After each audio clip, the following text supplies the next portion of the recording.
Chapter 381. Qi Zhenmin lowered his eyes in disappointment. He looked at the potato strips on the table. A staple food in other families, but just a snack here. A glint of shrewdness flashed in his lowered eyes, but he quickly regained his composure. These are freshly fried. How do you like them? Zhong Tiyun said warmly. You're too kind, too kind. Qi Zhenmin picked up a potato strip, put it in his mouth, and chewed slowly. Then he looked up at Zhong Tiyun and smiled. Tiyun, these potato strips are really crispy and delicious. I haven't had them in a long time. He was a few years older than Zhou Jianhai and Zhong Tiyun, and they usually addressed each other by their first names. Then have some more. Zhong Tiyun smiled back, and placed a few potato strips on the plate in front of Grandma Pang. Qi Zhenmin ate a few potato fries, then tentatively asked, Xiao Yu, are you doing alright at the base? Is work going well? Qi Mingyu looked up, his eyes calm and expressionless, his tone indifferent. Fine. He was brief and to the point, unwilling to elaborate. Xiao Yu, Qi Zhenmin sighed, a hint of helplessness in his voice. These past years haven't been easy for Dad. After the flood, to keep the family alive, I traveled everywhere, enduring all sorts of hardships. I missed you terribly. I thought about you day and night, wondering if you survived. Before the apocalypse, I certainly wouldn't have worried about you. Transportation was convenient, and communication was easy. But after the apocalypse, I truly... He looked up, tears welling in his eyes. Anyway, it's enough to see you and your grandmother alive. Just alive. His sincerity moved everyone in the room. Qi Mingyu suddenly looked up, his gaze sharp as he stared at the other person. In the 6 months before the flood, communication wasn't cut off. Grandma called to remind you, but you weren't this worried then. Not to mention the immense anxiety of wanting to bring her son, an elderly mother, to her side immediately. On the contrary, Qi Zhenmin was extremely impatient at that time, hanging up after saying only a few words. Grandma Pang called several more times, but Qi Zhenmin only answered once, saying he was ready, and then hung up again. From then on, the two never contacted each other again. Qi Zhenmin hesitated, reflecting on his initial attitude. At that time, he did harbor resentment towards his mother back home for not coming to help him take care of his child, and he didn't want to talk much. He didn't take the floods too seriously.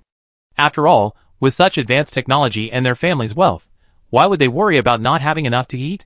Therefore, he completely ignored Grandma Pang's advice. Later, when supplies began to run out, he became alarmed. Fortunately, his family was in business and had their own logistics, managing to quickly transport a batch of goods home, ensuring they didn't go hungry. Their standard of living was basically maintained. But then all sorts of rumors started circulating.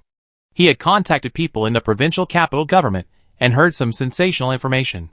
After much hesitation, he disposed of all his assets as quickly as possible, bought a ship, and went to the capital.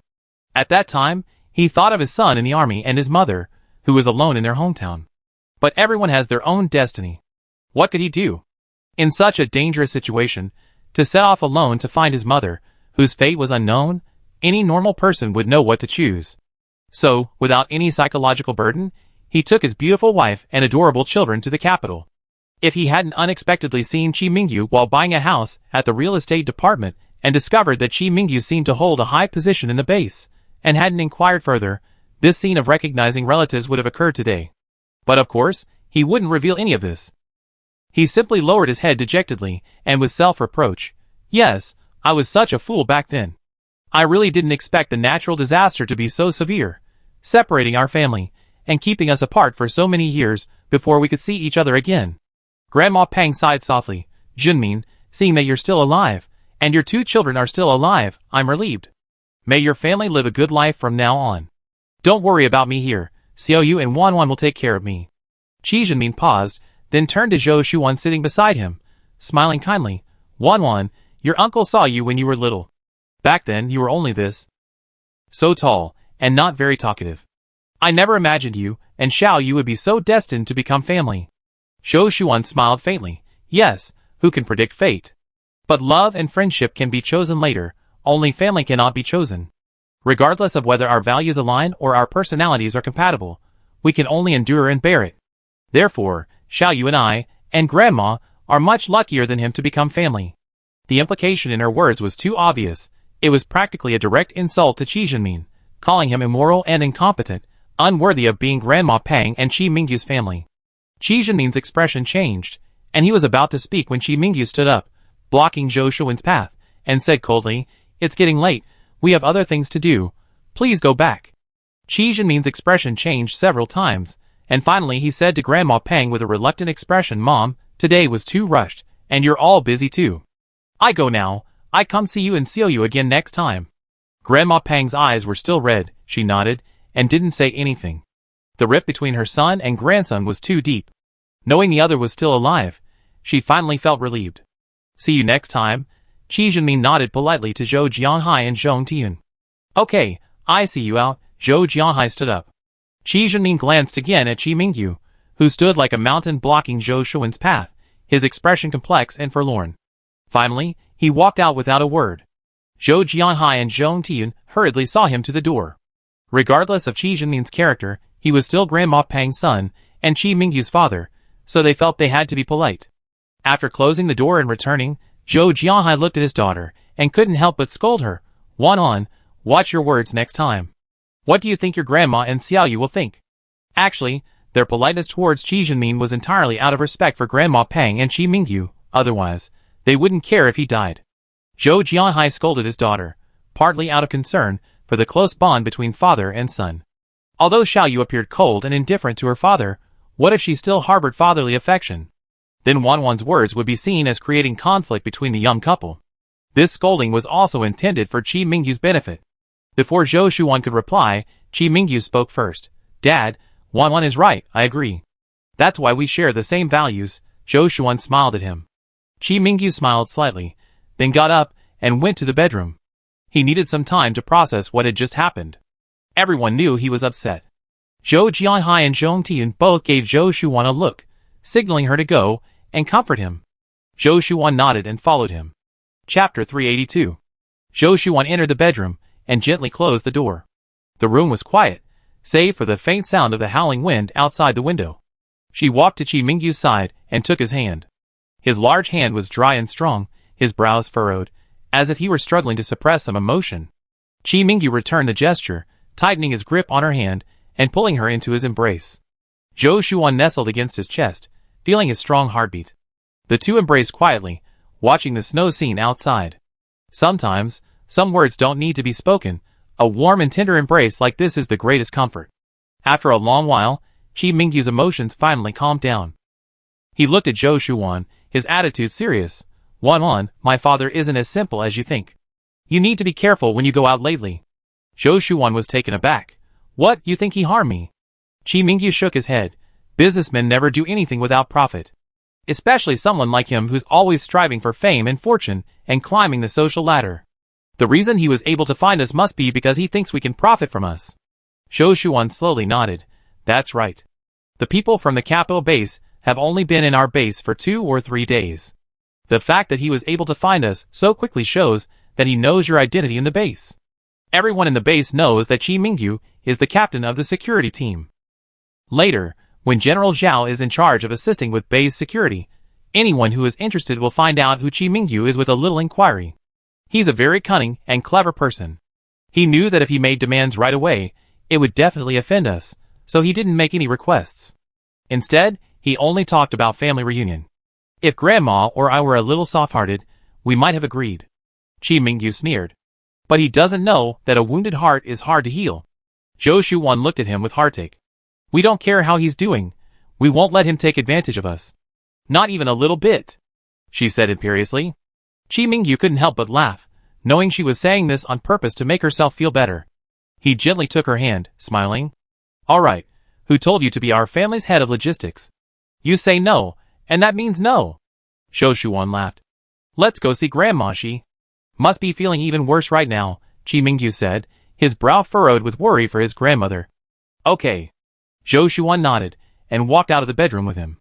Grandma Peng had already returned to her bedroom. When Qi Mingyu and Zhou Shuan knocked and entered, she was hurriedly putting away a photo album in a cabinet. Qi Mingyu's eyes flashed. It was a family photo album from the past. Grandma Peng had always kept the item with her, never discarding it even during several moves. "You're here, Xiaoyu. Wan, come and sit down." Grandma Peng smiled kindly, gesturing for them to sit.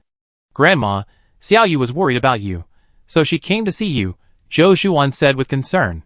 Grandma Peng turned to Qi Mingyu, her eyes filled with heartache. "Xiaoyu, Don't blame your father too much. He has his own difficulties. Qi Mingyu nodded silently, without saying a word. Grandma, I don't care. I've been used to our whole family living together for so many years. If Uncle Qi asks you to move in with him, I won't be used to it, and neither will Xiaoyu. Zhou Shuan clung to Grandma Pang's arm, acting coquettishly. Grandma Pang chuckled and patted her shoulder. Silly child, if you don't want me to go, I don't want to go either. His second wife has always looked down on me for being from the countryside, and hasn't treated me like a mother-in-law all these years. Am I stupid to go live with them, and have to put up with their attitude? That's right, Zhou Shuan nodded in agreement. I don't want you to have to put up with their attitude, and I especially don't want Xiaoyu to have to put up with their attitude. So from now on, the two families will just stay like this. If you miss the children, have Uncle Qi bring your grandchildren to visit you. Otherwise, no other contact. Okay, whatever Wanwan says, Grandma Pang smiled. Actually, whether we miss them or not, we haven't been in contact for so many years, and our relationship isn't deep. The two younger ones probably don't even know me very well, and they certainly wouldn't want to visit an old woman with one foot in the grave. Let's just live our own peaceful lives. This was Grandma Pang's good point. She lacked the stubbornness of the elderly, taking everything in stride and accepting whatever came her way. Moreover, she already had such a filial grandson and granddaughter-in-law by her side, she was already very content. Grandma, with Xiaoyu and me taking care of you, you can rest assured, Zhou Shuan said with a smile. Grandma Pang tapped her forehead. With you by my side, I'm sure I live to be 100. That's right. Qi Mingyu also smiled. After the grandmother and grandson had talked for a while, he said to Zhou Shuan, Wanwan, I need to talk to Grandma alone for a bit. Okay. The grandmother and grandson would definitely have a good talk about Qi Jinmin's situation. Zhou Shuan then stood up. Then I go take care of things. Xiaoyu, you and Grandma have a good talk. After she closed the door and left, Qi Mingyu's smile vanished. Grandma Pang looked at him. Xiaoyu, tell Grandma the truth. What do you really think of your father? Are you truly determined to never see him again? Qi Mingyu glanced at her. Grandma Pang sighed softly. I know you suffered these past years, but judging from your father's attitude, he regrets how he treated you. I was thinking, it's the apocalypse, let's just separate. We don't even know where the other is. So many families are torn apart, but at least we two are still together, and that comforts me. But you and your father have actually reunited, that's really lucky. I don't care if you don't like his family, I don't like them either, but your father is still your biological father, he loved you a lot when you were little, can you? She met Qi Mingyu's deep eyes, and fell silent. Shall you? Grandma, Qi Mingyu grasped Grandma Pang's hands.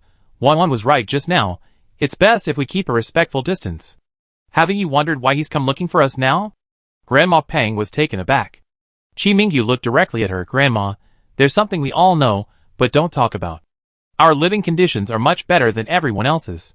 Even after all these years since the apocalypse, we never lacked fruit, meat, or other supplies. Compared to before the apocalypse, we're practically the same. You never asked, but you must have had your suspicions. Grandma Pang hadn't expected him to bring this up so suddenly. Grandma's just old, not stupid. How could I not have suspected anything? But since none of you said anything, I pretended not to know. But what does this have to do with your father coming? She asked, somewhat puzzled. Chapter 383. Qi Mingyu didn't answer the question. Instead, he looked earnestly at Grandma Pang. Grandma, the reason our family's living conditions are so good is because I have a hidden space that no one can see. Grandma Pang's eyes widened. This space can store supplies and keep them fresh. What you put in looks the same when you take it out. Grandma Pang finally couldn't help but ask in surprise, you mean you stored a lot of supplies in your space? Yes. But it seems our family used to. Grandma Pang didn't finish her sentence, but Qi Mingyu understood what she meant. Grandma Pang was saying that before she and Zhou Shuan got married, they didn't live together, and their meals were very simple, consisting mainly of foods that could be stored for a long time. However, after the two families moved in together, their meals improved significantly. Qi Mingyu explained, I only acquired this ability after marrying Wanwan. Back then, all our supplies, along with her family's, were stored in my spatial storage. Whenever we had free time, we cook and store it there. Over the years, we almost run out. A few days ago, we cooked another batch day and night, and stored that in as well. Grandma Pang was still somewhat confused, but she understood that their comfortable life was due to her grandson having a storage space for safekeeping. Grandma, I haven't told you before because I was worried about letting it slip. If outsiders find out, it could be fatal. Grandma Pang paused. She was old and had experienced some things in her youth, knowing that one shouldn't flaunt wealth. She immediately nodded. Yes, you're right. This absolutely cannot be known to outsiders. Chi Mingyu looked at her. I know, Grandma, I've been very careful. But once my dad asks to live with us, this secret will be impossible to keep. Grandma Pang paused, thinking of her son's temperament. And his second wife, she's no pushover either. Without further thought, she repeatedly instructed, Xiaoyu, this matter must not be known to outsiders, not even your dad. Your dad is the kind of person who only acts for personal gain, especially after his business in the provincial capital grew. Don't worry, we won't live together. Next time your dad makes this request, I shut him up. Chi Mingyu seemed a little relieved and smiled easily. Okay. Grandma Pang was still a little anxious, tightly gripping her grandson's hand. Xiaoyu, do Wanwan and her parents know about this? You must also tell them not to tell outsiders. Mumu is young, you must also tell them. After so many years of getting along, she trusted the Zhou family's character. However, what Chi Mingyu said was of utmost importance and could not be taken lightly. I know, Grandma, Wanwan already knew. She's even more cautious than I am. Her parents have guessed something, but they haven't said a word. Mumu is too young, he knows nothing about this. Today, Wanwan and I will remind them again that this is a family matter, and no one should tell anyone. Okay. Grandma Pang paused before continuing with difficulty. Xiaoyu, could you find out where your father and his family live? See how they're doing? Don't worry, Grandma just wants to know about your father's current situation. He's able-bodied, has children, and doesn't need you to support him in his old age. Qi Zhenmin, driven by profit, and unable to distinguish right from wrong, never raised Chi Mingyu. Later, instigated by his stepmother, he even kicked his own son out. For so many years, Xiaoyu only considered her family, completely forgetting his biological parents. Now, expecting Xiaoyu to take care of his elderly father, and that family is asking too much. Grandma Pang isn't indiscriminate, she simply cares about her only son, and wanted Chi Mingyu to find out the situation. Even if she hadn't said anything, Chi Mingyu would have gone to investigate anyway. Qi Zhenmin's visit clearly had a purpose, and Chi Mingyu wanted to nip any potential danger in the bud. After returning home, he told Zhou Shuwan what he had said to Grandma Pang. Zhou Shuwan was somewhat surprised. You told Grandma that you... She didn't finish her sentence. Chi Mingyu nodded. Yes, actually, I had this thought before, wondering what to do if Grandma asks. Wanwan, our two families have merged into one. Compared to you, Grandma will definitely care more about me in a dangerous situation, that's only natural. So, I already decided that when I can't hide it anymore, I tell her I have a spatial ability. Once it's exposed, I'd be in mortal danger. Grandma loves me the most, she would never joke about my life, even if that person is my dad. Actually, their two families got along very well, never even arguing. But now that Qi Zhenmin is back, that balance has been broken. Chi Mingyu had to think things through in advance. Zhou Shuwan slowly nodded. Okay, brother Yu, thank you for being so thoughtful. You should also tell Mom and Dad and Mumu. Chi Mingyu thought for a moment, then shook his head. You can tell Mom and Dad, but as for Mumu, let's keep it a secret for now. He's getting older now, not as easy to fool as he was when he was little. But the more people who know about your space, the more dangerous it becomes. Zhou Shuwan understood what he meant and nodded, then couldn't help but laugh again, seemingly remembering something. That day, on the festival day, I saw Mumu muttering incantations to the ancestral tablets. I asked him what he was muttering, and Mumu mysteriously told me it was a secret. I was completely confused, so Mumu pointed to the offerings on the table and nodded meaningfully. So you see, even though this child is older, he still has his childlike side. The offering Zhong Tiyun made that day was a whole pig's head. At this time, where could one find pork, let alone such a fresh and lifelike pig's head? Mumu took it all as a gift from the ancestors. Chi Mingyu smiled. Mumu has grown into a man. Time really flies. When he first met him, he was just a shy, timid boy, only reaching his waist. Now, he's up to his chin, even taller than Zhou Shuwan. Indeed, we grow old slowly. Isn't that how life goes? The life I longed for before, I'm now living the life I dreamed of. Family, a lover, friends. Peace and happiness, growing old together. He went out in the middle of the afternoon to investigate Qi Zhenmin's affairs. With Tao Zheng and the others, and the logistics department head Ming Mingwe, he learned everything about Qi Zhenmin's past in just half a day. However, when he held that record, a sharp glint flashed in his eyes. Chapter 384. Although not in great detail, this document clearly shows that Qi Jinmin had participated in 2 power struggles within the capital base. He originally served under a general surnamed Han, strategizing and fighting against another faction for territory. Unfortunately, General Han fell from power, and his subordinates were purged, especially Qi Jinmin, who was specifically targeted for assassination. He had no choice but to surrender to General Zhao with his family and flee for his life. General Zhao initially despised Qi Jinmin, but Qi Jinmin offered him a batch of white flame furnaces seeking protection. General Zhao needed these supplies urgently for his relocation of over 10,000 people, so he readily agreed. General Zhao wasn't exactly known for his integrity, but he was a man of his word. After Qi Jinmin joined his ranks, he treated him as an ordinary survivor, offering no special treatment or deliberate mistreatment. This allowed Qi Jinmin and his family to travel thousands of miles to Jie City. This record shows that Qi Jinmin has a political stain on his record. Qi Mingyu carefully folded the document and put it in his pocket. He then went to find Tao Zheng and a few others to inquire about Qi Jinmin. Although he didn't say it explicitly, Tao Zheng immediately understood upon hearing that the two shared the same surname. Captain, he is. Qi Mingyu paused for a moment, then asked, "Tell me everything you know about him." Tao Zheng stood opposite him, looking hesitant, seemingly unsure where to begin. Seeing this, Qi Mingyu looked up at him. Tao Zheng sighed and slowly began, "Captain, Qi Jinmin, well, he's very good at getting along with people in the team, saying one thing to one person and another to another, winning over quite a few. But frankly, his methods aren't exactly honorable. Even I, an outsider, can see through some of his tricks, let alone those he's trying to win over. So he's not very popular in the team. The reason I noticed him is because he traded white flame furnaces for his place in the team. White flame furnaces are extremely precious even in the capital base. I don't know how a survivor with no troops or power managed to acquire such a large number of them. He used them to ask General Zhao for protection, and General Zhao, who was then struggling with a shortage of white flame furnaces, agreed without much hesitation." Qi Mingyu sneered. Tao Zheng smiled bitterly and continued, "There's something else you might not know. General Han and several other high-ranking officials, in their power struggle, detonated half of the capital base, killing many people. General Han later fell from power, and his subordinates were purged.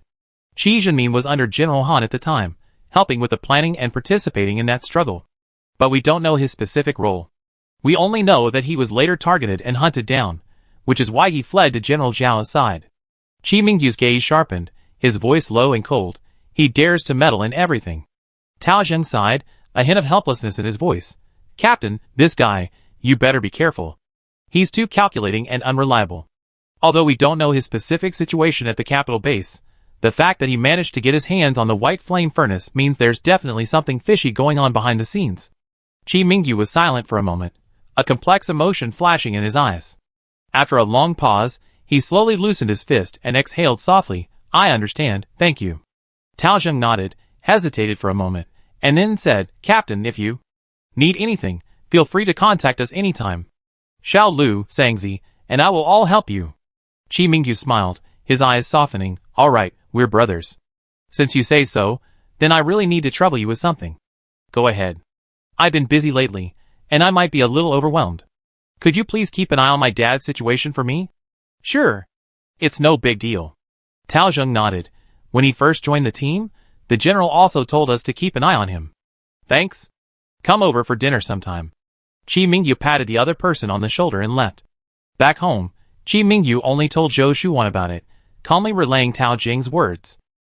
Zhou Shuan listened, her brows furrowing deeper and deeper, finally unable to hold back her words. This Qi Jinmin is indeed not simple. Qi Mingyu nodded. He has the white flame furnace. Ordinary people couldn't possibly obtain something like that. He must have used some means. Zhou Shuan looked at him. Although his emotions weren't obvious, she knew him too well. She knew he was currently extremely disappointed in his biological father, but from an outsider's perspective, this matter needed a rational and clear analysis. She pondered for a moment, then slowly said, "Brother, actually, General Han and the others are just part of a power struggle between the upper echelons. Those below them only offer advice, but they can't influence the fundamental battle situation. So your father definitely played some role, but not a major one. He was probably just a nobody, taking advantage of the chaos, and like Tao Zheng said, he wasn't very clever." showing his true colors and getting caught by the enemy, so they wanted to kill him to vent their anger. Chi Mingyu was silent for a moment, his eyes filled with complex emotions, perhaps. But the fact that he could obtain such a large number of white flame furnaces means that what he's involved in is definitely not simple. Zhou Shuan sighed softly, reached out, and grasped his hand, her tone tinged with worry. Then what do you plan to do? Chi Mingyu took a deep breath and slowly said, he bought an apartment in the civil servants' housing complex at the base, a 3-bedroom, 1-living-room house. Although it's not a villa, it's quite good for ordinary people. This means he definitely has unusual resources. And this kind of material must be the white flame furnace. Upon hearing this, Zhou Shuan's expression changed slightly. You mean? He might use the white flame furnace to cause trouble in the base? Chi Mingyu didn't answer directly, his gaze fixed ahead, his fingers unconsciously stroking Zhou Shuan's hand. After a long while, he softly hummed in agreement, his voice low and cold. Yes, I actually know him very well. He didn't have the opportunity before, so he could only go into business, but now that the order is chaotic, he definitely wants to go into politics. To hold power, to stand in a high position, to manipulate things. Wan, he looked at Zhou Shuan. Although we're not close, we have an unbreakable blood relationship.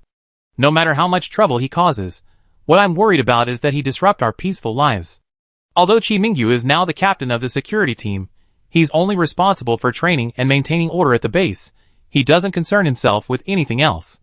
This was also the condition he initially proposed to Xiao Xiao. He didn't value power much.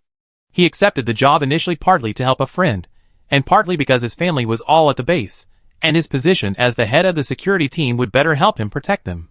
However, if someone wanted to use his position for other purposes, that would depend on whether he was willing to accept it. Chi Mingyu gazed intently out the window. Chapter 385. For the next few days, Chi Mingyu secretly investigated Qi Zhenmin's affairs, trying to find out the origin of the white flame furnace in his possession and his connection to the turmoil at the capital base. However, before the investigation made any progress, Chi Mingyu's stepmother, Du Qin, arrived with her 2 children. Grandma Pang was, after all, his biological grandmother, and they hadn't seen each other for many years since the apocalypse. It wouldn't be appropriate to keep them outside. Xiong Tian eventually opened the door and invited the 3 of them in. The mother and her 2 children took off their winter coats. Du Qin wore an old down jacket, her hair was somewhat disheveled, and her face showed obvious fatigue, but one could still vaguely see some of her youthful beauty. The 2 children, Qi Zi, were already 20 years old, about the same height as Zhou Shuan, but thinner, with an unsettling gloom in her eyes. She had only inherited her mother's beauty, and could still attract attention in a crowd. The boy, Qi Mingfeng, was about 10 years old, tall and strong, but his eyes were simple, and he seemed somewhat slow in both expression and speech, quite different from others. His mother, in a fight for his affections, had cruelly thrown him to the ground on his 1-month birthday, a blow that had undoubtedly affected his intelligence. The atmosphere in the room became tense. Grandma Pang looked at her 2 thin grandchildren, her eyes reddening, her lips trembling, unsure of what to say. Du Qin broke the silence first. She walked to Grandma Pang, knelt down with a thud, and tears streamed down her face. Mom, I'm so sorry to you, and so sorry to Xiao Yu. These past years have been so difficult for us. It truly felt like we faced 1,000 life-or-death situations just to see you. Come, call her Grandma. She reached for her daughter and son behind her. Qi Zi lifted her eyelids slightly, glanced coldly in their direction, and then remained motionless. Qi Mingfeng stood there blankly, seemingly unsure of what to do. These 2 children have suffered too much, Mom. Please don't mind, Du Qin said, wiping away tears. Mom, so many years have passed, and you aged so much, but you seem to be in good spirits, better than us. Thankfully you haven't suffered too much, otherwise, how heartbroken I, as a younger generation, would be. She had deliberately chosen to come on the weekend with the children. The Zhou family was all home. Before she could finish speaking, Zhou Shuan interrupted. Grandma has suffered. It's just that she's broad-minded and doesn't dwell on these hardships. Her own son and daughter-in-law aren't around. Even if we, as grandsons and granddaughters-in-law, take good care of her, she still thinks about you all, whom she hasn't heard from in years. Yes, we've been so unfilial, Du Qin said repeatedly, looking up at Zhou Shuan with a delighted expression. This is Wan, isn't it? I heard from Janine that you're now our Qi family's daughter-in-law. I heard you worked in the security team and the hospital. You look so cool and capable, unlike ordinary girls. You're such a good girl. As she spoke, she stood up and walked over to Zhou Shuan, reaching out to take her hand. Come on, let Mom take a good look at you. Zhou Shuan felt a chill. Before, when Qi Zhenming came to visit, he didn't even have the nerve to call her dad. This stepmother has the nerve to call herself mom. Not to mention Zhou Shuan, everyone else in the Zhou family changed their expressions. Especially Grandma Peng, who doted on her grandchildren to some extent, felt nothing but disgust for this daughter-in-law who had disrupted the family's peace. She immediately snorted coldly, Du Qin, Wanwan's mother-in-law is Xiaoyu's biological mother, not you. Don't embarrass yourself. These words were utterly blunt. Even though Du Qin knew she was facing a tough battle today, she couldn't help but feel a flush rise to her cheeks, turning from white to red, then from red to blue. Mom, you still have a prejudice against your daughter-in-law. Xiaoyu hasn't come home for so many years. How could I not know he resents me? It's just that being a stepmother is difficult. I really can't speak out. Xiaoyu, after all these years you still. She finally fixed her gaze on Qi Mingyu. Since entering the house, she had avoided eye contact with Qi Mingyu. Besides him and herself, no one knew the details of what happened back then better than the two of them, especially since Ming Feng had actually been rendered mentally impaired by her fall. She was filled with remorse, but there's no going back, and it only fueled her hatred for her stepson, who had joined the army. If it weren't for protecting him, if it weren't for him, how could she have brought herself to hurt her own child? Later, she desperately wanted to have another healthy son, but fate intervened. Despite several attempts, she couldn't conceive again. After all, she wasn't young anymore. Then, the apocalypse came, and she gave up on that idea, focusing solely on keeping a close watch on Qi Zhenming to prevent him from being seduced by those temptresses. As for the vast fortune, it would be inherited by her daughter and son. Her stepson, who had been away in the army for over a decade, wouldn't get a share. This was all part of her plan, but even fate seemed to be against her. Now, they run into this stepson again. He was doing quite well at the base, so well that her whole family had to rely on him to maintain their footing. Last time, Qi Zhenming had been humiliated, so he repeatedly ordered her to bring the child along, to dispel Xiaoyu's dislike for her before making any further demands. She had also gone through countless internal struggles at home, before finally gritting her teeth and coming. The Zhou family frowned secretly when they saw her turn to speak to Qi Mingyu. They all knew how Qi Mingyu had been forced to leave the Zhou family, and they knew this woman's vicious heart. She was even willing to harm her own son. Zhou Shuan, like a mother hen protecting her chicks, stood in front of Qi Mingyu, giving her a cold, indifferent glance. Whether what happened back then was prejudice or not, you know best in your heart. Let me tell you the truth, our family doesn't welcome you. Considering that Grandma hasn't seen her grandchildren for many years, we allowed you to come this once. You don't need to bother us so shamelessly in the future. We don't have such vicious relatives as you. She showed no mercy, and immediately called out to Moo, see them out. Moo regarded Qi Mingyu as a respected older brother, and naturally didn't want him to be wronged, so he readily agreed, okay. He strode over, stood by the door, and gestured for them to enter. You all. Du Qin was stunned, then her face flushed with anger. Qi Mingfeng stood there dumbfounded, his hands held by Grandma Peng, who smiled foolishly the whole time. Although Qi Ziyi's expression was gloomy, as if the whole world owed her something, her face was also quite unpleasant at this moment. She immediately started shouting, hey, what do you mean? Don't forget, your surname is Zhou, not Peng. Grandma, this family is so domineering. Why should we Zhou family members live here? Come on, come home with us. Your son, grandson, and granddaughter are back, and they will definitely not let you suffer any more grievances. She then reached out to help Grandma Peng, seemingly intending to take her away. As soon as Qi Ziyi finished speaking, Zhou Shuan stepped forward and blocked Grandma Peng's path, coldly warning Qi Ziyi, don't touch my grandma. The atmosphere in the living room instantly froze, filled with tension. After a long pause, Zhong Tian finally suppressed her smile and said expressionlessly, since Wanwan and Xiaoyu are married, our two families are now one. We gotten used to living with Grandma Peng all these years. This is Grandma Peng's home. I want to see who has the audacity to kick out someone's elder the moment they arrive. Misunderstanding. It's all a misunderstanding. Seeing the situation about to spiral out of control, Du Qin quickly apologized, pulling her daughter back and scolding her in a low voice. Ziyi, how can you speak to your elders like that? Apologize now. As she spoke, she explained to Zhong Tiyun with a forced smile, Tiyun, this child is just being immature. Don't take it personally. You know, these past years haven't been easy, life has been tough, and we spoiled these 2 children. Her voice trembled slightly as she continued. We haven't been able to take care of the elderly for so many years, and it's been hard for us. So, as soon as we heard she was still alive, we wanted to bring her home as soon as possible to take good care of her. Her words were so reasonable and persuasive that, if one didn't know the inside story, one would truly believe she was a dutiful daughter-in-law. Chi Mingyu stared coldly at Du Qin, his gaze like a sharp knife, making her sweat and feel uneasy. Heaven knows how guilty she felt in front of this stepson, especially knowing he had acquired considerable skills in the army. She was afraid that he would shoot her with a gun on the street. After a long pause, he finally spoke coldly. Get out. I will take care of my grandmother myself. I don't need anyone else to worry about her. His tone was icy, devoid of any warmth. Each word seemed to be squeezed out from between his teeth. Grandma Peng forcefully shook off Chi Zi's hand, her face grim as she said to Du Qin, I'm perfectly happy here. I don't want to leave. You can go. Seeing her plan thwarted, Du Qin's face darkened, but she couldn't lash out.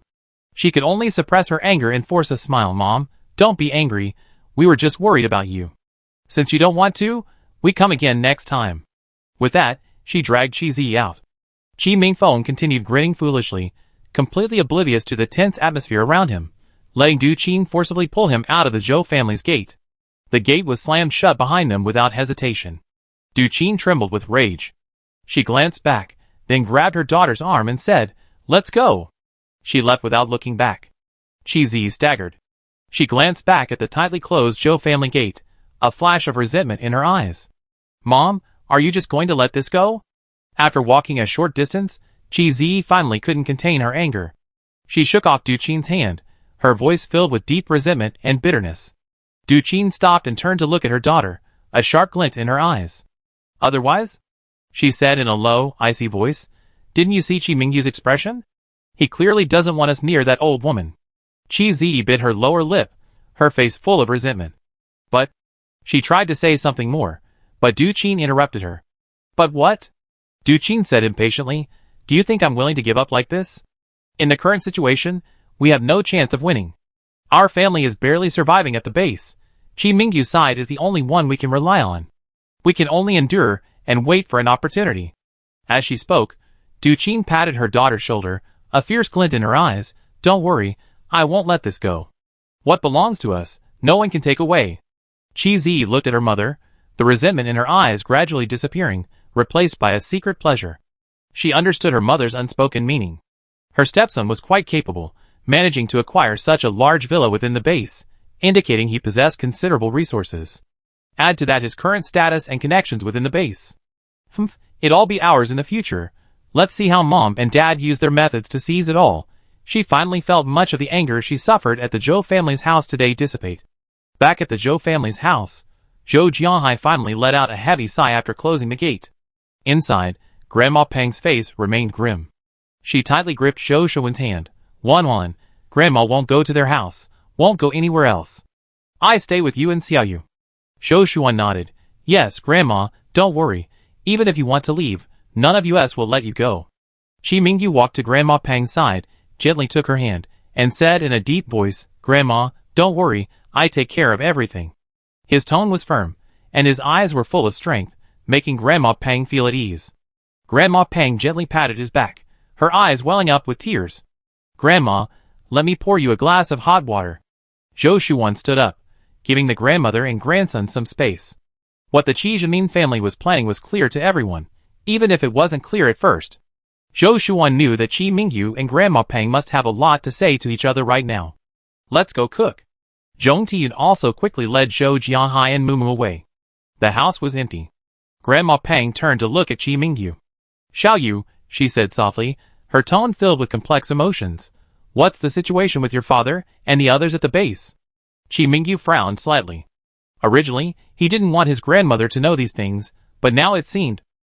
He gathered his thoughts and answered calmly, Grandma, my dad, and the others traded a batch of white flame furnaces for the qualification to enter the J City base. White flame furnaces are extremely precious resources in the capital base. Ordinary people simply cannot obtain them. He didn't say much more, but Grandma Peng's eyes grew even more serious. Then, how is he doing at the base now? Qi Mingyu sighed softly, a cold glint in his eyes. He moved his whole family into a 3-bedroom apartment in the civil servants' housing complex. Their living conditions are much better than ordinary people. But Grandma, you know him, he won't do anything without a reason. He still has white flame furnaces. He certainly won't just live a quiet, unassuming life. Chapter 386. Grandma Pang nodded slowly, her wrinkles seeming to deepen. She knew what kind of person her son was. In his youth, he had been obsessed with fame and fortune, and now, in this apocalyptic world, power and resources were even more his pursuit. She looked up at Chi Mingyu, her eyes filled with worry. Xiaoyu, your father. Will he cause you trouble? Chi Mingyu didn't answer immediately, his gaze slightly lowered, as if he were thinking about something. After a moment, he looked up at Grandma Pang, his tone firm. Grandma, don't worry, I can handle it. I be careful, and won't let him affect our lives. Hearing this, Grandma Pang's expression relaxed slightly, but she still seemed to have made a decision, saying, Xiaoyu, Grandma only hopes that our family can live peacefully. Your father. If he dares to do anything immoral, Grandma will be the first to object.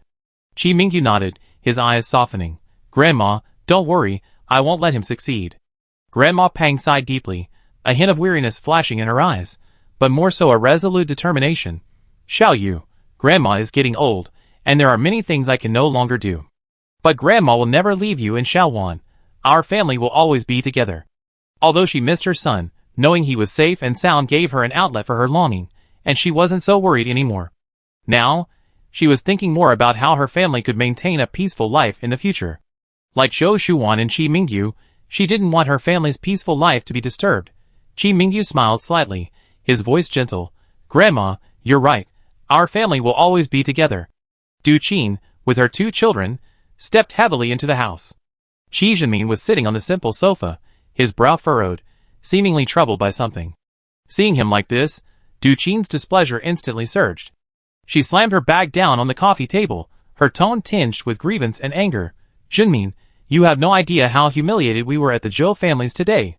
Qi Zhenmin looked up, his gaze falling on Du Qin, a hint of impatience in his eyes. What? Xiaoyu treated you badly? Since she was the one who committed the evil deeds, it was only right that she bear the consequences now. Qi Zhenmin didn't take it too seriously. Du Qin took a deep breath, a flash of resentment in her eyes, her tone growing increasingly agitated. Your good son and his wife. We went to see Grandma Pang out of good intentions, and what did they do? They wouldn't even let us in the door. They just had that brat kick us out. Her voice trembled slightly as she spoke, as if she had suffered a tremendous injustice. Qi Zhenmin frowned even more, a cold glint in his eyes. They didn't even let you in the door? They dare treat you like this? Du Qin nodded, showing no remorse whatsoever. She was always quick to spout such lies. She sat down next to Qi Zhenmin, her tone inflamed. That's right. I wanted to have a heart-to-heart talk with Grandma Pang, but they didn't give us the chance at all. Chi Mingyu's cold demeanor, and his wife, they treated us like thieves. I think they don't consider us family at all. Qi Zhenmin's expression gradually darkened, his fingers unconsciously tapping the sofa armrest. His tone was icy. Little Yu's got too big for his britches. He doesn't even respect his own father anymore. That's right. Du Qin, seeing Qi Zhenmin's attitude soften, immediately added fuel to the fire. Zhenmin, you don't know, their attitude was like we were here to steal their family property. I think they just don't want us to be close to the child's grandmother. Qi Zi's face darkened, and she plopped down on the sofa, a sinister glint in her eyes. Grandma is an elder in our Qi family. Why should the Zhou family monopolize her? Qi Zhenmin's face was so dark, it was almost dripping with water. He slammed his teacup down on the coffee table, splashing a few drops of tea onto the surface. He spoke coldly. That Qi Mingyu brat, he really is an ingrate. We sent him to the army for his own good, but look what he's done.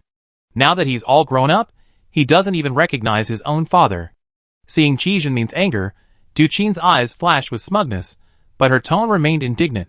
Our family is having a tough time at the base. We finally have a son doing well there, but he doesn't acknowledge you as his father at all, and is constantly going against us. Zhenmin, what should we do? Qi Zhenmin frowned, remaining silent for a long time. Du Qin winked at Qi Zi, who understood immediately. She bit her lower lip, a hint of resentment flashing in her eyes. Dad, for so many years our family has missed Xiaoyu terribly, worried about whether he's doing well, whether he's safe. Especially Mom, she feels guilty every day because of her and my brother. That's why Xiaoyu went to the army, and didn't want to come home all these years. But now that we finally found him, he's still distant from us. We're clearly his family, Yet he's siding with outsiders. As she spoke, her tone hardened with anger again. Dad, you have no idea how awful that Zhou girl's words were. She doesn't treat us like family at all, calling us vicious relatives, and saying we're never allowed to set foot in her house again. Seeing this, Duqin quickly added fuel to the fire. Jinmin, you're his biological father. How could he treat you like this? Besides, our family is having such a hard time at the base. Shouldn't he, as his son, help us out? But instead, he not only doesn't help, he's constantly going against us. Hearing Duqin and Qi Zi's embellished account, Qi Jinmin was enraged. He slammed his fist on the table, outrageous. Does he even respect me as his father? The teacup bounced violently, spilling tea that trickled down the slightly worn wooden coffee table. His chest heaved violently, like an enraged bull. Seeing her goal achieved, Duqin's eyes flashed with a barely perceptible smugness, but she still feigned a wronged expression, gently stroking Qi Jinmin's chest and softly comforting him. Jinmin, don't be angry. It's not worth ruining your health. Shall you? He might still be holding a grudge about what happened back then. She paused, cautiously observing Qi Jinmin's expression, and tentatively asked, how about we go again? We can talk to him properly. He can't really just abandon us, can he? Go again? Qi Jinmin sneered, a ruthless glint in his eyes. If he truly doesn't acknowledge me as his father, what face do I have to go again? Chapter 387. Seeing this, Qi Zi quickly stood up and went to Qi Jinmin's side, taking his arm and saying sweetly, Dad, calm down, don't be angry with them. It's one thing for them to disown us, but you're their biological father. How could they treat you like this?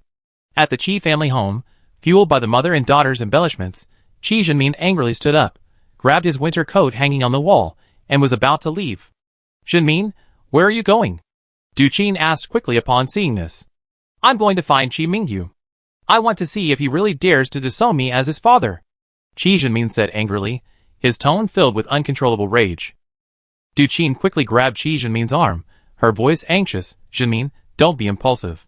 What if we go to him now, and things get unpleasant again? Our family still needs Xiaoyu's help. We can't afford to fall out. Qi Jinmin paused, his anger subsiding slightly, but his tone still carried a hint of resentment. Then what do you suggest? Are we just going to let them bully us? Duqin's eyes darted around, and she pulled Qi Jinmin back to sit down, her tone softening. Jinmin, think about it. Xiaoyu hasn't been home for so many years, he must harbor resentment towards us. Especially towards me, he probably thinks I, his stepmother, haven't treated him well. As she spoke, her eyes reddened slightly, her voice tinged with grievance. Actually, I always considered him my own son, but being a stepmother is difficult. She paused, then continued, although we haven't seen each other for many years, Xiaoyu isn't a cold-hearted person. He probably still hopes that I, his stepmother, will apologize to him. Once he vents his anger, he won't act so arrogantly anymore.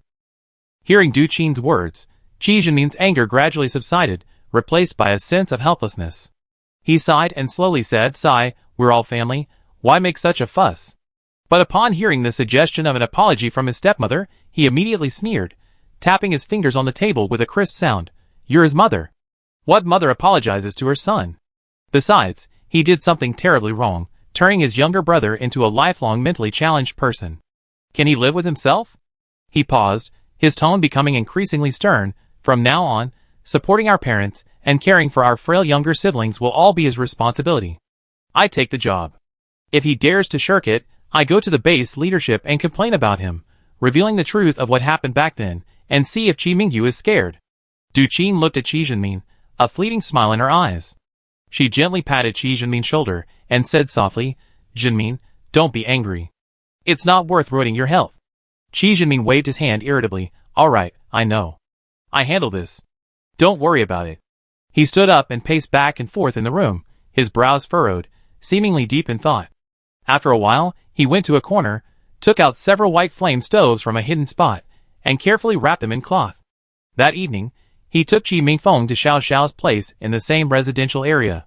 He had inquired around beforehand and learned that the base commander also lived in the civil servants' housing complex, which was why he insisted on buying the expensive apartment there. Xiao Xiao was surprised when she heard Qi Jinmin say that he was Qi Mingyu's father. In all the years they had known each other, she had never heard Qi Mingyu mention him. Xiao Xiao was surprised by Qi Mingyu's father's sudden visit, especially so late at night. Xiao Xiao politely invited him into the house. I'm so sorry, I didn't know beforehand, I've been neglecting you.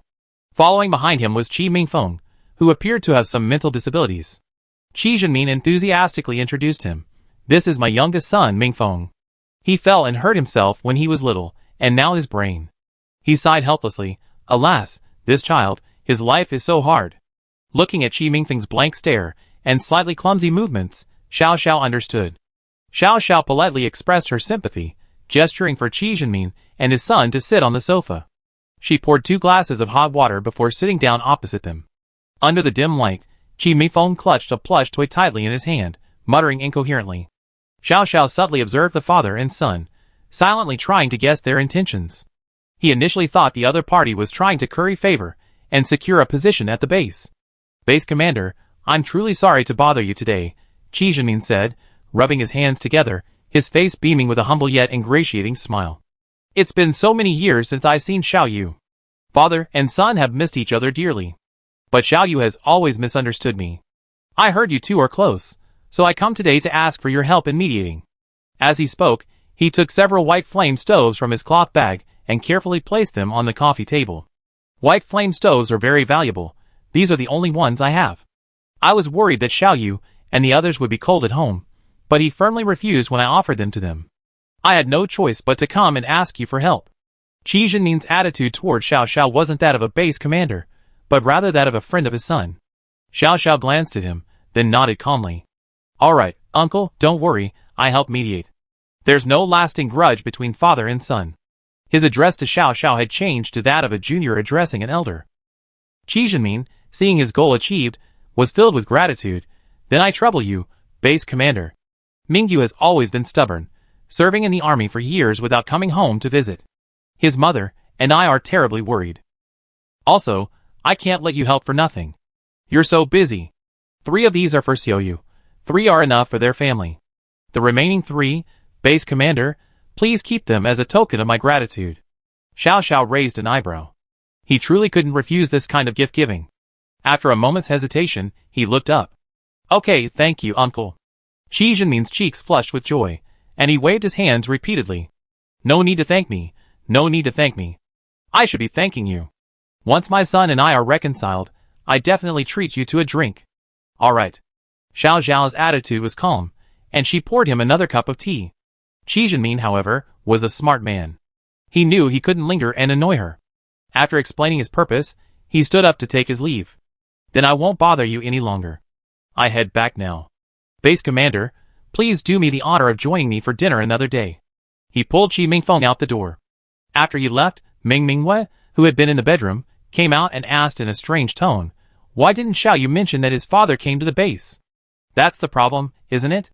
Xiao Xiao looked at her. Otherwise, why would they come to me? They're not asking for an official position, but rather for you to mediate and resolve the conflict between father and son. That's really strange. Xiao Xiao smiled. That's also part of his cleverness. Chapter 388.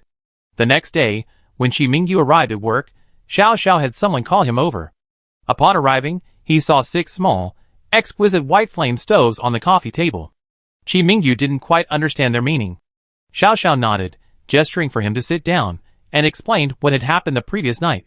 Mingyu, your father came to see me last night. Her tone held a hint of teasing at the end.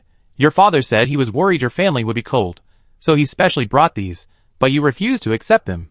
He had no choice but to ask me to help mediate. Qi Mingyu looked at the white flame stoves on the table, his expression slightly changing, before finally managing a self-deprecating smile. Seeing this, Xiao Xiao dropped her teasing tone and asked seriously, Xiaoyu, between you and your father. This was a question she asked on behalf of a friend. Although they had known each other for many years, without Qi Mingyu's knowledge, Xiao Xiao didn't know about his past. All that was known was that the other party had lived with Grandma Pang, and after marrying Zhou Shuwan, the 2 families became one. Qi Mingyu remained silent for a moment, a complex emotion flashing in his eyes, before finally recounting Qi Zhenmin's past. From the cunning and deceit in his early business dealings, to his reliance on powerful figures for self-preservation after the apocalypse, and now his attempt to exploit the white flame furnace for personal gain in the base, Qi Mingyu's tone was calm, yet every word was like a knife, vividly portraying Qi Zhenmin's character. Finally, he gave a bitter smile. The father-son relationship between him and me is merely nominal, it's impossible to repair. Xiao Xiao sighed softly, indicating her understanding. In this world, people's hearts are complex, and it's not uncommon for fathers and sons to turn against each other. Qi Mingyu then directly stated his request. Xiao Xiao, from now on, whatever he asks for in my name, don't interfere. Just tell me directly.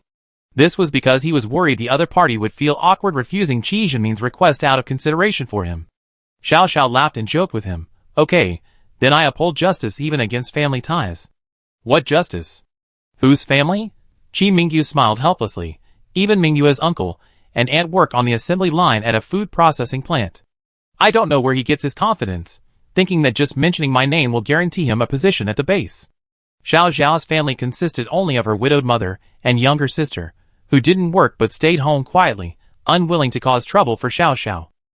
Xiao Xiao understood him, patting his shoulder. I know your difficulties.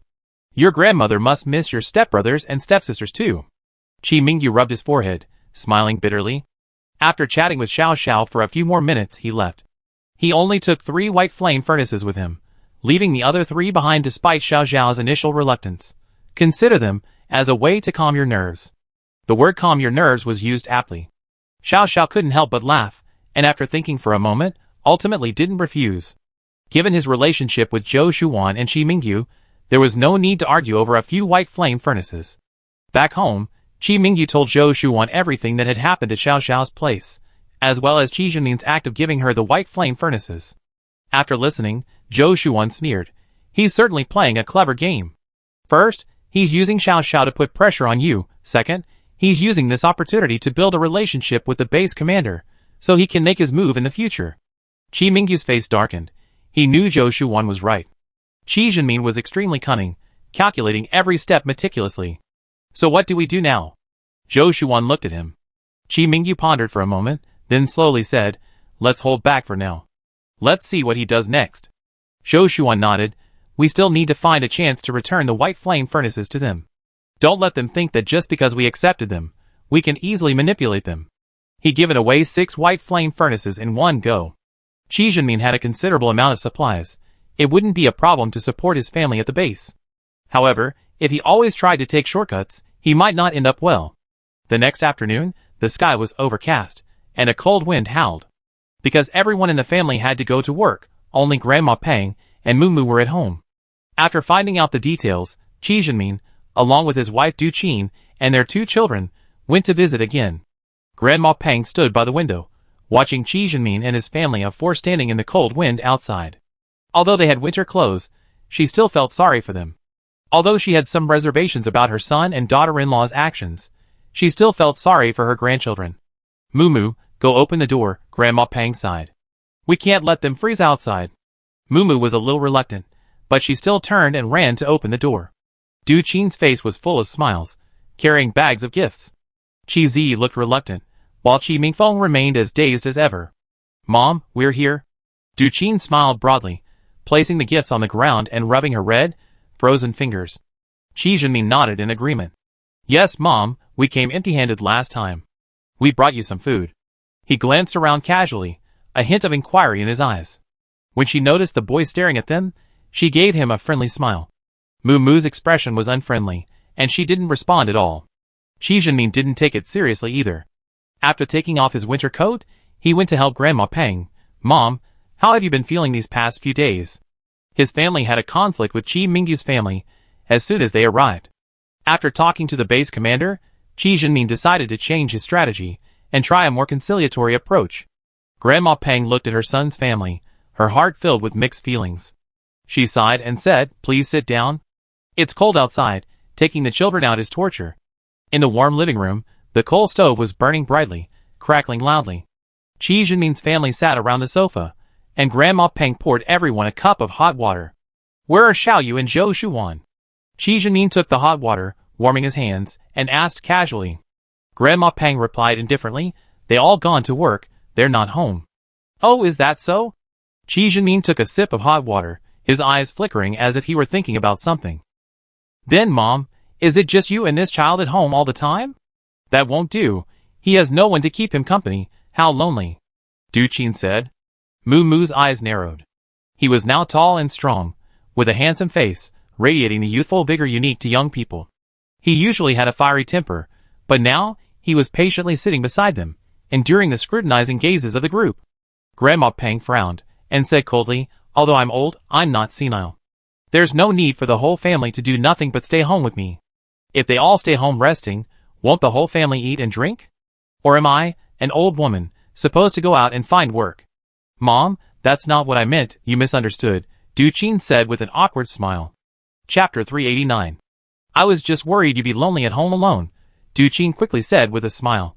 Grandma Pang snorted coldly.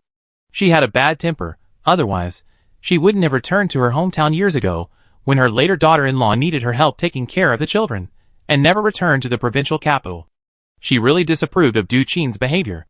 Now that she was older, with a dutiful grandson and granddaughter-in-law, she wasn't afraid of begging for food from Du Qin, so her attitude remained firm.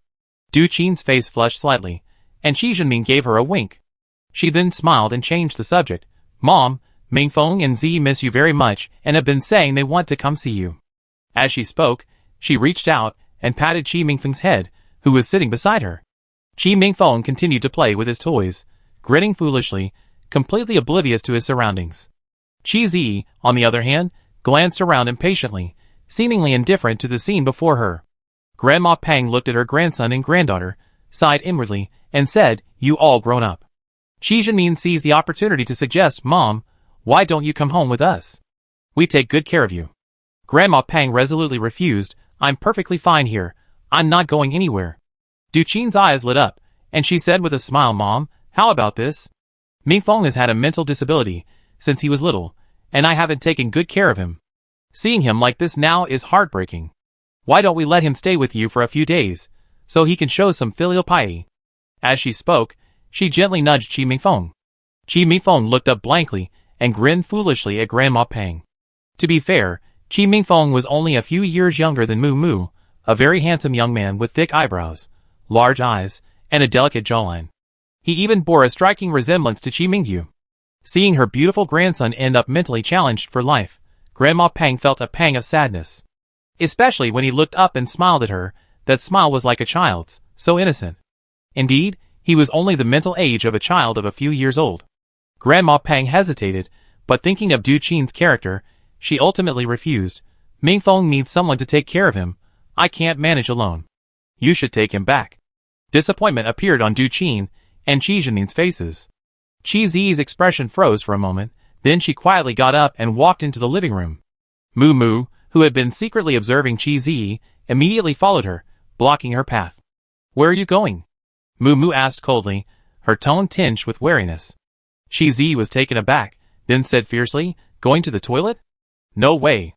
Mu Mu glanced at her, said nothing, and turned to walk towards the bathroom in the living room, gesturing for Qi Zi to follow. Qi Zi thought to herself, Mu Mu was tall and looked very strong. If she tried to fight her, she definitely wouldn't be a match. She reluctantly followed behind Mu Mu, muttering to herself, "This little brat, so nosy."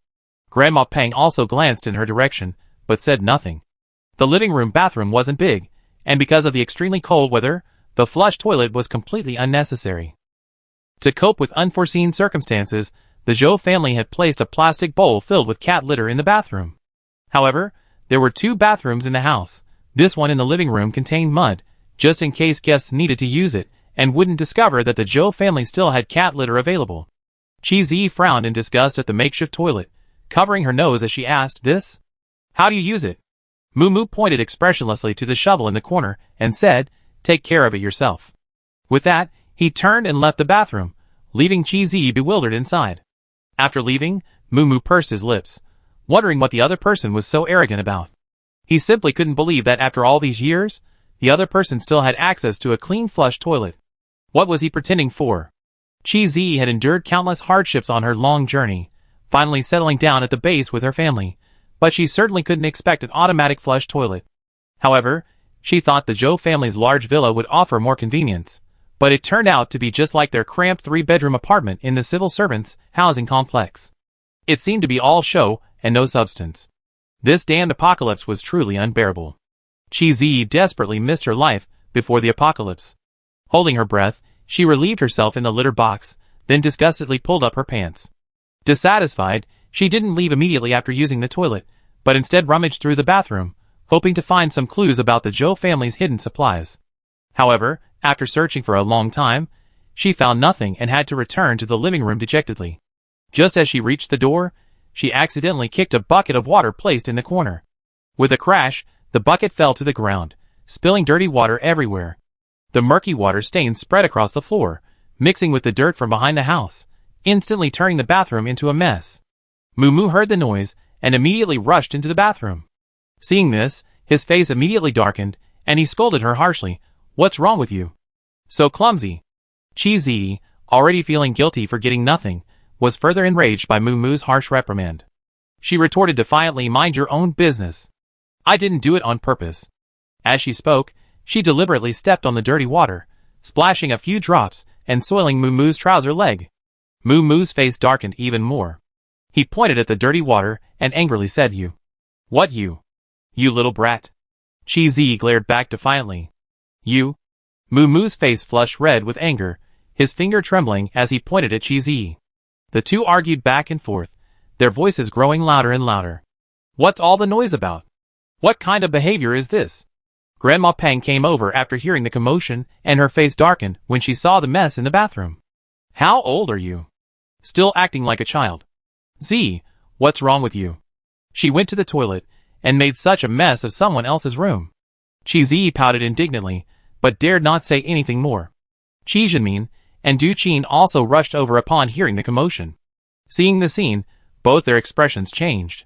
Du Qin quickly stepped forward, smiling apologetically. "Mom, I'm so sorry. This child is so inconsiderate and has caused you trouble." As she spoke, she glared fiercely at Chi Zi. "She's truly more trouble than she's worth. All she did was ask her to check the supplies the Zhou family had hidden, and she's made such a fuss." Qi Zhenmin also apologized. "Mom, don't be angry. It's all because this child is so inconsiderate. We definitely give her a good talking to when we get back." As he spoke, he carefully observed Grandma Peng's expression. Chapter 390. Grandma Peng sighed, her expression softening slightly. "Never mind," she said. "The child doesn't know any better. It wasn't intentional. Let's clean it up. Don't let Xiaoyu get angry when she comes back." Du Qin quickly agreed, pulling Chi Zi to get a mop to clean up the dirty water. "Moo, come sit with Grandma on the sofa. Don't let her get dirty here," Qi Zhenmin said gently to Moo. Moo knew exactly what they were up to. She remained silent, but her stance made it clear she wasn't going anywhere. She was watching them. Qi Zhenmin lowered his head, a sharp glint in his eyes. Although Chi Zi was unwilling, she didn't dare disobey her mother's orders and reluctantly followed Du Qin to clean up. She mopped the floor absent-mindedly, occasionally glancing up at Moo with a hint of resentment in her eyes. Her movements were perfunctory. The mop swept aimlessly across the floor, leaving shallow water streaks. Qi Zhenmin didn't help tidy up. He just stood in the outer room, his eyes scanning the room as if searching for something, his gaze full of inquiry. Moo had been closely observing the Qi family's actions, taking in every change in Qi Zhenmin's expression. His hand behind his back gripped the pistol at his waist, paused, and then slowly released it. Du Qin helped tidy up while scolding Chi Zi in a low voice. "Do it properly. Don't dawdle. You can't even do this little thing right." Chi Zi rolled her eyes impatiently and muttered under her breath, "I didn't mean to, but he yelled at me earlier." Du Qin glared at her fiercely and warned in a low voice, "Keep your voice down. Don't let him hear you." As she spoke, she secretly observed Moo's reaction. Seeing that he didn't seem to notice their conversation, she relaxed. They had deliberately chosen this time to come here. They had a purpose. But now, Moo was staring intently at them, preventing them from doing anything. How could this not be infuriating?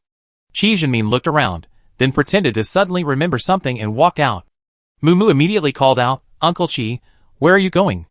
Qi Zhenmin paused, turned around, and smiled gently. "I'm going to get your grandmother a glass of water." Grandma Peng had remained motionless. Moo glanced at the silent Grandma Peng. The latter, however, spoke up, "Zhenmin, you come to see me. I go back now that you see me. The weather's bad, don't stay outside too long." Qi Zhenmin was taken aback, wanting to say something, but meeting Grandma Peng's somewhat aged yet disappointed eyes, he panicked and forced a smile. "Mom, the two children don't want to leave." Grandma Peng's tone was slow but calm. "We haven't seen each other for so many years, there's no real bond. Just go after you see me." Qi Zhenmin's smile finally faded. He didn't say anything more, and led his wife and two children, hastily putting on their winter coats, left. Qi Mingfeng didn't understand why they had to wear such heavy winter clothes outside. It was very uncomfortable, so he resisted putting them on. Since arriving at the Zhou family, he had been very well behaved. Grandma Peng brought out a plate of potato fries and a plate of beef jerky to treat her grandchildren whom she hadn't seen for many years. Although Qi Mingfeng liked to eat, he didn't eat like the other children, but only ate what the adults put in front of him. Although he was very hungry after finishing his meal, he could only watch longingly, and no one offered him any. He didn't dare reach for the food himself. It was clear from his behavior that he had been taught good manners. Grandma Peng felt sorry for him. Seeing him now, she stepped forward to help him put on his winter coat. Her loving expression made Qi Mingfeng less resistant. Grandma Peng smiled and praised, "Mingfeng is such a good boy." Qi Mingfeng grinned. Qi Zhenmin's eyes flickered as he watched Grandma Peng's actions. His face was full of smiles. "Mom, it's getting late, we head back now. We come visit you again next time." Grandma Peng nodded slightly and said, "Be careful on the road." Qi Zhenmin then smiled at Mumu, his voice gentle. "Mumu, Uncle will bring you more delicious food next time." Mumu nodded expressionlessly, without saying a word. Qi Zhenmin then left with his wife and children. Grandma Peng saw them to the door, watching the family of 4 disappear into the snow. Grandma Peng turned and went back inside, her face growing grave. She went to the coal stove, added a piece of coal, and the fire burned even brighter. The flickering flames reflected on her wrinkled face, making her look even more sorrowful. She sighed softly. What exactly is Zhenmin trying to do? That evening, when Zhou Shuwan and the others returned, Mumu couldn't wait to tell them about the Qi family's visit that day. He vividly described the Qi family's actions and expressions, and the scene of Qi Zi deliberately soiling the bathroom, his tone tinged with indignation. "Sister, they weren't really here to see Grandma, they just wanted to come and find out what was going on." Qi Mingyu's face darkened as he looked at Grandma Peng. Grandma Peng nodded silently, and without waiting for anyone in the room to speak, said, "I won't let them come again." Every time they came, their eyes were always wandering elsewhere. They were probably envious of the Zhou family's resources, or perhaps they wanted to probe the Zhou family's wealth. They deliberately chose a weekday afternoon when neither the Zhou family nor Qi Mingyu were home, hoping to cultivate a relationship with Grandma Peng while simultaneously doing something else. It was fortunate that Mumu's surveillance was thorough, giving them no opportunity whatsoever. Zhou Shuwan frowned. This wouldn't do. Qi Zhenmin was, after all, Grandma Peng's biological son, and she also had 2 grandchildren, Qi Mingfeng and Qi Zi. Blood was thicker than water. Could Grandma Peng really be so heartless as to ignore her own son and grandchildren coming to her for help? Because of this relationship, Zhong Tiyun and Zhou Jianghai exchanged a glance, but ultimately said nothing more. Grandma Peng was already upset. Why add to her distress? For dinner, they ate fried fish with steamed buns, a dish Mumu had recently been particularly fond of. The Zhou family's fish farming in the tank on the first floor was showing initial success. Cod must need to eat under the ice, so the Zhou family also sprinkled homemade fish food into the tank. This fish food was made from canned rat meat, leafy greens, and grains, and so far, the results seemed quite good. 2 months later, the cod in the tank had grown a bit and were swimming around energetically. Therefore, the Zhou family had no shortage of fish. They, of course, didn't miss the monthly fishing opportunity. Besides Grandma Peng, and with someone else staying home to keep her company, everyone else would go out, and they always returned with a few fish. Chapter 391. After finishing dinner, Qi Mingyu glanced at Zhou Shuwan and went to Grandma Peng's bedroom. Grandma Peng had been in a particularly bad mood, as everyone had noticed. He went to comfort her. When Zhou Shuwan came to her senses, she was met with 4 pairs of incredibly bright and expectant eyes from her parents. Zhou Shuwan, She followed her parents to their bedroom. As soon as the bedroom door closed, before she even sat down, Zhong Tiyun couldn't wait to say to Zhou Shuwan, Look, Wan Wan, your father-in-law is really ungrateful. I don't know how someone like him could have such an excellent and sensible son like Xiaoyu." Ever since Qi Zhenmin came to visit, Zhong Tiyun had been holding back her anger, but out of consideration for Grandma Peng and Qi Mingyu, she hadn't said a word. Now she finally couldn't hold back anymore, and pulled Zhou Shuwan aside to complain in a low voice. Zhou Jianghai frowned slightly. Wan Wan, I have a feeling the Qi family has ill intentions. They seem to be blaming us. It felt like they were keeping Qi Mingyu and Grandma Peng confined to their home, preventing them from returning home to their families. They couldn't say this to Qi Mingyu directly, so they spoke to their daughter instead. Zhou Shuwan frowned, feeling somewhat annoyed, but still sat down calmly and said, Dad, Mom, please don't let them sow discord between us, Grandma, and Xiaoyu. Zhong Tiyun glared at her, scolding, You child, did your father and I mean that? You're saying such hurtful things. Our two families have lived together for so many years, like one big family, with similar personalities and values. How can we let outsiders sow discord with just a few words? Zhou Shuan clung to her mother's arm, laughing, Of course not. We're family. Who is Qi Zhenmin? He thinks he can destroy years of friendship with just a few words? That's ridiculous. Zhong Tiyun glanced at her, then looked worried, Sigh, that's true, but I'm worried about Xiaoyu feeling uncomfortable.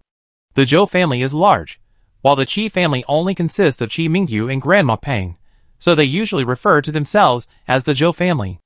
After marriage, their daughter lives with her husband's family, but now she lives with her own family. It wasn't a problem before. Xiaoyu is a magnanimous child, and never cared about such things. But now, her ill-intentioned biological father and stepmother have come to their door, and with their ulterior motives, they're stirring things up, saying things like Xiaoyu is a live-in son-in-law, trying to upset him. Zhou Shuan, however, thought she was worrying unnecessarily. Mom, Xiaoyu treats you all like his own parents, and he sees Mu Mu as his own brother. Our family also treats Grandma as an elder and respects her. No one can sow discord between us. Xiaoyu isn't that petty, he wouldn't be upset over a few words. Hearing this, Zhong Tian felt a little better. You're right. Xiaoyu is incredibly good to us, and we're very good to your Grandma Pang too. Like attracts like. Zhou Shuan said playfully. Of course, you two are a match made in heaven, a perfect couple. Zhong Tian couldn't help but tease her, then sighed. How about this, from now on, we won't allow them to come over when we're not home. I'm worried that Mumu won't be able to withstand their ulterior motives. But we can't stop Grandma Pang from seeing her grandchildren. Wan, you and Xiaoyu discuss it and set a time for them to come at that time, then we won't have to worry about them causing trouble. Actually, the Zhou family was all compromising for Grandma Pang's sake. Zhou Shuan pursed her lips and nodded. Okay, I discuss it with Brother Yu when we get back. The atmosphere between Qi Mingyu and Grandma Pang was somewhat silent. Grandma, don't let them come over anymore. After a long silence, Qi Mingyu suddenly spoke. Grandma Pang was taken aback, then slowly nodded. Okay, I listen to you. Qi Mingyu was also worried that his grandmother was so old and might be upset, or something bad might happen to her. He gently grasped Grandma Pang's wrinkled hands with his large, warm hand and said softly, Grandma, I know you miss my father, and Zi and Meifeng are your grandchildren too. It's not good for you to be so insistent on not seeing them. How about this, if you miss them in the future, I accompany you to their house for a while, is that alright? He couldn't bear to see his grandmother upset, so he offered this suggestion. Grandma Pang looked at him with some surprise. No one understood Xiaoyu's hatred and indifference towards that family better than she did. Unexpectedly, he would force himself to go to Zhenmin's house for her sake. Xiaoyu was a filial and good child, nothing like her father. Grandma Pang sighed softly, thinking this, Xiaoyu, although Grandma is old, I'm not senile. Your father and stepmother have such temperaments. They come over every day and cause trouble, making our family never have a moment's peace. Your father-in-law and mother-in-law certainly won't complain because of us, but nobody wants someone constantly coming to cause trouble in their family. Today, I saw your father and stepmother openly looking around this house, and I know what they're up to. Since we've been separated for so many years, and they don't have much affection for us, why should we bother going over there? She was alright, but Xiaoyu going to the other family's house, it was easy to imagine the humiliation he would suffer. Grandma Pang was extremely unwilling to let her beloved grandson endure such mistreatment. So from now on, this is how it is between our two families. They're not allowed to come to our house, and we won't go to theirs. As for your concern for those two children, they have parents. I, an old woman with one foot in the grave, don't need to worry about them. Qi Mingyu listened quietly, silently tightening his grip on Grandma Pang's hands.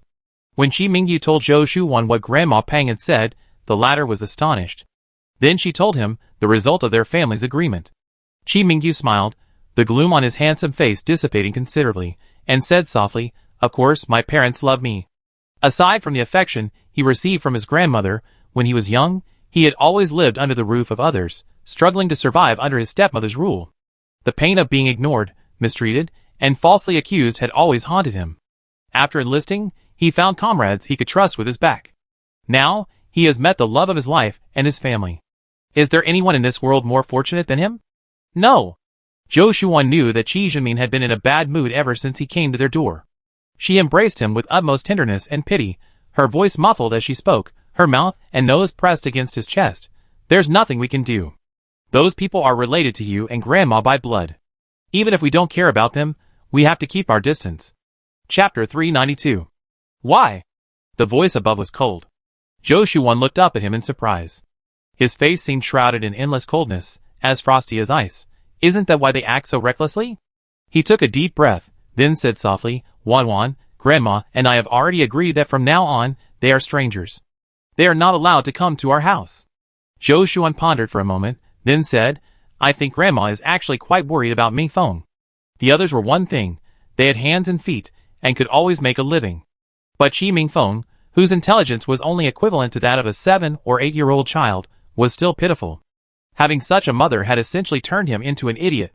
Qi Mingyu's eyebrows twitched, then he said, I already told Grandma that if she wants her grandchildren, I take her to their house to see them. There's no need for her to come to our house and disturb everyone's peace. This method was acceptable. Zhou Shuan felt a pang of sympathy for him. Qi Zhenmin was his father. Regardless of his true feelings, he certainly wouldn't want to be close to his stepmother and her 2 children. Looking at her pitying gaze, Qi Mingyu smiled, pressed his forehead against hers, and whispered, Wan, don't worry, I'm not that fragile. Indeed, they had lived in the apocalypse for so many years, weathering countless storms. A trip to his stepmother's house was a trivial matter. The Zhou family temporarily put the Qi family's affairs aside. Qi Zhenmin did bring Qi Mingfeng twice more, but no matter who in the Zhou family was present, they wouldn't open the door for him. Grandma Pang coldly told him to go back through the door. Qi Zhenmin was filled with resentment, and didn't appear again for over a month. That day, another devastating blizzard swept through the land. Daylight was instantly swallowed by the blizzard. The raging snow, like a runaway demon, roared and engulfed everything, turning the world into a white expanse with zero visibility. Because it happened so suddenly, no one was prepared and they were all trapped. Fortunately, after more than a year of acclimatization to the extreme cold, they had experienced many blizzards of varying sizes, and the base's facilities were well constructed. Those trapped outdoors groped their way forward, inching along the ropes tied to the buildings on either side. Something collapsed under the weight of the blizzard, making a loud crash. Zhou Shuan looked closely, and vaguely saw a large section of collapsed wall. Her heart tightened. Had one of the buildings collapsed? She was currently near the base plaza, the rope she held tied to an adjacent building. If the building collapsed, the survivors on her side would be in trouble. The rope they were tightly gripping would lose its hold, and they would be swept away by the wind and snow. Everyone was pulled along, stumbling and nearly falling, screaming. But these screams were swallowed by the wind and snow, leaving only faint, indistinct sounds. Zhou Shuan was also involuntarily pulled to the side by the rope. Fortunately, while the building in front of her had collapsed, the building behind her seemed intact, and the rope was tied quite securely, with only one end damaged. She turned, grabbed the only rope that could guide her, and headed in the opposite direction. Many survivors followed this rope, but due to the blizzard, they all stumbled and fell to the ground. Some people, caught off guard, momentarily loosened their grip and were swept away by the blizzard, leaving only a faint scream. Where they were swept to, and whether they could find shelter, was entirely up to fate. Zhou Shuan's purpose was clear. Earlier, when the blizzard struck, she and Qi Mingyu had fastened the rope with a buckle on their air conditioning suit to prevent such a situation where, in a moment of weakness, they lost their grip on the guiding rope and were swept away by the blizzard. She pulled herself forward, holding onto the rope. If she encountered a soft body, she would stop to help them grab the rope, then shout, "Go back!" In the face of natural disaster, besides saving her own life, there was little she could do, and this was all she could do. She probably grabbed 5 or 6 fallen people, and then stumbled along for an unknown amount of time, about 40 minutes, maybe an hour, before finally reaching the building behind them, braving the fierce blizzard. She touched the hard wall of the building and breathed a sigh of relief. Holding onto one rope with one hand, she felt her way along the wall with the other, finally finding another rope about waist high. She breathed a sigh of relief, a surge of joy welling up inside. This was the rope guiding her into the building. She tentatively pulled on it. It was sturdy. She decisively dropped the first rope, secured the second with a lock, and continued feeling her way forward. Walking close to the wall, the wind and snow were somewhat blocked, making walking easier, although she still couldn't see the path clearly. After about 20 minutes, she finally found a door. She vaguely remembered, It seemed to be the grocery store her family had once rented. She pushed the door. It was locked from the inside. Then she raised her fist and pounded on it, the muffled thuds barely audible in the wind and snow. Someone followed behind her, tall and strong, like a man, more powerful than her, and also pounded on the door. The door opened. The person behind her was very strong, pushing Zhou Shuan forward in 2 steps. Once inside, Zhou Shuan couldn't see clearly for a moment. The visor of her air-conditioned suit was covered with a thick layer of snow, already frozen. The door slammed shut behind her. Not knowing the temperature inside, Zhou Shuan didn't dare remove her visor. The deafening howl of the wind outside still echoed in her ears, so she cautiously made her way towards the wall, watching her surroundings. Someone came to her side and, without a word, removed her visor. Zhou Shuan was startled. The man had already said, "It's warm inside. Take it off." She then removed her mask, finally seeing the scene inside. There were about 20 people huddled in the middle of the room, where a pile of coal ash was burning, significantly raising the temperature. Turning her head, Zhou Shuan understood why the door hadn't opened despite her forceful knocking. The snow outside was too heavy. The shop's door couldn't keep out the wind and snow. It was only by using sofas, pieces of wood, and tables that the people inside had rummaged through that the door was barely keeping out the wind and snow. But the sound of the snow hitting the door, thump, thump, thump, was indistinguishable from someone knocking. The person who had forcefully pushed her in also removed his mask. Upon closer inspection, it was the taciturn Tao Zheng. He was also very surprised to see her. "Sister-in-law? What are you doing here?" He frowned slightly and walked over.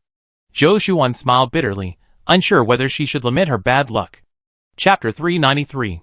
Actually, it was during working hours. She was originally at the hospital. A patient suddenly collapsed on the roadside, convulsing. No one dared to move him, so they skated to the hospital for help.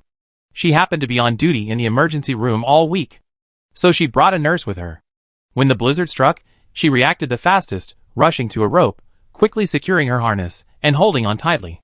When she came to her senses, the nurse and the people who had called for help were nowhere to be seen. She briefly explained the situation and asked, "And you?" Tao Zheng nodded slightly. "On patrol." Zhou Shuan nodded. If it was a patrol, it must be a patrol team. Looking around, he was the only one who had found this place. Tao Zheng gave a bitter smile. The 5 of us had all managed to grab the rope, but then we saw survivors calling for help ahead, so we went to rescue them. In the end, I barely managed to grab the rope, but the others were never seen again. The people inside were silent. Disappearing in a blizzard, if you're wearing thermal clothing or cold weather gear and are just trapped outside, that's relatively fortunate. You eventually emerge unharmed.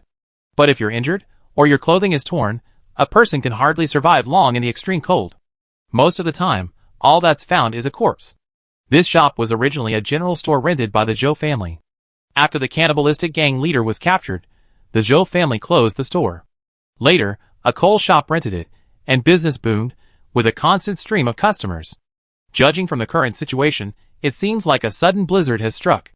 The shop owner proactively opened his door to let the survivors outside take shelter from the snow. The base's security is quite good. Even if they temporarily shelter the deceased, there shouldn't be any major safety issues. The shop owner, a middle-aged man in his 40s, saw Zhou Shuan and Tao Zheng standing there blankly and beckoned, "Come sit down and warm up for a while. I don't think this blizzard will pass anytime soon." Indeed, in over a year, aside from the initial period, this is almost the biggest blizzard people have ever experienced. Even the buildings across the square collapsed. Zhou Shuan frowned slightly. Today's disaster has destroyed countless buildings and houses, and killed countless survivors. This is the tragedy of living in the apocalypse. No matter how many technological means people use to prevent natural disasters, air-conditioned clothing, cold weather gear, or even white flame furnaces, human power is extremely insignificant in the face of a cataclysmic catastrophe. Tao Zheng was on patrol. He didn't know if Qi Mingyu was outside.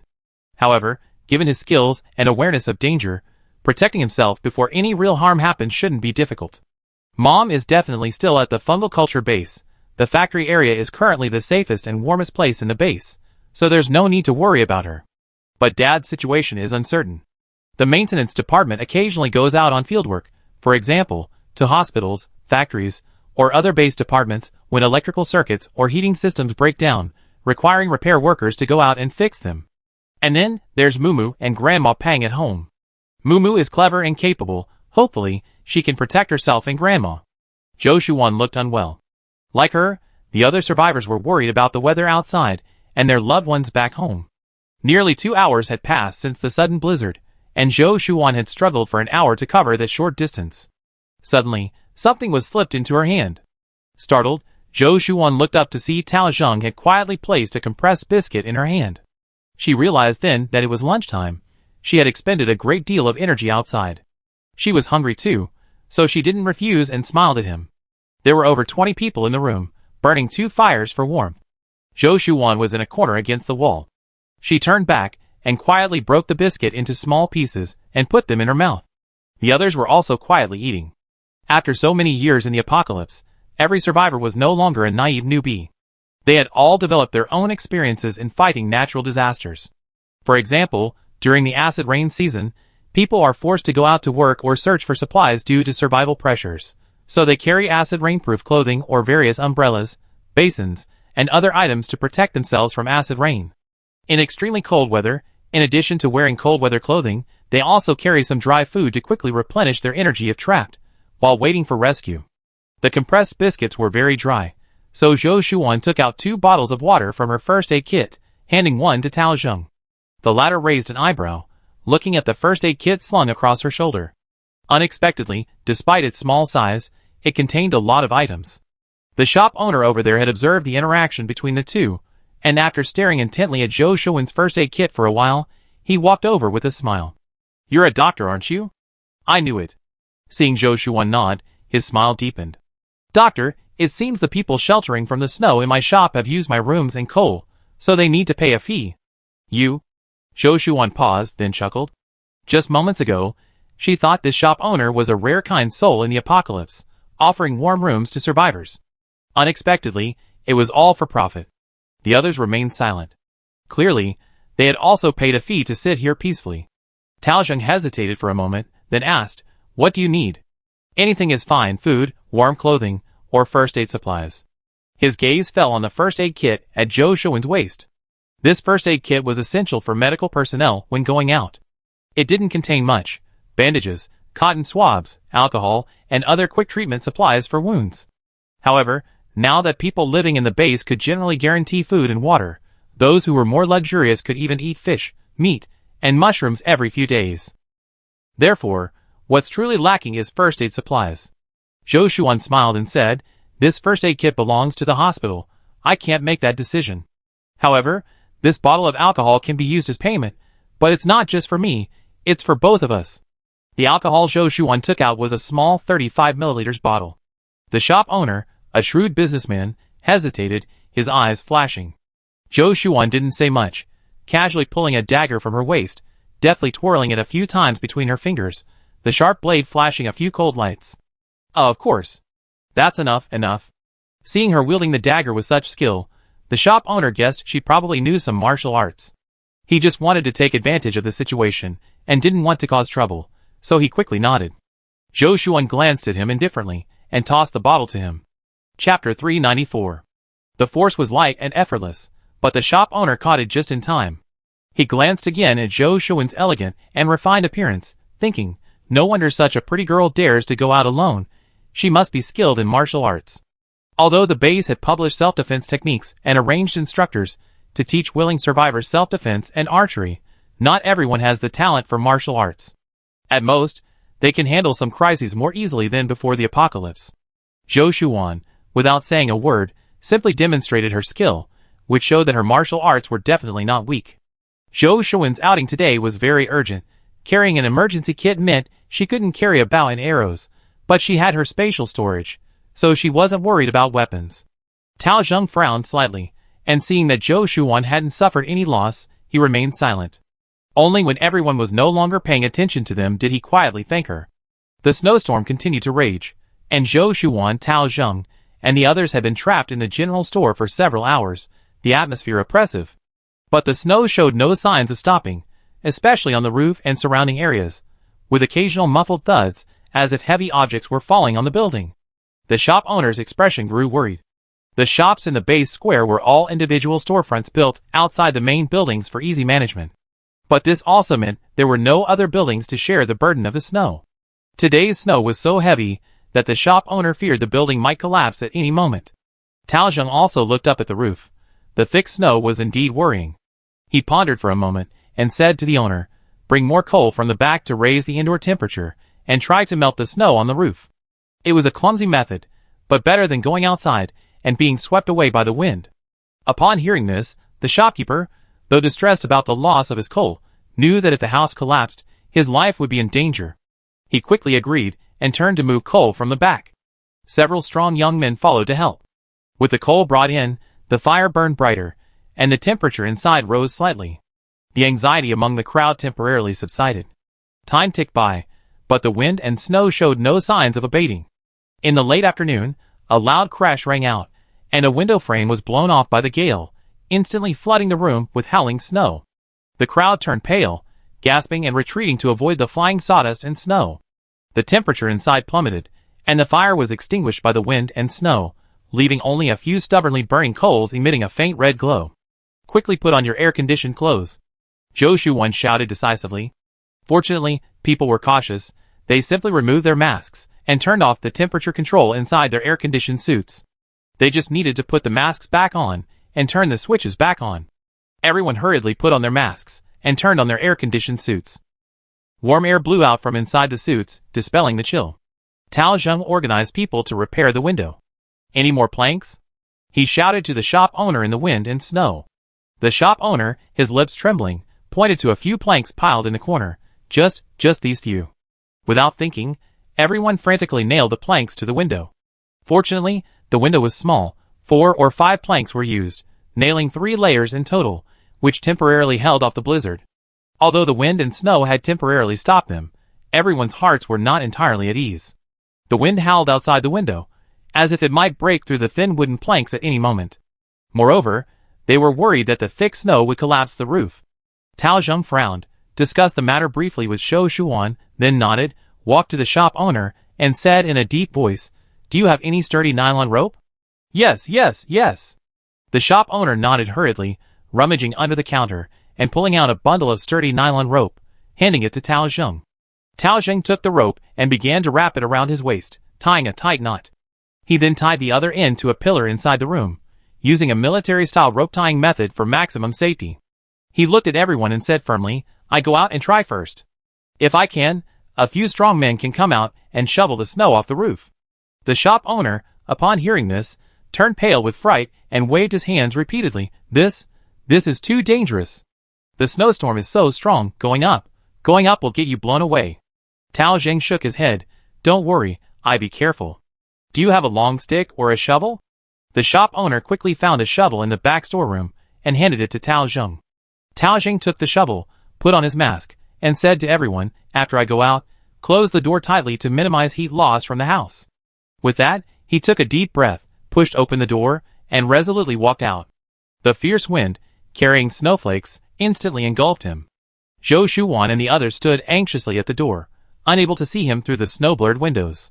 But seeing the rope tied tightly to the pillar, they knew he was safe for now. The rope was swaying violently, indicating he couldn't control himself in the blizzard outside. Zhou Shuwan bit her lip, fearing her friend Qi Mingyu might be swept away by the snowstorm. Everyone inside held their breath, watching the rope intently. Time ticked by, each second feeling like an eternity. Finally, a knock sounded at the door. The shop owner quickly opened it, and Tao Zheng reappeared. He was covered in snow, looking like a snowman. Everyone rushed forward to brush the snow off him. "I tried it. Using a rope to secure yourself to the building will reduce the danger," Tao Zheng said succinctly. "The snow on the roof is very thick. We must start clearing it immediately." Even so, everyone took a step back in fear. "We don't need too many people. The roof can't hold much more. 3 more people will do." But still, no one was willing to risk their lives to go out. Tao Zheng's gaze turned to the shop owner. The owner was so frightened that he took a large step back, waving his hands, his face pale. I can't. Find someone else. My legs are weak. I have a 70-year-old mother at home, and teenagers to raise. I'm the only able-bodied person in my family. I can't die." Zhou Shuwan was speechless. Tao Zheng looked at him. "Boss, you need to understand, if this house collapses, we all die." The word die struck the shop owner hard. He paused, then covered his face, and burst into tears. Tears and snot rolled down his face, making him look incredibly pitiful. He was actually willing to take in these survivors in a crisis, although he also hoped to make some money from it, but deep down, some kindness remained in his heart. Chapter 395. Now, hearing that they might all die in this blizzard, some were overwhelmed by the psychological pressure.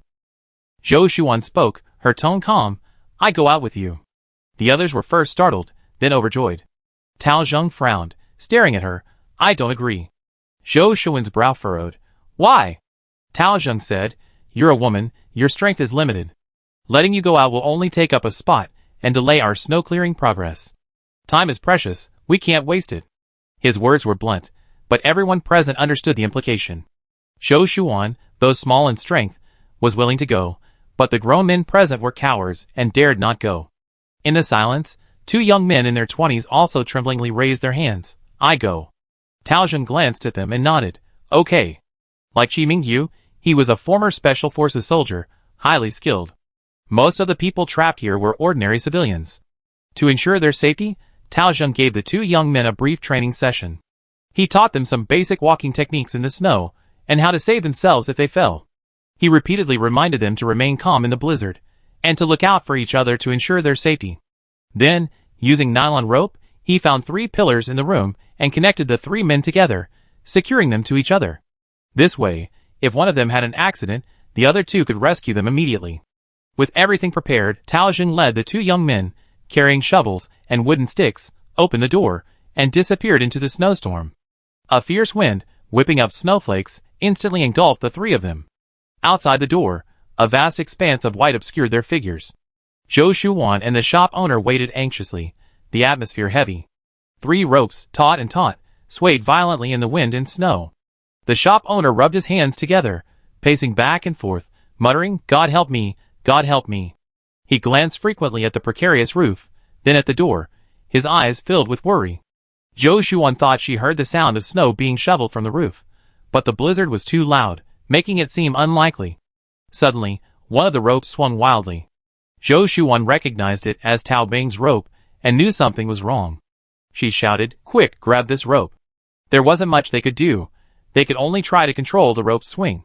Zhou Shuan tried gently tugging at the rope a few times, a pre-programmed signal Qi Mingyu had told her about in the military. The snowstorm was too heavy. She hadn't expected anyone outside to sense it. Unexpectedly, a short while later, the rope began to swing rhythmically, tighten, and shake a few times. She secretly checked the preset signal, then breathed a sigh of relief. "It's all right, they must have just fallen." Everyone looked at her with astonishment. More than an hour later, the 3 returned safely, bringing good news. Most of the snow on the roof had been cleared, and there was no immediate danger of collapse. Everyone was overjoyed, and the shop owner, especially, excitedly grasped Tao Bing's hand, expressing his gratitude incoherently. "Thank you, thank you. Thank you so much. You saved all our lives."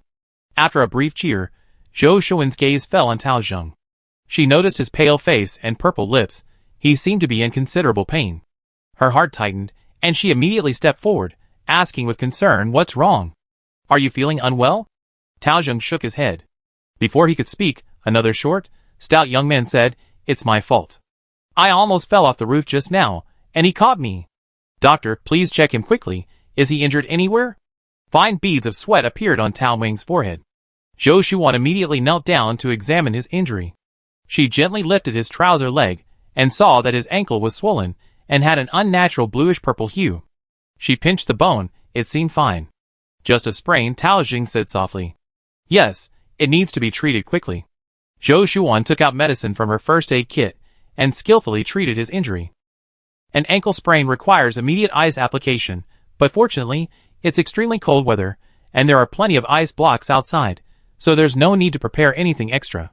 The short, stout young man ran outside and brought back a thick block of ice. Zhou Shuan wrapped it in a towel and placed it on the injured area as an ice pack. She then applied pressure with an elastic bandage, and then brought a stool to elevate the ankle above heart level to promote blood flow and reduce swelling. After finishing, Tao Zheng thanked her. Zhou Shuan managed a weak smile, her gaze fixed worriedly out the window. Tao Zheng knew she was worried about Zhou's family and the captain, who were unaware of the situation. "The captain will definitely protect himself," he whispered reassuringly. Having met him a few times, he was always taciturn, seemingly even less talkative than Qi Mingyu, so his initiative to offer comfort surprised Zhou Shuan. Then she smiled and sighed softly. Little Yu isn't too worrying, I'm worried about home. Our villas don't have any high-rise buildings to help withstand the pressure. If the whole family were here, she could safely clear the snow off the roof with her father and little Yu.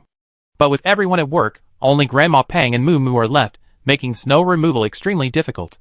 However, judging from the situation at the shops here, with snow falling like this for a whole day and night, the villa definitely won't be able to withstand it. Zhou Shuan hesitated, unsure if she could safely get home in this weather. Tao Zheng noticed her thoughts and warned in a low voice, "The snowstorm outside is terrible, even worse than when we came this morning. It's very dangerous to go out now." Zhou Shuan glanced at him and nodded, "I was just thinking." She wondered to herself, if she thought this way, would her brother Yu think the same way? Had he already set off in the snow? Or had he arrived home? Was he injured? And what about Dad? Had he gone out? Was he safe? A dense, suffocating anxiety and worry pierced her heart like fine needles, both painful and oppressive. She wasn't the only one worried about her family, everyone else was too. Although everyone in the house wished they could fly back to check on them, they were trapped in this place by reality. As night fell, the snowstorm intensified, and they knew they would have to spend the night there. Some of the more irritable ones were already cursing the heavens. Some people, after finishing their food at noon and in the evening, began to panic, their eyes darting around at the other people in the room, their intentions obvious. Chapter 396. The shop owner ran the shop here, and they still had enough coal for heating. However, there was only enough food for him to eat for 2 or 3 days, and with so many people in the house, it wasn't enough to share. So, the shop owner had moved over to Tao Ding's side, who seemed to be a member of the security team. The shop owner hung his head, pretending not to see the others actively moving coal to the back. If it was only burning for a few days, the loss would be relatively small. Everyone was already very impatient, and if he spoke up to stop them, or asked for a fee, he might get stabbed in the back. Discretion is the better part of valor. It must be said that the shop owner, who had survived the apocalypse for many years, was quite pragmatic. However, Tao Zheng, seeing his obvious act of defection, pointed to his ankle. "I'm injured." "Yes, thank you." The shop owner smiled obsequiously, hesitated for a moment, but still secretly slipped a piece of potato into Tao Bing's hand. Tao Zheng glanced down and saw a roasted potato, its skin slightly charred.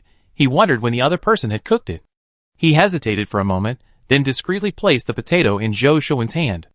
Zhou Shuan paused, then gently shook her head in refusal. She wasn't too hungry yet, she had plenty of food in her storage space, and besides, the other person was injured and needed to replenish their strength. Tao Zheng insisted, so Zhou Shuan reluctantly accepted it, breaking off a small piece and putting it in her mouth. A faint sweetness spread through her mouth, dispelling the fatigue of the entire day. She handed the rest to Tao Zheng. Tao Zheng shook his head, indicating that she should eat it. He knew Zhou Shuan's first aid kit wasn't large and couldn't hold much food. Zhou Shuan understood that the other person was taking care of her out of respect for Qi Mingyu. After thinking for a moment, she took out a compressed biscuit and handed it to him. "I have some more here," she said, shaking the first aid kit. The other person was somewhat surprised.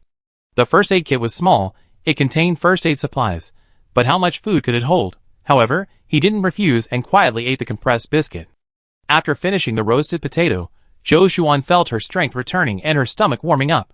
Outside the window, the wind and snow continued to rage, and several muffled thuds came from the roof, like huge boulders crashing down, sending chills down everyone's spines. The unease in the grocery store intensified, the previously calm atmosphere became restless. A burly man suddenly stood up. He was wrapped in a thick winter coat, his face unshaven, and his eyes fierce. He walked up to the shop owner and said gruffly, "Boss, I'm hungry. Do you have anything to eat?" The shop owner, startled, backed away, his face pale, and stammered, No, really nothing. Just the little bit I had for lunch." He looked at Tao Zheng with pleading eyes, hoping he would intervene. The crowd immediately erupted into an argument. Some echoed the burly man, others complained about the shop owner's stinginess, and still others silently clutched their food, warily watching their surroundings. Tao Zheng struggled to stand up, but Zhou Shuan stopped him. She stood up, clapped her hands, drawing everyone's attention. "Who doesn't have food?" Her voice, though not loud, was very authoritative. Her eyes swept lightly around the room, and the small room instantly fell silent. About a third of the people raised their hands, about 7 or 8 in total. Zhou Shuan took out 4 packs of compressed biscuits from the first aid kit, 2 biscuits in each pack, and gave 1 to each person. This is enough for 1 meal. If you want to save money, you can have it for 2 meals, she said calmly, her gaze sweeping over the crowd. Tao Zheng, standing next to her, was somewhat surprised, but he wasn't familiar with Zhou Shuan. They had just bumped into each other, and taking care of his teammate's wife was what he should do. He chose to remain silent. Actually, Zhou Shuan wasn't a saint. She just wanted to spend the night quietly, not wanting any unnecessary trouble, and would go home as soon as the snow stopped. For packs of compressed biscuits weren't much to her. She considered it buying some peace and quiet. Everyone stared at her in surprise, not expecting her to have food. Zhou Shuan paused, then continued, "This is all the food I have left. Those who have no food should conserve it as needed, and the rest of you should distribute it according to your own circumstances. If the blizzard doesn't stop tomorrow, and we're still trapped here, that would be a real crisis." Everyone fell silent. Even the general store owner sighed, deeply worried. Zhou Shuan looked around, her tone becoming more forceful. "If anyone causes trouble again, throw them all out into the snow." Her expression was stern, possessing the authority of a superior, as if she naturally exuded a power that commanded respect. Everyone was momentarily stunned, not daring to utter a sound. Especially the burly man who had started the disturbance. He glanced at Tao Zheng beside her, snorted coldly, and sat down. The general store instantly fell silent, save for the crackling of the burning firewood. Zhou Shuan paused, then said, "For everyone's safety, we need to take turns on duty to prevent any accidents." The group reluctantly agreed. Zhou Shuan looked at the 20-odd people inside, and roughly assigned them duties. They would rotate every 2 hours to ensure everyone got enough rest. The grocer voluntarily, perhaps out of necessity, provided some thick blankets to keep the guards warm. Outside, the wind howled, battering the makeshift wooden windows with a grating sound. The grocer, hunched over, huddled in a corner, occasionally glancing up at the precarious roof, then at the raging snowstorm outside, sighing deeply. Occasionally, someone would get up to add coal, the firelight illuminating their weary faces. The night deepened, but the wind and snow showed no signs of abating. In fact, they intensified, and unsettling cracking sounds echoed from the roof. This house won't collapse, will it?" a young woman asked, her voice trembling. No one answered her, but worry was etched on everyone's face. Zhou Shuan sat next to Tao Zheng. In this state, sleep was impossible, so she leaned against the wall, closing her eyes to conserve her energy. Tao Ning's ankle, though treated, still ached slightly. He gently moved it, his brow furrowed. Zhou Shuan noticed his movement and softly asked, "Does it still hurt?" Tao Zheng shook his head, his lips moving as if he wanted to say something, but he only uttered one word. "It's okay." Zhou Shuan took a small bottle from her first aid kit, poured out 2 pills, and handed them to him. "Take these, painkillers." Tao Zheng took the pills without a word and swallowed them. Then he whispered, "You can't trust anyone here. I keep watch for the second half of the night. You keep watch for the first half." This was a soldier's vigilance. Zhou Shuan nodded. Generally speaking, people are more likely to fall asleep in the second half of the night, and are more likely to be in danger. Tao Zheng took the initiative to stay up in the second half of the night to take care of her. Chapter 397. No one slept well all night. 2 piles of coal were lit inside, and only a small hole could be left in the window to allow the gas to escape, otherwise carbon dioxide poisoning could easily occur in the extreme cold. Therefore, Zhou Shuan leaned against the wall, constantly feeling a cold draft blowing in from the side. She only managed to doze off for a short while until dawn. Early in the morning, a small noise woke her up. She looked around and saw that most people were already up, gathered around the only remaining window, looking at the commotion outside. Zhou Shuan didn't even need to get up to hear the howling wind outside, and the muffled sounds of heavy objects hitting the roof and walls. Her heart sank. Tao Zheng beside her had already said softly, "The snow hasn't stopped." Zhou Shuan glanced at him, his eyes were sunken, and there were dark circles under them. He hadn't slept well either. She pursed her lips, walked to the window, and looked out. Sure enough, the wind and snow showed no signs of abating. Visibility was less than half a meter. All she could see outside the window was a blinding white expanse, mixed with large snowflakes that pelted the ground like hailstones. She remained silent. Back inside, she ate a simple meal. Because Tao Zheng was beside her, she didn't take out high-energy foods like chocolate or brown sugar buns, foods that might arouse suspicion, and ate compressed biscuits instead. Tao Zheng saw her take another pack of compressed biscuits from the first aid kit and raised an eyebrow. She handed him one. He actually carried more compressed biscuits with him, but she didn't seem inclined to discuss it with him. After handing him the biscuit, she silently chewed it. Then, after drinking a few sips of water, she said to him, I absolutely have to find a way back today. Tao Zheng was taken aback, then understood her meaning. If only Mu Mu and her grandmother were at home, Zhou's parents wouldn't be able to manage in such a snowy weather, leaving only Zhou Shuan and Shi Mingyu. He frowned slightly. Yesterday, shoveling snow from the roof was extremely difficult. Even 3 grown men couldn't withstand the onslaught of the wind and snow, one of them nearly being blown away. Let alone a woman. After a moment of silence, he spoke, If the captain has the capacity, I believe he will find a way back. You don't need to risk it. Zhou Shuan shook her head. Even if Brother Yu goes back, the snow is too heavy now, the house will definitely be overwhelmed, and he won't be able to clear all the snow by himself. I can help him when I get back. If he, then I should go back even more. She didn't want to return home to a scene of collapsed buildings and devastation. Then I escort you back, Tao Zheng said. Zhou Shuan was taken aback, then quickly shook her head. No need, your leg injury hasn't healed yet. Slipping in the snow, there's no need to use your legs too much. Give me 2 more painkillers, and I be fine. Hearing the other person's calm tone, Zhou Shuan thought he was a ruthless person like Shi Mingyu. No wonder, he was a special forces soldier. After thinking it over, she still shook her head. I need a reason to go back, but you don't. Stay here to recover, and wait for the blizzard to stop. Tao Zheng's tone was very calm. You are the captain's wife. The captain has saved me many times during missions before. I can't stand idly by. Seeing Zhou Shuan open her mouth to say something, he continued, Today I'm here, but if it were Xiao Lu or Sang Zi, they would definitely make the same choice as me. Meeting his determined gaze, Zhou Shuan hesitated for a moment, then finally nodded, Okay. 2 people certainly had a better chance of survival. Zhou Shuan took a folded map from her first aid kit. Tao Zheng looked closely, and realized it was a map of the base's buildings. Her first aid kit was like a treasure trove, containing everything imaginable. We're here now. The shortest route back to the villa area is here. Go through the square, then into this alley, turn a few corners, and walk a bit more, and you be there. It didn't sound far. On a normal day, it would only take 10 minutes or so on ice skates. The villa area, after all, catered to dignitaries and the wealthy, boasting a prime location very close to the base's central square.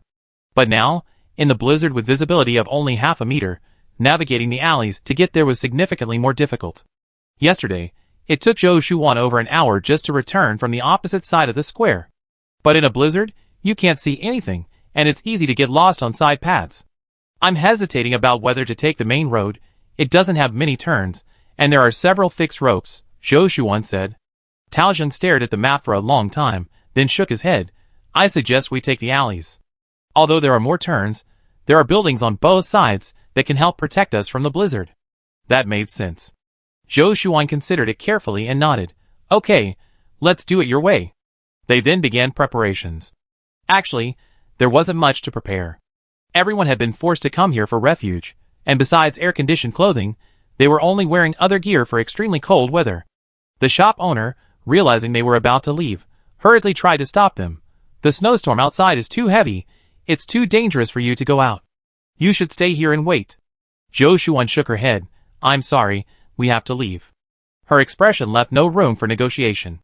The shop owner sighed. Young people are all too stubborn. They won't listen to anything. And Brother Tao, your leg is still limping. Dr. Zhou said yesterday that you need to rest for the next few days. Tao Zheng smiled slightly. It's nothing serious. Thank you for your concern. Also, boss, after we leave, you still need to organize people to clear the snow. It's been a whole night. The snow must be quite thick now. If it's not cleared in time, all of you here will be in danger. The shop owner suddenly wanted him to stay even more. Of everyone in the room, only these 2 were chivalrous, skilled at organizing people, and naturally authoritative. The others were either cowardly, selfish, or only interested in bullying their own kind. If these 2 authoritative figures left, he didn't dare to even think about how bad the situation would be. Hesitantly said to Tao Zheng, Brother Tao, why don't you wait a little longer? I don't think this snowstorm will stop anytime soon. Tao Zheng shook his head, and patted the man's slightly hunched shoulder. The others looked over, some confused, some eager, and some secretly excited that these 2 were finally leaving. Zhou Shuan was only worried about her family, and had no energy to deal with things here, ignoring the various looks from these people. Tao Zheng hesitated for a moment, then proactively revealed his identity, raising his voice. Boss, thank you for taking me in these past 2 days. I'm a squad leader from the security team, out on patrol, but we were caught in a blizzard and lost contact with the rest of the team. I have to leave now, and I come back to thank you again when I have the chance. Chapter 398. The shop owner had already guessed the other person's identity, but he wasn't entirely sure. Most of the base's security team members wore air-conditioned uniforms, while Tao Zheng wore a winter coat.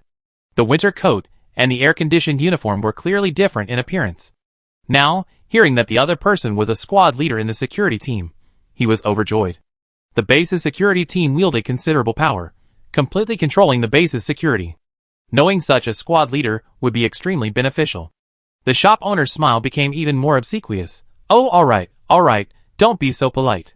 Those who had been itching to make a move stared at Tao Zheng in shock. Tao Zheng's threatening gaze swept across the room, and everyone fell silent.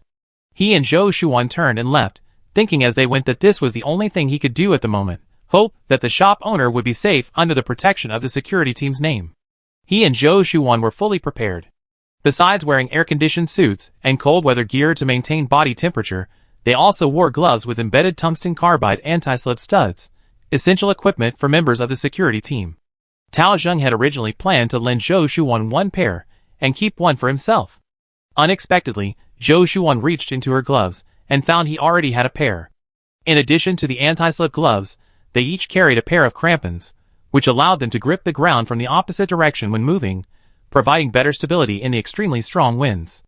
After discussing for a while, they decided that in such a heavy blizzard, the best course of action was to find the nearest building to wait.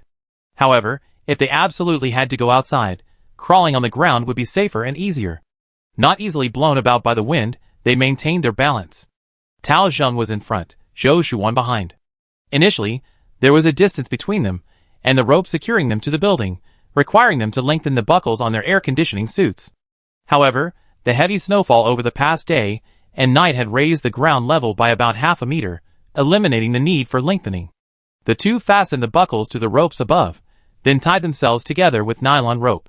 Before setting off, Zhou Shuan handed Tao Zheng a whistle. Outside, they couldn't hear each other speak. They would have to rely on the whistle to communicate. As soon as they stepped outside, Zhou Shuan noticed the wind was stronger than the day before.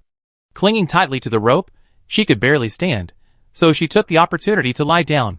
The freshly fallen snow froze into ice on the ground almost instantly. Fortunately, both of them were wearing air conditioning and cold weather suits, so they weren't afraid of hypothermia, and they crawled forward, one in front of the other. The howling wind felt like countless sharp blades scraping against their skin, bringing waves of dull, stinging pain. Ice and snow particles pelted their masks, making a crackling sound, blurring their vision. Zhou Shuan and Tao Zheng crawled forward, their crampons gripping the ground tightly to prevent being blown away by the gale. Although they weren't afraid of the low temperature, moving against the wind like this was extremely exhausting. After crawling for about 10 minutes, each breath Zhou Shuan took became difficult. Her lungs felt heavy and suffocating, as if filled with lead. Tao Zheng seemed to notice her slowing down and slowed down as well. Zhou Shuan could barely keep up. After moving forward for about a few hundred meters, the rope tied around Tao Bing's waist suddenly tightened, and he was thrown off balance by a strong gust of wind, sliding several meters across the ice. Zhou Shuan was also pulled along, but fortunately, both of them were experienced and quickly swung their crampons in the opposite direction, barely managing to regain their balance. Tao Ning's leg. Zhou Shuan blew her whistle forcefully. The short, rapid whistle sounded weak in the wind and snow, but it conveyed a sense of urgency. Tao Zheng groaned and struggled to his feet, his crampons carving deep marks on the ground. A burning pain shot through his ankle, but he tried to ignore it, whistling back at Zhou Shuan a few times. Then he adjusted his position and continued his arduous crawl forward. The gale, like an invisible giant hand, kept trying to overturn them, but the two of them, with their tenacious willpower, moved forward step by step. They moved slowly along the buildings, chunks of ice and snow occasionally sliding down from the rooftops, hitting the ground with dull thuds. Zhou Shuan's heart skipped a beat. They had agreed to take the narrow alleyway before setting out, but they had forgotten the risk of heavy objects falling when there were buildings on both sides. She blew her whistle again, reminding Tao Zheng of the danger above. Tao Zheng responded, indicating that he heard her. He moved more cautiously than before, frequently glancing up to check the snow accumulation above. Crawling was slightly faster than walking, and after about 50 minutes, the two crossed the square and reached the buildings to the west. They found a relatively sheltered corner, and stopped to rest and replenish their energy. "Are you alright?" Zhou Shuan shouted, her voice hoarse. In a blizzard, the wind drowns out all sound, so shouting was the only way to communicate. Tao Zheng nodded, but the pain and exhaustion prevented him from speaking. Initially, he planned to slide back, but quickly abandoned the idea. Crawling required leg strength, especially since the fall had aggravated his ankle injury. Zhou Shuan couldn't see his face clearly, but she guessed his wounds must be in considerable pain, and she felt very guilty. After thinking for a moment, she took 2 energy bars from the first aid kit and handed them to him. These energy bars were extremely small, less than the thickness of a little finger, yet they could quickly replenish energy. They were military supplies. Qi Mingyu had also stockpiled some of these energy bars when he hoarded supplies. However, with abundant supplies in their spatial dimension, they hadn't been too reluctant to use them unless there were special circumstances. Now was one of those special circumstances. The outer casing of the energy bar had been worn away, revealing only the tattered packaging with ice crystals. Tao Zheng was surprised, but after a closer look, he recognized it. But this was understandable. The captain must have hoarded them, and then gone to great lengths to preserve them until now. His fingers trembled slightly as he tore open the packaging, leaving only a small opening in his mask, and then stuffed the energy bar into his mouth. In the wild, it's best not to remove the highly sealed air-conditioned suit mask. However, in special circumstances, such as when replenishing energy, this small opening can be used to eat. It needs to be done quickly, and then the opening must be sealed. Zhou Shuan doesn't need to go through that trouble. She can now directly transfer food from her spatial storage to her mouth, and no one can see what she's eating. However, in a confined space like yesterday's, eating anything would be discovered, especially with a highly vigilant Special Forces soldier sitting next to her. So she only ate compressed biscuits and roasted potatoes. She also ate 2 energy bars, and felt her strength had recovered considerably. After a brief exchange, the two decided to continue their journey. "Let's go," Zhou Shuan said firmly, putting on her mask. Tao Jing nodded, and also put on his mask. The two lay down again, crossing a wide square. This time, they would need to crawl along ropes in the alley. They had briefly discussed it before deciding to stick to the original plan. Chapter 399. Although there was a risk of heavy objects falling from above, firstly, they had memorized this route thoroughly. Taking another route and going the wrong way would be catastrophic. Secondly, the wind today was stronger than they had anticipated. If there were buildings on either side, they could at least get some shelter from the wind. Therefore, the two continued their arduous crawling forward along the wall. The howling wind whipped at Zhou Shuan and Tao Zheng, carrying shards of ice and snow that lashed relentlessly. Visibility was extremely low. The world seemed to be nothing but a vast expanse of white, with only the piercing sound of the wind and snow filling their ears. Zhou Shuan and Tao Zheng crawled laboriously along the alley. The snow was already above their knees, making each step incredibly difficult. Zhou Shuan frequently checked the rope between them, making sure it hadn't been severed by sharp icicles. Suddenly, a loud crash came from above, like something snapping. Zhou Shuan's heart tightened. Before she could react, a large chunk of snow, mixed with ice, crashed down, striking her squarely on the back. "Ugh!" Zhou Shuan groaned, her body jolting violently, and everything went black. Tao Zheng, walking ahead, didn't sense the movement behind him, but felt the rope tighten suddenly. He immediately stopped, his heart sinking, and turned back to shout, "Sister-in-law, are you all right?" The wind and snow were too strong, his voice broken and fragmented. There was no response from behind. It was likely the other person couldn't hear him. Tao Zheng whistled a few times, but only a very weak whistle came through. He immediately turned and crawled towards Zhou Shuan. The two of them weren't far apart, only about a meter apart. But the visibility was so low that even at that distance, all they could see was a blinding white expanse. When Tao Zheng reached her, he noticed the large clumps of snow that had fallen beside her, and his heart sank. Zhou Shuan, however, had recovered. The impact had nearly knocked her unconscious. She tried to move her body, confirming that her bones weren't broken, just dazed from the impact. She waved her hand, indicating she was all right. "Hang in there." Tao Deng's voice came through the snowstorm, tinged with anxiety. He had no better option. The two of them had already made it this far, and they could only keep going. Zhou Shuan gritted her teeth, enduring the pain in her back, and crawled forward step by step. With two injured people, their pace was definitely slower than before. The snowstorm seemed to intensify, Visibility dwindled, and Zhou Shuan felt like she was struggling in a giant white cage, unable to see the end or find her way. But even more despair lay ahead. Just as they were nearing the end of the alley, they discovered it was completely blocked by collapsed buildings. Huge blocks of concrete and twisted steel bars lay before them, making passage impossible. Zhou Shuan's heart sank. The original plan was no longer feasible. They needed to find another way. Tao Zheng frowned, glancing at the blocked alleyway, then at Zhou Shuan, who was almost buried by the snowstorm. He made a decisive move, blowing his whistle to signal them to turn back. The two had no choice but to retrace their steps and find a new route. The danger was greater now. Zhou Shuan's face was grim. The pain in her back made her feel numb, but she still carefully studied the route. The snowstorm continued to rage. She squinted, trying to make out the surrounding buildings. Suddenly, a thought struck her. The red building next to her looked very familiar. She thought carefully for a moment and finally remembered. This building was a maintenance workshop where Zhou Jianhai used to work. She vaguely recalled that there was an underground passage beneath the workshop, a small maintenance passage that existed before the base was built, only wide enough for two people to pass through. After the base was completed, heating pipes were laid directly through this passage, leading directly to the factory.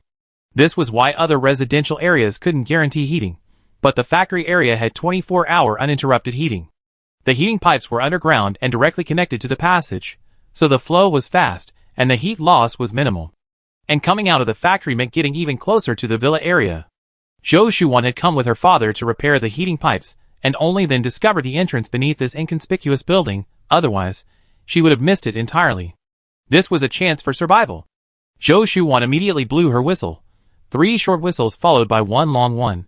The signal she and Tao Zheng had agreed upon, indicating the presence of a new passage. Although Tao Zheng wasn't as familiar with the base as Zhou Shuan, he trusted her. Upon hearing the whistle, he immediately adjusted his direction and followed her as she climbed towards the building. Currently, the first floor of all the buildings on the ground was covered by a thick layer of snow and ice, and people entered and exited from the second floor. However, upon reaching the building, Zhou Shuan and the others found that the roller shutter door of the maintenance department was completely covered by snow, making it impossible to enter without considerable effort to clear the snow. The two had to use every method imaginable, painstakingly clearing an area with their crampons, and then groping their way to a small hole under the roller shutter door. She took out a thin wire from her spatial storage, skillfully poked it a few times, and with a soft click, the lock on the roller shutter door opened. Zhou Shuan was overjoyed.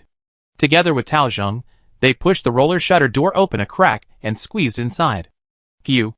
Once inside the repair shop, the howling wind and snow lessened considerably. Zhou Shuan let out a long sigh of relief, feeling as if she had just escaped death. Although it was a building, it was actually part of the residential complex. This particular entrance was a deliberate addition during the initial construction of the base, providing easy access to the underground passage.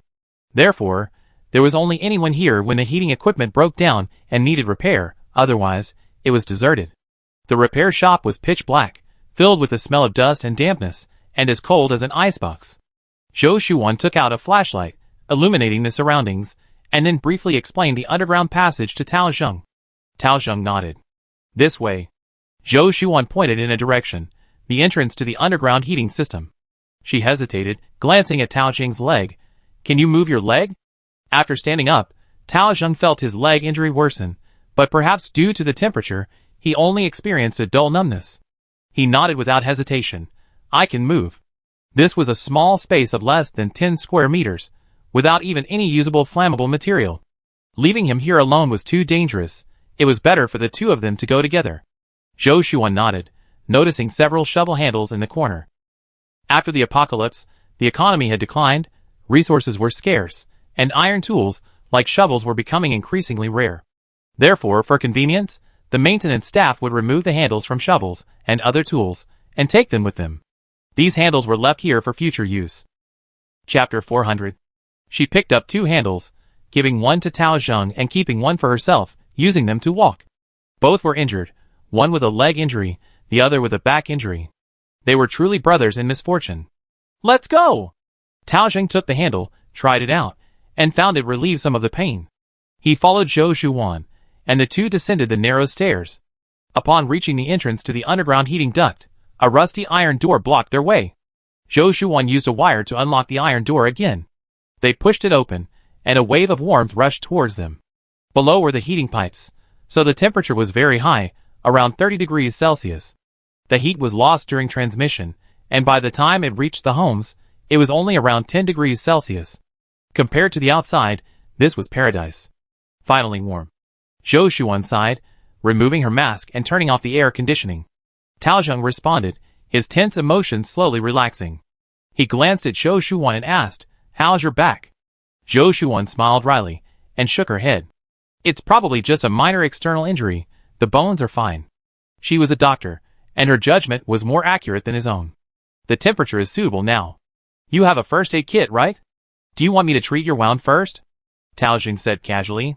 Although the two weren't very familiar with each other, and it was a man and a woman, treating a back wound would be an awkward thing. So Tao Zheng deliberately downplayed it, trying to avoid this awkwardness for both of them. Zhou Shuan blinked, thinking about how before the apocalypse, it was common to go swimming in a swimsuit at the beach, with your back exposed. However, she didn't want to waste any more time. Every second she lingered here increased the chances of danger back home. Therefore, she quickly shook her head. "It's much faster this way. Let's go back and check on the villa area first, then we deal with it." Tao Zheng agreed. The passageway was narrow, and with the heating duct installed, it was only wide enough for one person to pass sideways. The two walked one after the other.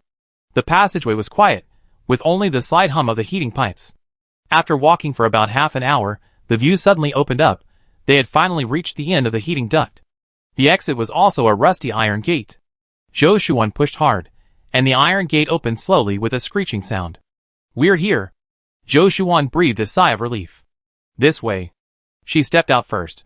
Zhou Shuan and Tao Zheng crawled out of the iron gate and carefully examined the area, discovering that the exit was located in a hidden corner behind the factory area. They had already donned their air-conditioned and cold-weather gear in the heated duct. Zhou Shuan pulled out a map, using the dim light to orient herself. "We need to find a secure rope," she said, pointing to a location marked on the map. "We follow the factory's outer wall, first to the greenhouse, then to the villa area." Tao Zheng nodded, his face pale, his lips tightly pressed together, clearly still tormented by the pain from his foot injury. The rope was usually attached next to the door. After a few gropes, they found it. They secured themselves to the rope using the same method as before, then tied themselves up one after the other, and began to crawl along the factory's outer wall. The snow was deep, making every step difficult. Every step felt like pushing their limits. Beneath the thick snow lay hidden dangers. A single misstep could send them tumbling. The snow was deep, making every step difficult. The howling wind, like an invisible giant hand, relentlessly tried to push them down. The two could only cling tightly to their crampons, inching forward step by step. After climbing for about 10 minutes, Zhou Shuan felt the rope in front of her suddenly tighten.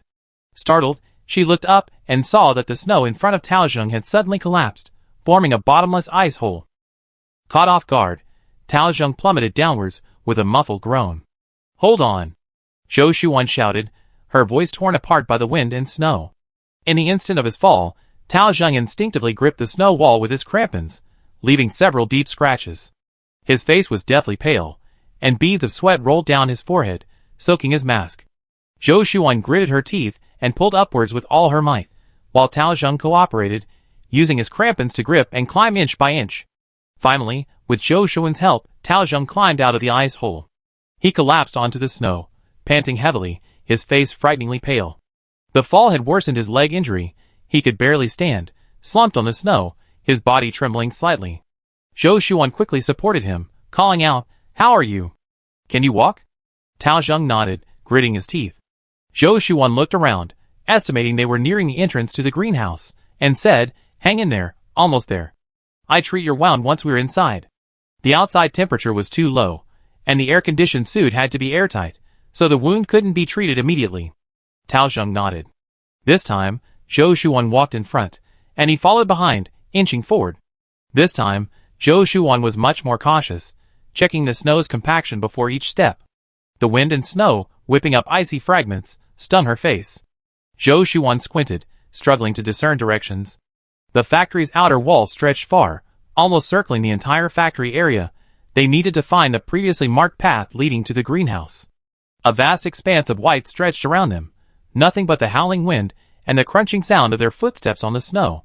Zhou Shuwan stopped, looking around. In the endless snow, everything was unrecognizable, making it impossible to tell which way was which. She frowned, carefully observing her surroundings, trying to find familiar landmarks. Tao Jing also observed intently, then suddenly blew his whistle. He pointed towards the 11 o'clock direction. In the distance, a sign half buried in snow stood, seemingly the entrance to the greenhouse. Zhou Shuwan looked in the direction indicated, squinting to make out the outline of a sign. Finally, she hadn't gone the wrong way.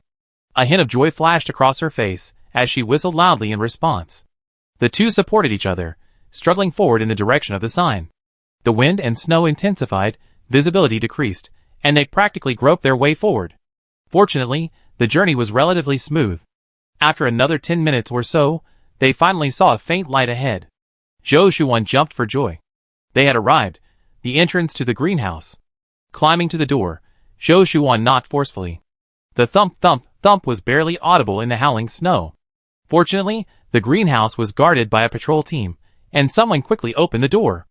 Everyone was startled to see two people looking like snowmen enter. "Quick, come in!" A patrolman hurriedly pulled them into the greenhouse. Chapter 401. Upon entering the greenhouse, the temperature suddenly rose, a wave of warmth washing over them. Zhou Shuwan removed her mask, taking a deep breath. The icy air was finally replaced by warm air. Tao Jing also removed his mask. His face was still pale, his lips trembling slightly. The warm air finally relaxed his tense nerves, but the sharp pain in his ankle became even more pronounced. He stumbled, almost falling. Zhou Shuwan quickly caught him. "Careful." Tao Jing gritted his teeth, fine beads of sweat forming on his forehead. He leaned against the wall, slowly sitting down on the floor, taking a deep breath, and managing a weak smile at Zhou Shuwan. "I'm fine." Zhou Shuwan immediately took out medicine and bandages from the first aid kit, and skillfully treated his wound. Tao Dang's ankle was severely swollen, and the skin around the wound was bluish-purple. But he remained silent, only clenching his teeth, his brow furrowed. Currently, all the base's building entrances are on the second floor. However, to accommodate more survivors, several of the greenhouses have now been built as two-story structures. The second floor is also quite crowded. People come and go in the greenhouses, occasionally glancing at them curiously and whispering among themselves. The air is filled with the aroma of food and a faint smell of disinfectant. Several patrolmen in security uniforms are scrutinizing them, their eyes filled with astonishment and disbelief. It's important to understand that in extreme cold disasters, if you're caught in a blizzard, the golden survival time is within 5 hours. This is assuming you're wearing air-conditioned clothing to maintain your body temperature. If you can find shelter within 5 hours, your chances of survival increase to 80%. But if they hadn't found shelter in time, the intense blizzard would have swept them away, and the survivors, having expended a great deal of energy searching for shelter, would have faced an almost 100% chance of death. Unexpectedly, the sudden blizzard had lasted a day and a night, plus a whole morning. 30 hours had passed, and these two had still managed to find this place. They were undeniably two incredibly resilient individuals. But the two men had no time to dwell on their astonishment. After bandaging his wound, Zhou Shuwan supported his ankle with a splint and sternly instructed, "You can't move anymore. Otherwise, it caused lasting damage." "Thank you," Tao Jing said softly. Zhou Shuwan shook her head, handing him a painkiller and a high-energy bar. "Eat something to replenish your energy." Too extravagant, Tao Jing sighed softly. He'd eaten 3 energy bars today. If he exchanged them for supplies, he wondered how much he could get. Zhou Shuwan glanced at him irritably. "Since you came out with me to protect me, and you got injured, I have to bleed a little to help you heal faster. Otherwise, when your captain finds out, he'd give me a hard time." Tao Jing knew she was saying this on purpose to reassure him. His previous impression of Zhou Shuwan was limited to her being the wife of his captain, with whom he had shared life and death many times. After spending these 2 days together, he understood her better.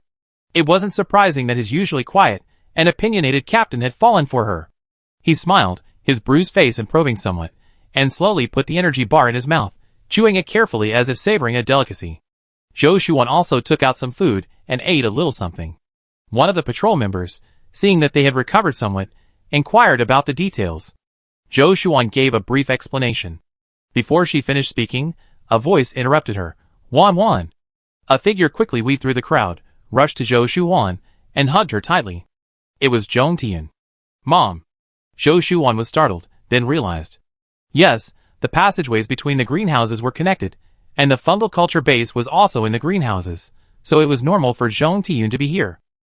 They hadn't seen each other for only a day and a night, but the mother and daughter felt as if they had been separated for half a lifetime, embracing each other tightly. Zhong Tiyun's touch was quite strong, causing Zhou Shuan's back to throb with pain. She couldn't help but gasp his. Zhong Tiyun noticed her daughter's unusual reaction and quickly released her, looking her up and down anxiously. "What's wrong? Are you feeling unwell?" she asked anxiously. Zhou Shuan gently shook her head, explaining, "My back got hit by some snow, it hurts a bit." "How could you be so careless?" Zhong Tiyun frowned with concern, gently patting her back with a touch barely noticeable. "You child, how could you dare to go out like that?" Her eyes were slightly red, her voice filled with deep self-reproach and worry. Seeing the tears in her mother's eyes, Zhou Shuan felt a warmth in her heart and comforted her in return. "I'm fine. Mom, how are you? Is everything alright at the greenhouse? Dad, do you know how Mumu and Grandma are doing?" She asked a series of questions. Zhong Tiyun took a deep breath, calmed herself, and shook her head. "The greenhouse is alright, but I'm worried about the snow piling up on the roof. Fortunately, the security team has arranged for people to take turns clearing it. Apart from that, no one dares to go out casually. I haven't heard a thing from your dad or the others." She spoke, her expression somewhat somber. She was worried about Zhou Jianhai, unsure whether he was at the repair shop or out doing repairs, and also about Mu and Grandma Pang at home. The snowstorm had been incredibly heavy and intense. The greenhouse roof had already been cleared several times. She wondered how the villa was doing. Mu and Grandma Pang were definitely incapable of going out to clear the snow, but Zhong Tiyun worried that Mu, now an adult, might go upstairs alone to clear the snow. The danger would be too great. "Mom, don't worry too much, I go home and check on her in a bit," Zhou Shuan quickly reassured her. "You?" Zhong Tiyun hesitated. She was worried about her son at home, but she didn't want Zhou Shuan to go out and encounter danger. Putting that aside, she was worried about Zhou Shuan's injuries. Looking at Tao Bing's leg, who was sitting on the ground, she was extremely grateful.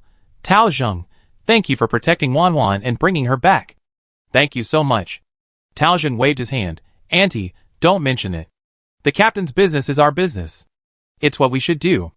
At this moment, another patrol team leader also came over.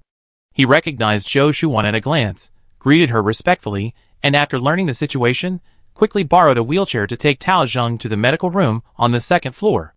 Zhong Tiyun wanted her daughter to also go to the medical room to have her wound checked. Although the medical equipment in the greenhouse wasn't as complete as in a hospital, it had qualified doctors. Zhou Shuan wanted to refuse, but considering there were no doctors at home, and her back was indeed very painful, she nodded. There weren't many people in the medical room, only 2 doctors and a few nurses busy at work. The doctor first examined Tao Zheng, carefully checking the wound that Zhou Shuan had previously bandaged, and said, "The bandaging is good, it's not a big problem, he needs to rest for a month." Chapter 402. He turned to Zhou Shuan again, gesturing for her to come behind the curtain so he could examine her back. "Back?" Zhou Shuan gently lifted her clothes, revealing her swollen, bruised back. Upon seeing her daughter's back, Zhong Tiyun couldn't help but burst into tears again. "My Shuan, this must hurt so much." The doctor pressed on the bones around the wound, and Zhou Shuan winced in pain, gasping for breath. After confirming that the bones were not injured, the doctor carefully treated the wound, saying, "She needs to rest. Try not to engage in any strenuous activity for the next few days." Hearing this, Zhong Tiyun felt slightly relieved. But Zhou Shuan was still worried about home. Having come this far, how could she insist on going back? Zhong Tiyun couldn't persuade her otherwise, and was genuinely worried about the situation at home, so she said, "Then I go back with you. It'd be good to have someone to look after you on the way." Tao Bing's foot injury was quite serious, and he was no longer fit to travel. Zhong Tiyun and Zhou Shuan didn't want to trouble them any further. But Zhou Shuan shook her head firmly, saying, "No need, Mom. You stay here to take care of Tao Zheng. It's only a 10-minute walk from here to the villa area. I can manage on my own." Seeing that Zhong Tiyun wanted to say something, she added, "If I take you with me, I have to worry about your safety, and it'd be even slower." Zhong Tiyun opened her mouth, but couldn't say anything. She knew her daughter was right. If she insisted on going back with them, her daughter would have to take care of her on the way. She would be a burden to her daughter. "You? Then be careful." Zhong Tiyun's eyes reddened, trying her best to hold back her tears. "You must be careful." Zhou Shuan gripped her mother's hand tightly, giving her a reassuring look. The patrol team leader was Chen Fanming. His mother had previously received treatment from Zhou Shuan. Zhou Shuan had alleviated his mother's leg ailment, which had plagued her for years, with acupuncture. Therefore, he was very grateful to her. Now, hearing that she was going back to the villa area alone, he hesitated and offered to go with her. Dr. Zhou, this weather, it's too dangerous for you to go back alone. Let me go with you. He was a member of the security team and capable. However, the heavy snow didn't know when it would stop, and going and returning alone would be dangerous. He also had patrol duties here, and with the greenhouses closed, he needed to be extra vigilant about the safety hazards caused by so many people crowding together. So their patrol duties were also heavy. Zhou Shuan ultimately declined his offer. Chen Fanming wanted to say something more, but finally nodded and watched Zhou Shuan leave. Zhou Shuan put on her air conditioning coat, and Zhong Tian followed her out, repeatedly reminding her to be careful. Zhou Shuan suddenly realized she didn't know when the blizzard would end, and she was worried about leaving her mother alone.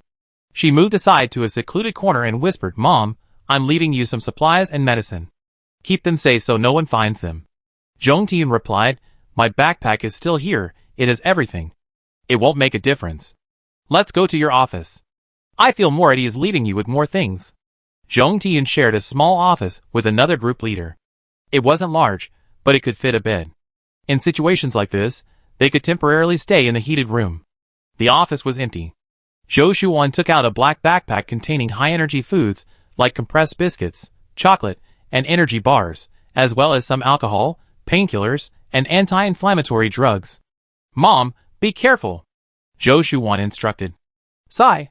Zhong Tian looked at her daughter, her heart aching as if countless needles were piercing it. She didn't want her daughter to be in danger, but the situation at home was indeed worrying. Watching her daughter's retreating figure, Zhong Tian felt as if her daughter was being sent to the battlefield, and she, as her mother, could only stand there and watch. Damn this heaven. After saying goodbye to her mother and Tao Zheng, Zhou Shuan asked the patrol team for directions, and then left the greenhouse, struggling alone along the rope towards the villa area. The wind and snow continued to rage, visibility was extremely low, and she relied on her memory and unwavering will to inching closer to home. The snow was thick, almost above her knees, making each step incredibly difficult. The wind howled, like an invisible giant hand, constantly trying to overturn her. Ice and snow particles pelted her mask, making a crackling sound, blurring her vision.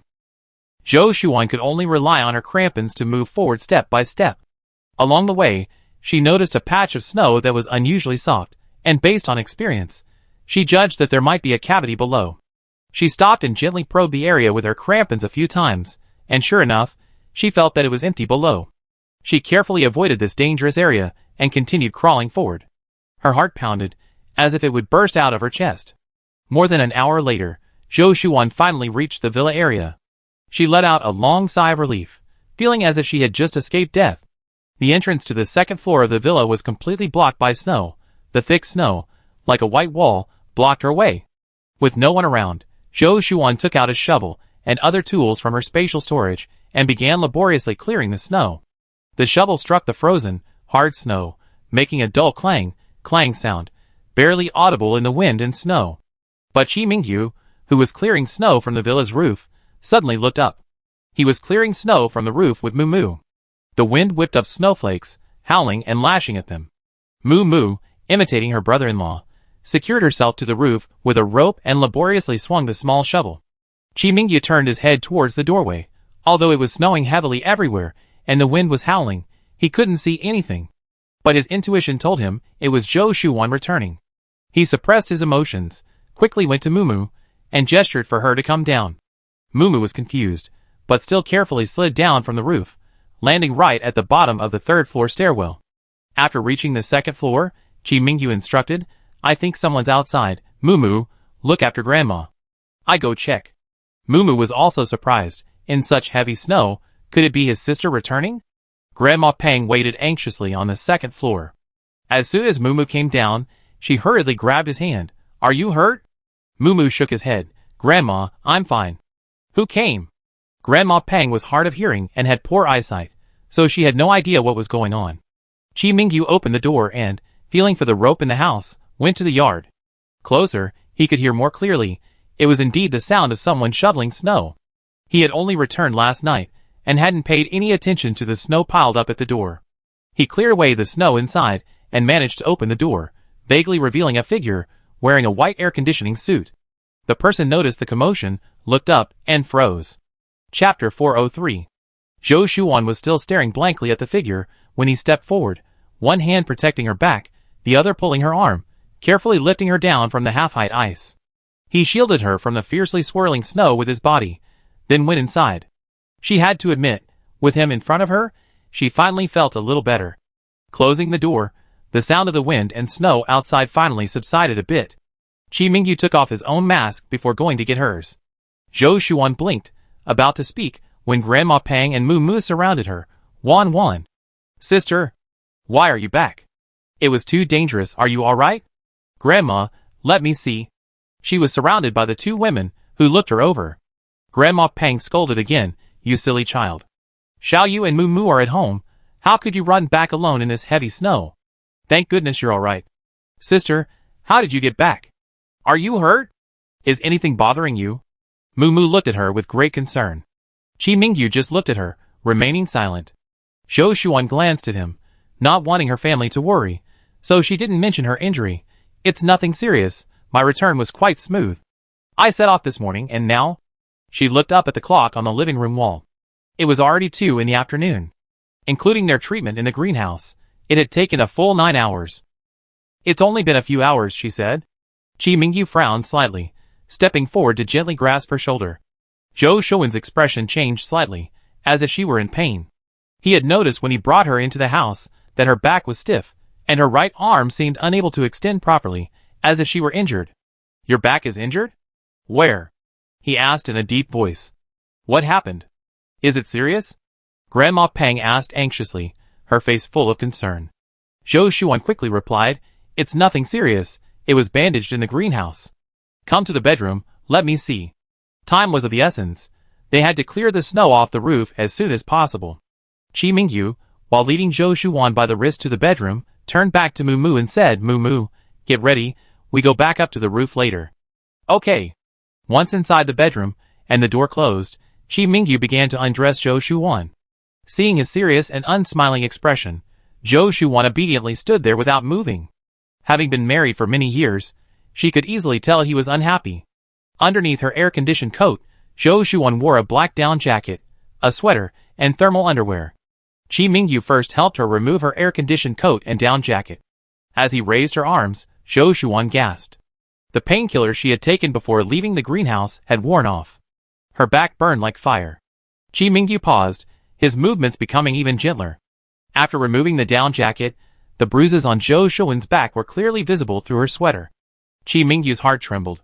His long, slender fingers gently tugged at her sweater and bra, rolling them up together. Perhaps it was because she had someone who cared for her now. Zhou Shuan felt that her injuries hurt much more now than in the greenhouse, especially as her clothes were rolled up. Even with the utmost care, the wounds were inevitably touched. She gasped, her vision fogging up. Between her shoulder blades, her back was swollen high, about 2 inches thick.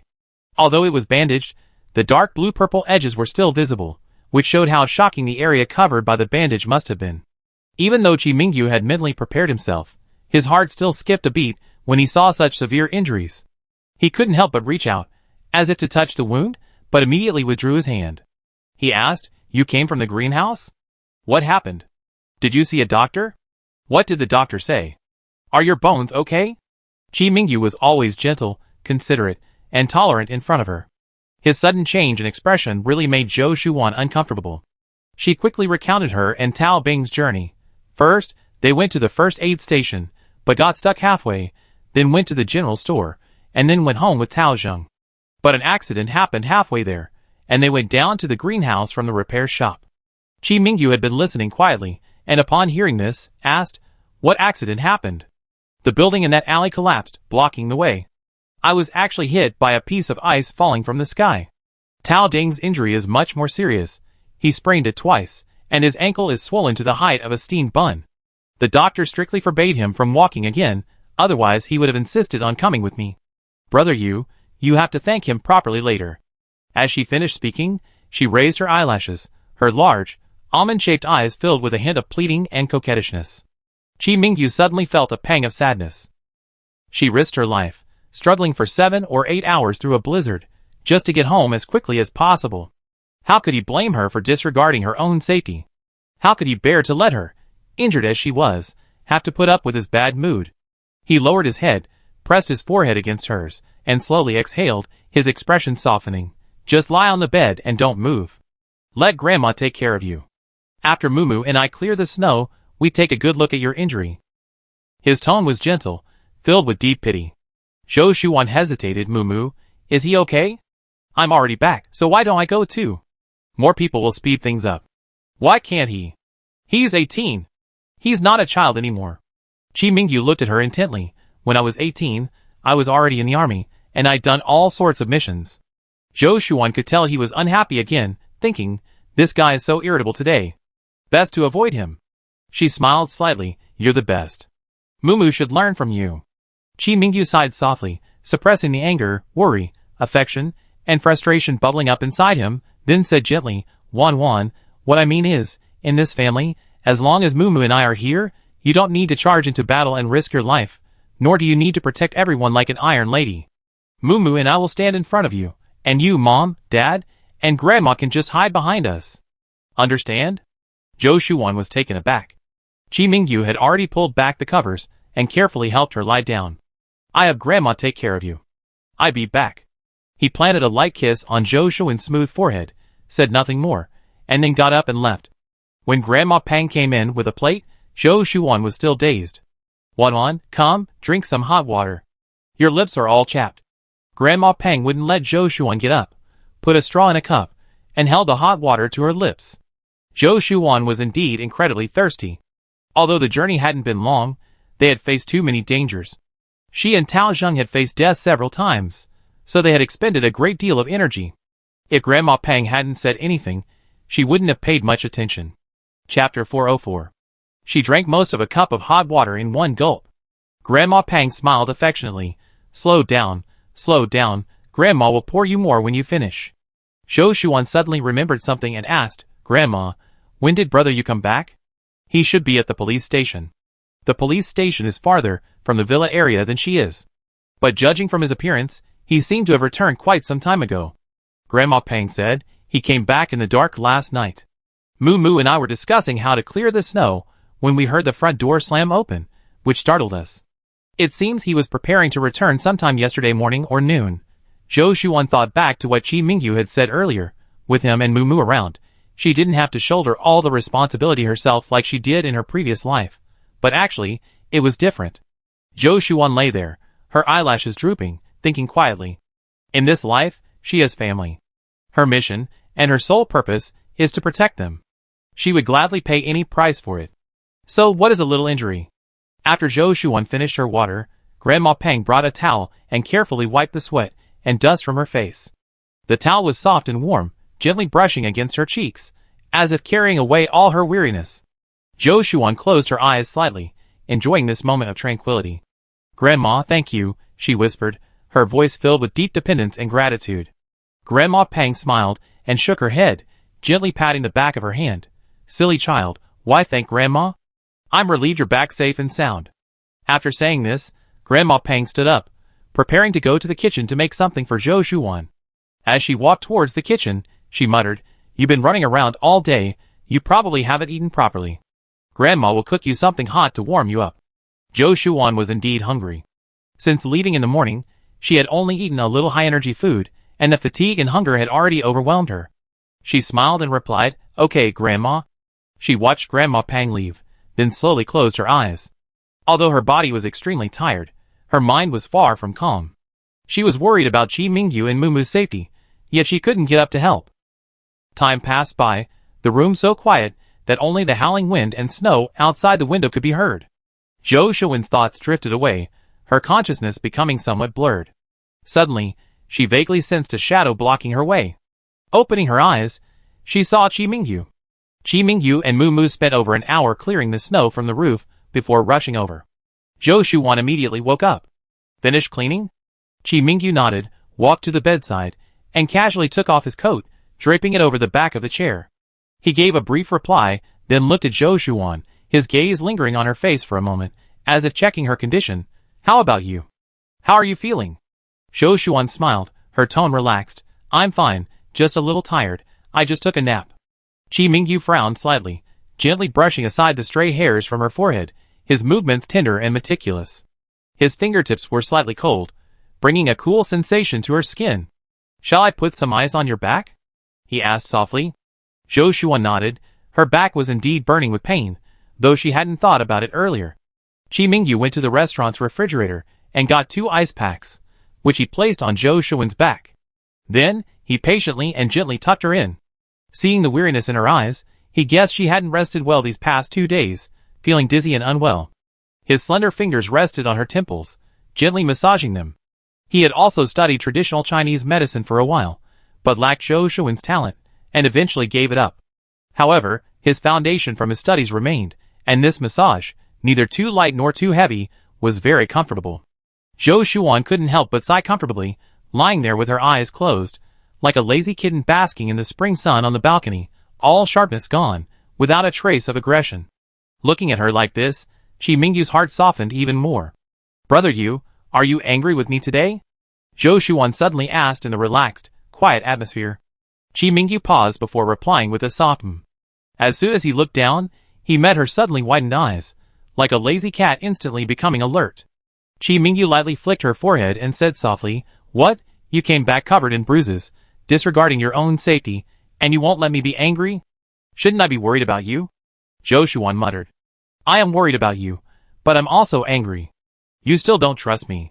Since you could think of all this, with such heavy snow, only Grandma and Mumu at home, the blizzard pressing against the roof, it was extremely dangerous. Why didn't you think of the possibility that I might have considered this?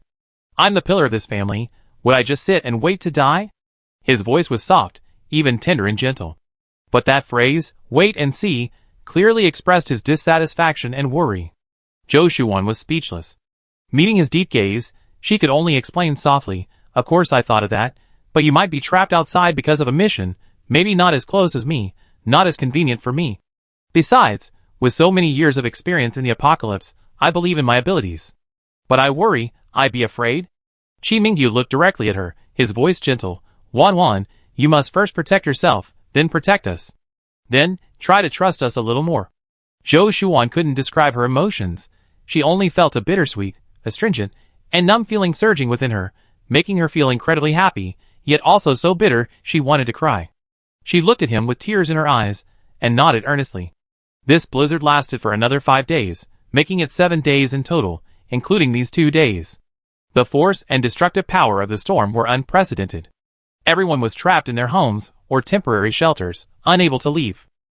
Fortunately, people had lived through nearly 2 years of extreme cold and natural disasters, and knew what to do in blizzards. Find shelter as quickly as possible, and clear snow from rooftops promptly. Therefore, when the official count of casualties began a week later, it wasn't too high.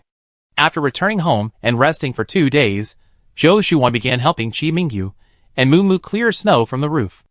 With 2 grown men in the house, Zhou Shuan didn't need to do much strenuous work, making things much easier. Because the snow fell so quickly and was so thick, they had to go up to the roof to clear it every few hours. The Zhou family's house was a 3-story villa. Sweeping snow only required going to the 3rd-floor roof. Chapter 405. The 3 of them secured themselves with ropes and braved the swirling snow to climb to the rooftop, shoveling snow down using professional snow removal tools. These snow removal tools were specially collected by Zhou Shuan years ago for shoveling snow in extremely cold weather. Once they had shoveled most of the snow, they cleared the snow from the 1st-floor yard and the sealed terrace. Qi Mingyu initially forbade Zhou Shuan from shoveling snow, but couldn't resist her stubbornness, so he assigned her some lighter tasks. Grandma Pang focused on cooking for the 3 young people, trying to replenish the energy they had expended shoveling snow. After the 7-day blizzard ended, Zhong Tiyun and Zhou Jianhai finally returned home. Zhou Shuan had seen her mother at the greenhouse before and knew she was safe and sound, so she wasn't worried. What she was worried about was her father, Zhou Jianhai. Zhou Jianhai worked in maintenance and frequently had field assignments. If he had actually gone out on the day of the blizzard, the risk would have been extremely high. Fortunately, Zhou Jianhai returned safely 7 days later, though somewhat disheveled. His air-conditioned suit was filthy and had several holes, but thankfully the seal hadn't been compromised. Zhou Jianhai removed his mask, revealing a weathered face, stubble-covered, chapped lips, and an overall exhausted appearance. Everyone was shocked. Zhou Jianhai looked like he had lost at least 10 kilograms. His once full, square face was now gaunt and emaciated. He was weak and listless, as if a gust of wind could knock him over. Zhou Shuan immediately recognized that he was hungry and rushed forward to support her weak father, anxiously asking, "Dad, how are you? Where have you been these past few days?"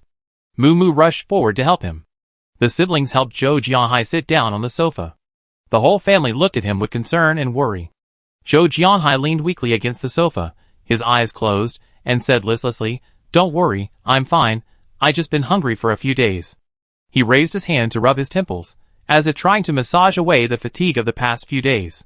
The living room was warm and cozy, the firewood in the coal stove crackling softly. Sunlight streamed in through the window, illuminating Zhou Jianhai's face, making him appear even more haggard. Seeing this, Zhong Tian felt a pang of heartache and quickly went to the kitchen to cook millet porridge. After slowly finishing a bowl of millet porridge, Zhou Jianhai's spirits improved somewhat, and he slowly recounted his experiences of the past week. "Sigh, this was really unlucky." He sighed, his brow furrowed, seemingly still recalling the harrowing events of the past few days. "That day I was repairing electrical circuits at a power line distribution center.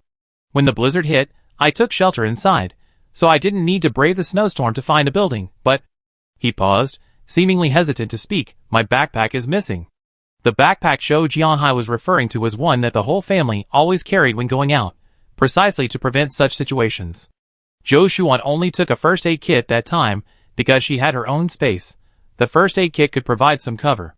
The backpack would hinder her movement, so she left it at the hospital. "The backpack is missing?" Zhong Tian frowned. "Who stole it?" "Yes," Zhou Jianhai nodded. "When I was climbing the ladder to repair the wires, the backpack was in the way, so I took it off and put it aside. But as soon as the blizzard started, I discovered my backpack had been stolen." There were 8 people sheltering from the blizzard in that transit room, 2 of whom were my colleagues. The other 5 were a supply team, a group. I'm certain they carried the backpack away. But outnumbered, he had no choice but to swallow his anger. All his supplies were in the backpack. Losing it meant a devastating loss. Especially in the transit room. Besides a little coal for the repair workers to use temporarily, there was no fuel. No food, no water, no heating supplies. If he hadn't been wearing an air conditioning suit, Zhou Jianhai would have had a hard time surviving this time. "Dad, how have you been these past few days?" Zhou Shuan asked calmly. "Fortunately, my 2 colleagues also brought some rations." Zhou Jianhai's tone softened slightly. "We have a good relationship, and they were willing to help me. But usually, the food we bring is only enough for 2 days. We had no choice. When we saw on the second day that the blizzard wasn't going to stop anytime soon, we ate very sparingly compressed biscuits, each of us only having a small piece. The repairman's first aid supplies included an aluminum container for boiling water in the wild, and some fuel. For the past 7 days, we relied on melted snow for drinking water. 2 days' worth of food for 2 people. The 3 of us managed to eat for 5 days. But in the last 2 days, we simply ran out of food and had to tough it out." Zhou Jianhai gave a bitter smile, reflecting on the past week's experience. It felt like a disaster. As a father and husband, he was extremely worried about his family, but he had no food, was too hungry to even move, let alone travel such a long distance home. Moreover, the 3 of them were outnumbered and couldn't afford to rest properly. They took turns resting, with one person constantly watching over the other. The 5 men weren't entirely at ease with them either, but the repairman was armed when he went out, and the supply team, accustomed to living on the edge, also had weapons. Therefore, neither side trusted the other. That's how the apocalypse is. People are treacherous, and anything can happen for survival. After recounting his own story, Zhou Jianhai asked about his family. "Everything's fine at home," Zhong Tian said, her eyes filled with tears, but she tried to sound reassuring. "It's just that the snow was so heavy that I was trapped in the greenhouse, and couldn't get back. Luckily, Xiao Yu came back on the afternoon of the first day. These past few days, he, Mu Mu, and Wan Wan have been clearing the snow off the roof, otherwise, we might not even be able to live in this house." When Zhou Jianhai and Zhong Tian returned, the blizzard had completely stopped, and they could clearly see the outside. Many buildings at the base had collapsed, and the snow layer was half a meter high, making it very inconvenient for people to travel. On the way back, Everywhere was filled with cries of people mourning the deaths of their loved ones, or scenes of people frantically clearing the half-meter-high snow from their doorways. Several houses in the villa area had also collapsed. These houses were unable to be cleared in time because the residents were trapped outside. Mumu and Grandma Pang were at home. Zhou Jianhai knew this. Qi Mingyu, as the man of the family, braved the snowstorm to come back and protect his grandmother, which was commendable, but the key was Wan Wan. Although Zhou Jianhai was exhausted and weak, he immediately looked at Zhou Shuwan. Wan Wan, you braved the snow to come back too? Zhou Shuwan slowly replied with a You child, that was too dangerous. You should have stayed where you were. Chapter 406.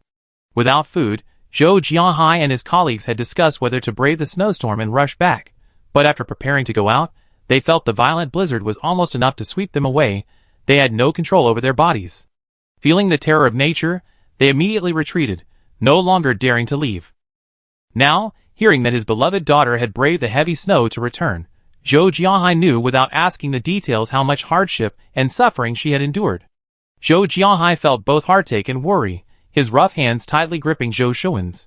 You child, really, how could you dare to run back in such heavy snow? What if something happened? He paused, his grip tightening, his eyes stinging with heartache, unable to utter a word of reproach. You're always so worrying. Zhou Shuwan looked at her father, her eyes also welling up with tears. She grasped Zhou Jianhai's hand in return, smiling reassuringly. Dad, I'm alright.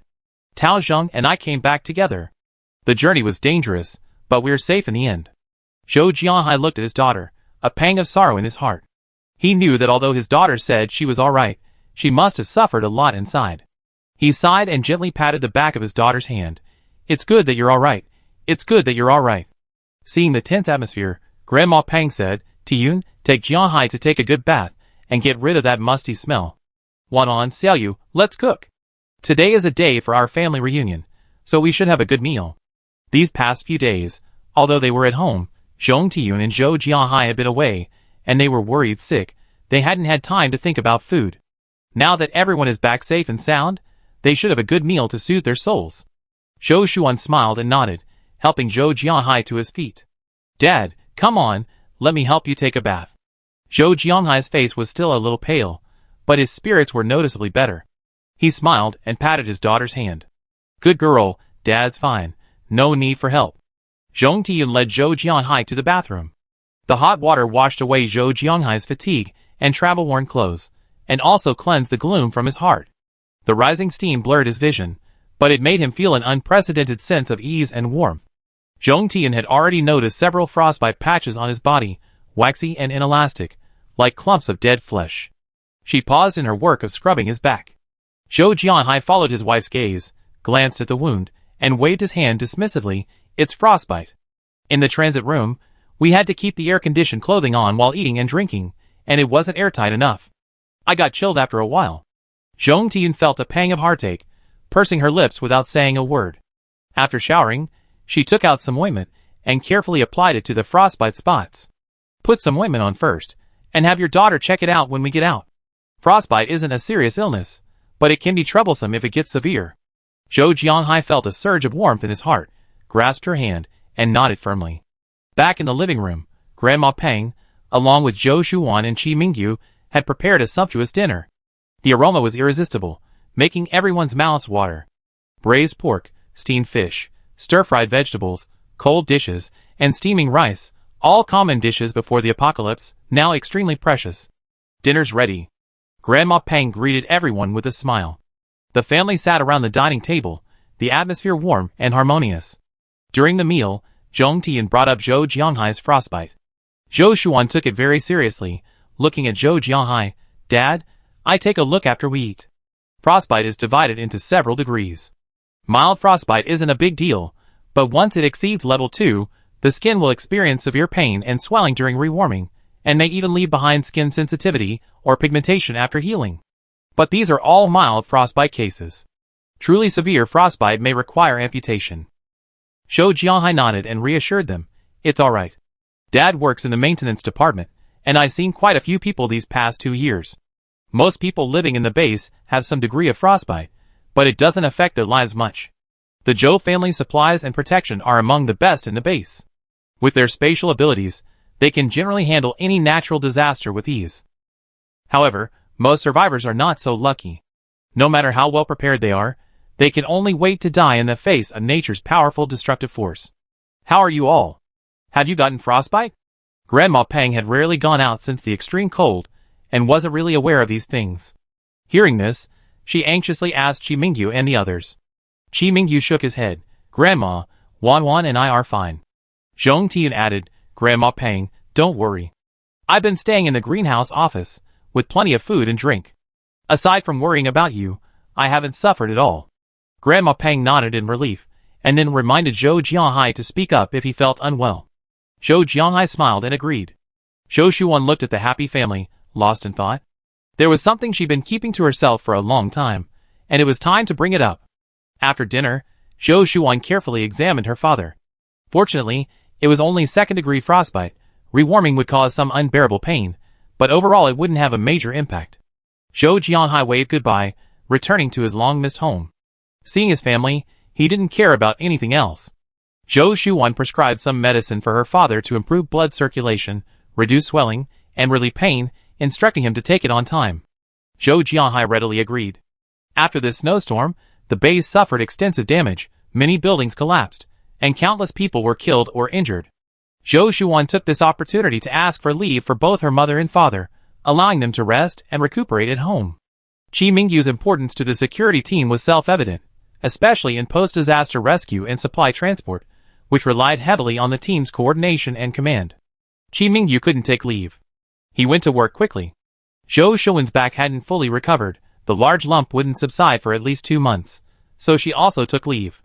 However, when Qi Mingyu returned from get-off-work the next day, they went together to their neighbor Tao Wing's house. When the blizzard struck, Tao Zheng and Xiao Lu were on duty outside, and Sangzi was home alone. He couldn't worry about anything else, preoccupied with Tao Zheng and Xiao Lu, and cleared the snow by himself.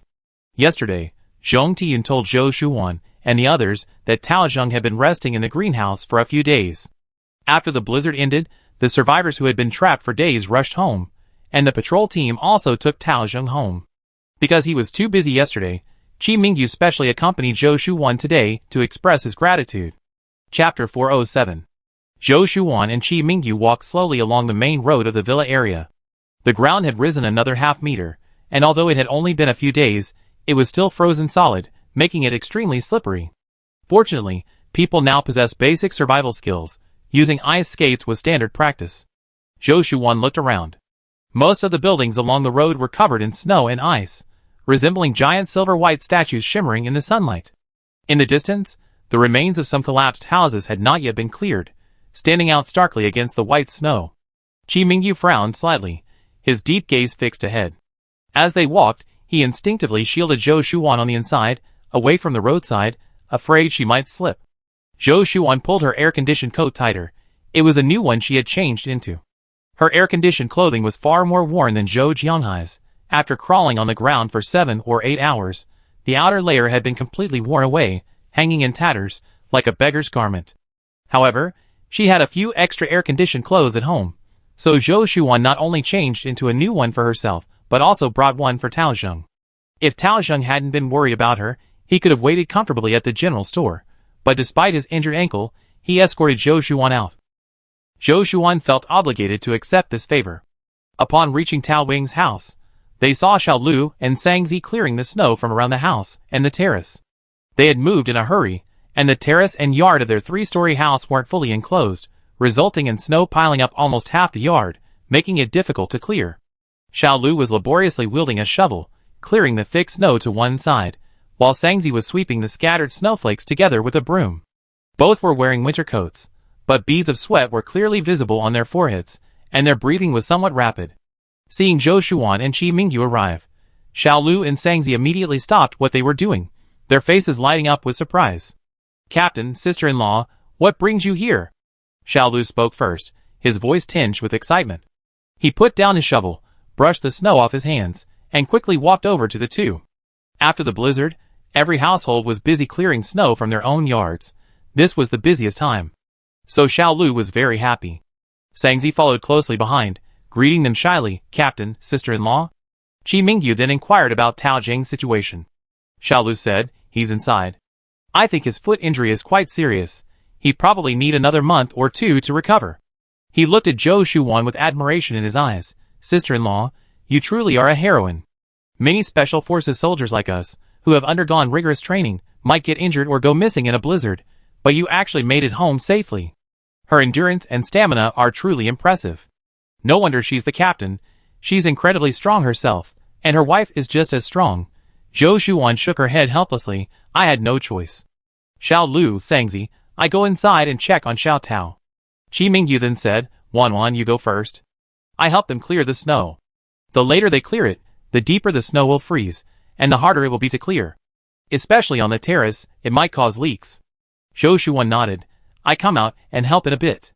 Qi Mingyu glanced at her, but remained silent. He knew Zhou Shuwan's back injury hadn't healed yet, and didn't want her to do any strenuous work, lest it aggravate the injury. Zhou Shuwan went inside. Tao Zheng found the bedroom stuffy, so he laid down on the sofa, covered with a thick blanket. The room had a white flame stove, so it wasn't cold. Tao Zheng had already heard the commotion outside. Seeing Zhou Shuwan enter, he smiled at her. Looks like you're home safely. How's your back injury? The two had been through thick and thin together, and were much more familiar with each other than before. Zhou Shuwan spread her hands. Look, my injury is almost healed. But yours? I heard from Xiao Lu that it's still quite serious. Without waiting for his reply, she sat down on the sofa and carefully examined his ankle. She found that his ankle wasn't healing very well. The swelling was still obvious, and the skin was somewhat purplish. This was normal. It's too cold. All these external injuries won't heal easily, Zhou Shuwan said softly, her brows slightly furrowed. It's all right. Yesterday, Xiao Lu comforted me, saying we haven't had much rest in recent years, so this is a good opportunity to give ourselves a break. Zhou Shuwan couldn't help but chide him. How can you give yourself a break like this? Anyway, you're captain and I owe you a favor. Although you and brother you have a deep camaraderie, I still want to tell you in my own name that if you encounter any difficulties in the future, feel free to come to me. I will never stand idly by. Seeing Tao Zheng open his mouth to speak, she added, It's his business if your captain helps, and it's my business if I help. The two shouldn't be confused. This actually showed considerable approval of the three of them. The captain's sister-in-law, at first glance, seemed to be someone who wasn't good at interpersonal communication and spoke very little. But now, after getting to know her better, it became clear that she shared the captain's straightforward and decisive nature. However, there was no doubt that she was also extremely opinionated.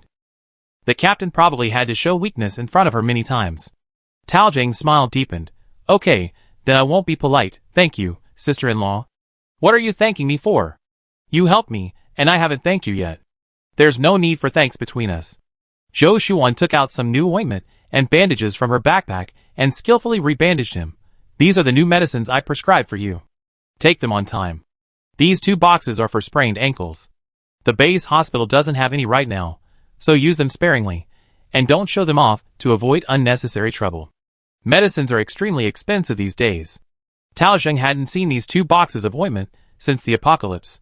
He was touched and wanted to say thank you, but the other person had just told him not to thank them, so he hesitated before finally saying, okay. Outside, Qi Mingyu, Xiao Lu, and Sangzi had been busy for most of the day, finally clearing the snow from the yard and terrace. He took off his gloves, brushed the snow off his clothes, and went inside. He saw Zhou Shuwan talking to Tao Zheng.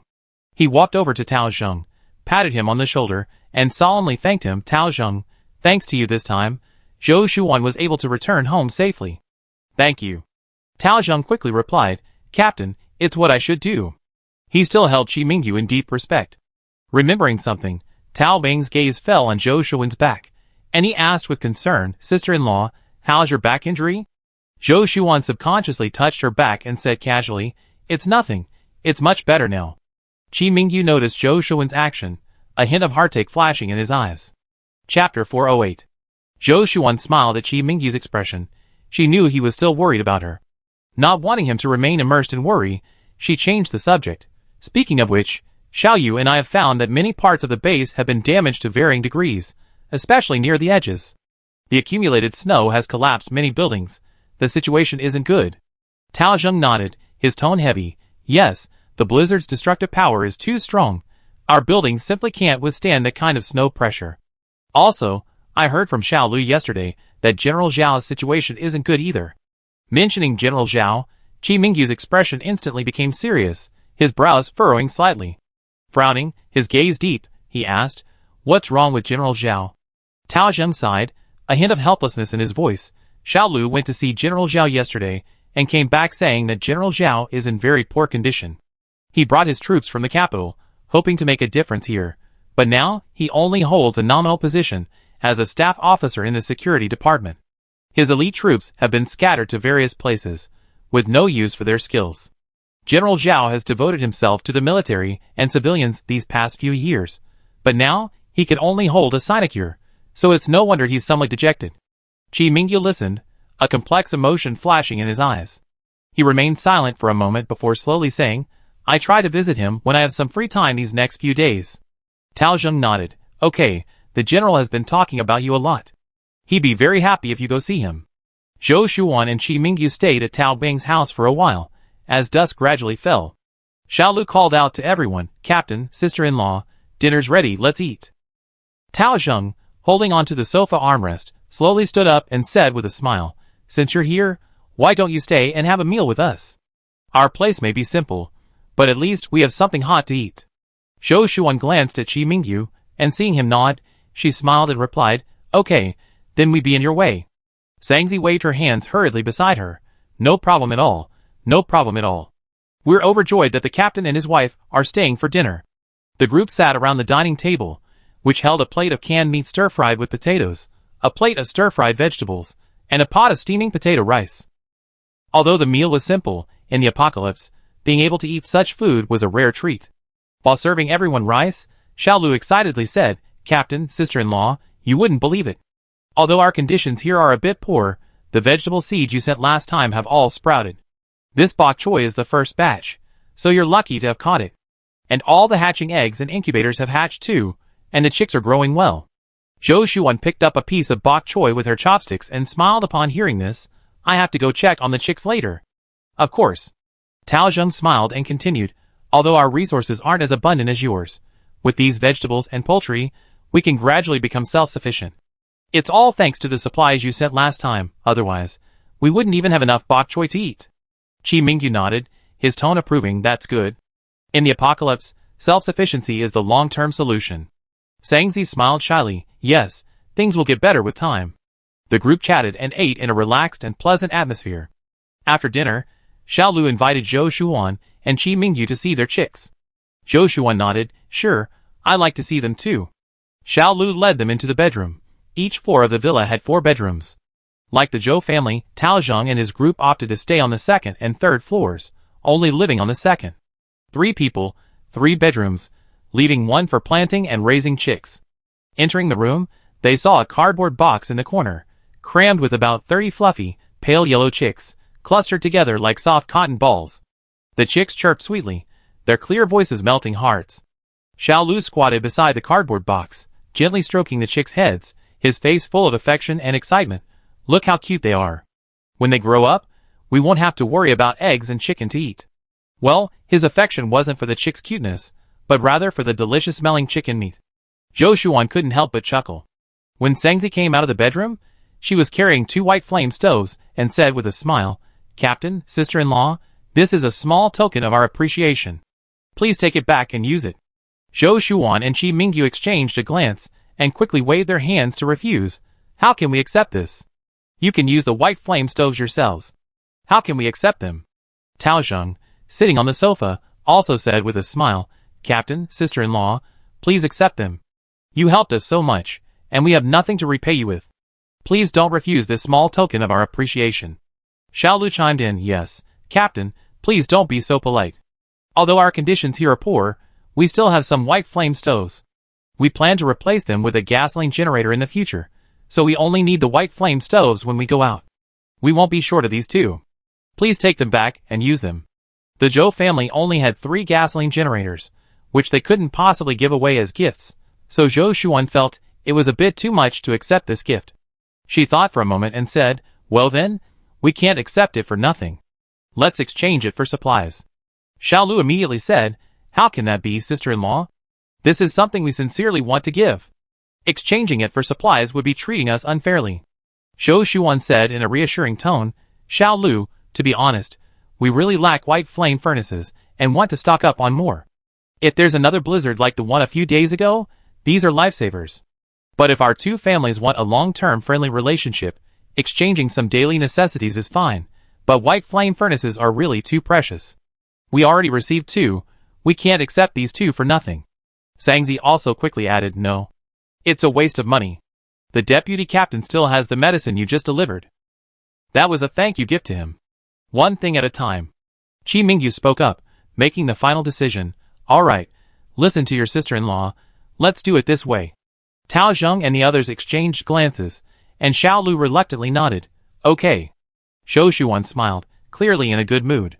She looked around and said, 2 of you come tomorrow and bring back some coal, and 2 coal stoves too. Tao Zheng and the others only had a small coal stove, which they had somehow acquired.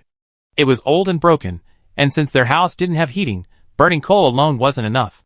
Once the other party got a gasoline generator to raise the temperature above 0 degrees Celsius, and then they could use the coal stove, the house would be at least in the teens. Chapter 409.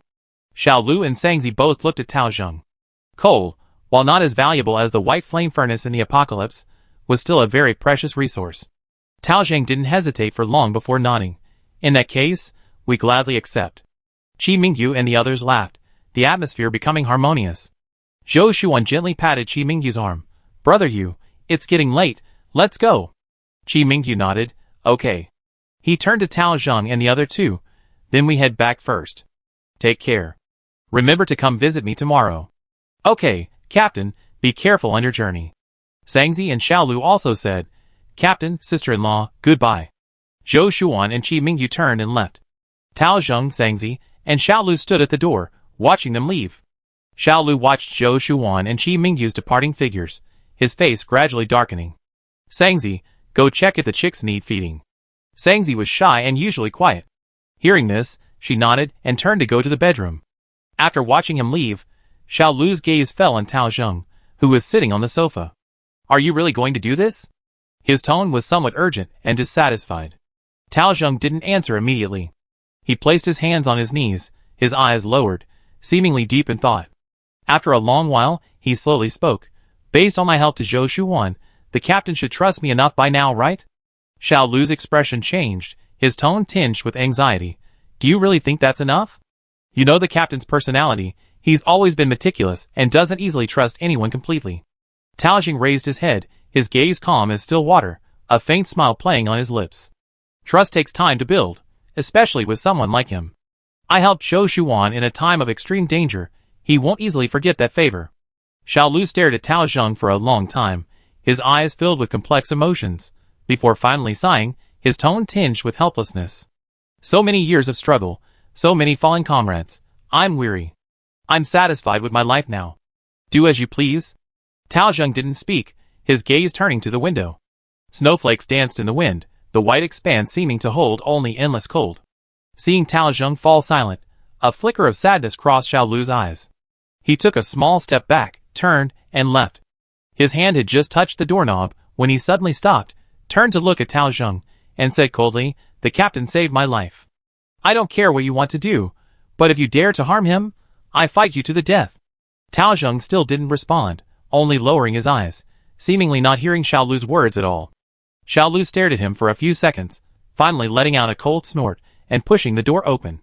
Silence returned to the room, broken only by the soft sound of the white flame still burning. Tao Zheng remained seated on the sofa, his gaze fixed on the snow scene outside the window. After a long while, he sighed softly, he saved my life too. His voice was very soft, as if he were talking to himself, but in the quiet room, it sounded exceptionally clear. Meanwhile, Zhou Shuan and Qi Mingyu had returned home. Qi Mingyu helped Zhou Shuan into the house. Warmth enveloped them. Grandma Pang and Mumu were sitting on the sofa, smiling as they entered. Grandma Pang greeted him with a smile. You're back? Have you eaten? Qi Mingyu nodded and smiled. I ate at Tao Jing's house, Grandma. He turned to look at Zhou Shuan, noticing her slightly furrowed brows and wandering eyes, as if she were deep in thought. He suppressed his thoughts, and pulled Zhou Shuan aside to talk. Zhou Shuan was indeed preoccupied, but remained silent. After Grandma Pang and Moo went to bed, she went to her parents' room with Chi Mingyu. Actually, Chi Mingyu more or less knew what she was going to say. Zhou Shuan took a deep breath, her gaze sweeping over her parents' faces, her tone somewhat heavy. Dad, Mom, according to the timeline, in 2 months it will be the time of the great earthquake in my previous life. I've been thinking that when that time comes, our family should move to an open area outside, set up tents, and live there for a while to avoid this disaster. She paused, her brows furrowing, but, as you've seen, without her saying anything, Zhou Jianhai and Zhong Tiyun understood. The natural disasters of this apocalypse are different from those of the previous one. According to Zhou Shuan, the extreme cold also lasted for 2 years in the previous life, but floods and heat waves were shorter, so the major earthquake occurred during the Eternal Night disaster 8 years after the apocalypse. But now it's the 8th year of the apocalypse, and the extreme cold hasn't ended.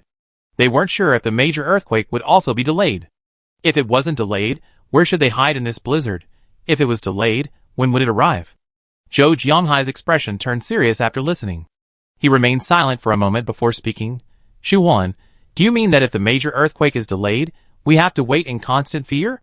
Zhou Shuan nodded, a hint of anxiety in her eyes. Yes, if the earthquake comes on time, we can hide outside and find a way to keep warm. But if it's postponed, the timing is uncertain, which is really disadvantageous for us. Zhong Tian frowned, her tone worried. Wan, even if it's not postponed, we can't just hide outside forever, can we? It's so cold outside, how can we withstand it? Zhou Jianhai also sighed, saying softly, yes, things are alright at home, but your grandmother is old. Even with the white flame stove, the environment outside is just too harsh. However, living in the base, if an earthquake strikes, the buildings will collapse, and the overcrowding will increase the danger.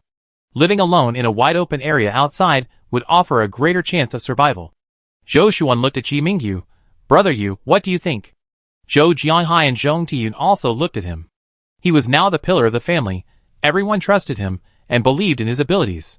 Chi Mingyu pondered for a moment, then asked, Wan, how did you escape? Zhou Shuan simply told them, she was lucky to have survived the massive earthquake. Although she later encountered Lin Yuang and Zhao Shanshan, ultimately perishing, she had indeed escaped the earthquake that destroyed nearly a quarter of the base's population. She continued, I couldn't afford a house at the base, so I lived in a greenhouse for 2 years. After the extreme cold ended, a drought began, and I lived in a tent on the outskirts of the base. The drought lasted a year, then the Eternal Night began. The Eternal Night lasted for over a year, and then the massive earthquake struck. My survival wasn't due to luck, but because I was looking for a root vegetable called Nephalium affine outside the base. This plant appears during the Eternal Night. Its roots contain starch, which can stave off hunger, and it grows in relatively open areas. That's why I was lucky enough to survive when the earthquake started. Chapter 410.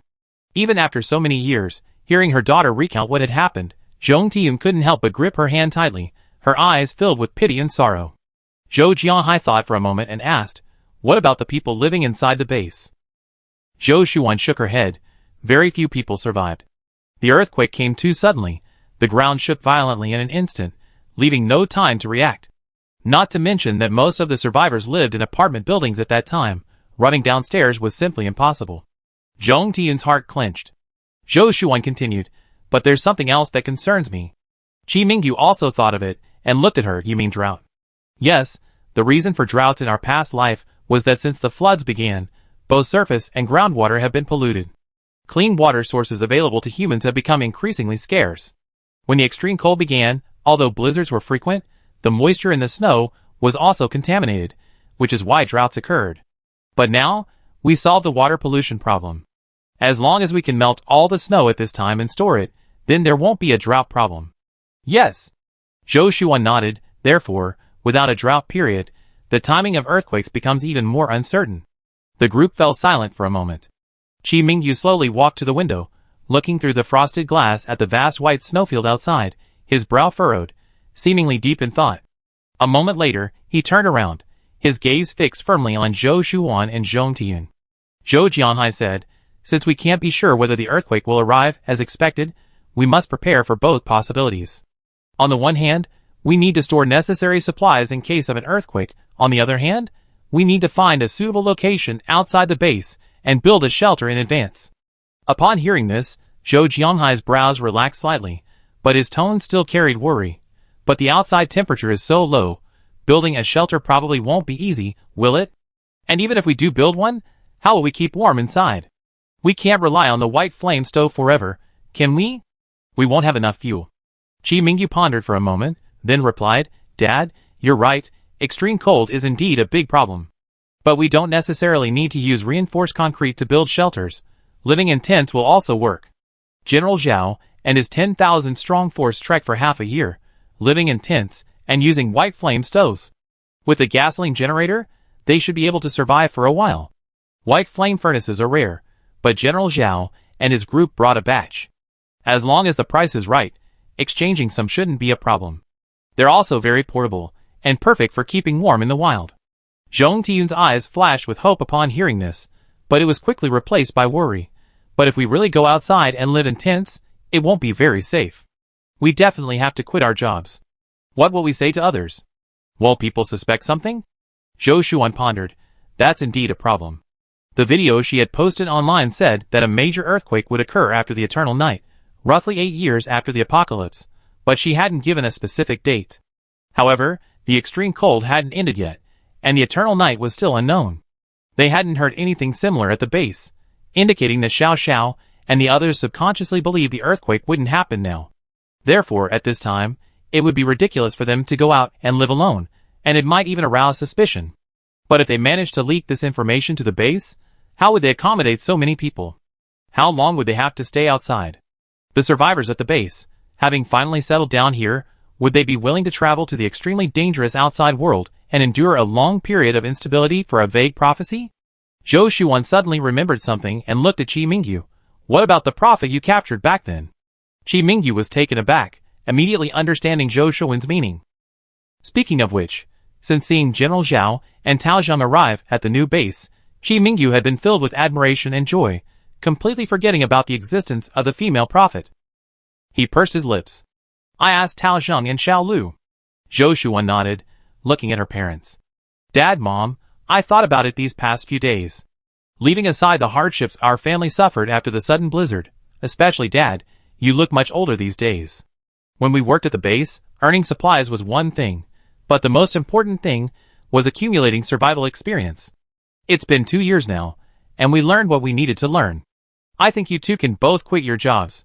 Zhong Tiyun and Zhou Jianhai were completely taken aback by this, exchanging a glance. Zhou Jianhai stroked his chin, nodding thoughtfully. Wan is right. This was really too dangerous, especially thinking about how Xiaoyu and Wan risked their lives to come back for the family. It makes me shudder. If we had all stayed home, none of this would have happened. Zhou Shuan nodded. That's right. 4 of us resigning at once is attracting too much attention. We haven't decided on our next step yet, so Mom and Dad, you should resign first. Xiaoyu and I will resign later.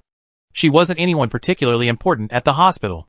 It was just that the hospital was built under her supervision, so everyone treated her with respect. Her medical skills weren't exceptional either. After several years of study, she could treat patients on her own, but she certainly couldn't compare to the experienced doctors at the hospital. That didn't matter. She had only studied medicine for self-defense. As for Chi Mingyu's security team, since General Zhao became a staff officer, Chi Mingyu's involvement had decreased. The two of them had a division of labor. Chi Mingyu didn't interfere in the internal affairs of the security team, only responsible for training. The management of the security team was handled by others. However, now, General Zhao was intentionally or unintentionally interfering in both the management and training of the security team. He had a military rank and seniority. The people in the security team respected him, and he had done Chi Mingyu a great favor, so Chi Mingyu silently stepped back.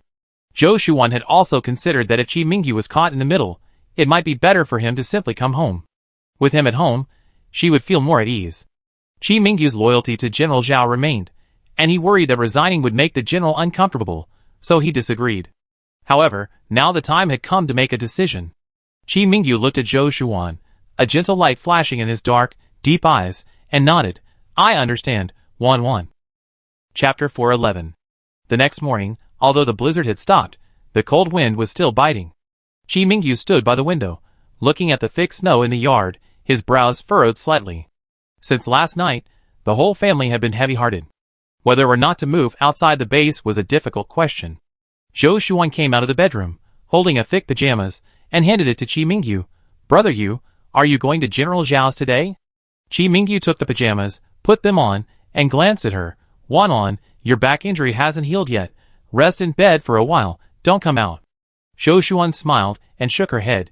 It's okay, I stay in the house. Qi Mingyu nodded, his gaze calm. I thought about it, I won't go to General Zhao yet. Xiaolu and Sangzi should be here later. I plan to ask them about the prophet. Zhou Shuan was taken aback. The prophet? Is she the woman Qi Mingyu and his team hunted down in the university town? What do they want from her? When Xiaolu and Sangzi came to deliver coal, Qi Mingyu didn't mince words and asked directly, Xiaolu, Sangzi, do you know anything about the prophet we captured back then? Xiaolu paused, a hint of surprise flashing in his eyes. Then he became mysterious. He lowered his voice and leaned closer to Qi Mingyu. Captain, why are you suddenly asking about her? She's a hot potato.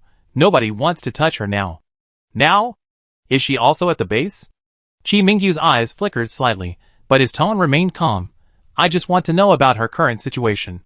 After all, she once had the ability to foresee the future. Perhaps it can be helpful to us.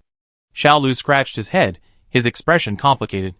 Captain, to be honest, I'm not entirely sure either. I only heard that she was initially secretly imprisoned in the Capital Research Institute and subjected to some human experiments, but not anything cruel. The Institute just wanted to find out the secret to her rebirth. Captain, you know, she was initially crazy, screaming and running around in the middle of the night, suffering from severe paranoia and persecution complex. After spending some time in the Institute, she actually became much more sober, and her speech became more coherent. But now? He shrugged. She's no longer of any use to you. She's just an ordinary survivor, currently living in the base's greenhouse. How did she end up with you? Qi Mingyu asked curiously. Although their initial mission was to capture her, and then secretly escort her back to the capital. But this matter has nothing to do with General Zhao, so why bring someone who's no longer of any use to him? Xiaolu shook his head. I'm not quite sure either. She was originally at the Research Institute, and then she infiltrated our team. If I didn't know her, I wouldn't know either. Qi Mingyu pondered for a moment, then continued, Do you know which greenhouse she's in? Xiaolu stroked his chin, his tone slightly puzzled. Captain, what do you want with her?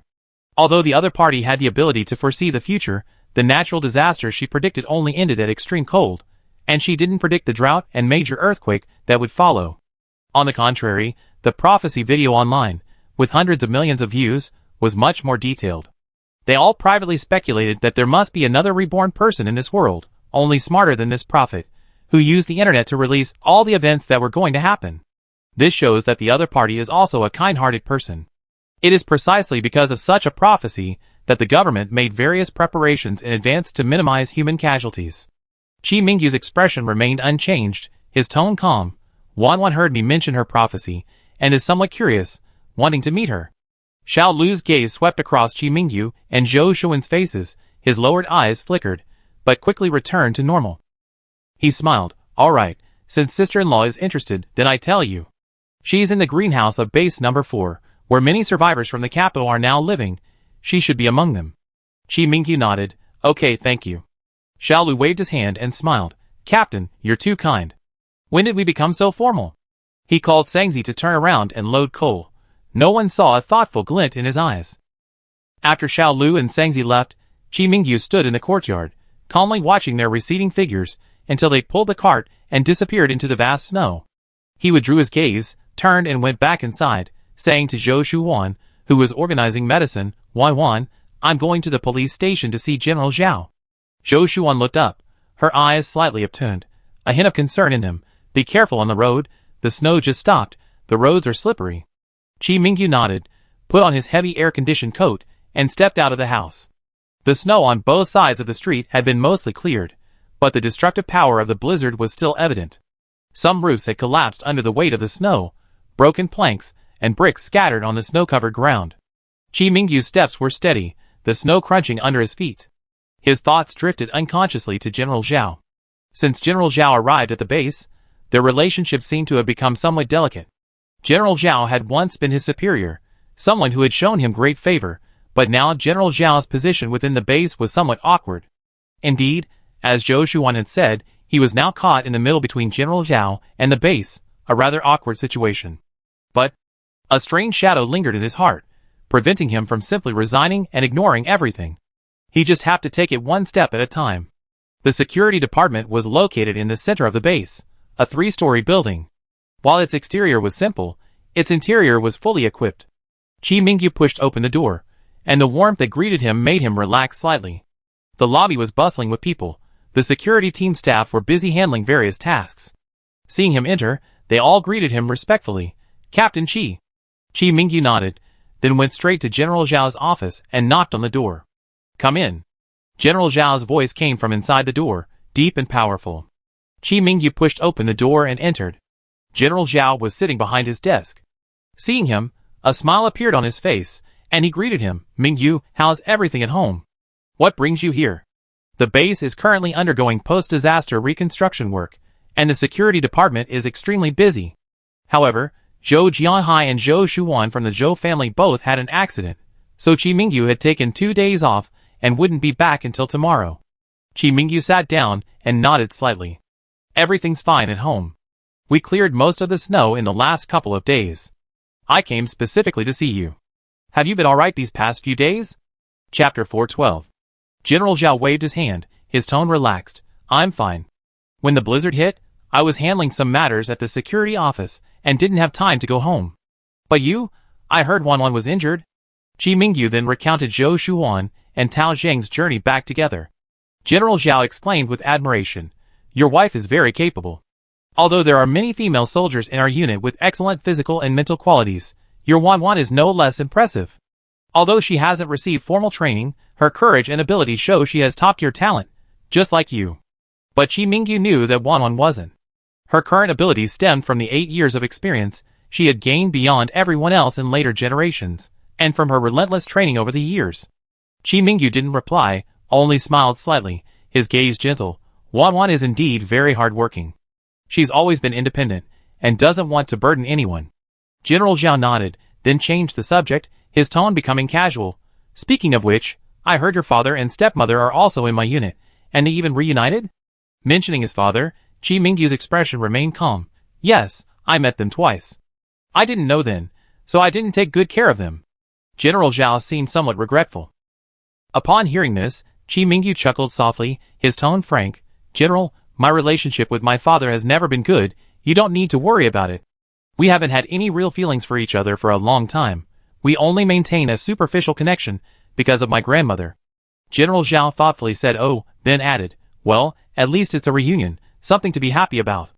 His family had also lost contact with him in the apocalypse. Tao Zheng, Xiao Lu, and Sang Zi were all the same.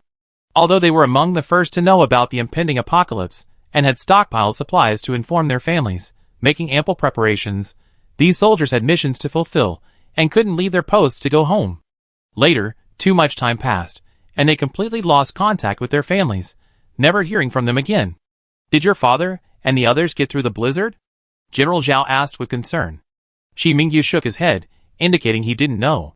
Firstly, he hadn't remembered, and secondly, Qi Zhenmin's family lived in a civil servants' housing complex, where the property management organized everyone to clear the snow.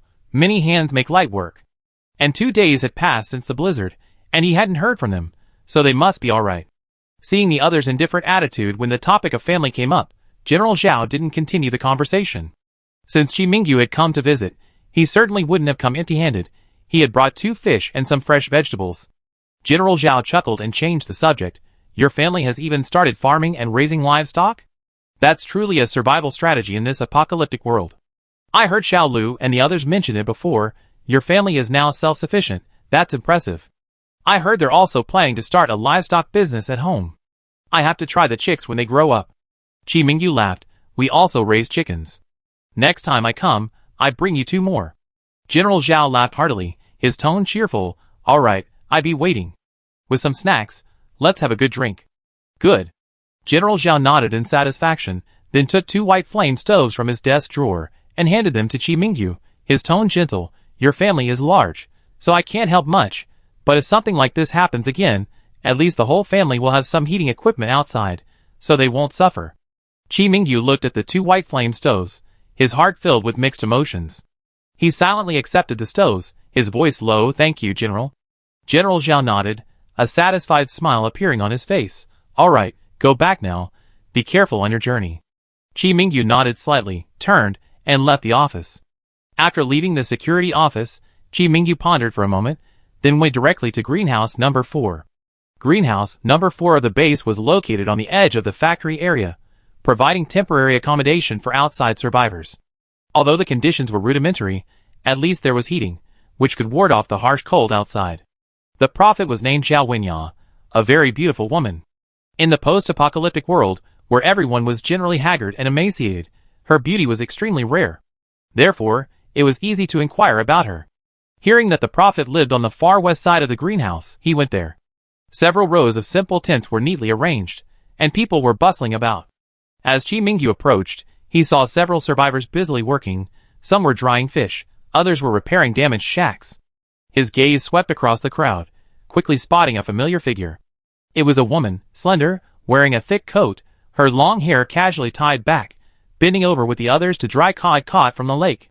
Her movements were practiced and efficient, clearly accustomed to this way of life. Qi Mingyu took a few steps forward. The woman seemed to sense his gaze, looking up, their eyes meeting in midair. A flicker of doubt crossed her eyes first, then she recognized him, a hint of surprise crossing her face. 8 years had passed, and Qi Mingyu hadn't changed much, only becoming more mature and composed. And he was still as handsome as ever. Such beauty was unforgettable. Captain Qi, long time no see. Zhao Wenyao greeted him with a smile. Compared to 8 years ago, his gaze and expression were much calmer. Qi Mingyu nodded, long time no see. He glanced at the others beside her, then said, may I speak to you privately? Zhao Wenyao glanced at him, a complex emotion flashing in her eyes, but quickly nodded. She gave a few instructions to her companions, then followed Qi Mingyu to a secluded corner. Once they were standing still, Qi Mingyu cut to the chase. I still have some questions about what happened back then that I'd like to ask you again. Upon hearing this, the smile on Zhao Wenyao's lips gradually faded, replaced by a bitter expression. She lowered her head, her gaze fixed on her feet. After a moment of silence, she slowly spoke, what happened back then was all my fault.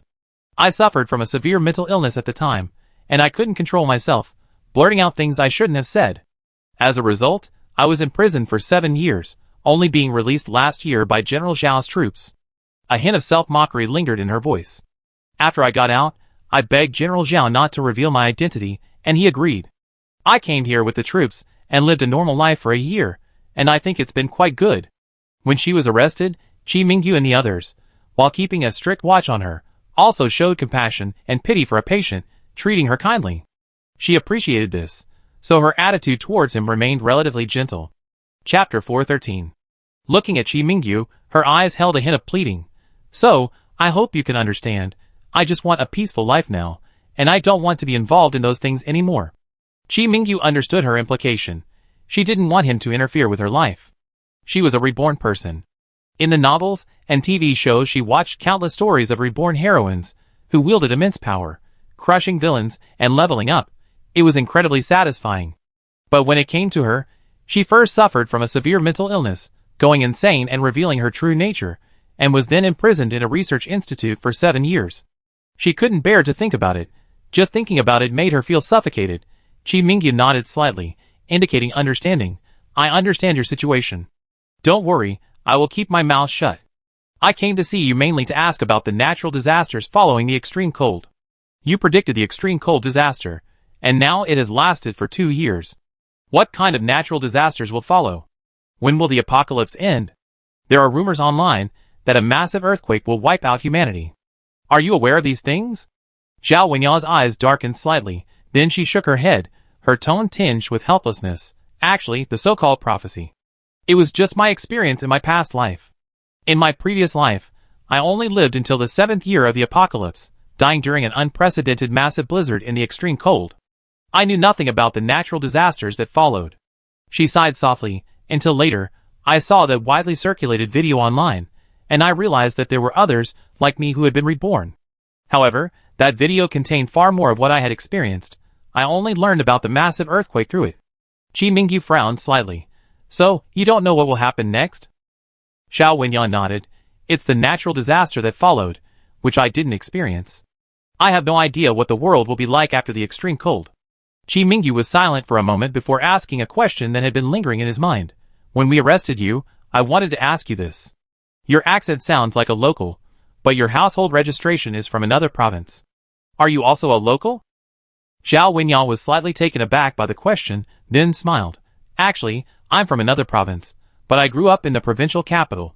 In my previous life, I lived in the J-City base, and in this life, I want to return here to live. She paused, her gaze lifting slightly, as she looked up through the small window of the greenhouse at the white snowscape on the second floor, her tone tinged with nostalgia. This place holds many memories for me. Whether good or bad, I want to stay here and continue living. Qi Mingyu remained silent. Zhao Wenyan looked at him and suddenly laughed. Actually, you noticed too, haven't you? It's already the 8th year of the apocalypse, and the time for the massive earthquake mentioned in the video is fast approaching. I can only say that the prediction in that video is more detailed than what I experienced. If it's true, then the massive earthquake will very likely happen sometime in the future. But if the extreme cold doesn't end, the earthquake might be delayed, or it might not even happen. She raised her head, her tone filled with a sense of bewilderment. Of course, I hope the massive earthquake won't come, but this is the apocalypse. How could it not come? It will definitely arrive at some moment, when no one can predict it, catching everyone off guard, dragging everyone into hell. A strange smile played on her lips. Thank you. Qi Mingyu hesitated for a moment before speaking. Since we've known each other, if you encounter any difficulties, you can come to me. Tao Zheng, Xiao Lu, either will do. I won't refuse to help if I can. Whether the other person's revelation of the prophecy was voluntary or not, it had saved many lives. As for Qi Mingyu, he didn't know Zhou Shuwan at that time. If he hadn't heard Zhao Wenyan's words, he wouldn't have known about the apocalypse at all. He would still be in the army, and his grandmother back home would certainly be in grave danger. Therefore, he was grateful for her kindness. If needed, he was willing to help her. After saying this, he didn't linger and turned to leave. He silently thought that Zhao Wenyan was actually far less strong and brave than his Wanwan. Both of them had experienced the apocalypse, but their attitudes towards the chance to start over were completely different. However, he hadn't expected that she, like Wanwan, lived in the J-City base. Did they know each other before? After returning, he secretly told Zhou Shuwan about his visit to Zhao Wenyan and relayed her words truthfully. Zhou Shuwan raised an eyebrow, surprised. She's from this base too? Yes, it's a coincidence. Zhou Shuwan inexplicably thought of Shui Wuan, the one they suspected of being the culprit who set fire to the Dongyuan residential area, and who had saved her in her previous life. She had actually suspected that Shui Wuan was also a reincarnated person back then. But after arriving at the new base, she hadn't seen her again, so Zhou Shuwan hadn't thought about her for a long time. But now, it suddenly occurred to her, could there be some connection between the two of them? Shaking her head, she banished the thought from her mind and became interested in Zhao Wenyan, saying, I go see this Zhao Wenyan when I have time, see if I know her. Maybe you met before. Qi Mingyu hesitated for a moment, then said to Zhou Shuwan, Wanwan, when your back feels better these next few days, shall we go out together to scout the terrain? He thought about it. Zhou Shuwan knew the exact time of the earthquake. His family would hide away for a week or two, and if everything was alright, they would come back. Staying away for too long would be the first thing to happen to his grandmother's body. And his parents, both now in their 60s. If the earthquake didn't happen as expected, they couldn't give up their lives and stay in the wilderness forever. Then, they would have to leave it to fate. Zhou Shuwan solemnly agreed. But actually, before they even left, Qi Mingyu, who had just been thankful that Qi Zhenmin's family hadn't come looking for trouble, found trouble knocking on his door that very evening. Qi Zhenmin was injured. During the blizzard, as the only male in his family, he was assigned by the neighborhood committee to shovel snow. He rarely did this kind of work, and he tumbled down from the top floor. Luckily, he was secured with a leash, so he only hit the wall hard and didn't fall. But he was injured to some extent, and stayed home for several days, coughing constantly. Du Qin came to their door with her crying daughter, asking Qi Mingyu and Zhou Shuwan for help in taking Qi Zhenmin to the hospital. They heard he had been coughing for 4 or 5 days, but hadn't gone to the hospital. Qi Mingyu's expression sharpened. Chapter 414. Zhou Shuwan frowned slightly, her tone tinged with confusion. Why didn't you take him to the hospital earlier? What if his condition worsened after such a long delay? Du Qin sighed, her eyes filled with helplessness and regret. After the apocalypse, who goes to the hospital for no reason? Only rich people do. Besides, ordinary people like us just tough it out when we're sick or in pain, right? Who knew it would be this serious this time? Qi Mingyu stood to the side, his cold gaze sweeping over Du Qin, a barely perceptible scrutiny flashing in his eyes. Although he didn't speak, his sharp gaze made Du Qin feel uneasy, and she subconsciously lowered her head, avoiding his gaze. Grandma Pang's face showed some worry. Xiao Yu, do you want to go see him? She actually knew about the relationship between Qi Mingyu and his father, and usually rarely spoke ill of their affairs. Therefore, her question this time was somewhat cautious. Qi Mingyu was silent for a moment, then nodded calmly. Okay, I go take a look. Zhou Shuan, hearing this, also said firmly, I go with you. I'm a doctor, I can check on Uncle Qi's condition first. If he really needs to be taken to the hospital, we can arrange it as soon as possible. Qi Mingyu glanced at her, seeing the concern in her eyes, and smiled. Okay, then we go together. The two quickly packed their things, and then followed Du Qin and Qi Zi to Qi Zhenmin's house. Always on the way, although Qi Mingyu's expression remained calm, Zhou Shuan could sense that his emotions were somewhat complicated. She gently held his hand and whispered, Don't worry, let's see how things are first. Qi Mingyu nodded, saying nothing more. Upon arriving at the Qi family home, Zhou Shuan's first visit, she looked around and noticed the decor was quite ordinary. The sofas, tables, and other furniture looked like they'd been exchanged from a trade fair. They were rather old. However, overall, the home was well equipped and much better off than most families in the post-apocalyptic world. It was clear that Qi Zhenmin was indeed resourceful, managing to prevent his family from suffering, both before and after the apocalypse. However, she immediately recalled how, even in such a wealthy family, Qi Mingyu, as a teenager, often went hungry, and her heart hardened again. Du Qin quickly ushered them into the bedroom. Your father is in the bedroom. Mingfeng is taking care of him. This child seems to have grown quite a bit lately. As she spoke, she instructed her daughter, Zi, quickly get your brother and sister-in-law a cup of hot water. This journey hasn't been easy. It was truly pitiful for her, this stepmother. She had hated Qi Mingyu with a vengeance, even gambling with her own son's lifelong health to compete for Qi Zhenmin's favor. But now, facing Qi Mingyu and Zhou Shuan, she was so considerate and polite.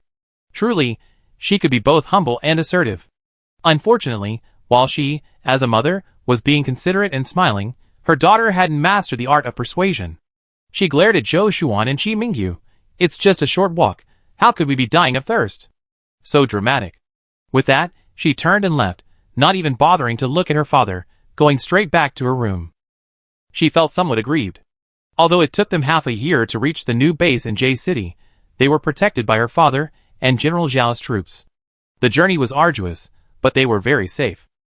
This time, she followed her mother to the villa area without her father's protection. She was terrified that someone might come and drag her away, young and beautiful, and she was filled with fear the whole way. Not only did she not receive any comfort from her mother, but she was also expected to take care of that despicable couple. She had always been the pampered young lady of the Qi family. Qi Mingyu was just a son her father had kicked out and didn't want, and Zhou Shuan was nothing but a worthless brat. She didn't know what Qi Mingyu saw in her. He was blind. Zhou Shuan and Qi Mingyu, of course, knew nothing of her inner turmoil, and even if they did, they wouldn't care. Du Qin led the two to the bedroom and asked, Mingfeng, how is your father? Qi Mingfeng was by Qi Zhenmin's bedside, bringing him tea and water, and seemed to have matured considerably. Seeing Qi Mingyu and Zhou Shuan enter, Qi Mingfeng blinked and exclaimed with some surprise, Brother!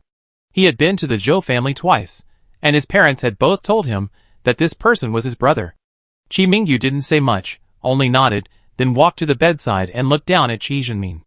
Qi Zhenmin lay there, his body trembling slightly, occasionally letting out a violent cough, his face flushed. Upon seeing Qi Mingyu, a flicker of excitement flashed in his eyes, his lips trembled slightly, as if he wanted to say something, but in the end, he only coughed a few times with difficulty and remained silent. Qi Mingyu frowned. Before coming, he had wondered if the other party was putting on a show. But now, seeing the other party's condition, he knew he was wrong. Judging from Qi Zhenmin's appearance, he was indeed seriously injured. Zhou Shuan stepped forward and gently pressed Qi Zhenmin's pulse, her brows gradually furrowing. A moment later, she looked at Qi Mingyu, her expression turning grave. His pulse is weak, his breathing rapid. It seems like his internal injuries haven't healed, and he's caught a cold. His condition isn't optimistic. We need to get him to the hospital as soon as possible. There's no time to lose. Du Qin nervously clasped her hands together. Was it really that serious? Qi Mingyu didn't hesitate and immediately nodded. Okay, take him to the hospital right away.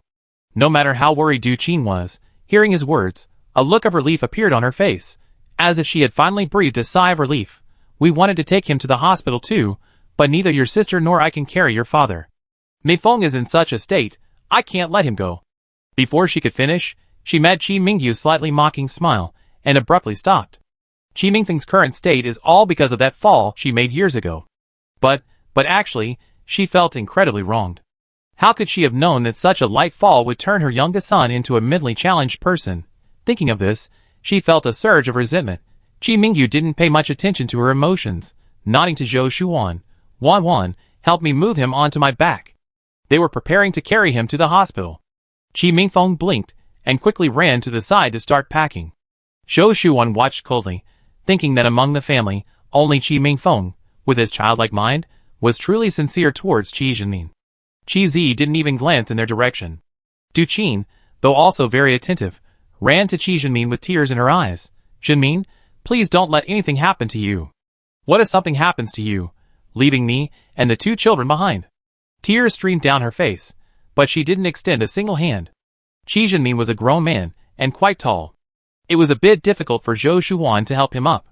In the end, Qi Mingfeng was very perceptive, and quickly stepped forward to support his father on the other side, which made Zhou Shuan feel a little more at ease. Chapter 415. First, Zhou Shuan helped Qi Zhenmin put on his air-conditioned coat, then Qi Mingyu steadily carried him on his back. She then found a rope, and tightly tied Qi Zhenmin and Qi Mingyu together. Qi Zhenmin's weight of over 100 pounds pressed down on Qi Mingyu, making it somewhat difficult even for the strong and healthy man. Zhou Shuan felt a pang of heartache watching him, and her dissatisfaction with the Qi family grew stronger, manifesting as coldness in her eyes. She glanced at the Qi family members and coldly asked, "Who's going to the hospital?" This time, Du Qin didn't refuse. "We all go. Minfeng and Zi will get familiar with the route, so they can bring meals later. I take care of your father at the hospital." Qi Zi came out of the room, saying nothing, but her reluctance was obvious. She walked slowly at the back, taking a long time to put on her winter coat. Finally, Du Qin couldn't stand it anymore, and said a few words to her, after which she quickened her pace. The road from the Qi family home to the hospital was difficult to walk. Qi Mingyu carried Qi Zhenmin on his back, walking ahead, with Zhou Shuan carefully protecting him. The journey was relatively smooth. However, Du Qin and Qi Zi, following behind, kept tripping and falling. Qi Zi, being particularly delicate, probably hurt herself from the fall and sat down on the ground, bursting into tears, attracting the attention of many passers-by. Du Qin hugged her daughter tenderly, constantly comforting her. Qi Mingfeng scratched his head, unsure of what to do. Zhou Shuan finally couldn't take it anymore. She stopped and said coldly, "You can sit here and throw your tantrums all you want." With that, she ignored them and walked straight ahead with Qi Mingyu. The mother and daughter hurriedly got up and limped after them. On the way, Qi Zi complained occasionally, while Du Qin quietly comforted her. Upon arriving at the hospital, thanks to Zhou Shuan's connections, a bed and doctor were quickly arranged. After a brief examination, the doctor's conclusion was the same as Zhou Shuan's, his expression grave. The patient shows signs of internal bleeding and needs further examination. Surgery may be necessary. The family should be prepared. Qi Mingyu frowned, remaining silent. Zhou Shuan quickly thanked him. "Thank you so much, Dr. Guo." Dr. Guo smiled. "Don't mention it. The bed is arranged, Dr. Zhou. Have the patient lie down first. The equipment will be brought over shortly." "Okay." The arranged ward was very simple, containing only a bed and a bedside table, the air thick with the smell of disinfectant. Du Qin and Qi Zi stood at the ward door, not entering. Du Qin wore a look of anxiety, while Qi Zi looked impatient, stamping her feet and complaining about the hospital's filth and disorder. Du Qin tugged at her sleeve, signaling her to lower her voice. "Don't say anything, it's not good if your dad hears." Qi Zi pouted and stopped talking. She looked around, frowned in disgust, and stomped her leather shoes, wiping the mud off the soles onto the clean floor. A nurse wheeled in medical equipment to examine Qi Zhenmin. Qi Mingyu stood up and helped the nurse undress Qi Zhenmin. Those who hadn't seen it before now noticed the large bruises on Qi Zhenmin's chest and abdomen, a shocking sight. Such severe external injuries, one could easily imagine the possibility of internal bleeding. The Qi family is really careless, Zhou Shuan thought sarcastically, glancing at Qi Mingyu's expression. He seemed indifferent, lost in thought. Qi Mingyu assisted the nurse with the initial examination, confirming that Qi Zhenmin needed immediate surgery. Upon learning the surgery cost, Du Qin looked troubled, wringing her hands. This is terrible. Our family can't afford that much. Chi Zi, looking impatient, crossed her arms, leaned against the wall, and glared at Chi Mingyu with a disdainful look. Shouldn't our son pay for all this money? What good is a son you raised? Her voice was a bit loud, drawing curious glances and whispers from the surrounding patients and their families. Chi Mingyu lowered his eyelids, his thick eyelashes concealing the emotions in his eyes. Zhou Shuan sneered. 2 sons, one kicked out of the house by his stepmother at a young age, forced to struggle for a living on his own, the other pampered and raised at home. Which son are you talking about? Chi Zi stammered, a hint of anger in her voice. You. How could Chi Mingyu let Zhou Shuan suffer such an injustice? He immediately looked up and glared sharply at her. Chi Zi felt a sudden chill and couldn't utter a word. Chi Mingyu's gaze held a hint of mockery, yet he decisively replied, "Fine, I pay for the medical expenses." He turned to Zhou Shuan, knowing that a couple should be of one mind when out in the world. Zhou Shuan didn't hesitate and immediately nodded, indicating she had no objection. Chi Mingyu then revealed a faint smile, fleeting like the warm winter sun. Du Qin and Chi Zi exchanged a glance, finally feeling a little better. They had a batch of white flame furnaces hidden at home. Of course, they could afford the hospital fees. But the mother and daughter were surprisingly in sync at this moment. Xi Jinmin has such a capable son. Why should he need to bleed money himself? If anyone should have to pay, it should be his son. Du Qin watched Chi Mingyu and Zhou Shuan go to pay the fees, thinking with a hint of schadenfreude, so what if I didn't raise him? He still has to take what he needs when the time comes. He's not my biological son, so this is how he should be used. The surgery and hospitalization fees were no small sum. They had to go home to get the money. However, with Zhou Shuan there, they paid a portion first, enough to pay for Chi Jinmin's surgery. They could pay the rest later. Dr. Guo reassured Zhou Shuan and Chi Mingyu, saying he wasn't an expert in this area and had arranged for Dr. Han, the hospital's best doctor, to perform the surgery, so they shouldn't worry. Zhou Shuan was very grateful. "Thank you, Dr. Guo. I treat our department to dinner later." Although they had witnessed too much cold-blooded ruthlessness in the apocalypse, they had also encountered human warmth. Dr. Guo waved his hand repeatedly, saying they were family, and there was no need to be so polite. After he went into the operating room to help, Chi Mingyu and Zhou Shuan sat outside waiting. Chi Mingyu held Zhou Shuan's hand, their fingers intertwined. Zhou Shuan glanced at him, seeing his calm expression, and couldn't help but comfort him. "Brother, you don't worry too much." Although the base's hospital wasn't as good as the top-tier hospitals before the apocalypse, it had complete equipment, antibiotics, and other medications, plus excellent specialist doctors. Chi Jinmin's situation was only dangerous. The success rate should be around 80%. Chi Mingyu smiled and shook his head. "I'm not too worried. Birth, aging, illness, and death are all part of life." He didn't continue the topic, but looked solemnly at Zhou Shuan, his voice low and firm. "Wan, don't worry. I make them pay back double the medical expenses we incurred today." Zhou Shuan was taken aback. Actually, she didn't care about that. She just felt sorry for him. Chapter 416. She worked at the hospital, and many people knew him. Just now, Du Qin and Chi Zi had deliberately made a scene, and Chi Mingyu, partly to avoid further entanglement and partly to prevent her colleagues from misunderstanding her, had readily agreed. But deep down, he must have felt quite aggrieved too. She smiled slightly, squeezing his large, dry hand. "It's all right. You already know their character, so don't take it to heart." Chi Mingyu nodded, not continuing the topic, but looking gently at Zhou Shuan. "How's your back? Does it still hurt? Since we're at the hospital, shall I go with you to get it bandaged again? Let the doctor take a look." Zhou Shuan thought for a moment and nodded. "Okay." They got up and walked out, without saying goodbye to Du Qin and the others. Du Qin watched their departing figures, her gaze wistful. Chi Mingyu and Zhou Shuan also went to the surgery department. On the way, Zhou Shuan noticed that Chi Mingyu remained silent, seemingly preoccupied. Knowing he was troubled by the mess in the Chi family, she didn't press him. Zhou Shuan found a doctor she knew and briefly explained the situation. The doctor carefully examined Zhou Shuan's wound, rebandaged it, and advised her to rest and avoid strenuous exercise. Chi Mingyu stayed by Zhou Shuan's side the entire time, attentively asking about the doctor's advice and carefully remembering it. After treating the wound, they returned to Chi Jinmin's ward. The surgery was over, but Chi Jinmin was still unconscious due to anesthesia.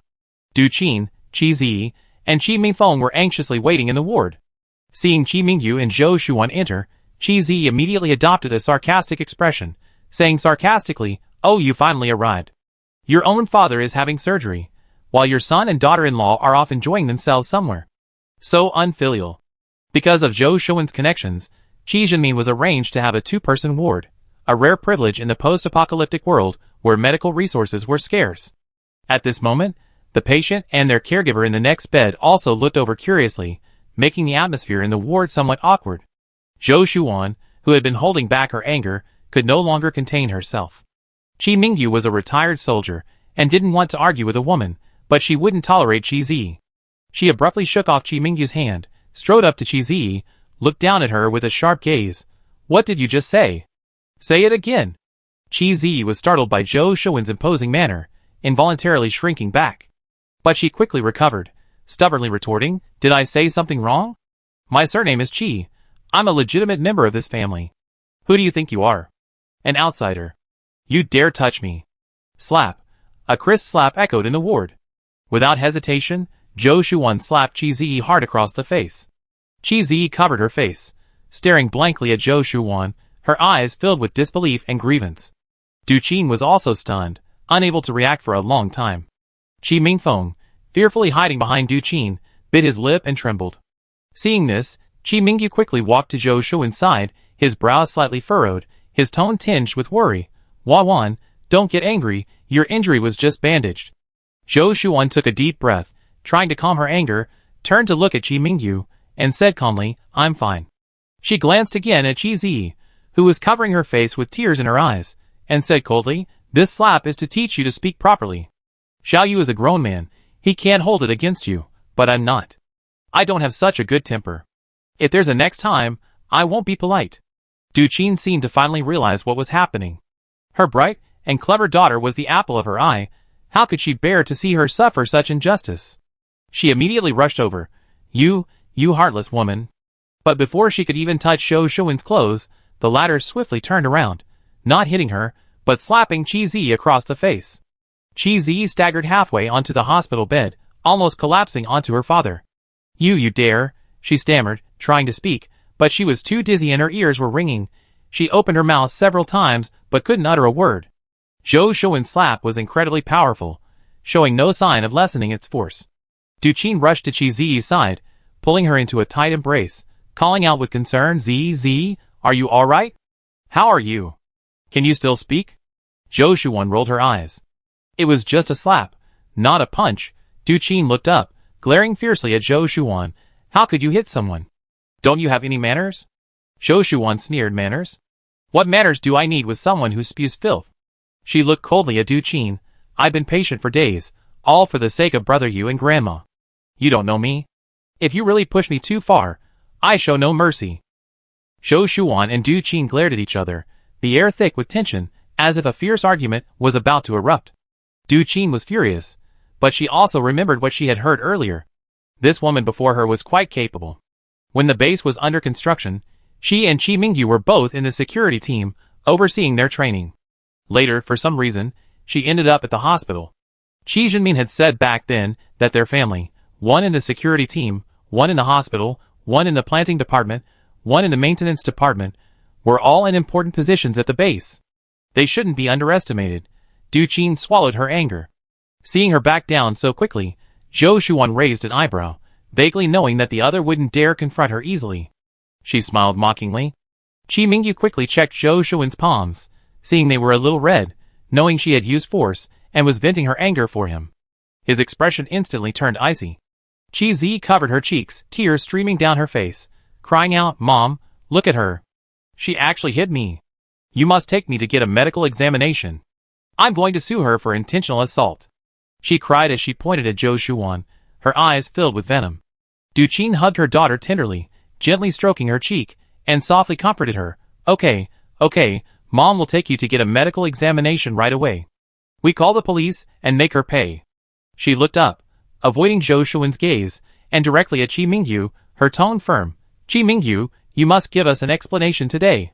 Qi Mingfeng stood helplessly to the side, looking at his weeping mother and sister, then at his cold-faced brother and sister-in-law, like a frightened rabbit, unsure where to hide. The patients and their families in the next bed watched the commotion curiously, whispering among themselves. Chapter 417. Chi Mingyu suppressed the coldness in his heart, even chuckled twice, and raised his eyelids to ask, "What kind of explanation do you want? This is all under the jurisdiction of the security team. Do you need me to send you there? As the eldest son of this family, I have an obligation, don't I?" His tone was calm, but it concealed a sharp edge. Du Qin's lips trembled with anger. This was a threat. Absolutely a threat, but Chi Mingyu controlled the security team. Even if they really broke off relations and went to the security team to file a complaint, they wouldn't win. Du Qin's fingers dug tightly into her daughter's arm, almost crushing her bones. She held her daughter tightly, swallowing her anger. The ward was quiet. The smell of disinfectant mixed with a faint smell of blood made one feel suffocated. Du Qin's face was grim, cold and silent, but her eyes surged with resentment and unwillingness. Chi Mingyu's gaze swept lightly over Qi Zi and Qi Mingfeng, finally settling on the still unconscious Qi Zhenmin lying on the bed, a nameless emotion brewing in his eyes. He looked at Zhou Shuan, his tone gentle. "Let's go back." He wasn't even waiting for Qi Zhenmin to wake up before leaving. Zhou Shuan was also tired of dealing with the Qi family, so she naturally nodded. The two got up and walked out of the ward side by side. On the way back, the snow reflected the white light, making their eyes sting after looking at it for a while. There were few pedestrians on the road, only the howling wind echoing in their ears. Chi Mingyu broke the silence, asking Zhou Shuan, "Is it my fault?" He was referring to the fact that he had paid for the hospital bills. Zhou Shuan smiled slightly and gently shook her head. "I know you're buying peace and quiet with your money." She paused, then continued, "After paying the medical bills, it's perfectly acceptable for us not to stay at the hospital." Although it was the apocalypse, they still lived in the base, a small, interconnected society. Completely ignoring the Qi family would likely cause negative public opinion. Paying some medical expenses to buy peace and quiet was what Zhou Shuan hoped for. They weren't without supplies. No matter what, the two always seemed to understand each other. Perhaps this was fate? Bringing them together, allowing them to get to know each other, and ultimately, to be together. Chi Mingyu felt a surge of tenderness. He gently held her hand, his voice firm. "Don't worry, Wan Wan, I resolve this as soon as possible. I won't let you suffer because of me anymore." Seeing her stand in front of him, arguing with those people, had broken his heart deeply. Even with her awful uncle, Wan Wan had never suffered such treatment. But now, because of him, she had been repeatedly humiliated. And her parents-in-law. Chi Mingyu's lips tightened, a hint of melancholy creeping into his brow. Zhou Shuan smiled at him. "It's nothing, brother Yu. Sometimes it's not good for you to handle things. I rather do it." She was also concerned for him. Chi Mingyu gently stroked her head, not continuing the previous topic, and said, "Let's go home." Back in their warm home, Grandma Pang looked anxious. "How is it? Is your father all right?" Chi Mingyu briefly explained Qi Zhenmin's condition and comforted Grandma Pang, telling her not to worry. Grandma Pang noticed the exhaustion on her grandson's face. Although she wanted to visit him, she didn't say so. In the end, she just sighed, silently lowered her head, and tears welled up in her eyes. This was one of Grandma Pang's strengths. Although she worried about Qi Zhenmin, Qi Mingfeng, and her somewhat simple-minded grandson, she was considerate of Qi Mingyu's feelings and tried her best not to put him in a difficult position. Qi Mingyu leaned down slightly, took Grandma Pang's hand, and said in a gentle yet strong voice, "Grandma, don't worry, my father's condition has stabilized. The doctor said he can be discharged after a few days of observation." Xiong Tiyun was also relieved. "That's good, Grandma Pang, you can rest assured." Grandma Pang nodded, wiped away the tears from the corners of her eyes, gently patted Qi Mingyu's hand, and said softly, "You must be tired too. Sit down and rest for a while. I go make you lunch." Zhou Shuan watched Grandma Pang's back and said softly to Qi Mingyu, "Grandma must be very sad, but she doesn't want to trouble you." Qi Mingyu nodded slightly, a complex look flashing in his eyes. He sat on the sofa, paused, then looked at Zhou Shuan, his voice low. "After dinner, let's go out and check out the terrain. Time is running out, we need to prepare in advance." Zhou Shuan nodded, her expression grave. "Okay, I've been thinking about that too." Just then, Zhou Jianhai came out of the room, holding a map, his expression serious. "I just finished reviewing the terrain map around the base, to see if there are any suitable places to take refuge." He sat down on the sofa, spread the map on the coffee table, and pointed to several marked areas. "This is high ground, far from the densely populated area of the base, relatively flat, and the soil structure is quite stable. I think we can consider building a temporary shelter here."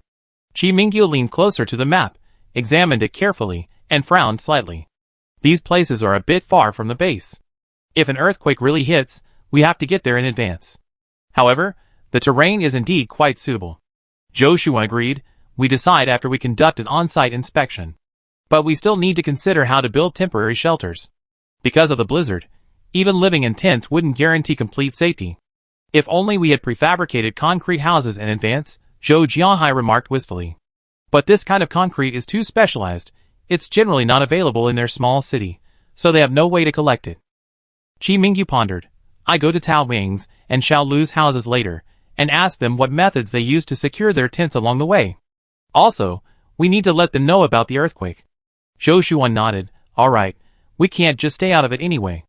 Let's exaggerate a bit, and we need to tell Xiao Xiao too. Zhou Jianhai looked around and nodded. Okay, but be careful how you do it. It'd be troublesome if someone accuses us of disrupting the base's stability. Of course, we've done what we should do, the rest is up to fate. But in reality, Zhou Shuan estimated that in such extreme cold, it was impossible to get all the people in the base to evacuate, and their families going out to live were inherently dangerous. In the end, it might just be a waste of time, and it would be easier for those who stayed at the base. However, relying on her past life's experience, she could no longer obtain any useful information. They could only rely on themselves. And another thing, what if Tao Zheng and the others asked to take refuge with us? Chi Mingyu raised a crucial point. That's definitely not an option, Zhou Jianhai immediately objected. Because of Zhou Shuan's spatial dimension, their family enjoys far greater convenience than others, but this comes with a heavy responsibility. They must protect the spatial dimension, protect Zhou Shuan. Even when they had such a good relationship with their second uncle and third aunt's families, the three families never lived together. Let alone now. Chapter 418. Then we need to find a way to refuse their request. And we also need to tell Zhang Jia and Sister Fen. Zhou Shuan said, no matter what they think, we have to remind them. Right. After lunch, Chi Mingyu and Zhou Shuan put on their air-conditioned uniforms and headed towards Tao Zheng's house behind the house. Upon reaching Tao Ming's door, Chi Mingyu gently knocked. A moment later, Tao Zheng opened the door, pushing his wheelchair. Seeing them, he looked somewhat surprised. Captain Wanwan, what brings you here? He stepped aside, inviting them inside. Zhou Shuan looked around and, seeing no one else in the room, asked, where are Xiao Lu and Sang Zi? They went to work. Zhou Shuan nodded. That's the same as talking to you alone. Chi Mingyu's expression turned serious. Tao Zheng, there's something important I need to tell you. Seeing their unusual expressions, Tao Zheng subtly invited them to sit down and talk. Chi Mingyu then recounted the contents of the video he's seen online, emphasizing that in 18 days, the day the internet predicted a major earthquake would strike. Tao Zheng frowned deeply, paused, and then said, actually, we discussed this issue recently. However, as you said, the prophesied great earthquake will occur during the eternal night calamity, but judging from the current situation, the extreme cold calamity is far from over. Chi Mingyu nodded. Yes, there's a certain chance it will happen during the eternal night. But the current natural disasters cannot be judged by common sense, so our family plans to leave the base and find a high place to build a shelter. Tao Ding's eyes flashed as he looked at him. He knew about the Zhou family's situation. Grandma Peng and Zhou's parents were quite old. They had trekked from the north, and countless people had died along the way, mostly elderly people with weak immune systems. But now, because of a 50% chance earthquake prediction, they were actually voluntarily choosing to move out. After a long silence, he finally spoke slowly. Moving out also carries certain dangers. If a sudden blizzard occurs, especially like the one a couple of days ago, the chances of survival are slim. Zhou Shuan's face paled slightly, but she still asked, so, we want to ask you, how did you set up your tent when you came from the north? How did you withstand the blizzard that swept through the area? Tao Zheng pondered for a moment, his fingers tapping lightly on the armrest of his wheelchair, as if deep in thought. Then, he raised his head, his gaze slightly grave. When we came from the north, setting up the tents mainly relied on pre-dug foundations and steel cables for reinforcement. The foundations had to be dug deep to ensure the tents wouldn't be blown away by the wind. The steel cables extended from the four corners of the tents, securing them to surrounding boulders or wooden stakes for stability. At the very least, we add snow bricks to reinforce the sides. He paused, his brow furrowing slightly. However, this method only works for ordinary blizzards. In particularly severe weather, the tents are still greatly affected. We had many tents blown away on the road, especially those that weren't properly secured. So, we wore thermal suits inside the tents all day, just in case. Even with a white flame stove, the temperature inside the tents was only 0 to 10 degrees Celsius. Without thermal suits, it was truly cold. Chi Mingyu listened attentively, his expression serious. So where do you usually choose to pitch your tents?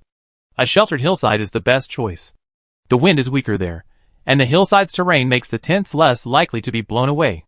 However, the terrain here is different from ours to the north. Rocks and wooden stakes might be harder to find. Also, since you're seeking refuge from earthquakes, you need to choose a spacious, high place to live. Yes. Zhou Shuan frowned slightly upon hearing this, already thinking about the place where she had escaped in her previous life, whether it was even habitable. Chi Mingyu pondered for a moment, then asked, so what are your plans? Have you considered going outside to take refuge? Tao Jing's expression became somewhat complicated upon hearing this. He hesitated for a moment, then sighed.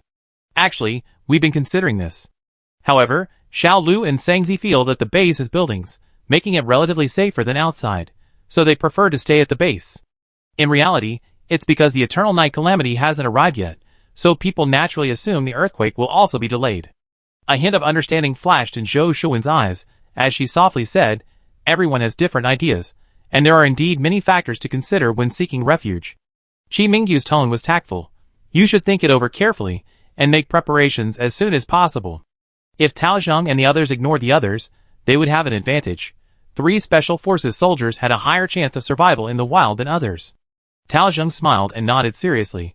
Okay, let's discuss it properly. Time was of the essence, so the two didn't linger. After finishing their discussion, they got up to take their leave. Tao Zheng pushed the wheelchair to the door, watching them leave. His gaze lingered on Chi Mingyu and Zhou Shuan's retreating figures for a moment, then he sighed softly, and slowly closed the door. On the way back, Zhou Shuan's expression was somewhat heavy. Chi Mingyu noticed her mood and asked softly, what are you thinking about? Zhou Shuan shook her head, her eyes somewhat lost. I'm just thinking, if we really face a major earthquake, what will happen to so many people in the base? We can prepare in advance, but what about them? Chi Mingyu was silent for a moment, a hint of helplessness in his eyes. We can only do our best. For outdoor survival, a white flame furnace and cold weather clothing are essential, but 60% of the people in the base don't have either. Just like in Zhou Shuan's previous life, cold weather clothing eventually came into existence. Although it couldn't compare to the air-conditioned clothing and cold weather clothing of this life, it allowed people to move freely outdoors. But the price was several times higher than in this life. Many survivors couldn't even exchange all their supplies for a single winter coat, and Zhou Shuan was no exception. She had to stay in the greenhouse for 2 years without going out. For 2 whole years, she could only look at the snowy scenery above through the window. Zhou Shuan sighed and whispered, I hope they can get through this safely. Chi Mingyu grasped her hand, his tone firm. All we can do now is protect our families. Everything else is up to fate. Zhou Shuan nodded, her expression gradually calming down. You're right, we need to go to Zhang Jia and Sister Fan as soon as possible and tell them too. Chi Mingyu nodded slightly. Let's go, time is running out. The two quickened their pace, heading towards Zhang Jia's house. Chapter 419. Due to the extreme cold, Zhang Jia and Shinfen spent less time with Zhou Shuan's family, though they still frequently bumped into each other at work, just not conveniently visiting their home.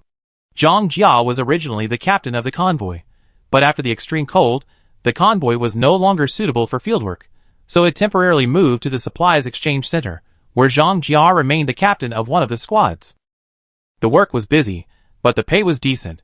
She was financially secure, and her family was well off. Life was manageable. However, after Ming Mingwei got married, Xiao Xiao took good care of her, and they lived a sweet life. Xiao Xiao often advised Zhang Jia to find a companion, at least someone who would care for her. Zhang Jia just smiled, and shook her head without saying a word. She was used to being alone, and deep down, she seemed to have long lost interest in things that were full of warmth and affection. Chen Fan's squad's reputation at the base gradually grew, and people came to join them in droves. After some investigation, Chen Fan and Sister Hong recruited over 20 people, significantly expanding their team.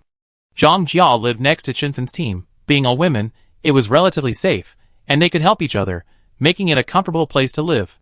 When Chi Mingyu and Zhou Shuai arrived, Zhang Jia and Chen Fan were both there. Both had jobs. Chen Fan was in charge of security at the greenhouse, while Zhang Jia had come back for a short rest at noon. They were both surprised to see the two of them. At that moment, Zhang Jiao was having lunch with the members of Chenfen's team. Their lunch was simple: steamed potatoes mashed and mixed with compressed biscuits as the main dish, plus 2 cans of meat stir-fried with vegetables. That was their main dish plus stir-fried vegetables. In the apocalypse, this kind of food couldn't be considered bad. With meat, vegetables, and staple food, you could see the current strength of Chenfen's team. Jia, long time no see. Zhou Shuan walked up quickly, her tone carrying a hint of intimacy. Zhang Jia smiled and patted her shoulder. Yeah, this awful weather makes people reluctant to go out. But I heard about your heroic feat, returning home with a special forces soldier in a blizzard. It was truly eye-opening. Zhou Shuan gave a wry smile and shook her head. There are elderly people at home. There was no other way. I just had to bite the bullet. Zhang Jia and Chenfen's team lived in greenhouse number 1, but Zhou Shuan and her mother had met them in greenhouse number 3 last time, so Zhang Jia and her team hadn't heard the news then. At the time, everyone was in a state of panic. These personnel, appointed by the base, were practically official staff, and during the blizzard, they were all responsible for maintaining security and order in the greenhouses. They were very busy. It was only a few days later that they heard the news. Zhang Jia, Sister Fen, and Sister Hong were discussing whether to visit Zhou Shuan. Unexpectedly, she arrived first. Since you're here, please come in and sit down, Sister Hong warmly invited. She figured Zhou Shuan and Qi Mingyu wouldn't come without a reason. They must have something important to discuss, so she invited them into the tent. Chenfen also smiled. Yes, come in quickly. Have you eaten? They ate late here, so Zhou Shuan replied, yes, I have. I heard you were injured. Are you feeling better now? Chenfen hesitated for a moment before asking. Upon hearing this, Zhang Jia quickly looked Zhou Shuan up and down, seeing that she was moving freely, and didn't seem to notice anything different. Zhou Shuan shook her head and smiled, but I was hit on the back. It's just a superficial injury. I'd be fine after a few days of rest. Zhang Jia glanced at her, hesitating to speak. Chenfen then looked at Sister Hong, who nodded knowingly. Okay, you two talk inside, I keep watch outside. It was too noisy and inconvenient to discuss private matters in the greenhouse. Someone had to keep watch outside.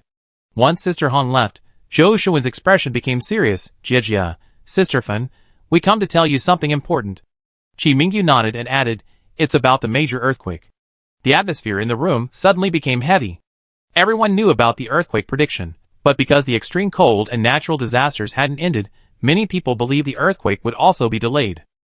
Moreover, many people hadn't watched the video carefully, and didn't remember the exact date of the earthquake. Later, they wanted to watch it again, but without internet or mobile phones, they couldn't see it. Do you have any new information? Chenfen asked earnestly. Zhang Jia also joined in, his brow slightly furrowed. Zhou Shuan then recounted the online prophecy, and their family's plans in detail. After listening to her story, a brief silence fell over the room. Zhang Jia's brows furrowed, his fingers lightly tapping the table. After a long while, he and Chenfen exchanged a glance, both seeing worry in each other's eyes. This matter definitely needs to be taken seriously. Chenfen broke the silence first. Although earthquake prophecies aren't always accurate, we can't be careless. With so many people in the base, the consequences would be unimaginable if an earthquake were to occur. Zhang Jia nodded, his tone grave.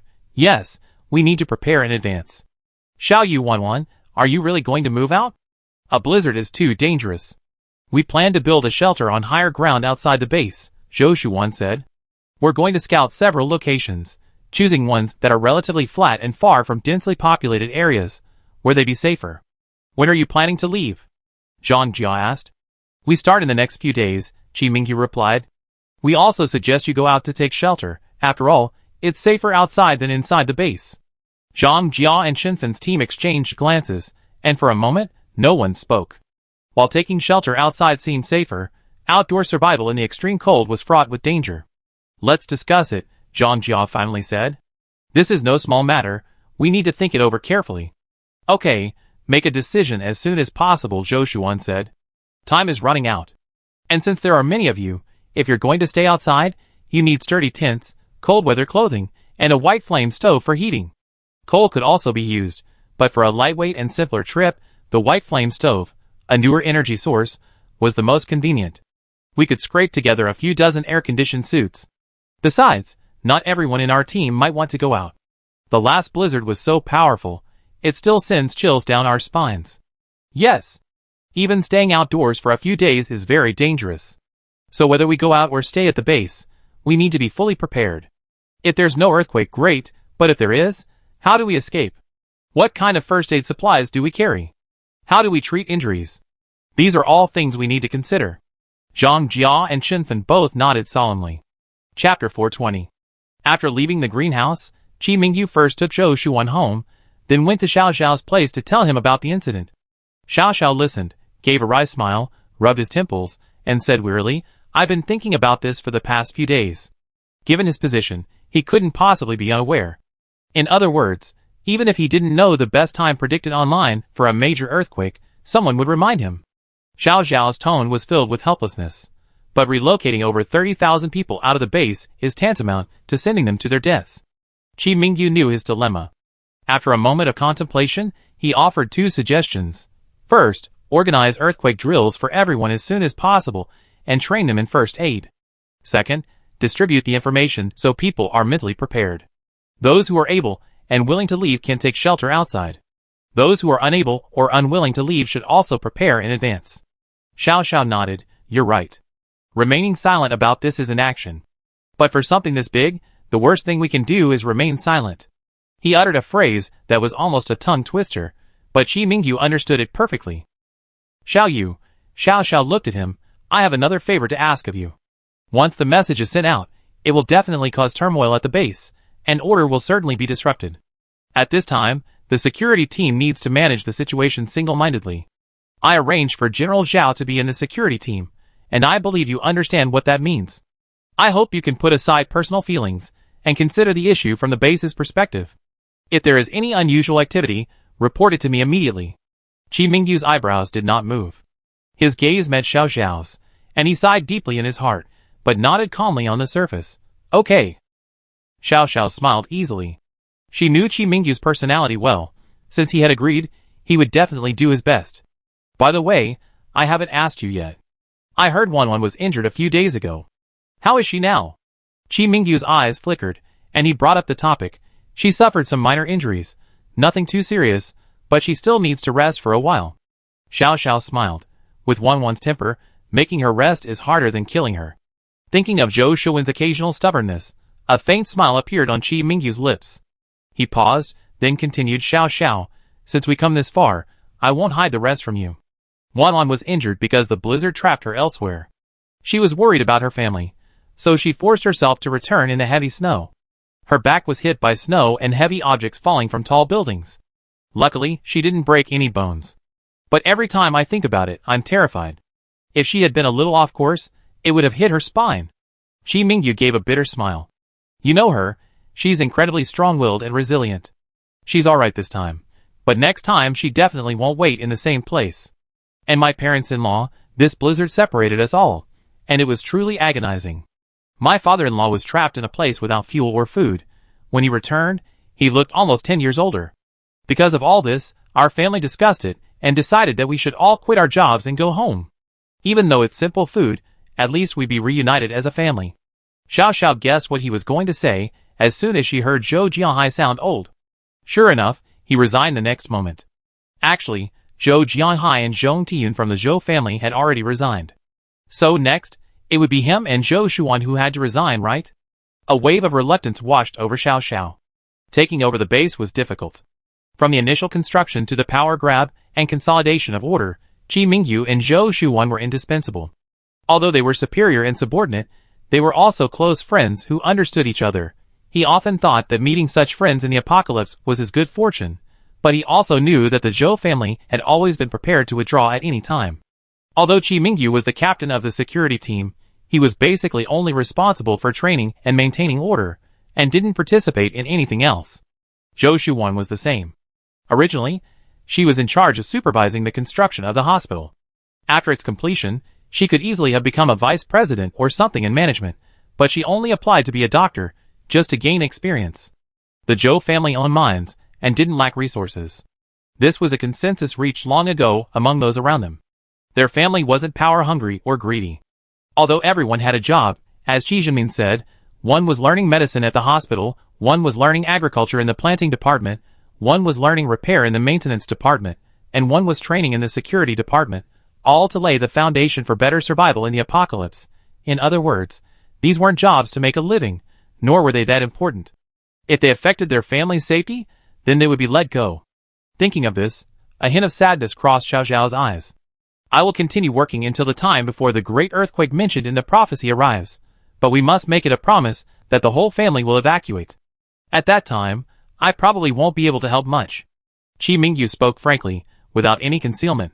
Xiao Xiao remained silent for a long time before nodding, as if finally making up his mind. Okay. I respect your and Wanwan's choice. But, he looked up at Qi Mingyu, after the extreme cold ends, you can return to work at any time. This was an extremely generous offer, practically saying you could choose any job at the base, resign at any time, and take up a new position at any time. Qi Mingyu was taken aback, then smiled helplessly. Okay. After discussing this, Qi Mingyu asked about his plans for his family. Xiao Xiao shook his head, his tone heavy. I haven't made up my mind yet. I definitely can't leave the base. I'm worried about leaving my mother, sister, and Mingwei, just a few women on my own. He glanced at Qi Mingyu, his eyes flickering, then lowered again, as if dismissing a certain idea. He had just thought of Qi Mingyu and Zhou Shuwan, both highly capable individuals. Together, they were a formidable force. Since they were determined to seek shelter outdoors from the earthquake, they would surely be fully prepared. If Mom, his sister, and Mingwei went with them, their safety would definitely be guaranteed. However, he immediately remembered that Zhou's parents and Grandma Pang were all over 60 years old, relying entirely on Zhou Shuwan and Qi Mingyu for protection. Although Mumu was grown up, she was still young and inexperienced. If they added 2 more people who couldn't protect themselves, Qi Mingyu and his group would definitely be stretched thin. Therefore, this thought only flashed through his mind for a moment before Xiao Xiao dismissed it. Chapter 421. Qi Mingyu naturally saw through his thoughts, but his family wouldn't seek refuge with others. So he pretended not to understand. The two chatted for a long time about the current situation at the base before Qi Mingyu got up to leave. Back home, Zhou Shuwan and Zhou Jianhai were already waiting for him, each carrying a backpack filled with first aid supplies Zhou Shuwan had prepared for everyone. Inside were 7 bags of compressed biscuits, a small box of military energy bars, 2 thermos flasks filled with water, a water filter bag, a small white flame stove, a bundle of nylon rope, plus frostbite ointment, painkillers, antibiotics, and other medications. Finally, there was a folded polar sleeping bag, which couldn't be packed inside the backpack, so it was tied to the outside. Therefore, the backpack was quite heavy, but the contents were supplies that Zhou Shuwan had carefully selected and couldn't omit. These supplies were enough to sustain a person for 7 days in extreme cold. The water filter bag is a purified water bag containing a filter cartridge. In the wild, it can be used to drink lake water directly, filtering out most impurities. However, it's uncertain whether the water filter bag can effectively filter out viruses in the snow and ice, so 2 bottles of insulated water must be included. If consumed sparingly, it can last for 7 days. If rescue doesn't arrive after 7 days, then the only option is to risk melting snow for water. The white flame stove can ensure the ambient temperature remains above 0 degrees Celsius in extremely cold temperatures, making it essential for eating, drinking, and relieving oneself. 7 bags of compressed biscuits, totaling 14 pieces, can last for 10 days if used sparingly. Adding military-grade energy bars for rapid energy and calorie replenishment, ensuring 10 days without hunger is not a problem. Qi Mingyu glanced at the supplies in his backpack and nodded. Well arranged. Let's go then. Without even taking a drink of water, the 3 of them donned their ski gear and backpacks and left the base.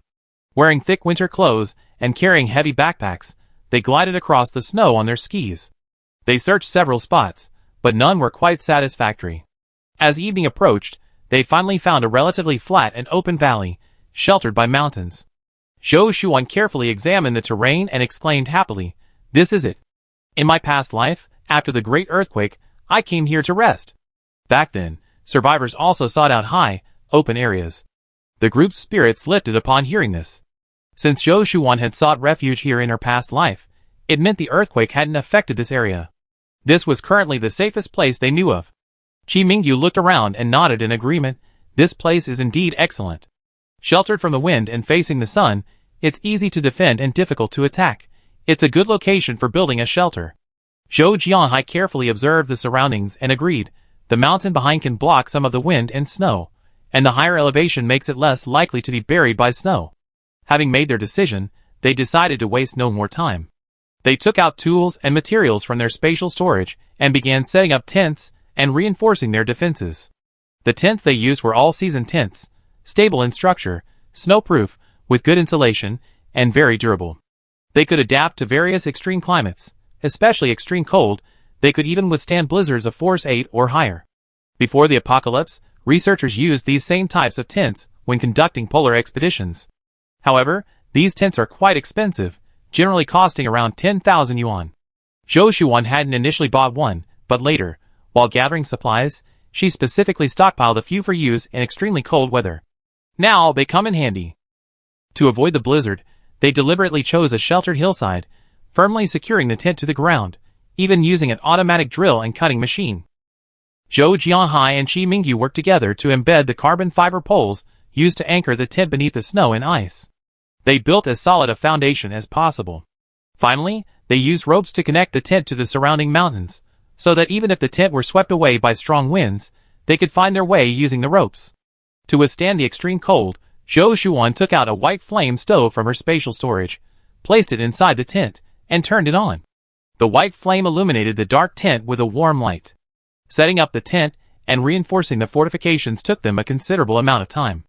Actually, Zhou Shuan had initially collected 2 RVs for outdoor living, but RVs aren't as suitable as tents in extremely cold weather. They're easily overturned by strong winds, only slightly more comfortable.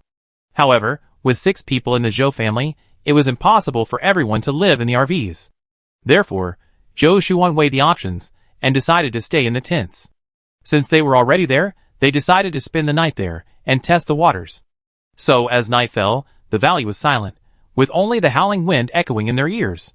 The 3, having worked all day, crawled into the tent, wearing air-conditioned suits, removing only their masks, and sat around the white flame stove to eat. They had been busy all afternoon and were now starving. With no outsiders present, Zhou Shuan naturally took out 3 bowls of steaming rice from her spatial storage, along with a dish of spicy blood curd, braised pork with potatoes, dry pot tofu skin, and braised rice noodles in aged vinegar. Finally, she prepared a steaming hot and sour tomato and seaweed soup. A very generous meal of 4 dishes and a soup, enough for 3 people. After the 3 finished eating, the tent, which had felt a bit chilly initially, was no longer so cold. However, they dared not remove their air-conditioned suits. A rope ran through the middle of the tent, extending from under a gap in the tent and connecting to a rock anchor point on the other side of the mountain. This rock was chosen by Qi Mingyu. He found a relatively large rock with a crack about 5 centimeters wide, exposed and unweathered, with roots deeply embedded in the mountainside. He secured it with a mechanical plug, then used a military-style rope-tying method to form a double knot, ensuring the stress was distributed, before pulling it to the tent side. The anchor point inside the tent would have to be constructed by themselves. Like setting up a tent, an artificial anchor point was installed in the center of the tent's interior, then connected to a rock anchor point on the other side of the mountain. Those inside the tent were also secured to the anchor ropes. This greatly increased their chances of not being swept away in a blizzard. With Zhou Shuan's spatial storage, their lives were much more convenient. After taking out hot water from her space and quickly washing up, Zhou Shuan stored the wastewater back in her space, without worrying about it taking up extra tent space. Several thick mats had already been laid out on the ground. Sleeping bags were then taken out, and each person crawled in. The white flame stove was placed in an open area nearby to provide warmth. After saying goodnight to each other, the 3 began their first outdoor night in the extreme cold. Perhaps something was on their mind.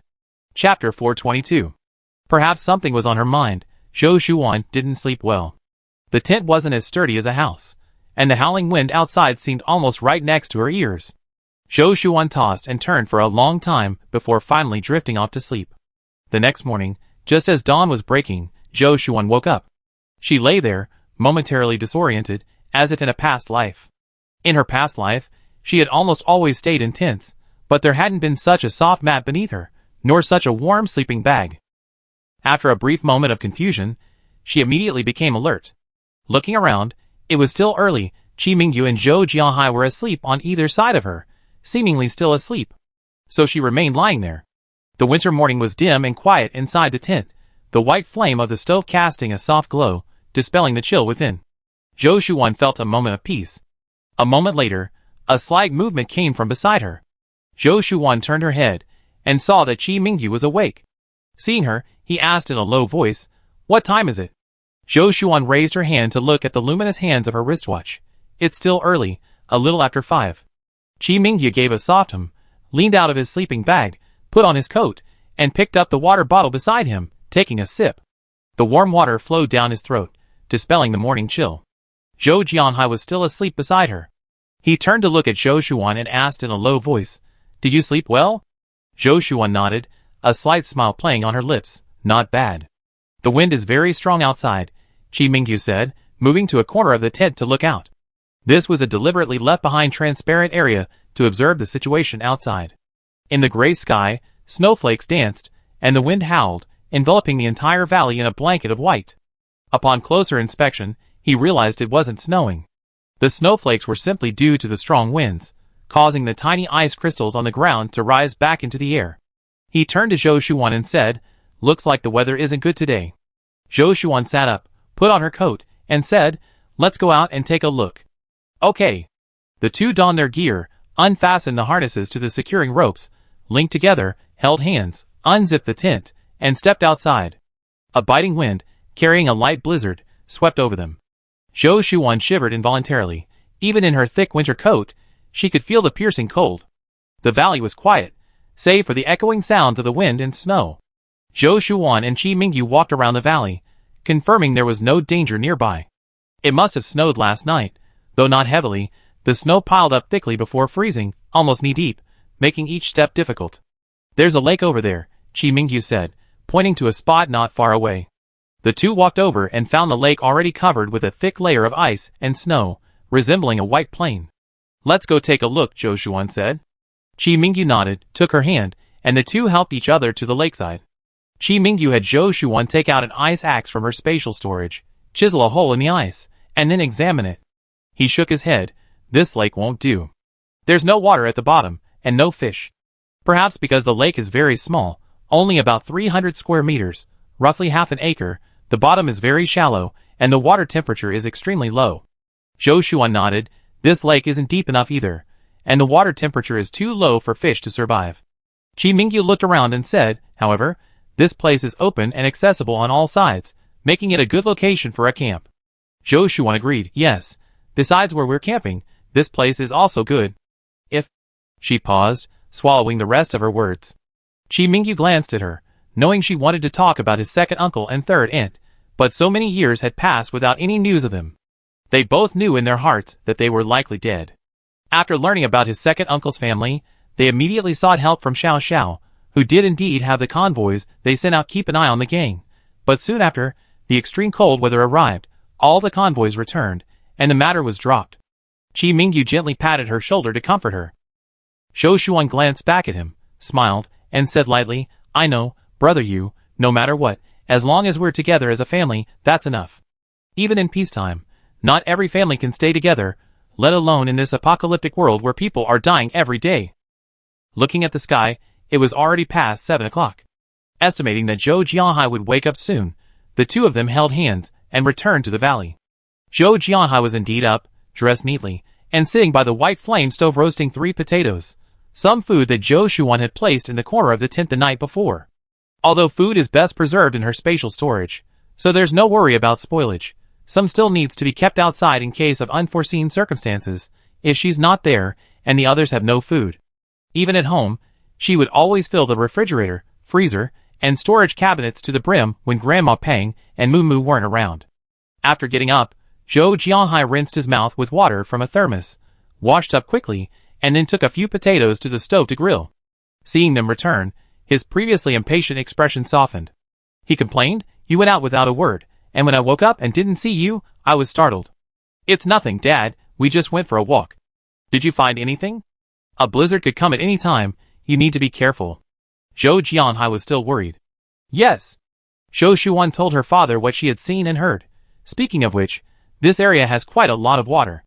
"That's right, that's why the groundwater is abundant, which is why our new base was built here," Zhou Jianhai said. Qi Mingyu listened quietly to the father and daughter's conversation with a smile. He washed his hands and helped Zhou Jianhai peel the roasted potatoes. "Roasted potatoes for breakfast? Let's make a potato sandwich."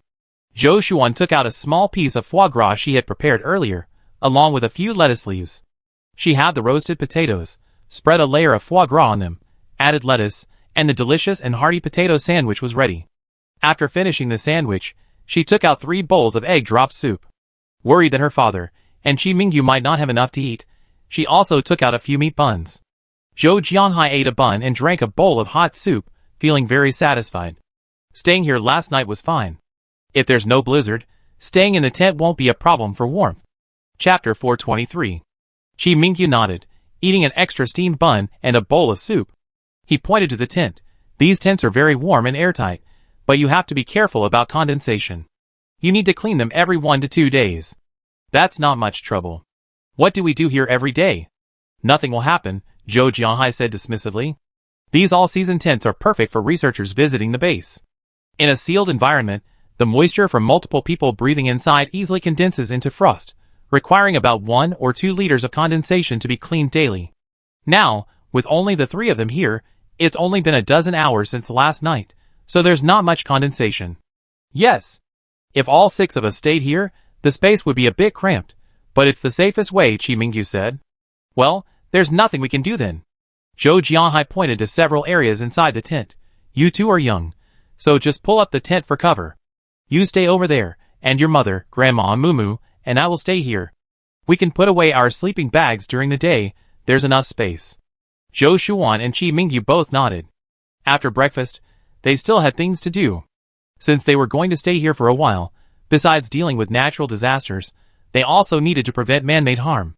The 3 of them began setting traps 5 meters from the tent's perimeter. Chi Mingyu took out a shovel and pickaxe he had prepared beforehand, took a deep breath, tensed his arm muscles, and began digging a trench. A biting wind blew past, but his hands moved without stopping, each stroke precise and powerful, the shovel scooping up a mixture of frozen soil and snow, leaving deep marks on the snow-covered ground. Zhou Jianhai, meanwhile, was cutting ice with a cutting machine. With a piercing scraping sound, neat blocks of ice were cut out, which he used to reinforce the edge of the trench, forming a solid ice wall. Zhou Shuan collected the excess ice scraps from cutting the ice, and carefully covered the trap with them, camouflaging it to blend in with the surrounding environment and make it difficult to spot.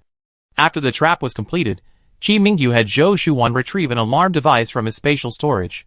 He crouched down and carefully connected the alarm device to the trap, testing it to ensure it was working properly. If a person or animal touched the trap, the device would sound an alarm, alerting them to an intruder. He wondered how long such an alarm device could last in temperatures of -60 or 70 degrees Celsius. Since they weren't staying here, they tested the alarm device and then put it away. After setting up the trap, all 3 were exhausted. They returned to their tent to rest for a while, drank some hot water, and then prepared to head home. Their tents were white, and white serves as natural camouflage in the snowy world. From a distance, the tents were completely invisible. Zhou Shuan stored the supplies from the tents in her spatial storage and returned with her father and Chi Mingyu. On the way back, they passed a fishing lake, dotted with scattered figures, creating a lively scene. Zhou Jianhai immediately thought of the cod in his aquarium on the first floor. What would happen to those fish if they left the base? Back at the base, the 3 of them wore serious expressions. Zhong Tiyun, Grandma Pang, and Mumu were anxiously waiting, only breathing a sigh of relief upon seeing them return safely. So did you find a suitable place? Zhong Tiyun asked quickly, helping them unload their backpacks. Zhou Shuan nodded and briefly explained the situation. Zhong Tiyun's face lit up. From your description, the place sounds nice, but why aren't you happy at all? Zhou Shuan sighed softly. Mom, if we move out, what will happen to our chickens, geese, and vegetable garden? Grandma Pang also worried. Yes, these are our food source. Mu's delicate brows furrowed. We definitely can't take them with us, but it's such a waste to leave them to fend for themselves. Zhong Tiyun thought for a moment and said, we make some simple automatic feeders and watering devices these next couple of days, and the rest we just have to leave to fate. That's all we can do, Zhou Jianhai said.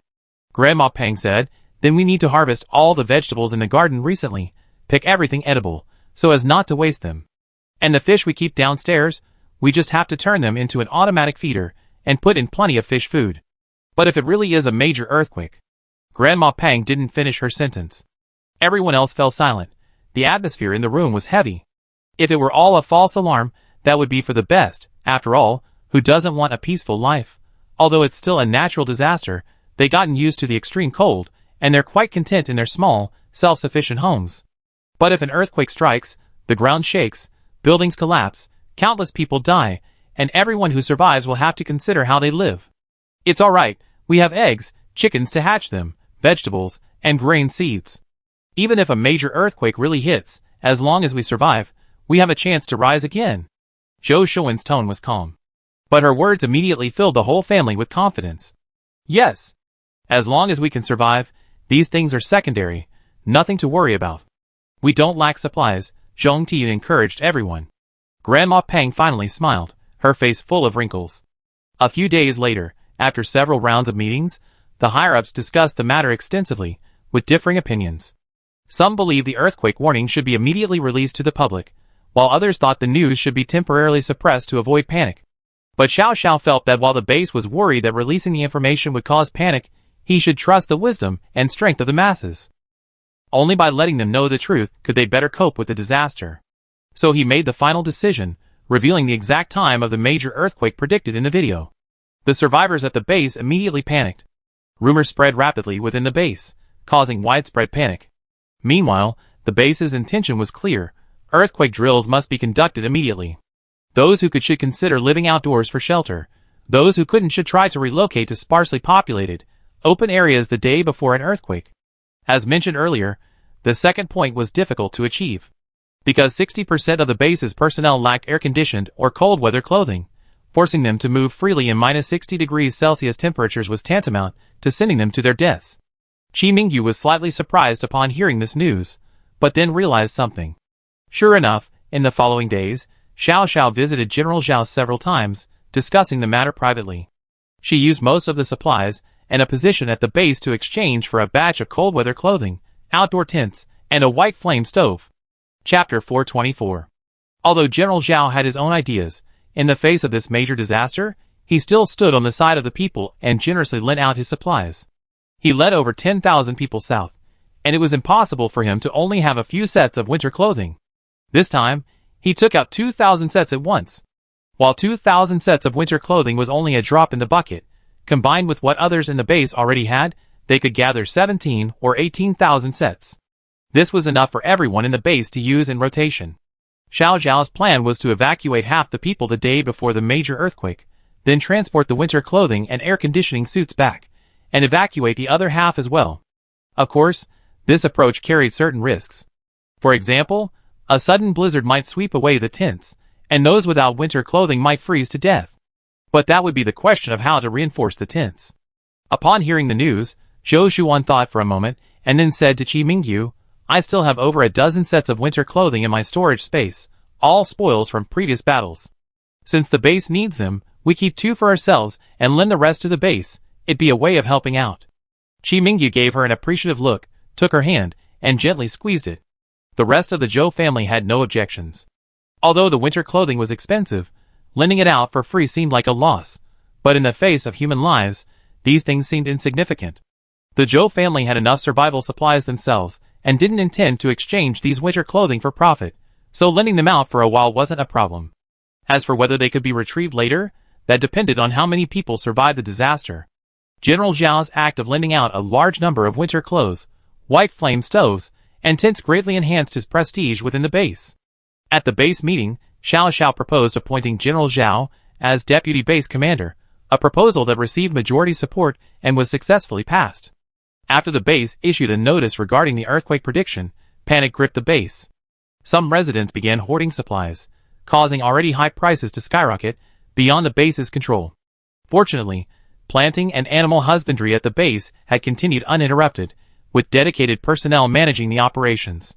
The base had also stockpiled a large amount of supplies, and Xiao Xiao strictly controlled prices at the exchange point, preventing any immediate chaos. The Zhou family was extremely busy. Qi Mingyu recently led the security team in conducting earthquake escape drills and first aid training within the base. Zhou Jianhai and Zhong Tiyun were also recalled to their original departments, working overtime. With such a large population, relocation, food, heating equipment, and doctors were all top priorities. The Zhou family understood the importance of the situation and had no complaints. Their own family was also scheduled to leave 3 days before the major earthquake. After careful consideration, Zhang Jia and Shinfen decided to lead their team, like the Zhou family, to avoid the main force and seek refuge outside the base. They began preparing tents, air-conditioned suits, and white flame stoves, and based on Zhou Shuwen's experience in setting up shelters, they started searching for suitable locations. After Qi Mingyu and Zhou Shuwan delivered the Zhou families and used air-conditioned suits to the base, General Zhao's batch of cold-weather clothing also arrived. The base immediately organized a large-scale earthquake evacuation drill. Only half of the people in the base possessed air-conditioned suits or cold-weather clothing, so the drill was limited to this group. However, the drill was not very effective. After the drill began, chaos erupted within the base. The crowd jostled and pushed each other in the narrow passageways, some shoving those around them in their haste to escape. Screams and cries filled the air, a tense and panicked atmosphere permeating the space. Some facilities were damaged in the chaos, and several residents slipped and fell, sustaining minor scrapes and sprains. "Don't push. Keep order," Zheng Jiqing shouted from a higher vantage point, trying to calm the panicked crowd. However, his voice was insignificant amidst the noise, and the crowd continued to surge forward like a tide. "Ah!" A scream rang out from the crowd as a woman was pushed to the ground, her backpack flying out of her hand, its contents scattering everywhere. Her knee struck the cold ground, instantly drawing blood. Those nearby tried to help her, but were pushed aside by the surging crowd behind them, unable to stop. "Move! Don't stop!" someone shouted, their voice filled with fear. After the exercise, the base was a scene of utter chaos. Damaged facilities required urgent repair, and injured individuals needed timely medical attention. This exercise not only failed to achieve its intended effect, but also exacerbated the residents' panic. Qi Mingyu stood to the side, his brow furrowed, and sighed inwardly. He knew that the failure of this exercise was not merely a matter of organization, but also a result of limited resources and conditions. The base lacked sufficient cold weather and air-conditioned clothing, making it impossible for everyone to participate in the exercise. This incomplete drill naturally led to chaos. Another crucial factor was that, in the post-apocalyptic world, to maximize survival, most survivors sacrificed personal space and privacy, residing entirely in densely populated heated housing. A few panicked individuals caused chaos throughout the greenhouse. Furthermore, some took advantage of the confusion, deliberately tripping or shoving people during drills to steal supplies. Thus, shouts, cries, and general disorder ensued. His sharp eyes shone brightly. After everyone was lined up in the open area outside, he turned and gave an order. Soon, the security team began arresting people from the crowd. A brief panic ensued. Those who had seized the opportunity to steal supplies were shameless and ruthless. Once caught, they immediately screamed and tried to struggle. After the new base was built, even though Xiao Xiao was kind-hearted, the base was under semi-military management. In the face of natural disasters and man-made calamities, only ruthless methods could maintain security. Therefore, once a crime was committed and the security team determined the length of labor service based on the crime, after which there would be no more freedom or rest. Basically, they went wherever the base needed them. Working in the comfortable, warm indoor planting and maintenance departments, like the Zhou family did, was pure fantasy. The convicts were sent outdoors, to the most dangerous and arduous places. After the last blizzard, tasks like clearing snow from main roads and buildings, constructing houses, and digging lakes were mostly done by the convicts serving labor service. They were given an air-conditioned uniform and 2 meals a day to ensure their basic survival, followed by endless labor until their term ended. People in the base privately said this wasn't labor service, it was hard labor. But no one dared to voice their dissent against this form of punishment. It was precisely because of this iron-fisted policy that, despite the high population density in the heated housing, minor skirmishes occurred, but major armed conflicts were avoided. Stealing supplies could result in a sentence of several months or even years of hard labor. If bloodshed or injuries occurred, they would likely work until death, with no chance of escape. Chapter 425. Therefore, the security team wields supreme authority and is extremely important within the base, capable of deciding life and death at a glance. This is why Xiao Xiao insisted on making Qi Mingyu the captain. He had complete faith in Qi Mingyu's character. He was the most tolerant and fair, and also the most decisive. His own resources were plentiful, so he could be considered selfless and not easily bribed. Now, watching those who were taking advantage of the situation to steal supplies, pretending to shout that the base was bullying them, Qi Mingyu sneered, took out his pistol, and fired 3 shots into the air. A moment of silence followed. Although the base doesn't strictly restrict ordinary people from owning weapons, only a very small minority possess firearms. Most use their own kitchen knives, daggers, and metal objects as weapons. Faced with firearms, they naturally feel fear. You people deliberately created chaos, taking the opportunity to steal supplies, resulting in damage to base facilities and injuries to personnel. Shouldn't you be arrested? In the silence, his voice, though not loud, was penetrating, carrying an air of authority that intimidated everyone. Du Qin, standing in the crowd with her daughter, looked at the dazzling figure in the crowd, wearing a winter coat and mask, her lips tightly clenched. Jealousy and resentment were no longer concealed, leaking from her eyes. Qi Mingyu hadn't told their family anything about the earthquake. They had stayed in the hospital the whole time, only rushing out after hearing the news of a drill, and gathering in this open space. Those who tried to help them will be treated as accomplices. The cold voice floated down, carrying the undisguised cruelty of an apocalypse. Aside from the few who had been arrested, no one else dared to move. After the security team arrested about 10 people who had clearly committed robbery, Qi Mingyu fired another warning shot, the sound echoing in the cold air. Standing on the high platform, his gaze sharp, he surveyed the crowd below, his voice cold and forceful. Listen up, everyone. During the exercise, no one is allowed to disrupt order. Violators will be punished with double the labor. He waved his hand and ordered, "Second exercise, begin." With his command, the base's broadcast system blared again, the simulated earthquake alarm blaring and urgent. The crowd began to move in an orderly fashion to the designated locations, noticeably calmer than during the first exercise. However, some people still couldn't suppress their fear, their steps faltering, and some even stumbled due to excessive tension. Qi Mingyu quickly directed the security team members to disperse, to keep points to maintain order. Halfway through the exercise, Qi Mingyu noticed a significant problem with the greenhouse's passageway design. Some narrow passageways easily become congested when people gather, and some are even forced to detour because they cannot pass, increasing the risk of chaos. He frowned, taking this to heart. The passageway design must be redesigned, especially in the densely populated greenhouses, where additional evacuation routes need to be added temporarily to avoid single-point congestion. After the exercise, the order at the base was significantly better than the first time. After the drill, the survivors, who had initially been less concerned about the impending earthquake, began preparing for the upcoming evacuation. Zhang Jia and Qinfen made a special trip to the Zhou family to see Zhou Shuwan. Zhou Shuwan didn't keep anything secret, revealing the location of the fishing lake to Zhang Jia, Qinfen, and the others, allowing them the choice of whether to go there. The lake was located several hundred meters away from the valley, where the Zhou family lived, ensuring they wouldn't disturb each other's lives while still allowing them to support each other in emergencies. During this drill, they witnessed the disadvantages of crowds and realized they should find their own spots, just like the Zhou family. Seeing the group of women, Zhou Shuwan thought for a moment, and then told them about Tao Zheng and the others, explaining, the three of them are of good character. They used to be in the same special forces team as Xiaoyu, and they are very capable. If possible, you could all go to shelter together, it should be safer that way. Qinfen hesitated for a moment, then nodded, that's a good idea. But I'm not sure if they have any other ideas. I can only tell them first, and let them decide. Of course. Qinfen smiled, I haven't been to this place yet, but as soon as I heard it's close to your homes, I'm willing. Regardless of others, our teams can look after each other. Zhang Jia nodded repeatedly, I go with you too.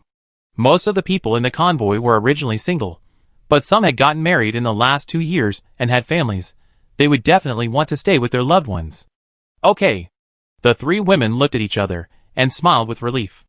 After hearing the message from Zhou Shuwan, Tao Zheng, Xiao Lu, and Sang Zi hesitated for a moment. Then, Xiao Lu and Sang Zi conducted an on-site investigation and decided to also station themselves there.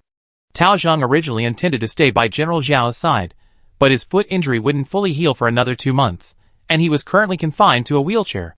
Staying with General Zhao would only be a burden to him, so he went with Xiao Lu and Sang Zi instead.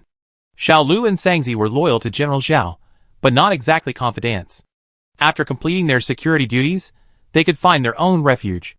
They joined forces with Zhang Jia, Qinfen, and others, each choosing a suitable location to set up tents. The Zhou family's tents and traps were there, completely concealed and inconspicuous in the snow and ice. However, Xiao Lu and his group had already scouted the site with the Zhou family's permission, and were envious of their comprehensive equipment and excellent polar expedition tents. Their tents were just ordinary tents, at most military grade, more durable and warmer than ordinary tents, but completely incomparable to the Zhou families. Chenfen and Zhang Jia found a sheltered spot and began clearing the snow to set up their temporary shelter. Xiao Lu and Sangzi chose a slightly higher location, overlooking the entire edge of the area and allowing for a quick evacuation in case of emergency.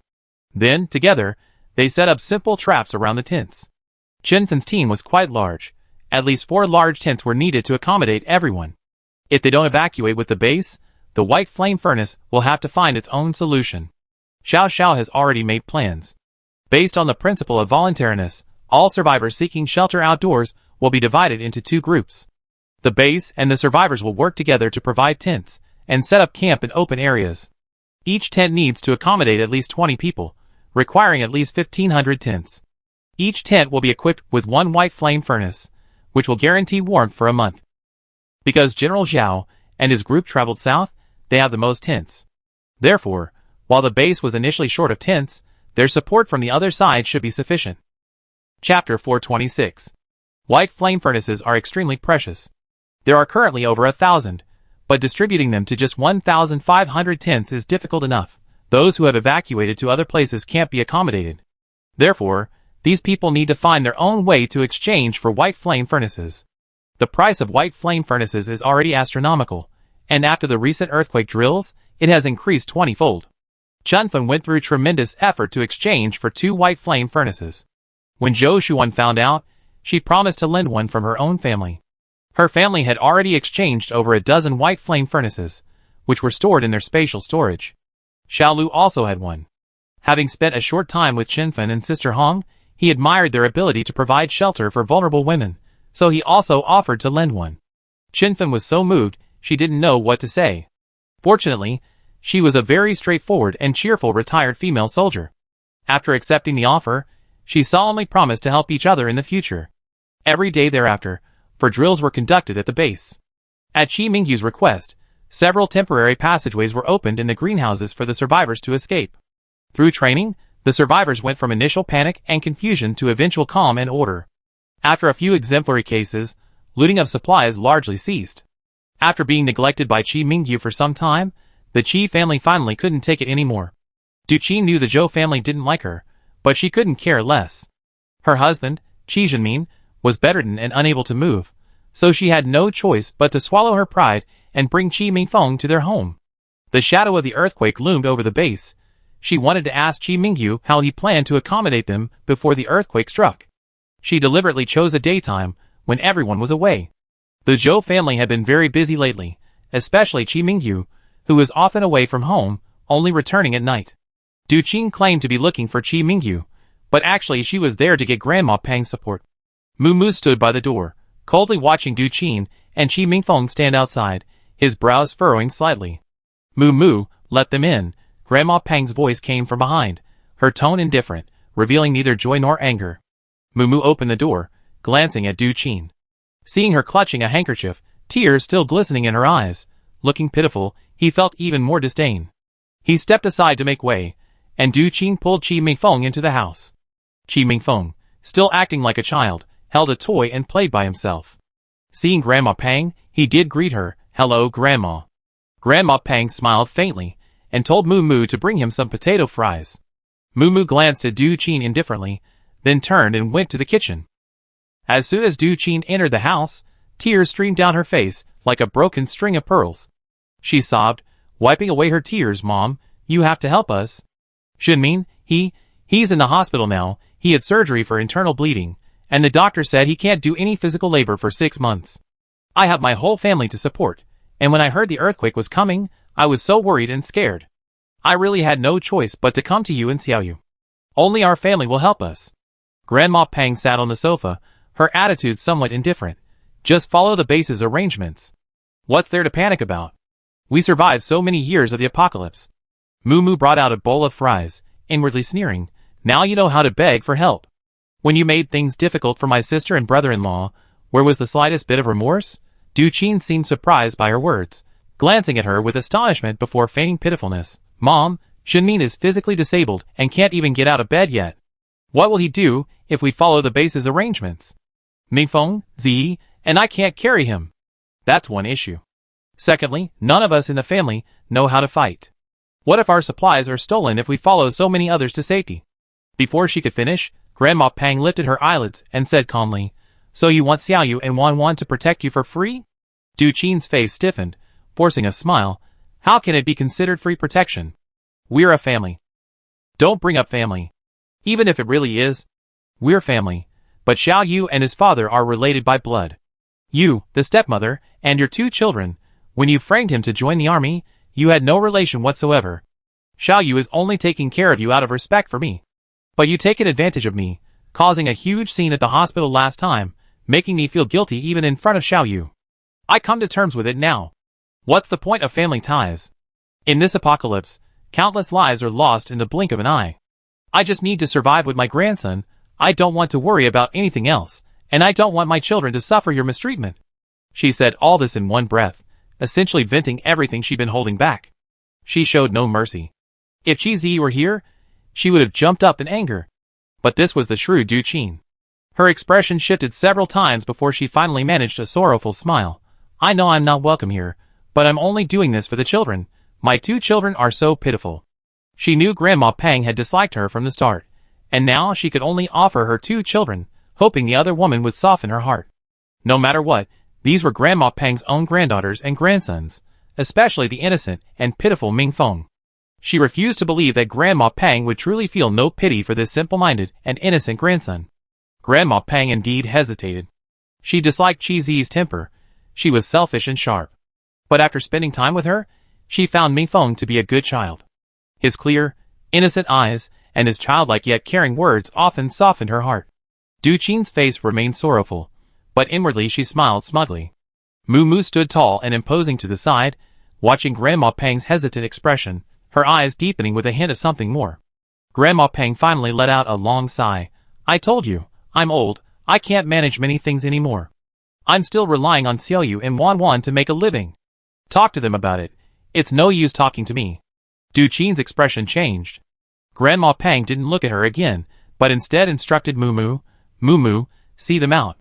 If your sister and the others come back, they'd be unhappy again. They had agreed not to let them come again. Letting Du Qin and Qi Mingfeng in today was already an exception. Moo Moo was young and naive, so she immediately showed a smug and disdainful expression, extending her hand without any politeness. Please.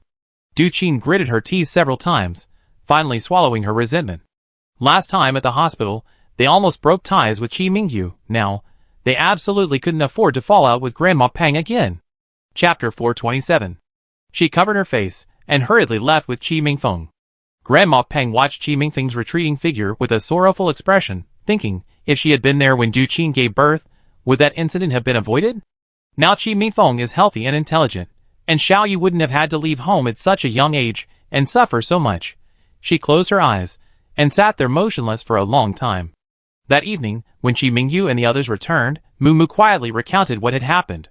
Zhou Shuan's eyebrows shot up, and she sneered, isn't her skin incredibly thick? Others turned their backs on their enemies, but she shamelessly begs her enemy to be her slave.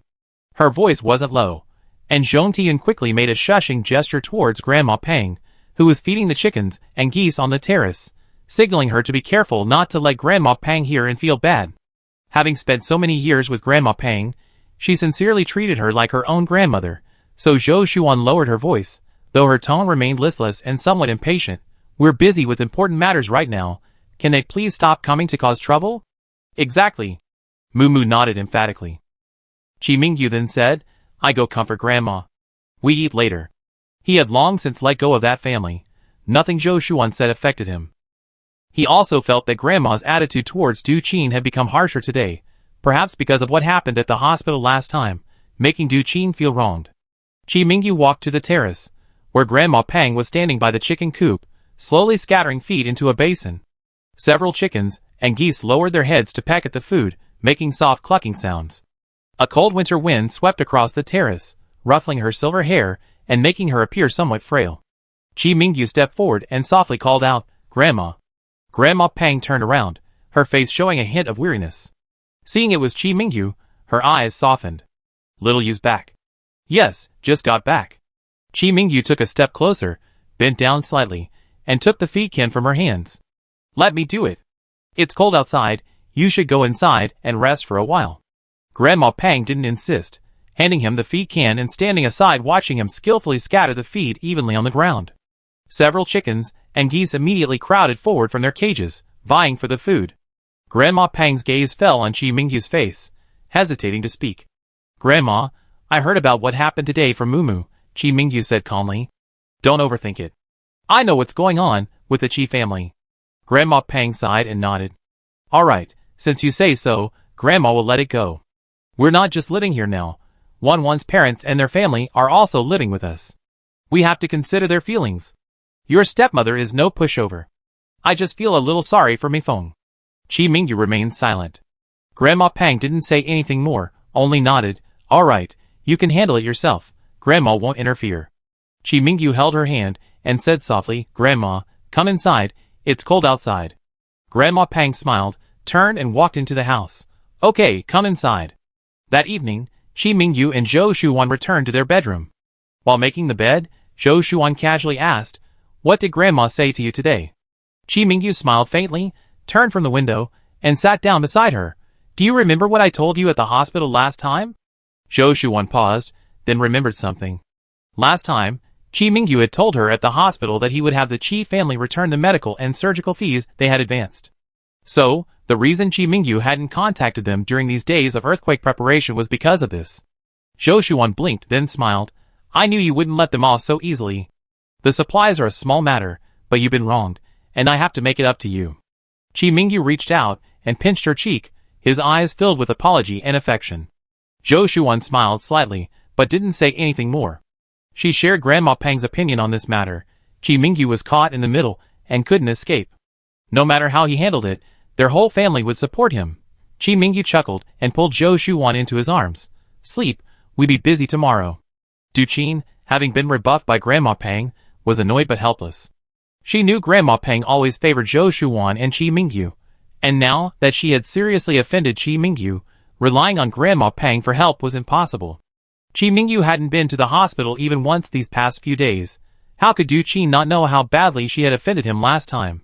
But after much thought, she realized that to safely take her two children out of the earthquake, she still had to rely on Chi Mingyu, so she had to bite the bullet and go to him. Worried that she would be ridiculed by the Zhou family if she went there, she went to the security team during the day.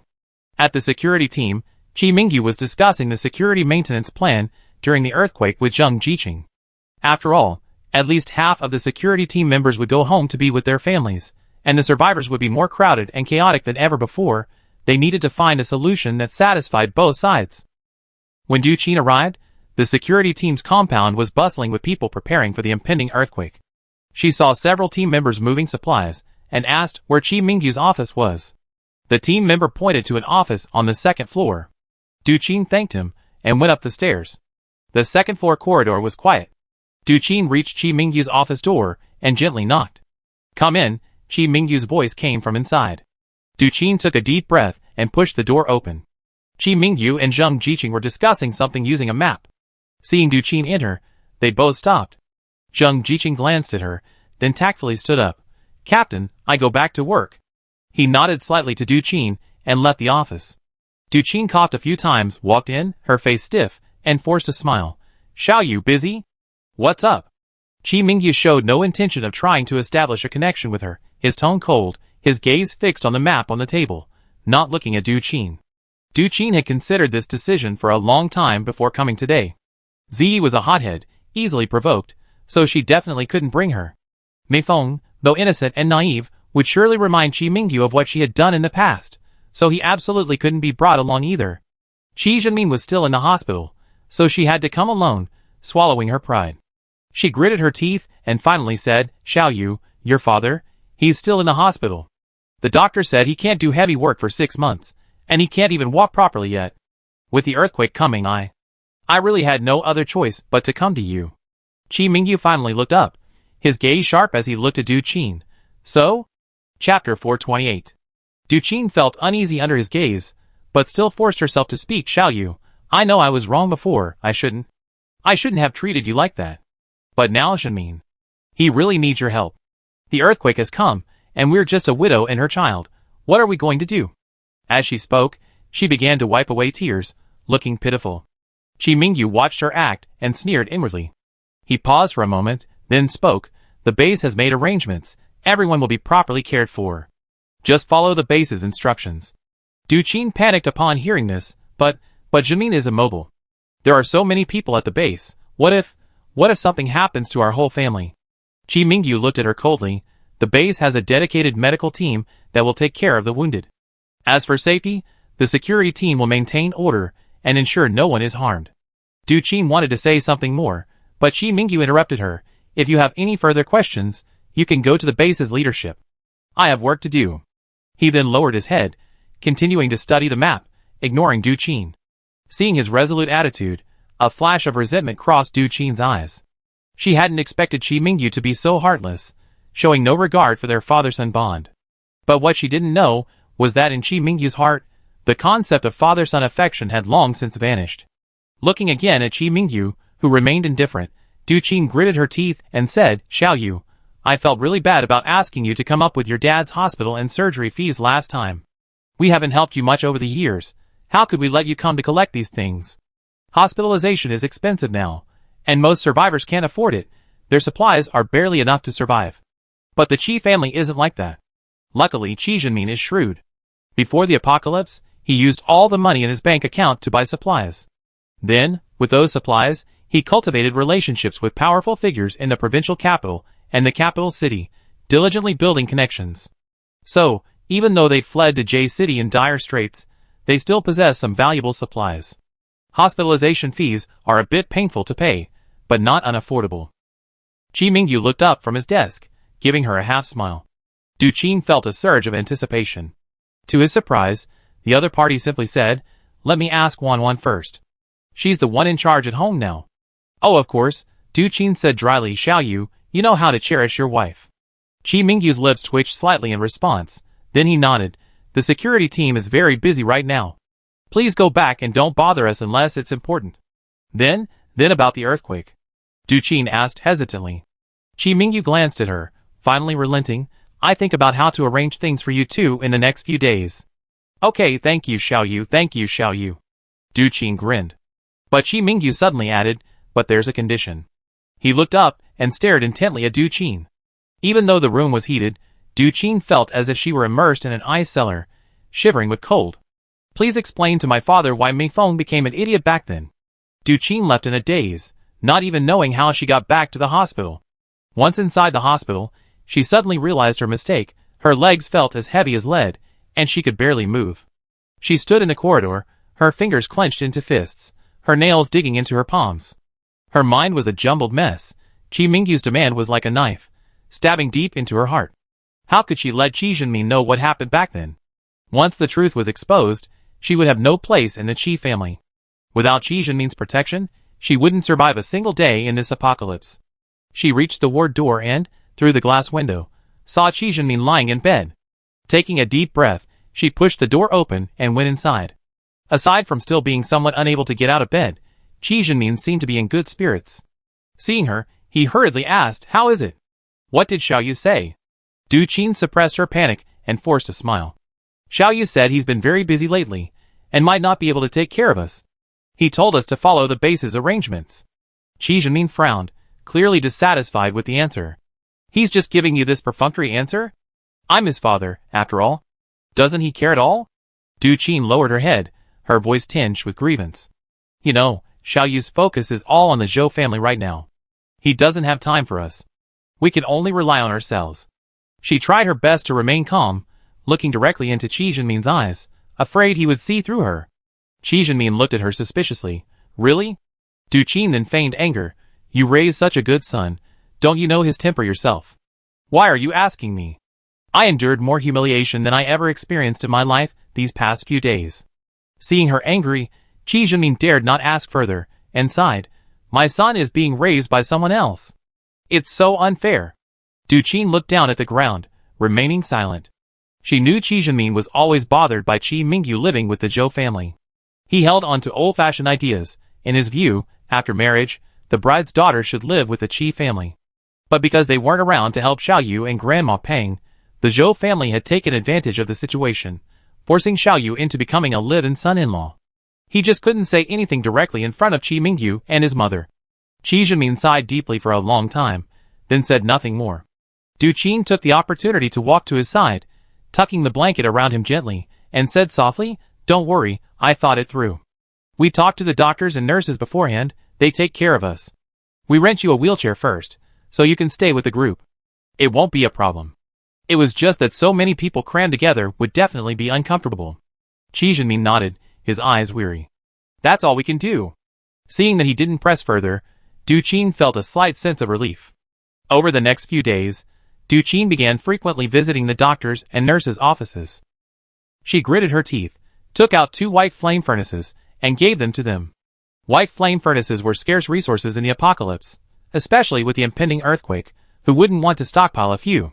The doctor in charge of them hesitated for a moment, but ultimately reached out and took the white flame furnaces, nodded, and solemnly promised, "Sister Du, don't worry, I arranged for nurses to give your family special care." Qi Zhenmin was almost ready to be discharged, but when the entire base was relocated, hospitals, being special institutions, would definitely be prioritized for care. Chapter 429. If she could stay until then, with a few nurses to help, everything would be foolproof. The doctor had just given her that promise. Seeing this, Du Qin breathed a slight sigh of relief. For now, they were safely at the transfer site. As for what happened after that, she could only wait and see. Du Qin had also spent a lot of money to prepare a wheelchair for Qi Zhenmin, intending to have herself and her children take turns pushing him during the transfer. Qi Mingyu sneered when he learned of this. Since Du Qin valued her image in Qi Zhenmin's eyes so much, he wouldn't bother them. He would focus on developing the plan to relocate the base outdoors and on his own preparations. Countless tents were pitched in the open area outside the base. Ironically, this was the very place where General Zhao and his men had camped when they first arrived. Xiao Lu, Sangzi, and the others went to help. Looking at the familiar scenery, they smiled and sighed, saying that after all this time, they were back again. Sangzi patted the tent fabric beside her and couldn't help but tease, "We come full circle, back to where we started. Looks like this place is destined for us." Xiao Lu laughed too, looking up at the sky, "You bet. Last time we pitched our tents here, we were trying every possible way to get into the base, now we're trying to get out. Life is truly unpredictable." Qi Mingyu heard their conversation, smiled, but his expression was somewhat grave. These 1,500 plus tents couldn't possibly be as meticulously planned as their own, with every aspect considered, and the tents themselves were of very high quality. If a sudden blizzard struck, everyone living in the tents would be in danger. But he wasn't a god, he couldn't consider everything. He stood among the tents, his gaze sweeping over the busy figures, and sighed silently. Xiao Xiao and Meng Mingwe had also tallied the number of people willing to leave for the earthquake. It was roughly what they had estimated, over 31,000 people, with the remaining 3,000 or so willing to stay in the base and fend for themselves. Everyone had their own ideas, and Xiao Xiao fully respected their wishes. Setting up the tents was only the first step. The next crucial step was the distribution of supplies. Each tent needed to be allocated enough food, water, and a white flame stove. 3 days before the predicted major earthquake, the Zhou family set off after lunch, carrying pre-prepared supplies, heading towards their respective tent locations. Zhou Shuan and Zhou Jianhai walked at the front, carrying several bags full of daily necessities. Qi Mingyu carried Grandma Pang on his back, following closely behind, with Zhong Tian supporting her as they walked slowly. Mu carried a large backpack filled with emergency rations and medicine. Although Zhou Shuan possessed a spatial ability, she wanted to project an image of having sufficient supplies to avoid arousing suspicion. Upon arriving at the location, everyone skillfully tightened the ropes as they had practiced before. Zhou Shuan then helped check each lock and latch to ensure everything was secure. Qi Mingyu glanced around the tent, then at Grandma Pang who was inspecting it. After confirming everything was in order, he said, "You all rest first. I need to go back to base to continue my work. There's a lot of stuff waiting to be dealt with. I probably won't be back tonight, but I'll be back as soon as possible tomorrow afternoon." Because he couldn't leave, Zhou Shuan took leave to care for her family in the tent. They couldn't leave her parents, grandmother, and Mumu alone outdoors. Zhou Shuan looked up at him, her gaze concerned. "You must be careful, don't overwork yourself." Qi Mingyu smiled and reached out to ruffle her hair. "Don't worry, I know what I'm doing." "Keep your backpack with you at all times," Zhou Shuan added. Qi Mingyu nodded, said goodbye to Grandma Pang, and turned to leave. Grandma Pang watched his resolute back and sighed softly. Separating on the eve of disaster was truly a bad omen. But Qi Mingyu, as a soldier, had his responsibilities. Although she was reluctant, she could only respect his decision. That evening, Zhou Shuan brought out a soup pot from her spatial storage, filled with fish ball soup she had prepared at home in her spare time. The fish balls were made from cod, and she added plenty of garlic sprouts and cilantro. It tasted incredibly delicious. Although the family was worried, eating such delicious fish balls and drinking the flavorful soup made the road ahead seem less daunting. Everyone sat together, slowly sipping the fish ball soup, and the atmosphere inside the tent gradually warmed up. After finishing their meal, Zhou Shuan cleaned up the dishes. A light snow began to fall outside, the snowflakes pattering softly against the tent ceiling. Grandma Pang and Zhong Tian were both worried, unable to sleep soundly, tossing and turning in bed. Zhou Shuan took a small lamp from her bag, lit it, and placed it in the center of the tent. The soft light illuminated the tent, bringing a touch of warmth to the otherwise dark space. Zhong Tian sighed, the sound of this snow is a little unsettling. Grandma Pang chimed in, I'm getting old, and I'm a light sleeper. I always feel like there's some noise outside. Would it be better if the light was on? Zhong Tian nodded, yes, the brighter it is, the more at ease I feel. Grandma Pang smiled and patted the spot beside her. Zhou Shuan, come lie down for a while too, don't be busy. Zhou Shuan responded, laid down in her sleeping bag next to Grandma Pang, closed her eyes, and listened to the soft sound of snow falling outside the tent. Grandma Pang said softly, I wonder if Mingyu has eaten yet. The wrinkles at the corners of her eyes deepened, and her tone carried a hint of worry. Zhou Shuan opened her eyes and took Grandma Pang's hand. Grandma, don't worry, Mingyu will eat by himself when he's done with his work. The security team has a special food supply, he won't go hungry. Moo Moo, who had been silent until now, secretly chuckled a few times. Grandma Pang also chuckled, then sighed softly. They agreed that someone would keep watch day and night. Moo Moo was to keep watch first, then Zhou Shuan at midnight, and Zhong Tian at 3 a.m. When Zhou Shuan got up in the middle of the night, Moo Moo sat in a corner, fiddling with a small knife, practicing its movements while listening for any sounds outside. She got out of her sleeping bag. The chill immediately chased away her sleepiness. Shivering, she put on her air-conditioned clothes, drank some warm water, and came to Moo Moo's side, whispering, Moo Moo, go to sleep. Sister, do you think this earthquake might really happen? Moo Moo suddenly asked, his voice low. Zhou Shuan paused, looked at him, her eyes firm. Whether it comes or not, we're prepared. Everything will be all right. Moo Moo nodded emphatically, but a trace of unease remained in his eyes. It's all right, you can do it now. I'm counting on you in case something happens, since your brother-in-law isn't around. Zhou Shuan said softly. Chapter 430. Moo Moo immediately straightened up, his face filled with the solemnity of someone shouldering a heavy responsibility. Sister, don't worry, I take good care of Mom, Dad, and Grandma with you. The little boy who once only reached her waist had grown into a young adult. Now, Moo Moo was a head taller than Zhou Shuan. Looking at the still somewhat immature but very composed young man, Zhou Shuan felt a surge of pride, like watching her son grow up. Go to sleep, she said softly. After Moo Moo went to sleep, Zhou Shuan pondered the various experiences of her past life, especially the events of the earthquake, afraid of missing a single clue. She went to bed late that night, and the next morning, the family ate breakfast quietly without waking her. She didn't wake up until 9 o'clock. Turning her head, she saw her mother sleeping peacefully in her sleeping bag beside her, so she tiptoed out of bed. Grandma Pang and Moo Moo were dealing with the condensation. She went over to help. Grandma Pang lowered her voice and said to her, Wan, sleep a little longer. There's nothing else to do. Moo Moo and I will keep watch. She was old and got up early, so the family had specifically scheduled her watch for 6 in the morning. Zhou Shuan smiled, if I slept well, I can take a nap at noon. That's fine too. Grandma Pang looked outside the tent, her old, dim eyes spotting several figures that looked like humans. Wan, look, there are people. Zhou Shuan looked outside, and saw some figures moving around in the slightly lower part of the lake. She looked closer and said, it's Sister Fan's team. She put on her air-conditioned clothes, left the tent, and looked in that direction. A biting wind, carrying fine snowflakes, swept against them. Outside the tent, everything was a white expanse, with several figures appearing and disappearing in the snowstorm. After confirming they were from Chinfan's team, she came in and said to Grandma Pang and Moo Moo, I go see if I can help.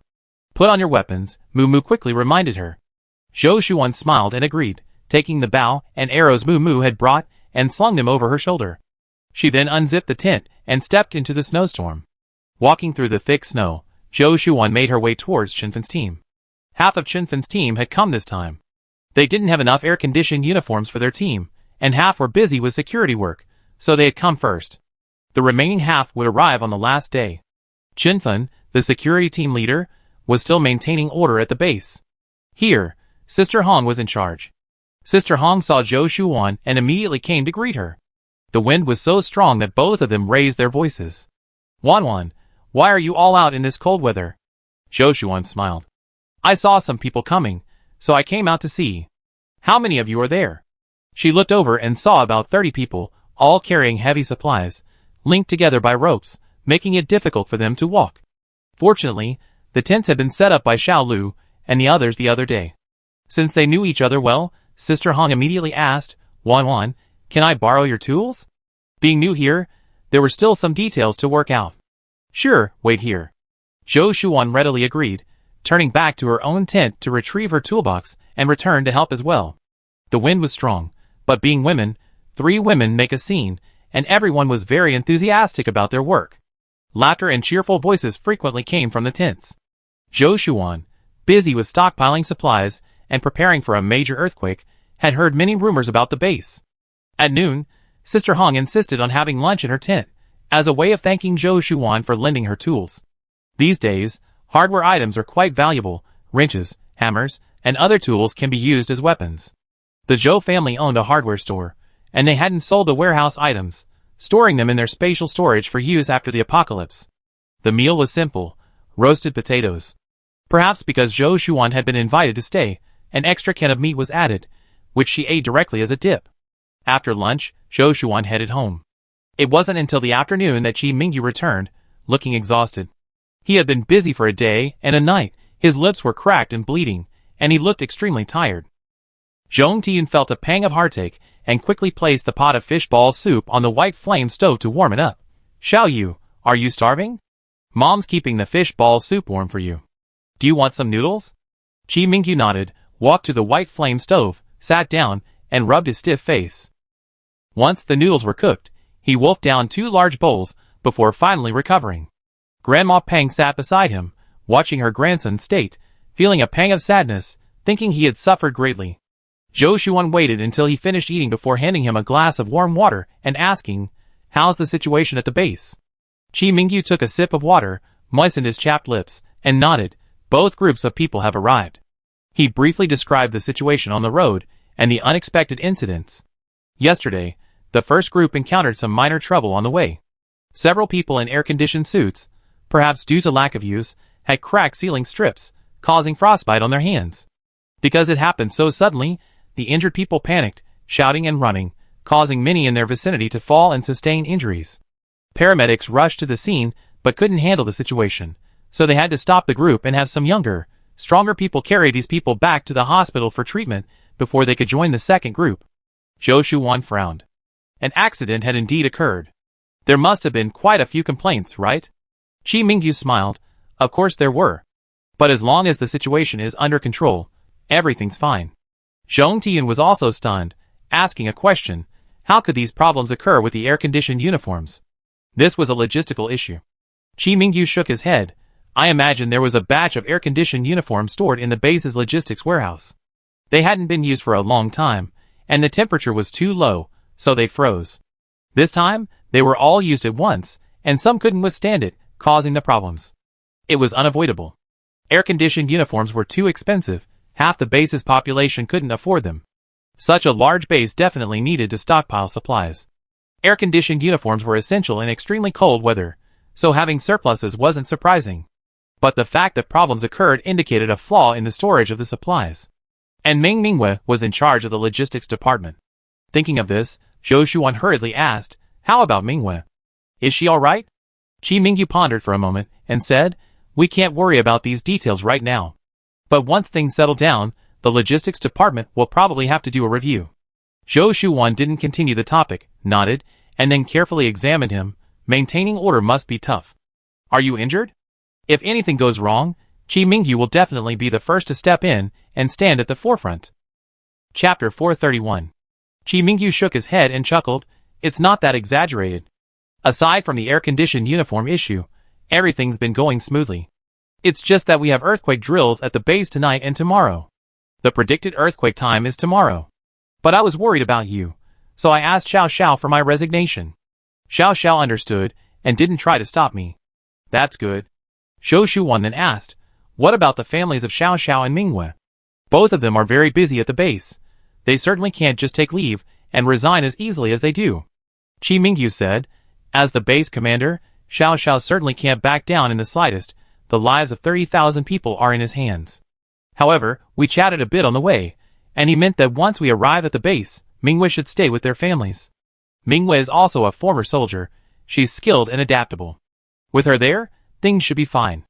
Xiao Xiao's family consists of only a widowed mother and her younger sister, while Meng Mingyu's parents are too honest and far less capable than Zhou Jianhai and Zhong Tiyun. Zhou Shuwan was slightly relieved. Okay, it's good that Xiao Xiao and the others know what's going on. We don't need to worry. Chi Mingyu smiled at her and asked about the situation here. Zhou Shuwan then told him about Chen Fan's team from the lake area. Chi Mingyu glanced outside subconsciously and said, I came from our side on my way back, so I didn't notice. Chi Mingyu rested briefly before heading back to pick up Tao Zheng. Tao Zheng's legs still couldn't walk properly, requiring a wheelchair. This was also because of the injury Zhou Shuwan sustained while helping, and the friendship between them. Chi Mingyu certainly couldn't stand idly by. Before leaving, Grandma Pang hesitated, her lips moving slightly, but ultimately she asked nothing. Chi Mingyu immediately saw through her worries and said, Grandma, the Zhou family is doing well in the tent area. Du Qing bribed the doctors and nurses. I saw several people helping to push Qi Jinmin around on the way. Hearing this, Grandma Pang breathed a sigh of relief, a relieved smile appearing on her face. She felt that although Xiao Yu said he didn't care about the Qi family, he still cared about them. Otherwise, how could he know about Qi Jinmin and the others so easily among a population of over 30,000? She gently patted Chi Mingyu's shoulder and whispered, Xiao Yu, as long as you know, that's enough. Grandma won't say more. Be careful on your journey. Chi Mingyu nodded and turned to leave. He had already checked his weapons. The magazines were full. The base was practically empty. The security team's focus was on the tent area, so this trip back would definitely be the most unsafe. He had to be fully prepared. Zhou Shuwan stood to the side, watching him leave, her eyes filled with worry. She was very concerned, but the family had to stay here too, so she could only watch him go alone. She wanted to say something several times, but ultimately held back, only softly instructing, come back soon, be careful on the road. Chi Mingyu turned back, smiled at her, waved, and his figure quickly disappeared into the snow. The Zhou family was all somewhat worried. Fortunately, everything went smoothly. Chi Mingyu returned in the evening with Xiao Lu and the others. Tao Zheng, in a wheelchair, was pushed through the door. Chen Fan, Zhang Jia, Xiao Lu, and Sang Zi also arrived one after another, and the tent suddenly became lively. Zhou Shuwan, dressed in her air-conditioned suit and carrying her weapon, hurried over to greet Tao Zheng, asking with concern, how was the journey? Was it smooth sailing? Does your foot still hurt? Tao Zheng shook his head, smiling, it's alright, much better now, but I still can't walk too much. Perhaps because they had arrived safely, he looked relaxed. Zhou Shuwan nodded, relieved, and turned to greet the others. The tent was filled with laughter and chatter as everyone talked about the base's situation. The atmosphere was much more relaxed than before. That night, the Zhou family, as usual, arranged for shifts to keep watch. Chi Mingyu had been busy for several days, and his family didn't want him to keep watch, telling him to rest well, as there might be a tough battle tomorrow. Chi Mingyu had barely slept the night before, so he didn't stand on ceremony with his family, quickly washing up and falling into a deep sleep. The others moved deliberately, to avoid disturbing each other. The next morning, the atmosphere in the tent was noticeably tense. Zhou Shuwan had everyone dressed and armed early in the morning, backpacks at hand, sleeping bags tightly strapped to them, ready to evacuate at any moment. Breakfast and lunch were eaten absent-mindedly. After quickly filling their stomachs, everyone stood ready for battle. But everything remained calm until evening. Zhou Shuwan kept checking her watch. It was 2:30 p.m. in her previous life, precisely the time when a major earthquake was expected, but there was still no sign of it. Everyone breathed a sigh of relief, but their anxiety only intensified. If the earthquake hadn't struck by then, it meant it had indeed been postponed. But when would it be postponed? Daytime or nighttime? Was it the period of extreme cold or the eternal night? It's all a mystery. If it were this time, and everyone had made thorough preparations, their chances of survival were high. But if it's delayed, and the timing of the major earthquake becomes unpredictable, the casualties would be immense. Even the Zhou family couldn't guarantee survival in a devastating earthquake. The day wasn't over yet, and the family dared not relax. Following the morning's instructions, they carried backpacks, bows and arrows, and sat in the closest possible spot to the exit. Grandma Pang was too old to carry the backpack, so she didn't have a sleeping bag in it. Chi Mingyu carried it. Her backpack only contained a small, folded survival blanket, excellent warmth. Though not as good as a sleeping bag, it was very convenient. Chi Mingyu first tied Grandma Pang's blanket around his waist, then Mu Mu, then Zhong Tiyun, Zhou's father, and finally Zhou Shuwan. Even if they had to flee, they agreed never to separate. Chi Mingyu led the way, with Zhou Shuwan bringing up the rear.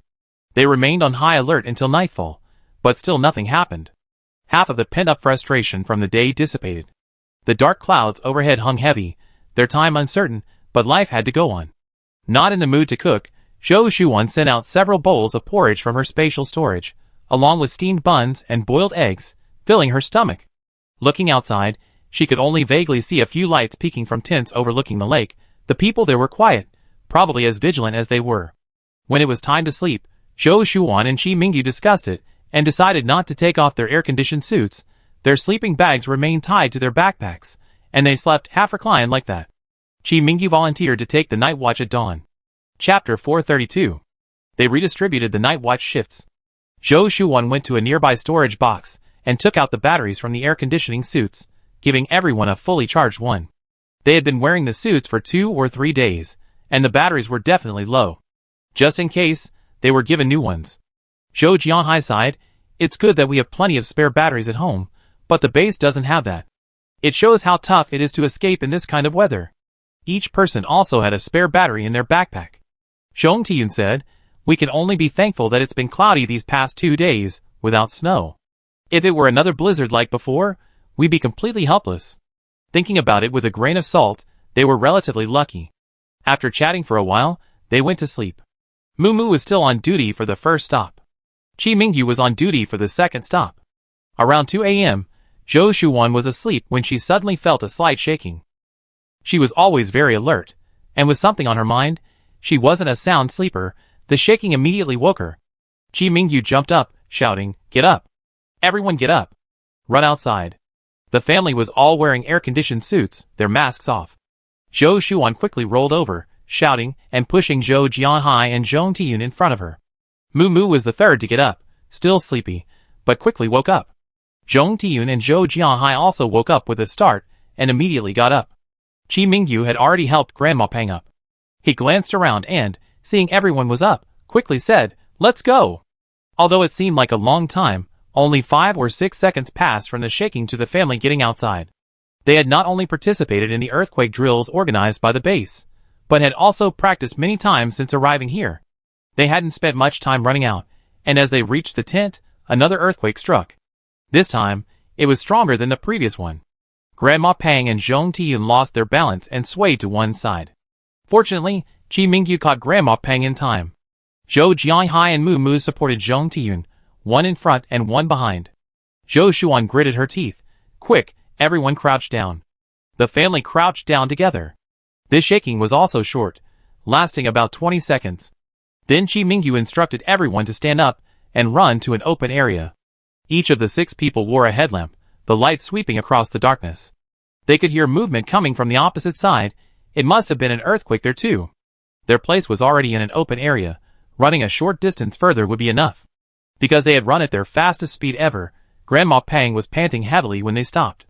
Zhou Shuan squeezed through the air conditioning, unable to take Grandma Pang's pulse through the fabric, but she glanced at her complexion and, finding it normal, magically produced a stool for Grandma Pang to sit on. Grandma Pang waved her hand. "It's nothing, I was just a little startled. My body is old and frail." "It's all right, Grandma, Xiao Yu and I are here, don't worry," Zhou Shuan reassured her. Chi Mingyu looked around. They were far from the tent area of the base. Even if there was movement there, they wouldn't hear it here. But he saw some colored signal lights exploding in the sky in that direction, so he knew things had started up there too, and stopped paying attention. A minute later, Tao Zheng, Zhang Jia, Qinfen, and dozens of others ran towards them. Their location was the best in the area, high and spacious, which was why Tao Zheng and Chinfen had planned to move here yesterday to avoid the disaster. After gathering, everyone was still shaken, looking around anxiously, fearing another major earthquake was imminent.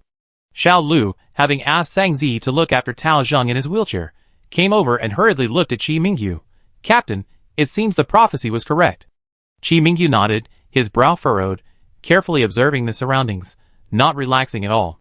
Based on previous experience, they estimated there was an 80% chance this earthquake wouldn't occur.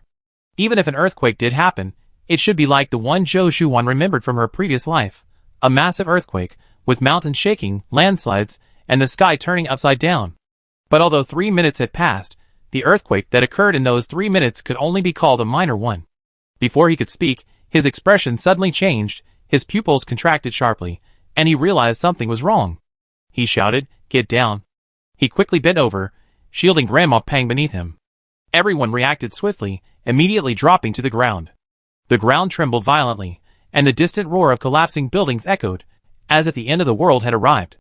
The snow churned like waves, and terrifying sounds came from underground, like the roar of a giant beast, chilling everyone to the bone.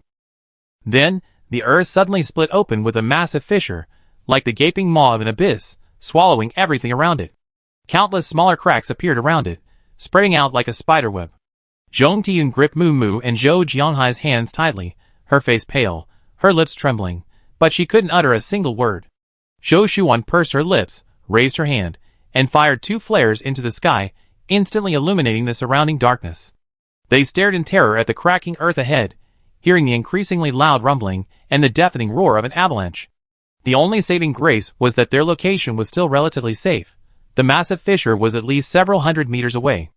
Zhou Shuan tightly gripped her father, Zhou Jianhai, with her left hand, and clutched Qi Mingyu's clothes with her right. The 6 of them formed a tight circle, leaning on each other for support. In the chaos, Zhou Jianhai shouted hoarsely, "Don't scatter."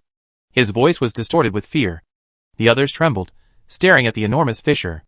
The fissure grew larger and larger, cleaving a nearby lake in 2, then the tent of Chinfen's team, which was instantly torn apart and disappeared into the crack. A tremendous rumbling sound continued from afar, indescribable, like a wailing from the depths of the earth, or the roar of some colossal beast. Another violent earthquake shook the ground, and in the distance, a massive, roaring wave of snow surged in, blanketing the sky and threatening to engulf the world. Jay's city is mountainous. This was an avalanche caused by the earthquake in the distant mountains. Zhou Shuan reacted instantly, her face pale, and shouted, "Run!" Avalanche. Everyone was stunned by the sight, remaining frozen for a few seconds before reacting. "Run!" Xiao Lu was the first to react, pushing Tao Bing's wheelchair and running with Zhang Zi towards a more open area. Qi Mingyu carried Grandma Pang on his back, running at the very back, followed closely by Zhou Shuan, Zhou Jianhai, Zhong Tiyun, and Mu Mu, their hands clasped tightly together. Chapter 433.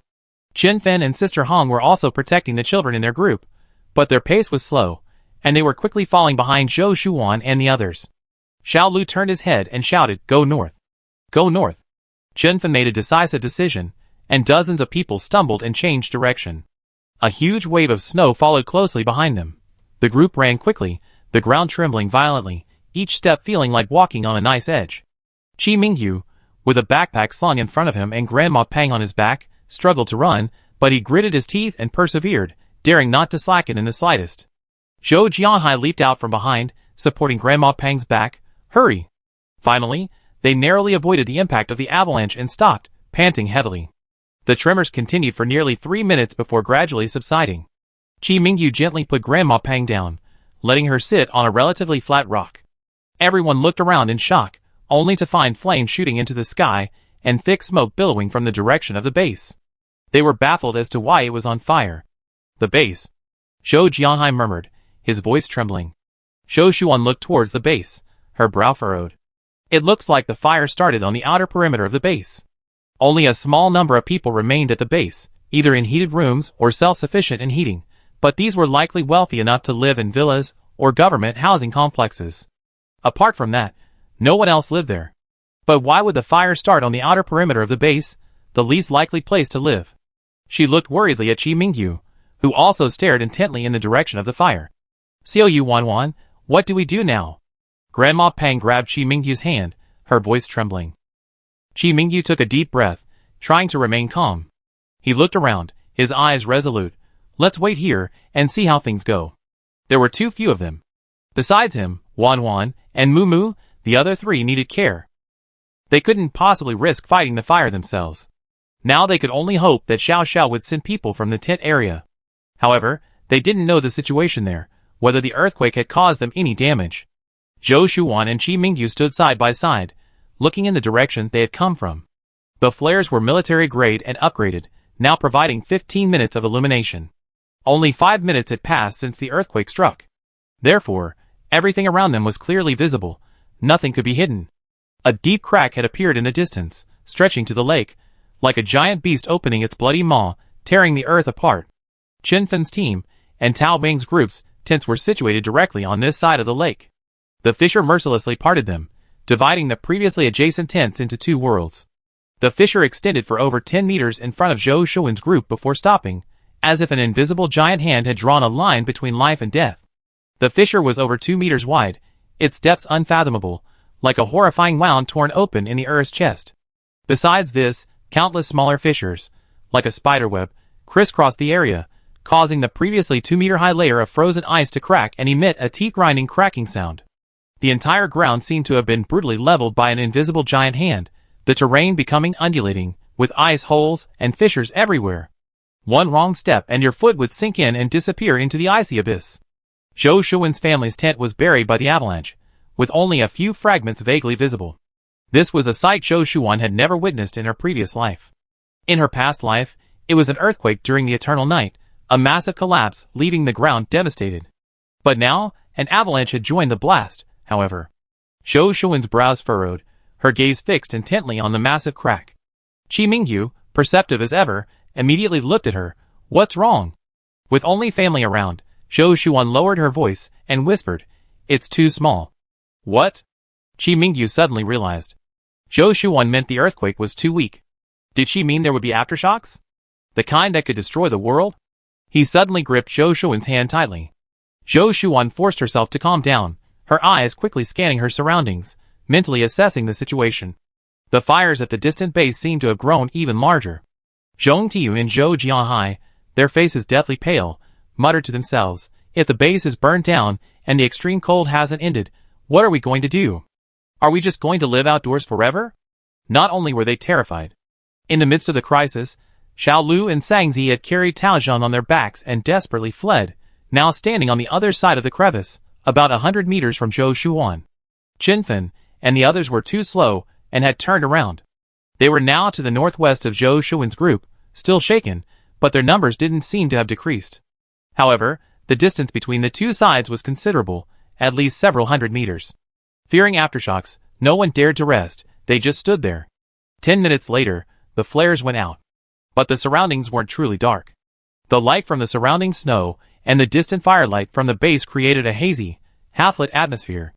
Zhou Shuan quickly took out several headlamps, and everyone put them on. The surroundings were illuminated again. Suddenly, the ground began to shake again. Everyone was alarmed. Qi Mingyu's expression changed, his eyes fixed intently on their surroundings.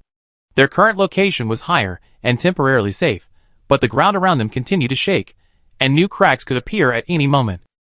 He looked around, his gaze landing on several large boulders high up, and decisively said, Let's take cover behind those boulders first, they're higher and more stable. Hearing this, everyone immediately ran towards the boulders. Qi Mingyu carried Grandma Pang on his back, Mu Mu helped support her from behind, and Zhou Shuan worried about her parents, as they stumbled and staggered towards their destination. Yu Guangzhong saw Tao Zheng, and the others also turn on their flashlights and run to the side. Just as they reached the boulder, another violent tremor shook the ground, and a new crack appeared where they had just stood. The group, still shaken, stared at the crack that had nearly swallowed them, filled with lingering fear. That was close. Zhong Tian said, her face pale, patting her chest. Grandma Pang gripped Qi Mingyu's shoulders tightly, unable to utter a word. Suddenly, a sharp scream came from Chen Fen's team. Zhou Shuan and the others quickly turned to look. It turned out that Chen Fen's team had many members, and many who needed care. They had gritted their teeth and stayed where they were when a crack appeared in the ground beneath their feet, and an 8 or 9-year-old child had accidentally fallen in.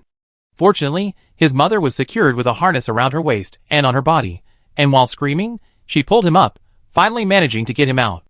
Chapter 434. This was probably an aftershock. It wasn't as strong, but the cracks were very narrow.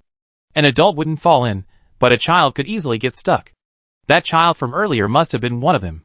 Just 2 minutes later, the aftershock stopped, and more cracks appeared around them.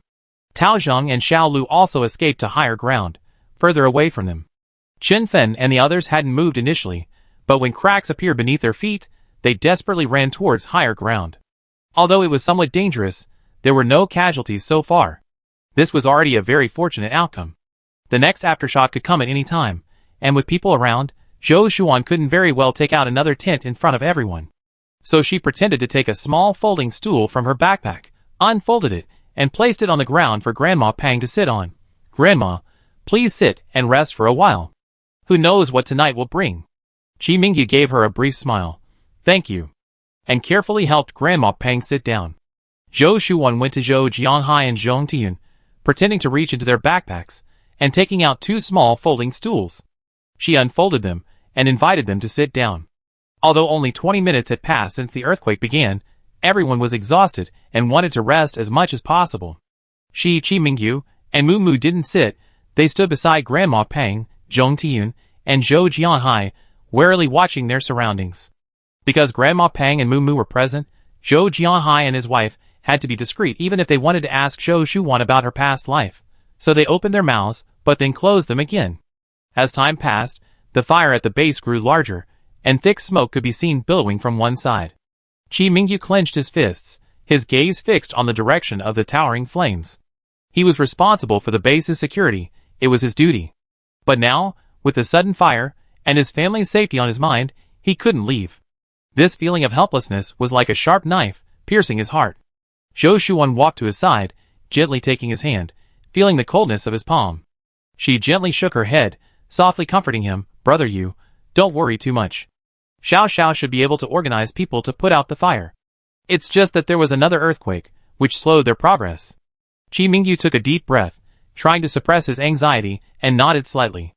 About half an hour later, shouts finally came from the base, clearly indicating that someone was organizing a firefighting operation. Everyone breathed a sigh of relief, their tense nerves relaxing slightly. That night, 4 or 5 aftershocks struck, almost every half hour to an hour. People went from initial fear and panic to numbness and mechanical movements, instinctively following the crowd to find safe places to take shelter.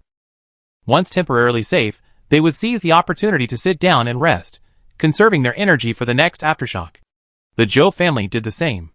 Fortunately, the location they had chosen for their campsite was wide and flat, and even with the continuous aftershocks, they remained in the vicinity, not venturing to other places. At dawn, the 6 members of the Zhou family sat around a large rock. Zhou Xuan took out a survival blanket, slightly larger than a cloak, from her backpack. Using a stick to prop it up, the 6 of them squeezed together under this makeshift tent. She then took out a white flame stove from her backpack, lit it, and placed it in the center of the survival blanket. The temperature inside the tent slowly rose. Next, everyone took out compressed biscuits from their backpacks and ate them in silence. There was still warm water in their thermos cups. A few bites of biscuits and a few sips of water brought some relief from the exhaustion and numbness of the night. In the distance, the fire at the base had been extinguished, but thick smoke still rose into the sky. Zhou Jianhai gazed at the base, sighing worriedly. "Sigh, I wonder how the base is doing. I hope the damage isn't too great." Zhong Tiyun also looked worried. "Yes, what will we do if the base is destroyed?"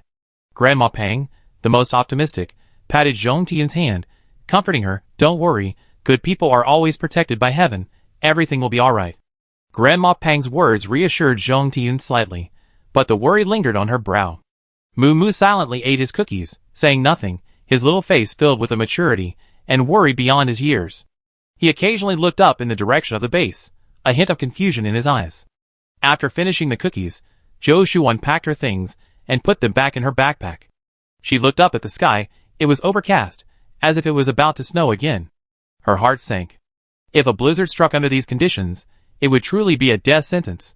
She had personally experienced a blizzard outdoors, one that was so powerful it could easily sweep away an adult. If a blizzard had occurred while everyone was outside taking shelter from an earthquake, who knows how many people would have died.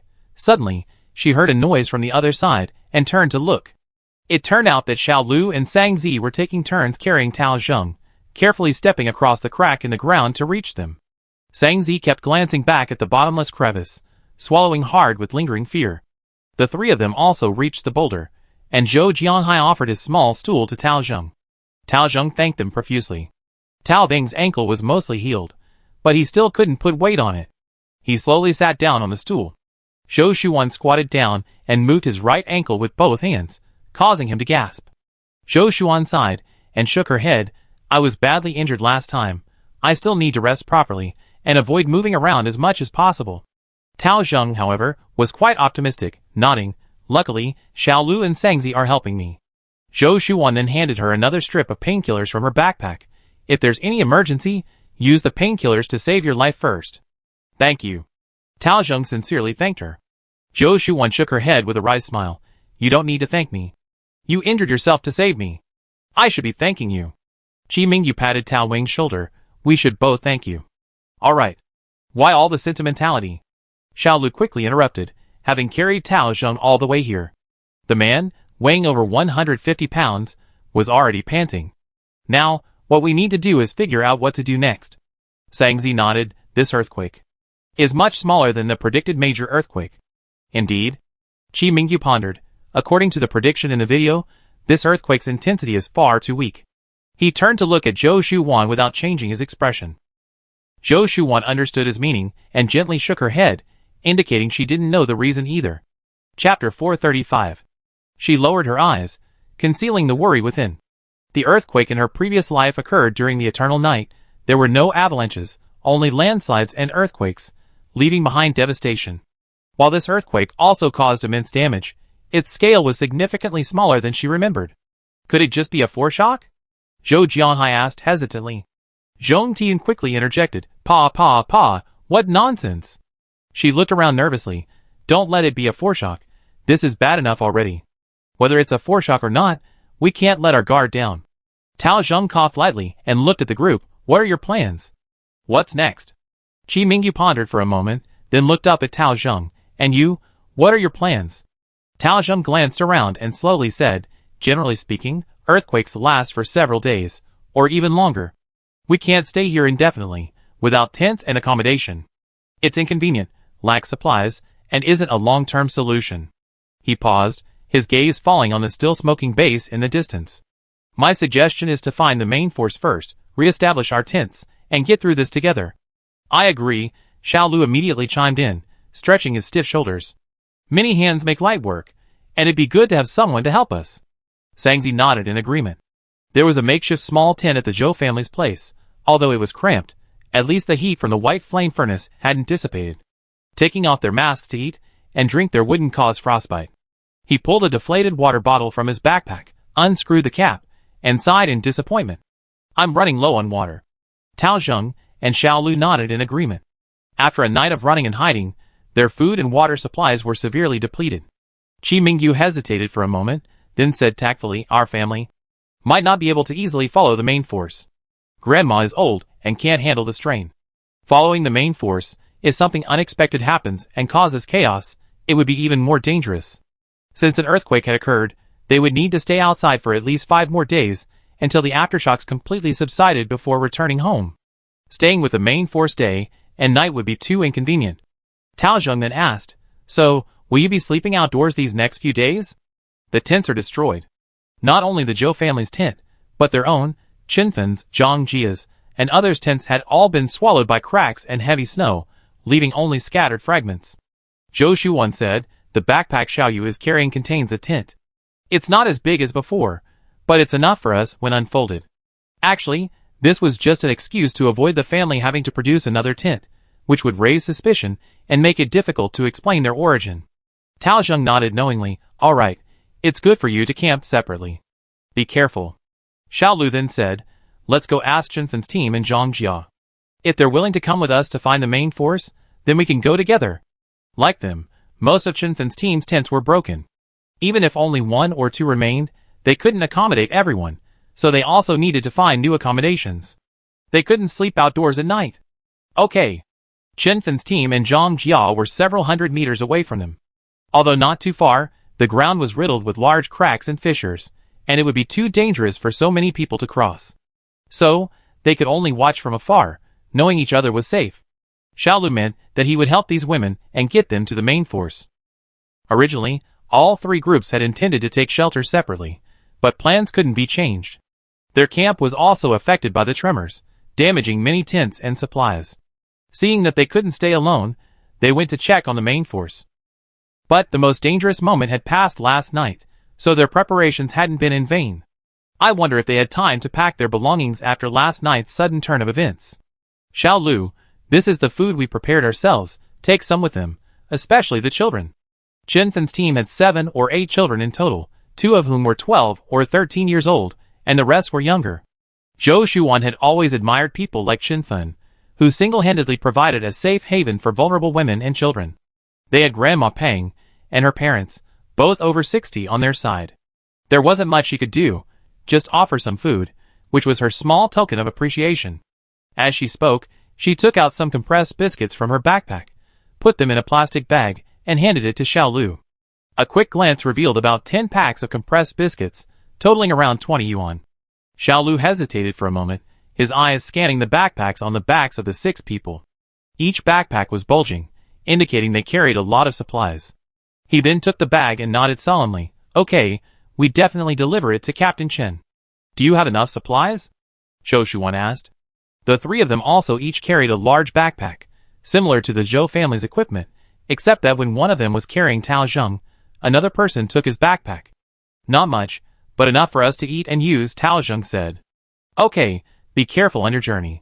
Use signal flares if anything happens, Qi Mingyu instructed. This was something they had agreed upon beforehand. If an earthquake occurred and everyone got separated, they would use signal flares to reconnect. Okay. After saying that, Sangzi carried Tao Zheng on her back, and Xiaolu led the way, heading towards Chen Fen's team. They walked and stopped, carefully stepping over the cracks and potholes in the snow and ice. After about half an hour, they finally reached Chen Fen's team. In the distance, they could see several people from Chen Fen's team coming out to pick up Tao Zheng and the others. They sat down to rest for a while, seemingly discussing something. A little over an hour later, everyone prepared and set off. However, their direction wasn't towards the main forces' encampment, but towards the lake. After watching for a while, Zhou Shuan suddenly realized they were going to retrieve 2 undamaged tents. With so many people, they figured they should bring as many tents as possible. Chen Fen and the others were currently on higher ground, with the lake below. They had been running and stopping, and now they were about 2 miles away. Before leaving, Chen Fen and Zhang Jia waved and made a gesture to be careful. Zhou Shuan returned the gesture, also telling them to be careful. Gradually, the group became less visible. Against the white backdrop, they looked like tiny white dots, disappearing on the distant horizon. The sky gradually brightened. Although it was still cold, visibility improved considerably. In the distance, the bay still billowed thick smoke, like a wounded beast lying prone on the snow-covered plain. Chapter 436. Zhong Tian withdrew her gaze, and looked at Zhou Shuan and Qi Mingyu, asking Wanwan, Xiaoyu, what should we do next? Zhou Shuan pursed her lips, pondered for a moment, and then spoke. Actually, although there haven't been any aftershocks for a while, we're still in danger. Yes, because now, besides preventing aftershocks, we also need to prevent avalanches, Qi Mingyu said. The terrain is too unstable now, so try not to wander around. We're relatively far from the mountains, so if an avalanche occurs, we have time to take cover. Zhou Shuan nodded in agreement. The area around the boulder had always been relatively stable, so they didn't leave. Wearing air-conditioned suits, they waited in place, setting up small tents and lighting white flame stoves to raise the temperature after meals and water were served. A burnt smell permeated the base in the distance. Even though the air-conditioned suits filtered out impurities in the air, everyone could still smell it. Everyone frowned slightly, but no one uttered a sound. Just after lunch, the ground suddenly shook violently again. It's happening again! Mumu exclaimed, dropping the bag of compressed biscuits she was holding. Everyone, get down! Qi Mingyu reacted quickly, shouting as he bent down to shield Grandma Peng beneath him. Zhou Shuan also quickly crouched down, grabbing Qi Mingyu's arm with one hand and Zhou Jianghai's arm with the other. Zhong Tian held Mumu and Zhou Jianghai's hands tightly. The 6 family members held hands, crouched down, and encouraged each other. This aftershock was stronger, the ground shook violently, and it lasted longer than the previous ones. Besides the ground tremors, they also heard a deafening sound like an avalanche in the distance. "What's going on?" Jong Tae-yoon asked, her face pale and her voice trembling. The distance was too great to see clearly, only a blurry snow vapor obscuring half the sky. Jo Jianhai asked worriedly, "That direction is where the main force is stationed. They should be alright, right?" Zhou Shuan remained silent, only looking in that direction with a furrowed brow. Moreover, that was also the direction Chen Fen and Tao Zheng had gone. Zhou Jianhai reassured her softly, "Don't worry, Xiao Xiao must have taken precautions." After everything calmed down, Grandma Pang was helped to her feet by Qi Mingyu. Qi Mingyu took out a small pair of binoculars from his backpack and carefully observed the distant movements, his brows furrowed tightly. The snow fog obscured his vision, he could only vaguely see some blurry figures and couldn't determine the specific situation at all. Regardless of whether danger had arisen over there, they couldn't help and could only watch from the sidelines. By evening, the Zhou family brought out their tent and recamped out. This was also a 4-season tent, only slightly smaller than the previous one. But with everyone in a state of panic, having any place to shelter from the wind and rain was good enough. They weren't picky at all. Once inside the tent, they lit the white flame stove, and the temperature inside reached 7 or 8 degrees Celsius. The group removed their masks and felt as if they had come back to life. The family had already eaten 2 meals of compressed biscuits. This time, they needed something better, otherwise they wouldn't be able to stand it. Qi Mingyu told Grandma Pang that he possessed a spatial ability, so he couldn't arouse her suspicion. Zhou Shuan quietly handed him a steaming bowl of food from a corner, which he then carried to the small table. After a day in the freezing cold, the whole family was exhausted and deserved some soup. Zhou Shuan brought out mutton soup noodles, along with 2 meat buns. The noodles were piled high with mutton. After finishing a large bowl, their insides felt soothed, sweat beaded on their foreheads, and they felt incredibly satisfied. Because they were worried about aftershocks that night, they hadn't stocked as many supplies in the tent this time. They simply placed a thick mat on the ground, not even using a sleeping bag, and slept there in their air-conditioned suit. Moo Moo was on the first shift as usual. Having been under immense mental stress all day, Zhou Shuan fell asleep almost instantly, without even considering comfort. In the middle of the night, another violent earthquake struck. Before she even opened her eyes, her body reacted first, and she sprang up from the ground almost immediately. The ground shook violently, and she could barely stand. Zhou's parents and Moo Moo also swayed as they got up, while Qi Mingyu helped Grandma Pang. Grandma Pang lost her balance and almost fell again. Luckily, Qi Mingyu caught her. "Let's go! Get out!" Zhou Shuan shouted hoarsely, pulling her father with one hand and her mother with the other. Amidst the rumbling sound, a deafening roar, as if the earth itself were collapsing, echoed from afar. The group exchanged shocked glances.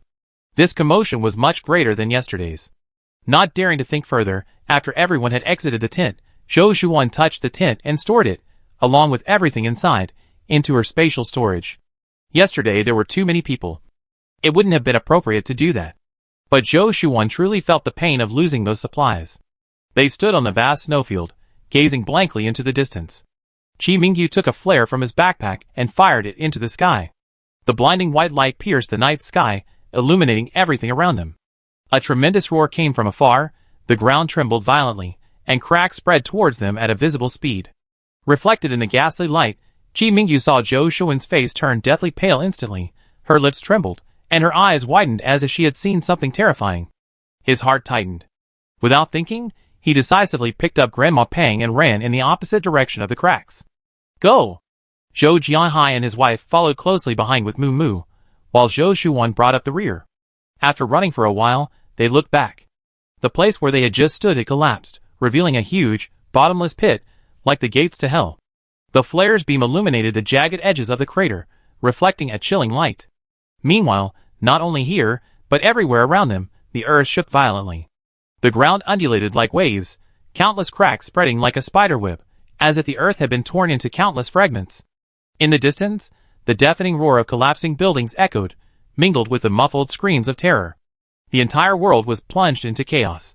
Zhou Shuan's lips trembled, her face ashen, her throat felt constricted, and she couldn't utter a single word. She stared intently at her surroundings, her eyes filled with fear and despair. This scene was so similar to her past life. The cataclysmic earthquake, delayed by a single night, had finally arrived. Wan Wan! Don't stand there, run! Zhou Jianghai turned and saw his daughter frozen in place, shouting anxiously. The 6 of them were still secured with buckles around their waists. If one didn't move, it would affect the others. Zhou Shuan snapped back to reality, took a deep breath, and took off running after them. She gritted her teeth and ran as fast as she could, her heart pounding in her chest as if it were about to burst out. Chapter 437. Mumu carried Grandma Pang in one hand and held her mother tightly with the other, remaining silent. Zhou Jianhai and his wife ran hand in hand, panting heavily, yet daring not to stop. Qi Mingyu carried Grandma Pang at the front, his breathing becoming increasingly rapid, sweat streaming down his forehead, blurring his vision. Grandma Pang trembled slightly on his back, repeatedly murmuring, Amitabha, Amitabha. Behind them, the earth continued to crack. More buildings collapsed, raising clouds of dust. Cries, screams, and pleas for help rose and fell, weaving into a desperate cacophony. The sky was obscured by dust, dark and gloomy, like the end of the world. Suddenly, Qi Mingyu stumbled, nearly falling. He quickly steadied himself, glanced back, and saw a massive crack rapidly spreading towards them. The crack widened, swallowing everything around them like the maw of a gigantic monster, threatening to engulf them all. Quick! This way! Qi Mingyu shouted with all his might, pointing to a slightly higher spot nearby. They ran with all their might towards the higher ground. The crack relentlessly pursued them, seemingly about to catch up. At this critical moment, they finally reached the higher ground. The moment they steadied themselves, the ground behind them collapsed completely, forming a massive canyon. The crack continued to spread, and the canyon continued to expand, swallowing everything around them. Qi Mingyu put Grandma Pang down, bent over, supporting himself on his knees, panting heavily. Grandma Pang leaned against a rock, her face pale, her lips trembling slightly. Zhong Tiyun gripped Mumu's hand tightly, her body trembling uncontrollably. Zhou Jianhai turned to his daughter, supporting her shoulder, and asked breathlessly, Wan Wan, are you alright? Zhou Shuan took a deep breath, trying to calm herself. She looked at Zhou Jianhai, forcing a smile, I'm fine, Dad. Zhou Shuan looked around. Devastation was everywhere, a scene of ruins. In the distance, flames soared into the sky, thick smoke billowing. The base was on fire again. But this time, no one could care less about the fire. Everyone was focused on saving themselves amidst the collapsing sky and sinking earth. But this was not the end, only the beginning of the disaster. Zhou Shuan fired another signal flare into the sky. The blinding white light briefly dispelled the darkness of the night, illuminating the distant, precipitous mountain peaks. Just then, they saw a landslide in the distance. A massive wave of snow, carrying mud and rocks, cascaded down like a roaring white dragon. Qi Mingyu's expression changed drastically. The tremors of the mountain continued, and the rumbling sound in the distance grew ever closer. He immediately changed direction, shouting, Quick, run to higher ground. Avalanche. He didn't have time to carry Grandma Pang. He scooped her up and led everyone in a frantic run towards higher ground. As they ran, Zhou Shuan glanced back. The speed of the avalanche far exceeded her expectations. Like a galloping wild horse, arriving in an instant. Zhou Shuan gritted her teeth and quickened her pace. After running for a while, she realized the avalanche was larger and faster than anticipated.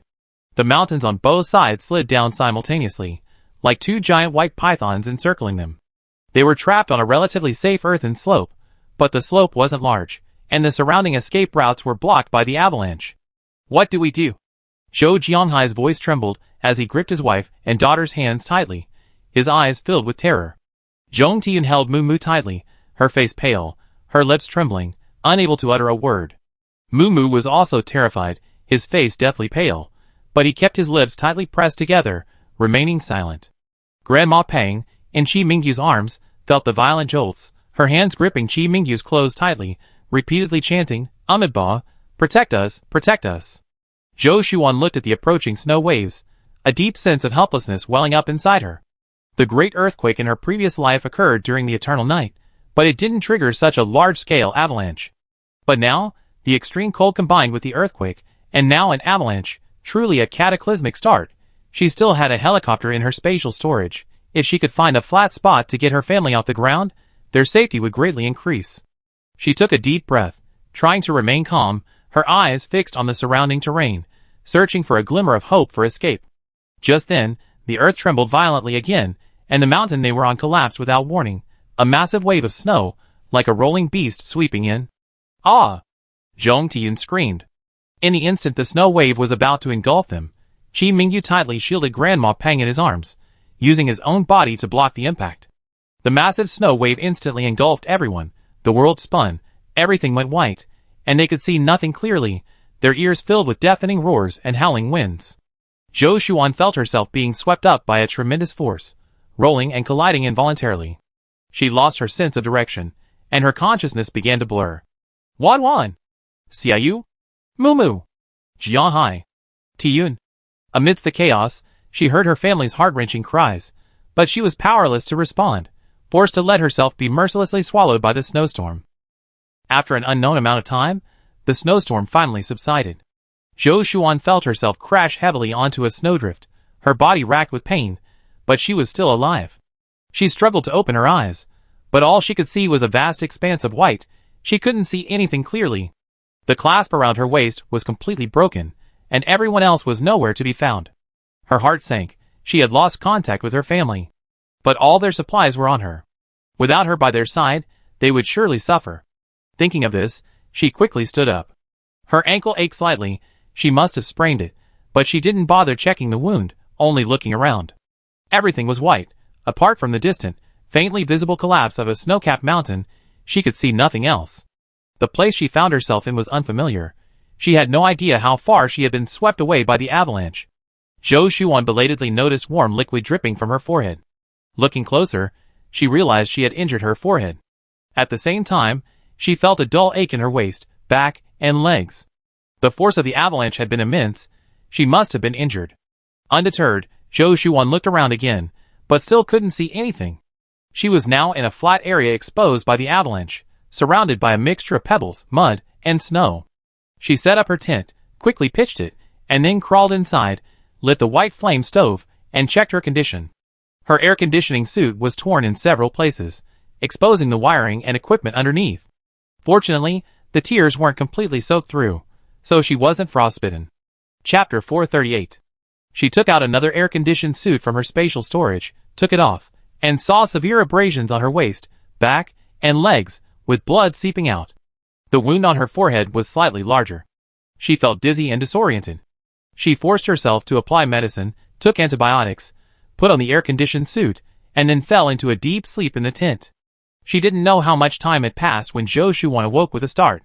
The tent was silent, the white flame stove had gone out, and the temperature inside was extremely low. Fortunately, she was wearing the air-conditioned suit, so it didn't bother her. A strong feeling of hunger and thirst washed over her, reminding her that she needed to replenish her energy. Taking a deep breath, she relit the white flame stove. The white flames leaped, instantly dispelling the chill in the tent. She took out food and water from her spatial storage, eating while thinking about how to find her family. The steaming hot meat porridge warmed her stomach and gradually cleared her muddled mind. Zhou Xuan, enduring the pain from numerous abrasions, walked step by step to the outside of the tent. Looking around, the sky was already bright, still a vast expanse of white. There was no sign of her family, nor any sign of life. In the distance, the traces of an avalanche were faintly visible. The landslide's cross-section, like a gruesome wound, was exposed against the desolate landscape. She took a signal flare from her backpack and pulled the trigger forcefully. A dazzling red light pierced the gray sky, exploding in midair, forming a brief but magnificent flower. This was the signal she and her family had agreed upon to use to contact each other if they became separated. A few seconds later, a faint reply came from afar, also a dazzling red light, flashing across the sky and disappearing in an instant. Zhou Xuan's heart leaped with joy. Both she and her mother were dressed in red. Could this be a signal flare her mother launched? She carefully discerned the direction, confirming the signal flare came from the northwest, then took a deep breath and trudged towards it. The rugged snow-covered ground was riddled with earthquake fissures and rubble covered in ice and snow, making every step incredibly difficult. Zhou Xuan gritted her teeth, inching forward step by step. After walking for a long time, she finally saw three familiar figures approaching her. Tao Zheng, Xiao Lu, and Sang Zi. Sister-in-law. Xiao Lu, with his sharp eyes, spotted her immediately and exclaimed with delight. Xiao Lu quickly came to greet her. Sang Zi was still carrying Tao Zheng on her back, but her steps were noticeably lighter than before. Why are you alone? Tao Zheng's tone carried a hint of worry. Zhou Shuan shook her head, asking urgently, "Have you seen Xiaoyu and my parents?" All three shook their heads simultaneously, their faces etched with exhaustion and worry. "We were together when we woke up, but there was no one else around," Sangzi explained. "We've been looking for the others too." Zhou Shuan's heart sank, but she still held onto a sliver of hope and asked, "Where are Sister Fen and the others?" Tao Jing shook his head heavily. "After we returned to the main force yesterday, we found that the tents where the main force was stationed were also affected by the earthquake. Many tents were torn apart, and some people were injured," Xiaolu said. "After we took Qinfen and the others to a relatively intact tent, we joined the rescue team. Tao Zheng, who had difficulty walking, stayed with Qinfen and the others. In the middle of the night, we were all asleep fully clothed when suddenly a massive earthquake struck. Then came the escape. Xiaolu and Sangzi were right next to Tao Zheng. One carried him on his back, the other held all three backpacks, and they ran. They were specially trained, their reactions faster than anyone else's. After running several hundred meters, when they looked back, all they could see were collapses and overwhelming waves of snow. Just as Qi Mingyu had instructed, they desperately ran to higher ground, only to be swept away by the massive snowstorm, not knowing where they were being carried. Fortunately, the harnesses around their bodies hadn't broken, so when they regained consciousness, the three of them were still together. Shortly afterward, they saw the signal flare fired by Zhou Shuan, knowing it was Qi Mingyu and the others, and they headed towards them to join them. Zhou Shuan listened to their story, her lips pressed tightly together. Were all those people at the base buried by the earthquake? Where's Xiaoyu? Where are Mom and Dad? Where's Mumu? And Grandma Peng? Sister-in-law, are you hurt? Xiaolu asked with concern, his gaze falling on Zhou Shuan's forehead. Although she was wearing a mask, the freshly bandaged wound still had bloodstains, making it quite noticeable. Zhou Shuan nodded. When I was swept into the snowstorm, I hit a rock and got some scrapes. But I already bandaged it up. What about you? Are you hurt? It's all right, just minor injuries, Sangzi said shyly. Zhou Shuan carefully observed them. The cold weather suits were a further improvement on the air-conditioned suits. Both the internal design and the materials used were a level above the air-conditioned suits. Therefore, the three of them had some wear and tear, but they didn't look as disheveled as she had been earlier. Zhou Shuan nodded, glancing left and right, her expression clearly anxious. Tao Zheng and the other two exchanged glances. In the silence, Zhou Shuan fired another signal flare, this time towards the base. The red flare arced through the air before exploding, a stark contrast against the gray sky. However, apart from the thick smoke rising from the distant base, no other signal flares responded. It seems we have no choice but to go to the base first. Tao Zheng broke the silence, his voice hoarse. Perhaps we can find other survivors there. Maybe we can get news of your family. Zhou Shuan took a deep breath and nodded. That's all we can do.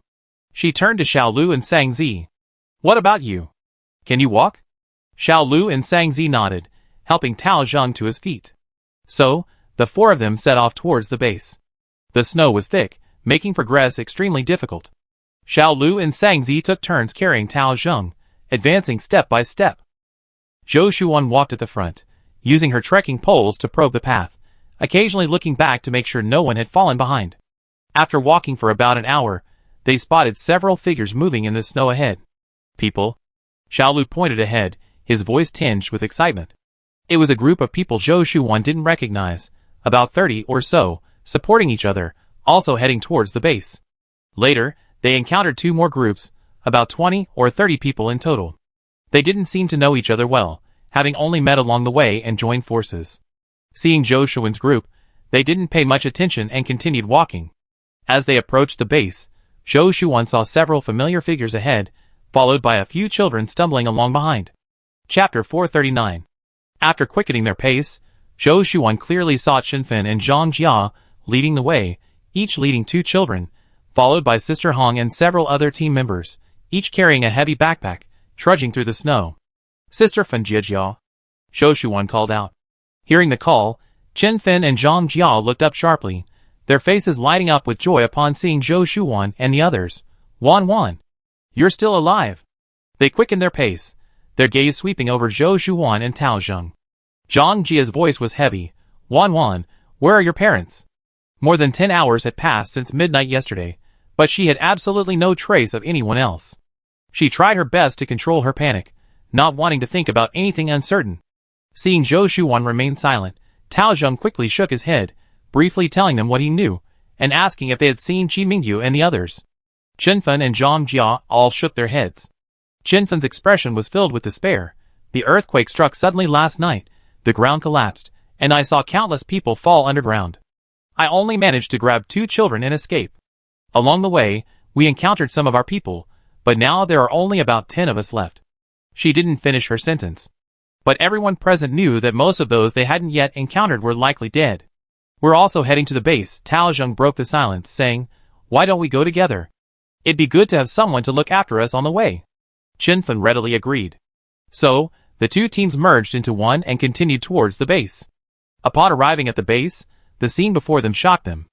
The once magnificent buildings were now ruins, with rubble everywhere, collapsed tents scattered about, and corpses covered in snow everywhere. The air was thick with the nauseating stench of burning and blood. Survivors huddled in small groups, their faces etched with fear and despair, the atmosphere heavy and suffocating. Zhou Shuan's heart sank. "Wan, come help!" Chinfen called out to her. She and her team were rescuing survivors. Zhou Shuan mustered her strength and joined Xiaolu and the others in the rescue effort. She frantically dug into the collapsed building with a shovel, the faint cries for help coming from beneath the rubble keeping her focused. Sweat soaked her hair, streaming down her face, but she paid no heed, mechanically repeating the digging motion. The cries, groans, and commands of the rescue workers mingled around her, creating a scene of utter hell. Suddenly, a familiar voice came from behind. "Wan." Zhou Shuan whirled around, tears instantly blurring her vision. It was Qi Mingyu. He was supporting Grandma Peng, standing not far away, with her father, Zhou Jianhai, beside them. Everyone's face wore the joy and relief of surviving a catastrophe. She dropped the shovel, rushed over, and grabbed Qi Mingyu in her father's hands, choking back sobs. "Wan, it's so good you're all right." Qi Mingyu's voice trembled slightly, as he held Zhou Shuan's hand tightly, as if trying to meld her into his very bones. Grandma Peng, her voice trembling with emotion, grasped Zhou Shuan's hand, tears welling in her cloudy eyes. "Child, I'm so glad you're all right, so glad you're all right." Having survived the ordeal, the family of 4 embraced tightly, feeling each other's warmth, their hearts filled with boundless gratitude and relief. Zhou Shuan's gaze swept over the 3 people before her, but her heart sank. Where were Mumu and her mother, Zhong Tiyun? Her lips trembled, her voice hoarse as she asked, "Where are Mumu and Mom?" Qi Mingyu's smile vanished instantly, replaced by deep guilt and self-reproach. He lowered his head, remained silent for a moment, and then slowly began to speak. "Back then, apart from you, whose rope broke, and you were swept away by the snowstorm, the 5 of us fell into a collapsed area. A dozen or so boulders rolled down from above, and our backpacks and sleeping bags got stuck." He paused, took a deep breath, and continued, "I only managed to avoid the falling rocks by shouting for everyone to cut their backpacks. Then, another snowstorm came, and swept us all away. When I woke up, I found Grandma and Mumu's ropes were broken, and the rope connecting Mom and Dad was also broken."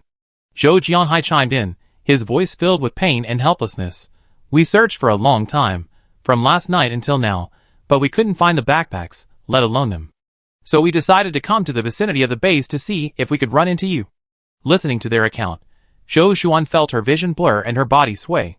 "In this freezing weather, without supplies, where are Mom and Mumu? Are they still alive?" Qi Mingyu hurriedly helped Zhou Shuan up, his voice hoarse, his dark eyes bloodshot. "I'm sorry, Wan. I failed to protect Mom and Mumu." With his help, Zhou Shuan managed to stand steadily. She calmed herself, thought carefully, and said, "In such a critical moment, backpacks and sleeping bags become burdens. Throwing them away was the only option. You don't need to blame yourself. We need to discuss what to do next. Without supplies, relying solely on those air-conditioned suits, they simply can't survive one night."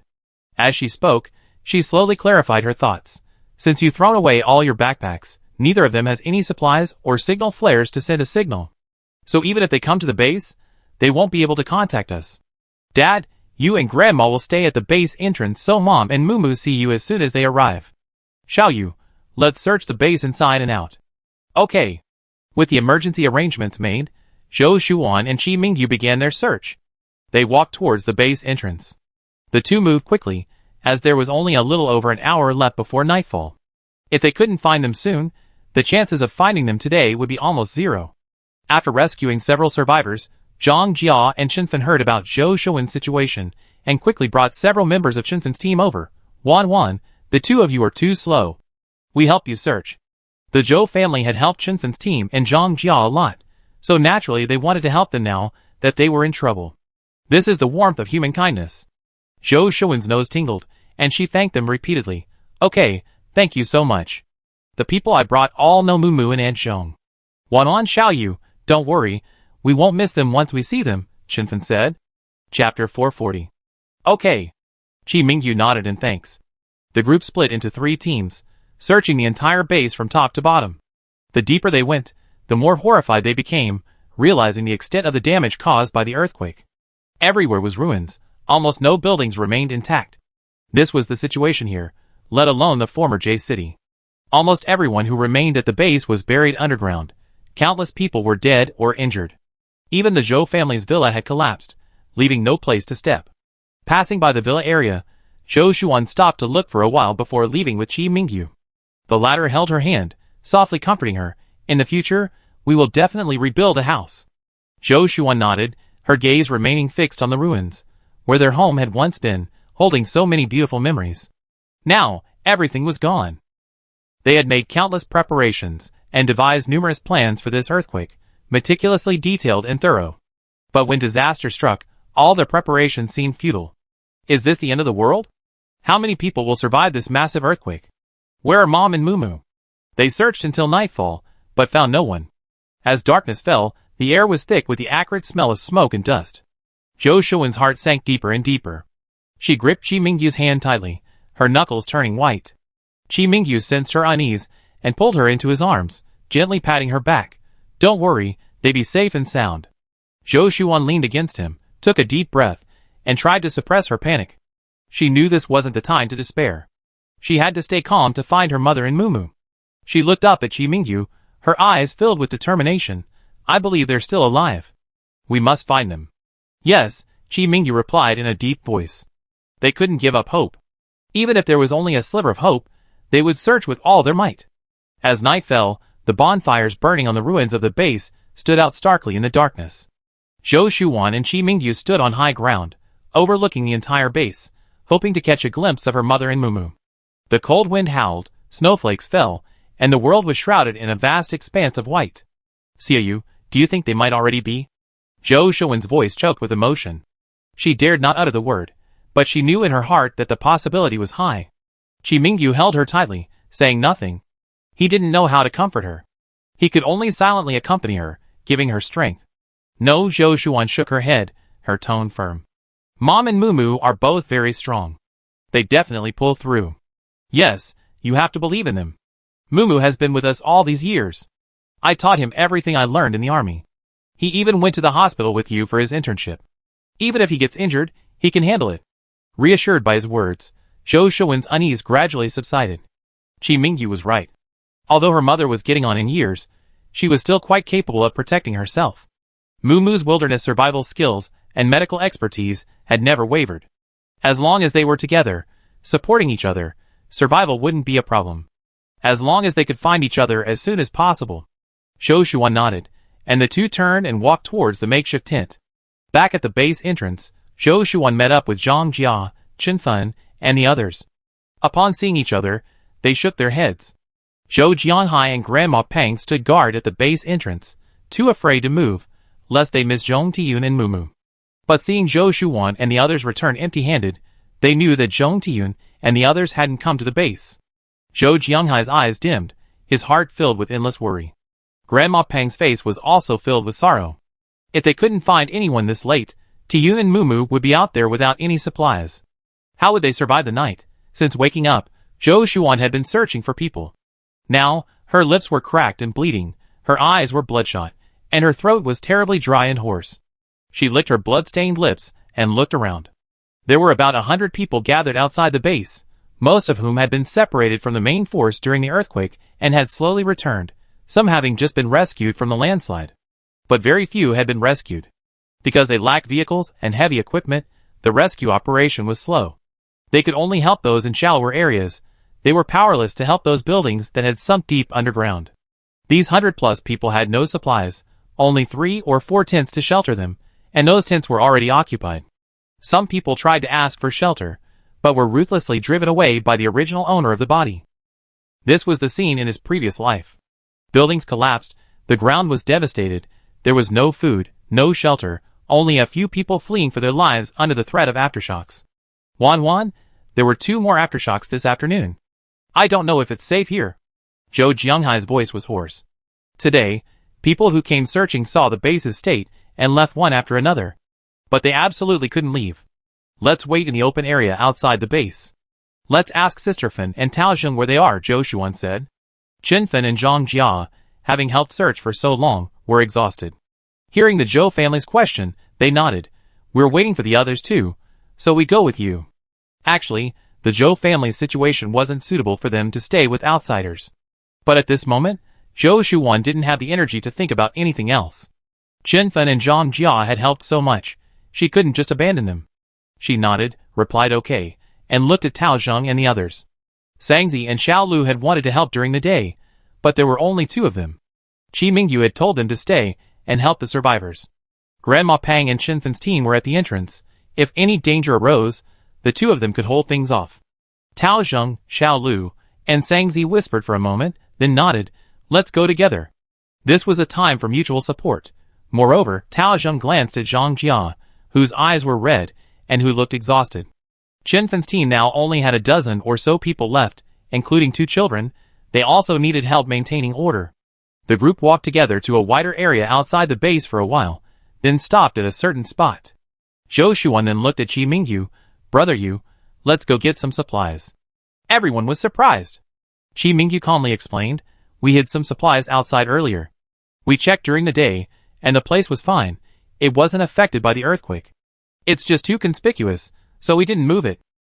Chapter 441. How much? Xiao Lu's eyes lit up. In his heart, he and the captain were inseparable. He couldn't say he had to have everything the captain had, but at least the captain would leave some for them when he ate meat. The same applied if the situation were reversed.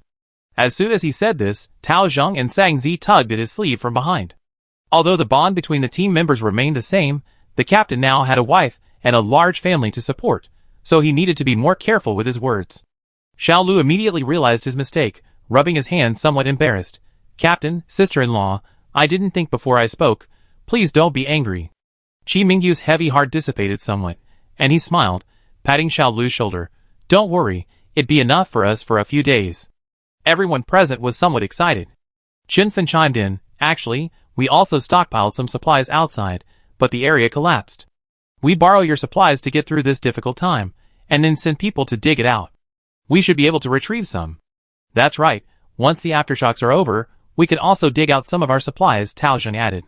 The weather is too cold now, so the supplies sank underground along with the buildings, which has one advantage.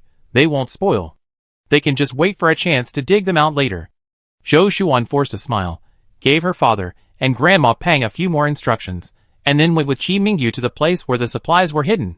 Actually, there was a place where supplies were hidden. She just needed a reasonable explanation for the supplies in her spatial storage. Zhang Jia, Qin Fen, and Tao Zheng are currently facing difficulties, and given the deep friendship they built over the years, and the considerable supplies in Zhou Shuan's spatial storage, she's willing to help them. This was why she hadn't objected to the 3 groups traveling together. After walking for about 20 minutes, turning several corners, it was pitch black and they couldn't see anything. Qi Mingyu had been keeping an eye on whether anyone was following them, and then nodded to Zhou Shuan. Using the cover of darkness, Zhou Shuan took out a worn-out cart from her spatial storage. She loaded it with necessary supplies, medicine, food, water bottles, tents, sleeping bags, etc., and then covered it with mats, making sure it was completely covered, because they had lost their weapons while seeking refuge. Zhou Shuan then took out a few more weapons for self-defense. Then one pulled the cart from the front, and the other erased the wheel tracks from behind, trying to obscure the location of the supplies as much as possible. Although Zhou Shuan trusted Qin Fen and Zhang Jia, Qin Fen still had a dozen or so team members with her, so she had to be cautious. Seeing them push the cart towards them, Xiao Lu and Zhang Jia were clearly incredibly surprised. Wow, you hid so many. You even hid the stroller. Zhou Shuan took out 2 tents, both ordinary tents, not as warm as all-season tents, but everyone was wearing air-conditioned or cold-weather clothing, so it wasn't a big problem. Xiao Lu then went with the others to set up the tents. There were 2 tents, one large and one small. Zhou Shuan had deliberately taken the smaller one, which could only squeeze 4 or 5 people to sleep in. The other was slightly larger than the average size. Qi Mingyu said, "We sleep in the smaller one. Tao Zheng, Sister Fen, you can sleep in the larger one." With Chen Fen and the others, plus Tao Zheng, Xiao Lu, Sang Zi, and someone keeping watch, it was crowded, but enough. Having a place to shelter from the cold at night, what more could one ask for? Chen Fen and Tao Zheng nodded repeatedly in thanks. Zhou Shuan then had Chen Fen, Zhang Jia, and Xiao Lu collect the supplies. There was a half sack of mixed compressed biscuits and canned meat. The temperature was too low, and it was now frozen solid. Besides that, there were 2 buckets of water, 2 pots, and 2 white flame stoves. She then asked in a low voice, "Do you still have your weapons?" Chen Fen nodded. "Mine, besides the ones I use outside, I still have the ones strapped to my legs. The ones I use outside are lost, but the ones strapped to my legs are still there." Xiao Lu whispered, "The deputy captain has some more, sister-in-law. Just give us the food, we don't need the weapons. He has enough for the 3 of us." Zhou Shuan nodded. She couldn't possibly take out pistols, grenades, or other firearms. Who knew how many years the apocalypse would last? Every bit used was precious, so even they themselves used them very frugally. She prepared to give them several daggers and bows and arrows, all homemade from wood and iron, things she certainly didn't lack in her spatial storage. She handed Zhang Jia a bow and arrow, and a dagger, Xiao Lu 2 bows and arrows, and Chen Fen 2, along with dozens of other arrows. Bows and arrows are better than daggers, suitable for long-range attacks. We made them ourselves before, so don't look down on them. Thank you so much. Chen Fen held the bow and arrows, speechless for a long time. She wasn't a sentimental person, but the weapons, food, and supplies Zhou Shuan had given them were enough for them, who had nothing, to establish themselves after the earthquake. Zhou Shuan shook her head, smiled, and quickly concealed her smile. Over the years, we developed a deep bond. When you encountered difficulties, I simply lent a hand. I didn't do much. If the situation were reversed, you would have done the same, so there's no need for thanks. Everyone knew she was depressed because of her family's separation and wasn't in the mood to talk, so they thanked her after taking the supplies and didn't stay any longer. Grandma Pang was old and had been running around for a day and a night. She couldn't take it anymore. After the tent was set up, they lit the stove to raise the temperature inside. Qi Mingyu took a sleeping bag from the cart and helped Grandma Pang take off her air-conditioned clothes and lie down so she could get a good night's rest. Then he said to Zhou Jianghai and Zhou Shuan, "Dad, you and Wanwan should rest for a while. I take the night watch." Originally, Mumu was supposed to be on night watch first. A sudden, intense pain welled up in Zhou Jianghai's heart. He waved his hand and said wearily, "I do it." Before Qi Mingyu could refuse, he added, "Xiaoyu, Wanwan is injured. Can you check how bad her injuries are? I stay outside." As he passed Zhou Shuan, he paused, gently patted her head, sighed, and left. Qi Mingyu came over and pulled Zhou Shuan to sit down beside him, whispering, "Let me treat your wounds." Zhou Shuan shook her head. "Tao Zheng and the others treated them for me today. That's been almost half a day. Let me take another look, okay?" Qi Mingyu turned off her air-conditioned coat and helped her take it off. "The sooner your wounds heal, the more energy you have to search for Mom and Mumu." Zhou Shuan didn't refuse. The wounds on her waist and legs were fine, just abrasions. A little ointment and bandages would suffice. Only the wound on her forehead was slightly more serious, a small gash from being hit by a boulder. At this moment, the bandage was soaked with blood. When it was brought over, the skin and bandage were torn together. Chapter 442. Qi Mingyu felt a pang of heartache. While tending to her wound, he scolded her, "Your forehead is so badly injured, you should have rested today. Why didn't you say a word? What if it got worse?" Perhaps it was the gradually rising temperature inside the tent, perhaps the pain in her wound, or perhaps the scolding, but Zhou Shuan felt her vision slowly blurring, and then large tears rolled down her cheeks. Qi Mingyu, How long had it been since he'd seen Zhou Shuan cry? His heart ached with both pain and sorrow. He hurriedly bandaged her wound, saying, okay, it's my fault. I shouldn't have scolded you. I didn't protect you well, I didn't protect Mom and Mumu." Zhou Shuan rested her head on his broad shoulder. Qi Mingyu gently hugged her, his tone softening, and solemnly said, "Wanwan, don't worry, we continue searching tomorrow. We definitely find her, we definitely can." Grandma Pang lay on the mat beside her, tossing and turning, her heart filled with sorrow. She was worried not only about Tiyun and Mumu, but also about Qi Jinmin, Qi Zi, Qi Mifeng. But in this situation, she had no face to mention them, only keeping her worries to herself. That night, Qi Mingyu and Zhou Jianhai forbade her to keep watch, telling her to focus on healing her head injury first. Xiao Lu came to find them. The two tents were now combined, so naturally, watch shifts had to include people from both sides. In the end, it was decided that one person from the Zhou family would contribute, and 3 from the tent-setting side. The 4 of them would take turns keeping watch for one night. The next day, just as dawn broke, the Zhou family was ready. They discussed it that night, and concluded that since Zhong Tiyun and Mu Mu hadn't returned, it meant that one of them must have been injured, or that some other unforeseen event had occurred, such as them being held captive. Therefore, they had to expand their search area and look outwards. This search mission was uncertain, and they didn't know when they would return. The family was determined not to be separated again, so they took their tent and cart with them. They said goodbye to Chinfen and Taozheng and set off. They walked and stopped along the way, carefully searching every collapsed and cracked area, afraid of missing any clues. They encountered some survivors along the way, covered in blood and wounds, hurrying towards the base. A few even saw the Zhou family's cart and wanted to grab it, but seeing the bows and arrows slung over Qi Mingyu and his companion's shoulders, they hesitated.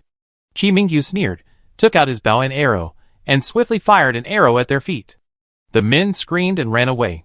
As they walked, Zhou Shuan noticed something was wrong. Many people weren't heading towards the base, but westward.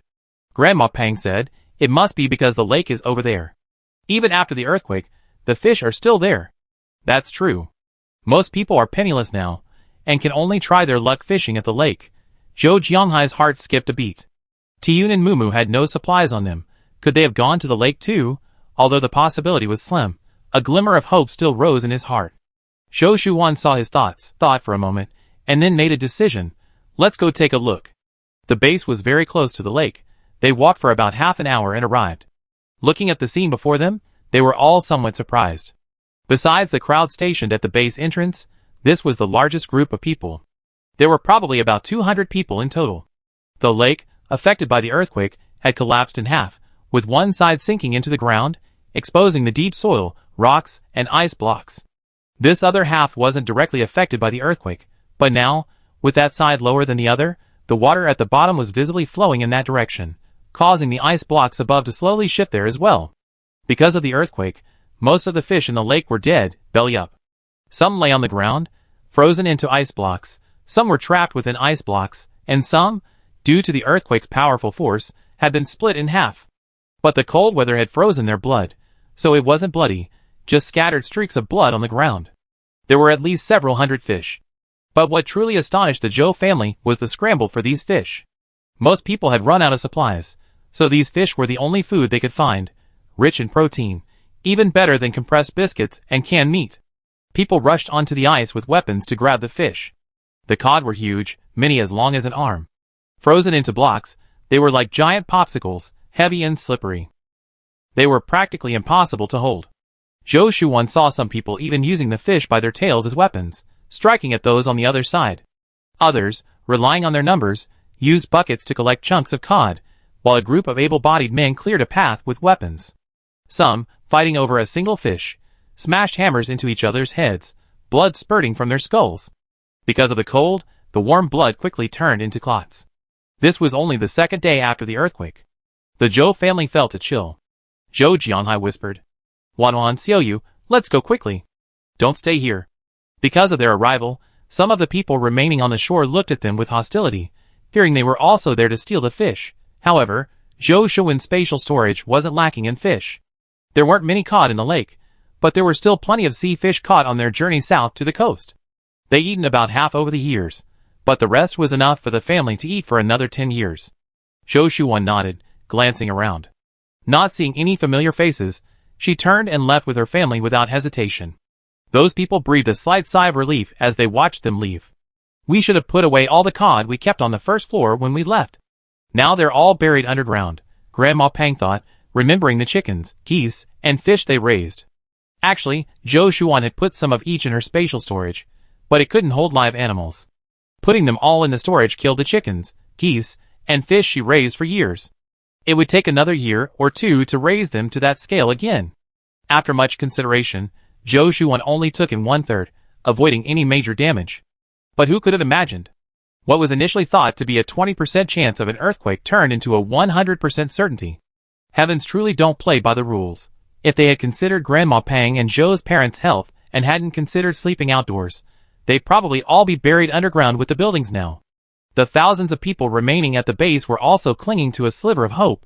However, when that sliver of hope turned to zero, annihilation befell everyone. Chapter 443. Zhou Shuan murmured, "I wonder how Xiao Xiao and Ming Minglue are." She hadn't heard a single word from them since yesterday. According to Tao Zheng and the others, a large portion of the area where the main force was stationed had collapsed. Many people didn't even have time to escape. They sank underground with the ground, and their remains were nowhere to be found. Had something truly happened to Xiao Xiao and Ming Minglue as well? Zhou Shuan's heart tightened slightly. Qi Mingyu shook his head, his attitude calmer than Zhou Shuan's. "We don't know anything right now, it's just speculation. Let's wait a few more days and see." Zhou Shuan slowly nodded. As they continued towards the direction where Zhong Tiyun and Mu Mu had disappeared, another aftershock suddenly struck. Qi Mingyu's expression changed, and he shouted, "Watch out!" He instinctively shielded Grandma Pang and Zhou Shuan beneath him, and Zhou Jianhai almost simultaneously rushed towards Zhou Shuan, protecting her tightly.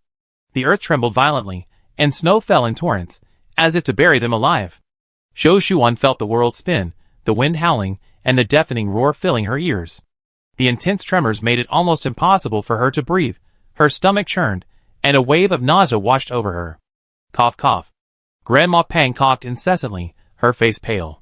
The shaking finally stopped, and Qi Mingyu quickly got up, anxiously checking on Zhou Shuan. "Wan, how are you?" Zhou Shuan struggled to sit up, feeling a sharp pain in her forehead. She touched it, her fingertips were warm and damp. It split open again. Qi Mingyu's heart ached, as he saw the wound on Zhou Shuan's forehead bleeding again. He quickly set up a small tent, lit the white flame stove, and waited for the temperature to rise slightly. Then he took out a first aid kit from his backpack and skillfully cleaned and rebandaged her wounds. Zhou Shuan was pale, biting her lip, enduring the pain. Zhou Jianhai helped Grandma Pang to her feet and surveyed the surroundings. He noticed a new fissure in the ground not far away, over a meter wide and bottomless, with snow constantly sliding down its edges. "This is too dangerous. We have to leave immediately." Zhou Jianhai pointed to the fissure, his tone grave. Grandma Pang also saw the shocking fissure, a wave of fear washing over her. She quickly nodded in agreement. The cart had overturned. Qi Mingyu glanced at Zhou Shuan, then used his hand to steady the cart. Zhou Shuan quietly steadied herself on another spot, and the cart and its supplies were all gathered up. In Grandma Pang's eyes, it seemed her grandson had packed everything up. Qi Mingyu didn't say much. The four of them, supporting each other, slowly made their way away from the fissure in the ground. A biting wind, carrying snowflakes, howled and lashed at them.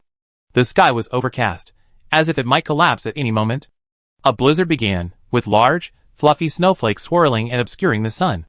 "This damned heaven, is it really going to kill everyone?" Zhou Jianhai couldn't help but curse, his voice filled with helplessness and anger. Grandma Pang sighed, her eyes filled with worry. "Now there are only a few survivors left, and we don't even have a place to stay. With this blizzard, who knows how many will survive?" Qi Mingyu observed the surrounding terrain, his brow furrowed. The snow was getting thicker, and visibility was decreasing. "We can't go any further," he decided decisively. "We have to find shelter." Zhou Shuan stared blankly at the vast snowfield, her mind filled with uncertainty. Their tents were currently pitched in a desolate area outside the base, far from any village or town. With no shelter around them, the tents could easily be blown down by a blizzard. Qi Mingyu suddenly remembered that they had passed through this area during the day, when they were searching for Zhong Tiyun and Mumu. There seemed to be a cave near the mountain. "Follow me." Qi Mingyu took Zhou Shuan's hand, and led her in the direction she remembered. Although the cave posed a risk of avalanches, avoiding the blizzard was the most important thing right now. The group trudged through the snow, one step at a time. The blizzard intensified, and visibility gradually decreased. "Watch your step. Don't step into a crevasse," Qi Mingyu warned. The four of them remained linked together by carabiners, holding hands tightly, fighting against the increasingly fierce blizzard. Qi Mingyu led the way, carefully stepping on the ground, avoiding the scars left by the earthquake and avalanches. After walking for about half an hour, Qi Mingyu pointed to a snow-covered mountainside ahead and said, "That's it." The cave entrance was almost invisible, buried under a thick layer of snow. Chi Mingyu carefully cleared the snow with his trekking pole, revealing a dark entrance. He went inside to check it out first, confirming that the cave was spacious and relatively safe, with no risk of collapse, before letting Zhou Shuwan and the others in. The cave was dark and cold, but compared to the blizzard outside, it was a rare haven. Phew. Zhou Shuwan let out a long sigh, plopping down on the ground, feeling like all her bones were shattered. A throbbing pain throbbed in her forehead, and a wave of nausea rose in her chest. This was due to a mild concussion. Zhou Shuan closed her eyes and leaned against the wall, waiting for the dizziness to subside. Grandma Peng also sat down against the cave wall, her face pale. Chi Mingyu took a small flashlight from his backpack, turning it on, the dim light illuminating the cave interior. "We spend the night here," Chi Mingyu said, taking out a white flame stove and lighting it. The temperature in the snow cave gradually rose. Chi Mingyu then took out the medicine from his backpack and fed Zhou Shuan some. This was concussion medication. Zhou Shuan had taken 2 boxes from her spatial storage during the day, and Chi Mingyu had kept them for her. Feeling a bit better after taking the medicine, Zhou Shuan and Chi Mingyu exited the cave and released 2 enormous water tanks, each with a capacity of 20 tons. Laying them flat, one above the other, they completely blocked the cave entrance. Only the uneven top section served as small vents between the cave and the outside. These water tanks were large enough that there wasn't much worry about them being swept away by the wind and snow. After re-entering, the temperature inside the cave had risen considerably. Chi Mingyu walked deeper into the cave and lit another white flame stove, burning away any harmful substances in the air. The successive disasters had left everyone without any appetite. Chi Mingyu rummaged through his backpack and took out some food and water, handing it to Zhou Shuwan, who then passed it on, naturally creating a steaming bowl of porridge, steamed buns, and boiled eggs. This was a habit the two had developed over the past year. Grandma Peng's eyesight was failing, and she couldn't see some things clearly. The two of them thus obscured their identities as space owners. "Eat something hot first. You have the strength to think of a way to find your mother and Moo Moo," Zhou Jianhai comforted them. Chapter 444. The family of 4 sat together, eating silently, no one speaking. Outside the cave, the wind and snow howled, like the roars of wild beasts. Inside the cave, the dim light illuminated 4 tired faces, the atmosphere heavy and oppressive. "Sleep," Chi Mingyu said, spreading out the mat and sleeping bag. "Tomorrow we continue looking for Mom and Mumu." There was a large water tank at the entrance, too heavy for an ordinary person to push open, so apart from natural disasters, like earthquakes and avalanches, the safety of the snow cave wasn't a concern. However, because these snow-capped mountains had been shrouded in sub-zero temperatures for the past 2 years, even the ground and walls of the snow cave were covered with thick layers of ice. Now, with the temperature rising, the ice inside had melted into water, slowly flowing downhill. So, living here wasn't very comfortable. In the apocalypse, there weren't so many fussy rules. The only saving grace was that the mat on the floor was thick enough to avoid getting soaked. Zhou Shuan nodded, crawled into her sleeping bag, and closed her eyes. She was exhausted, the injury on her head made her feel dizzy, but she dared not sleep too deeply. With such a heavy snowstorm, where could her mother and Mumu find shelter? Would they be able to find a safe snow cave like this? If not, Zhou Shuan dared not think any further. Zhou Jianhai and Grandma Peng also crawled into their sleeping bags. Grandma Peng seemed to sense Zhou Shuan's worry, holding her hand and gently patting it, silently comforting her. Chi Mingyu was the first to keep watch, dimming the lamplight. The cave was immediately plunged into darkness, with only the soft sounds of breathing and the howling wind outside. He turned to his side, gazing at Zhou Shuan's sleeping face in the dim light. Her brows were furrowed, unable to relax even in her sleep. He reached out and gently smoothed her furrowed brow, a pang of sorrow gripping his heart. He knew that Zhou Shuan longed to find Zhong Tiyun and Mumu more than anyone else. This pressure and anxiety prevented her from truly relaxing. Chi Mingyu sighed, withdrew his hand, and closed his eyes. He was tired too, exhausted both physically and mentally, but he had to stay alert. In this perilous environment, he had to protect Zhou Shuan and the 2 elders. Outside the cave, the wind and snow raged, snowflakes scraping against the mountain walls with a sharp whistling sound. Inside the cave, the 4 slept huddled together, seeking warmth. In the cold winter night, they supported each other, becoming each other's only support. When Chi Mingyu awoke, the howling wind had subsided considerably. Grandma Peng got up early, so she was the last to keep watch, from 4 to 6 in the morning. Chi Mingyu whispered for Grandma to sleep a little longer, but Grandma Pang shook her head and lowered her voice. I'm getting old. I don't know how to sleep anymore. Although she was exhausted, she couldn't fall asleep. Zhou Shuan carefully got out of her sleeping bag, walked to the cave entrance, and looked out through the small hole above. The sky was overcast, and the snowstorm had indeed subsided considerably, with only fine snowflakes still falling. He couldn't move the water tank at the cave entrance, so he had to rely on Zhou Shuan's spatial storage. However, he also wanted her to rest a little longer, so he simply returned and sat facing Grandma Pang. Grandma Pang looked up at the cave ceiling and shook her head. We can't stay here long either. After just one night, the ceiling has started dripping water. Before going to bed, they did some simple preparation, roughly covering the top of the cave with a layer of plastic sheeting. Water dripping onto the plastic sheeting rolled down the side. This wouldn't disturb their sleep. Qi Mingyu responded softly, yes, I just checked the sky outside, it's not snowing anymore. We can continue our journey after breakfast. Grandma Pang glanced at Qi Mingyu, opened her mouth as if to ask something, but ultimately remained silent. Qi Mingyu spoke first. Grandma, I know you're worried about my dad, Zi, and Mingfeng, but now even Xiao Xiao and Mingwe are missing, so their whereabouts are even more unknown. In the face of natural disasters, people can only worry about themselves, they can't worry about much else. We were with Mumu and my mother-in-law, but in the end, they both got into trouble. Even with many people, it's the same. Qi Mingyu's words were tactful, but Grandma Pang understood. Yes, Xiao Yu was right. In that situation, none of them had a choice. She herself had survived to this day, all thanks to Xiao Yu's capable protection. She sighed, finally letting go of her anxiety and worry. You're right, Grandma wanted too much. Everyone has their own destiny. Your father and the others survived for over 8 years in the apocalypse. They're capable, and you don't need to do anything more. Just looking after me is already difficult enough. If Xiao Yu hadn't protected her, at least he could have protected Wan Wan, preventing her from getting hurt. Zhou Shuan lay there, quietly listening to Qi Mingyu and Grandma Pang's heart-to-heart talk. Between the two of them were Qi Zhenmin, Qi Zi, and Qi Mingfeng, blood relatives, and now it was a matter of life and death. Although Grandma Pang didn't say it, she harbored resentment. This was unavoidable. No one could stand by and watch their own son die without feeling anything. It's human nature. Fortunately, Grandma Pang was a very understanding old woman. Once things were out in the open, the pain subsided.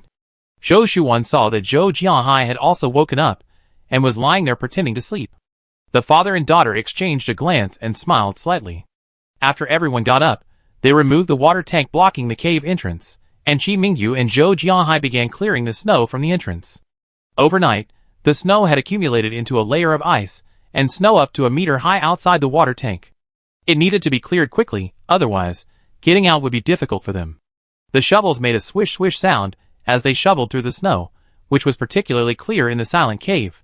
After clearing it, a sloping path extended from the cave entrance onto the snow, allowing everyone to exit. A sliver of light shone through the entrance, brightening the cave considerably. The ice crystals clinging to the cave walls reflected a faint light, like stars adorning the darkness. After a simple meal, the group prepared to set off. In the distance, the continuous snow-capped mountains appeared exceptionally majestic under the gray sky. At their foot, a vast expanse of white snow lay desolate, devoid of any sign of life. The four surged westward along the foot of the mountains. They moved slowly, carefully examining every patch of snow, hoping to find some clues. They encountered no one along the way. It seemed this sudden blizzard had condemned even the surviving humans to hell. Around noon, a group of about 20 people appeared in the distance, carrying various weapons, and dragging 2 bulging bundles on the ground, which appeared to be filled with supplies. Chapter 445. They also spotted Qi Mingyu and his group, and the bulging backpacks they carried. In this apocalyptic world where looting was rampant, the group exchanged glances, their faces filled with greed, then brandished their weapons and charged forward menacingly. On the third day after the earthquake, without the constraints of the base and the security team, people's moral compass had completely collapsed. No supplies? Then they just rob. If they couldn't rob, they kill. Wan, you take Grandma and retreat. Dad and I will deal with them. Qi Mingyu gripped his pistol, his eyes sharply fixed on the approaching group. Zhou Shuan shook her head, drawing her pistol from her waist. My injuries are much better now. Let Dad protect Grandma. Dad, you retreat. With that, she and Qi Mingyu stood on either side of the group, raising their pistols and firing at the charging crowd. Bang, bang, bang. The gunshots echoed deafeningly in the empty valley. Although this group was ruthless, they were not without experience. It could be said that anyone who had survived the apocalypse to this point possessed considerable skill. Caught off guard, several were shot and fell to the ground, but the remaining group quickly reacted. Some spread out to flank from both sides, while others took cover behind cover and fired arrows from the shadows. Zhou Jianhai also drew his bow, shielding Grandma Peng behind him, and fired at the flanking attackers. While his archery form wasn't as perfect as Qi Mingyu's, his shots were powerful and accurate. The situation was becoming increasingly unfavorable for Zhou Shuwan and her family. Qi Mingyu fired while simultaneously observing the surrounding terrain, searching for advantageous cover. Zhou Shuwan narrowed her eyes, took out 2 grenades from her spatial storage, pulled the pins, and threw them towards the densely packed crowd. Boom! Boom! 2 loud explosions followed, and the group of people were either dead or wounded, lying sprawled on the ground, their cries of pain and curses echoing around them. The remaining 2 or 3 people, seeing this, abandoned their supplies and tried to run, but were shot dead by Qi Mingyu and Zhou Shuwan, who were prepared. It's over. Qi Mingyu cautiously looked around. The lingering smell of gunpowder filled the air, and several corpses lay scattered on the snow, a gruesome sight. After confirming there was no further danger, he walked to the 2 abandoned packages, squatted down, and peeled back the tarpaulin covering them. The packages mainly contained food and water, along with some clothing and medicine, clearly looted by these desperate criminals. He sighed, retied the packages, and said to Zhou Shuwan, "Wan, let's put them all away." Zhou Shuwan nodded. Zhou Jianhai helped Grandma Peng sit down beside a large rock. Grandma Peng's face was still pale, and her breathing was somewhat rapid. Zhou Shuwan took the opportunity to store the package on the ground into her spatial storage. After a short rest, they continued forward. This time, they followed a relatively flat snow path. After walking for less than 2 hours, they circled back to where the main force was stationed. In fact, along the way, there were traces of earthquakes and avalanches everywhere. The ground was riddled with cracks and landslides, making it almost impossible to find a foothold. What should have been a short distance now required a long detour, greatly increasing the difficulty of the search. When they arrived at the main force's camp, the scene before them shocked them. The scene was one of utter devastation. Countless corpses, shattered tents, and exposed rocks scattered across the snow. Zhou Jianhai frowned, staring at the exposed rocks. The color of these rocks, why is it so strange? Qi Mingyu also stepped closer for a closer look, shaking his head. I never seen rocks like this before. Zhou Shuwan crouched down, touching the rocks with her hand. They were cold to the touch and hard in texture. These are rocks that were brought to the surface during the earthquake. This showed just how powerful the earthquake had been.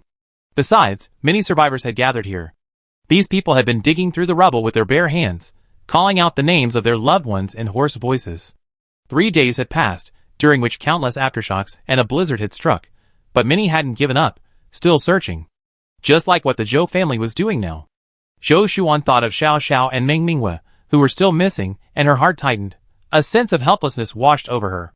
She took a deep breath, forcing herself to calm down, and then numbly continued walking forward with her family. They didn't know where to look, so they could only search in circles along the route where the 2 had disappeared. It took them so long to reach the main force's encampment, because they had walked a complete circle from east to west. They continued forward, and probably because they were getting closer to the base, they encountered more people this time. There were scattered groups of 2 or 3, or groups of 10 or 20, totaling over 100. Most of them walked numbly, exhausted both physically and mentally. When they saw Zhou Shuwan and her group, they only glanced at them and walked past, unlike the group they had encountered before who desperately tried to seize supplies. But as they walked, continuing their circle from east to west, Qi Mingyu suddenly frowned and looked into the distance. Wan, look ahead, there's... Before he could finish, Zhou Shuwan had already noticed. What was flat land a few days ago had now transformed into towering mountains, and even more astonishingly, those mountains were lush and green, as if it were spring or summer. Zhou Shuwan felt a little dazed, wondering how long it had been since she had seen such green. Zhou Shuwan's heart skipped a beat. This eerie green stood out starkly against the white snowfield, like an unreal mirage. Let's go take a look. Qi Mingyu and Zhou Shuwan exchanged a glance, both seeing shock and disbelief in each other's eyes. They quickened their pace and ran towards the suddenly appearing green mountains. Grandma Peng and Zhou Jianhai followed closely behind, equally puzzled and somewhat incredulous. Greenery meant plants could grow normally, animals could appear, and rivers could flow. Could it be that the apocalypse was over? Had they finally made it to Mother Earth's return to normal? The four of them crunched through the thick snow. Besides them, others noticed the abrupt mountain range, exclaimed in surprise, and rushed forward. But upon closer inspection, Zhou Shuan and Qi Mingyu discovered that the green mountains weren't real vegetation, but a dense, moss-like plant covering the surface. Its color was a darker, more eerie blackish-green than normal, resembling a blackish-green ocean from afar. There seemed to be a faint smell of sulfur in the air. Qi Mingyu surveyed the surrounding terrain, his expression grave. They had passed through this place a few days ago, thoroughly searching the area around their base in search of the best place to take shelter during an earthquake. Back then, this was a flat, snow-covered field, completely unremarkable. Chapter 446. Now, a mountain covered in strange moss had appeared out of nowhere. It was truly unbelievable. Because of tectonic movement, Zhou Shuan said in a deep voice, her gaze fixed on the mountain. It's located right in the center of a rift zone. It's very likely a change in terrain caused by tectonic movement. The world changes, the world shifts. Coastlines rise, becoming mountains, mountains sink, becoming oceans. Zhou Jianhai gazed at the towering mountain, seemingly lost in thought, and suddenly murmured to himself. Zhou Shuan looked in another direction, paused, and then said to Qi Mingyu and the others, "Look." Even without her prompting, the others had already seen it. Several hundred meters ahead of the mountain, instead of the snowy scenery people had become accustomed to over the past 2 years, there was a vast blue ocean, stretching outwards for an unknown distance, its end nowhere in sight. Standing there, one could almost hear the waves crashing against the rocks. The others also saw the ocean, shouting in surprise, some already running towards it. Tectonic activity not only turned valleys into mountains, but also land into ocean. Zhou Shuan and the others stared blankly at the distant sea, too astonished to react. Qi Mingyu suddenly spoke up. The temperature is rising. Their air-conditioned suits had indicators showing changes in the outside temperature. Now, the temperature on those indicators had slowly risen from -65 degrees Celsius to -58, -53, and then even rose to -48. The temperature was rising at rocket speed. They were all taken aback. Grandma Peng exclaimed happily, "That's great. Is the extreme cold finally ending?" Indeed, judging by the temperature rise, the extreme cold era would soon be over. In her previous life, the extreme cold ended with temperatures slowly returning to normal around 20 degrees Celsius within a month, rising a few degrees Celsius each day, unlike the dramatic increase now. Qi Mingyu, however, frowned deeply, turning to look at the thick layer of ice and snow behind him. In front of him were verdant mountains and the sea, behind him a vast, snow-covered continent, truly two completely different worlds. If the temperature rises too quickly, so much ice will melt into water, and the ground will drop by more than one level. We need to organize people to evacuate to higher ground as soon as possible. Yes. Grandma Peng thought for a moment, also becoming worried. Then we must notify people immediately. Qi Mingyu looked up at the high mountain in front of him again. This was now the only safe place. Although the snow-capped mountains in other areas were high in altitude, when the thick snow all flowed down as rivers, humans hiding among them would be as small as ants, constantly in danger. Where did these plants come from? Zhou Jianhai was still puzzled. Could they be underground plants? Yes, these mosses all have a faint sulfurous smell and are blackish in color, definitely like underground plants. I just don't know if they're edible, Zhou Shuan said. It doesn't matter if they're inedible. With the ocean, we can fish here. Even the survivors who lost all their supplies in the earthquake can survive. The group was very excited and couldn't wait to go to the beach to check the situation. However, Qi Mingyu's expression grew increasingly grim. What if the terrain had changed drastically when the major earthquake struck? And what about the people here, alive or dead? How can human strength contend with the power of nature? A chill ran through Qi Mingyu's heart. Zhou Shuan, standing beside him, frowned, looking around, and suddenly asked, if you were seriously injured and had no supplies, what would you do? Qi Mingyu and Zhou Jianhai were both taken aback, then fell into deep thought. Mu Mu had learned many wilderness survival skills from Qi Mingyu. If he were in her shoes, with himself and his mother seriously injured and unable to move, without supplies or weapons, they would have to hide. Then, where would be the most suitable place? Thinking about it this way, his thoughts suddenly became clear. Let's find a snowdrift, Qi Mingyu said. If we're going to recuperate nearby, a snowdrift we dig ourselves is the most convenient and warmest option. Then it'd be underground. Yes, the temperature inside a snowdrift is at least 40 degrees Celsius higher than outside, if the snow layer is 50 or 60 centimeters thick. Add to that our air-conditioned clothing and thermal underwear, and we can basically guarantee our survival. Chi Mingyu was somewhat annoyed. We should have thought of this sooner. Without further ado, the group disregarded the mountains and the sea, hurriedly returning to the spot where they had been swept away by the snowstorm after the earthquake, and began searching bit by bit. This time, with a target in mind, the search speed increased considerably. The group focused specifically on finding underground snowdrifts, stopping immediately to investigate any slightly unusual areas. While passing a crack more than a meter wide, Chi Mingyu suddenly noticed something unusual. Although there was a crack in the ground, the temperature was extremely low, and there was still a layer of ice and snow more than 2 meters above the ground. Chi Mingyu discovered a clue between the layer of ice and snow and the soil below the crack. Below the crack lay a bottomless abyss. Just one glance was enough to make one's eyes glaze over and heart race. Chi Mingyu pursed his lips and turned to Zhou Shuwan and Zhou Jianhai, saying, "Dad, Wan, lower me down with a rope, I go check it out." When they were searching for people earlier, they had naturally avoided such a large crack.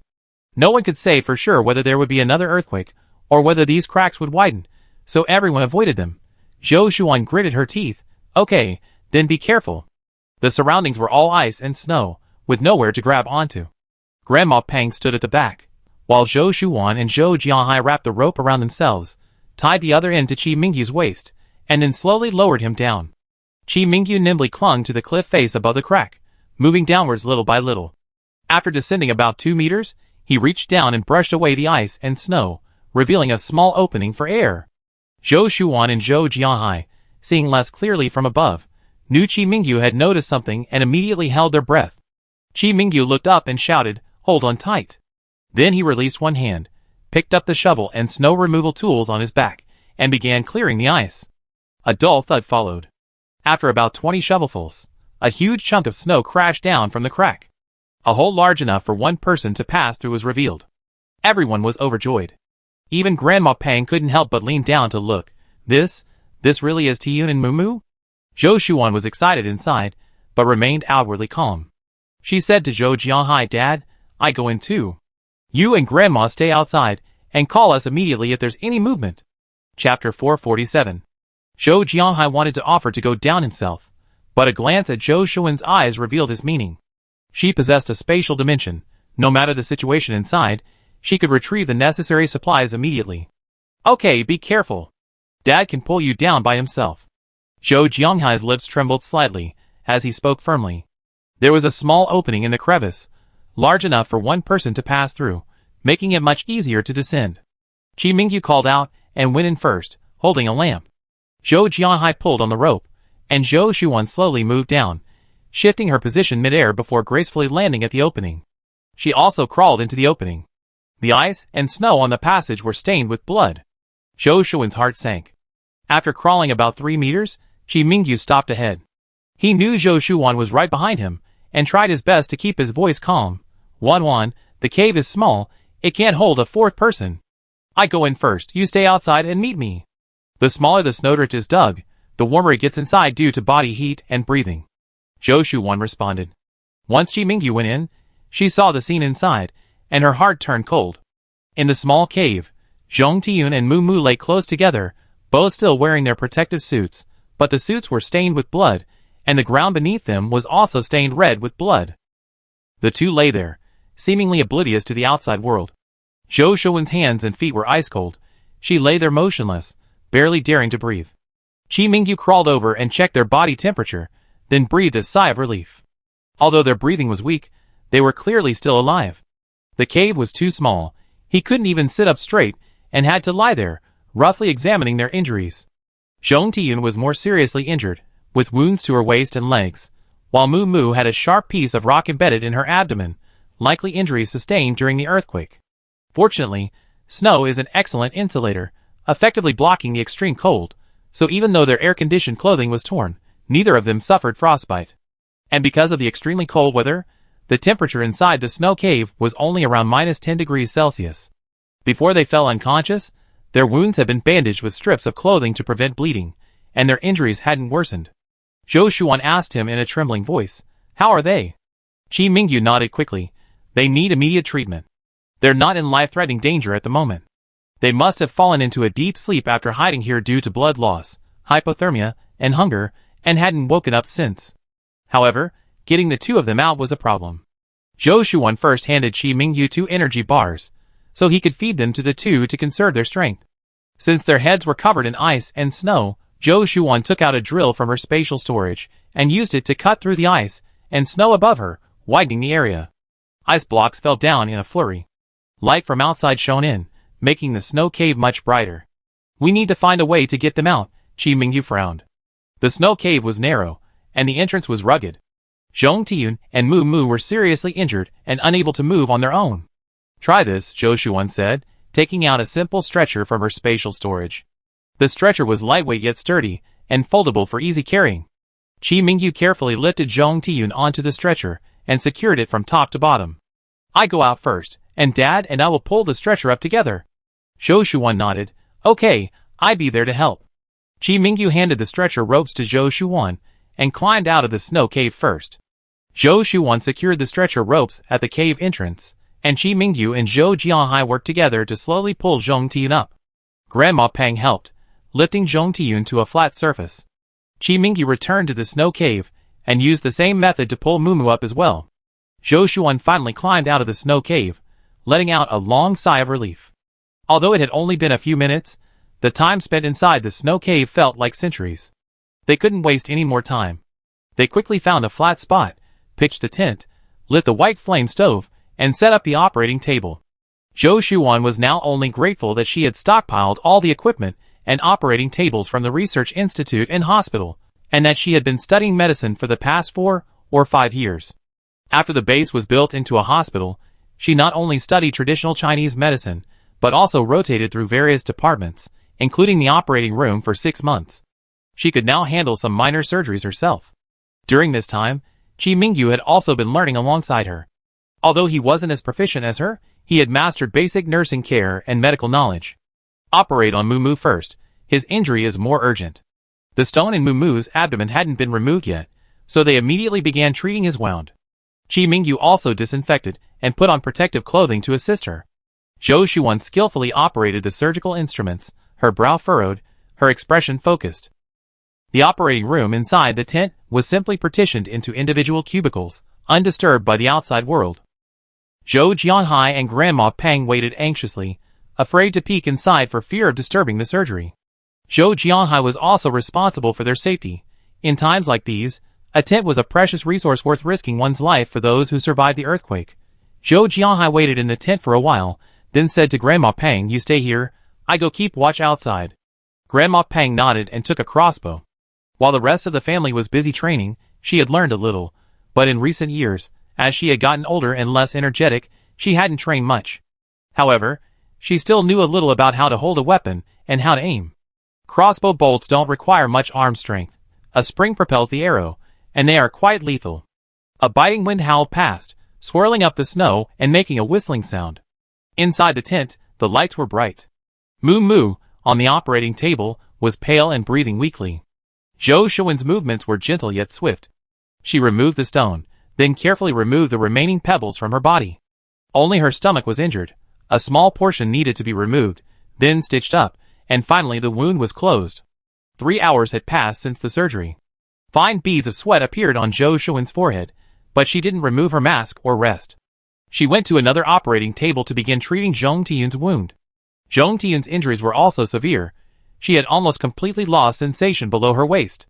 Zhou Shuan carefully cut open Zhong Tiyun's clothes, revealing a patchwork of bruises on her waist. As Zhou Shuan carefully examined the patient's lower back on the operating table, her heart sank. Chapter 448. What's wrong? Qi Mingyu noticed the change in Zhou Shuan's expression, and asked in a low voice. Zhou Shuan was silent for a moment, then said softly, "My lumbar spine is severely dislocated. I won't be able to stand for a long time." Zhou Shuan's voice was soft, but it struck Qi Mingyu's heart like a heavy hammer. He stood there, unable to say a word. Grandma Pang outside the curtain and Zhou Jianhai, who had just entered, also heard Zhou Shuan's words. Disbelief appeared on both their faces. Grandma Pang swayed, almost falling, but fortunately Zhou Jianhai caught her quickly. How could this happen? Grandma Pang murmured, tears streaming down her face. Zhou Shuan took a deep breath, forcing herself to calm down. She knew this wasn't the time for grief. She had to treat Zhong Tiyun as soon as possible. Brother Yu, prepare for the surgery. Zhou Shuan's voice was hoarse. Are you sure you can handle it? Qi Mingyu knew that lumbar spine problems could be serious or minor, and Zhou Shuan wasn't a professional doctor, so he asked her. Zhou Shuan shook her head, then nodded. It's too late to find a doctor now. How many medical workers survived the earthquake is also a problem. I do it. I treated several patients with lumbar spine problems before. Although I'm not an expert, I have a general understanding. At the base hospital, she not only treated several patients with lumbar spine misalignments, who were unable to walk, but also participated in their surgeries and follow-up treatments. So, she wasn't a complete novice. At this moment, Zhou Shuan was incredibly grateful that she had thought things through clearly and decisively made the decision to do her internship rotation at the base hospital. Without the experience of the past 2 years, seeing the severity of Mumu and her mother's injuries, she would probably have been completely dumbfounded. The conditions here were extremely basic, but fortunately, Zhou Shuan's space was well equipped with medical instruments, even including fixation screws needed for treating the spine and lumbar vertebrae. After repositioning Zhong Tiyun's lumbar joints, several specially made fixation screws needed to be implanted to ensure the stability of the lumbar spine before suturing. With Qi Mingyu's help, Zhou Shuan spent over 4 hours on the procedure. The lumbar spine problem was complex, involving many nerves and blood vessels. Zhou Shuan's movements were extremely meticulous and slow, fearing that a single mistake would worsen her mother's injury. During the surgery, Zhou Shuan heard Zhou Jianghai's shouts from outside. Someone had come to steal the tent. She paused, but her hands continued to steadily treat Zhong Tiyun's wounds. Qi Mingyu listened to the commotion outside, hesitated for a moment. They needed his help inside too, but outside, only his father-in-law and grandmother were there. They probably couldn't handle the enemy. He pressed down on Zhou Shuan's wound and handed her the necessary instruments. Just then, Zhou Jianghai shouted from outside, Wan Xiaoyu, focus on your mother and Mumu's surgery. There are only 5 people outside, no firearms. I can handle them.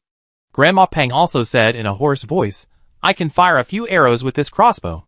Don't worry, just focus on the surgery. Okay. Qi Mingyu replied, then called out, Grandma, Dad, be careful. The sound of arrows being shot came from outside, and Zhou Jianghai shouted with a laugh, 2 hits. For the past 7 or 8 years, his training had never stopped. Although he worked during the day and didn't have enough time, when he came home in the evening, besides looking after the grains, vegetables, chickens, and geese on the terrace, exercise was his only remaining activity. This was an essential evening pastime for the whole family. The years of subtle influence had had an effect. Zhou Jianghai was undoubtedly the family's main fighter. But back then, with Zhou Shuan and Qi Mingyu leading the charge, it was one thing for him to enjoy a peaceful retirement in the background, but now his wife and son lay there, their lives hanging in the balance, while his daughter and son-in-law were wholeheartedly devoted to their treatment. As the head of the family, how could he hold them back at this crucial moment, ever since his wife and child went missing?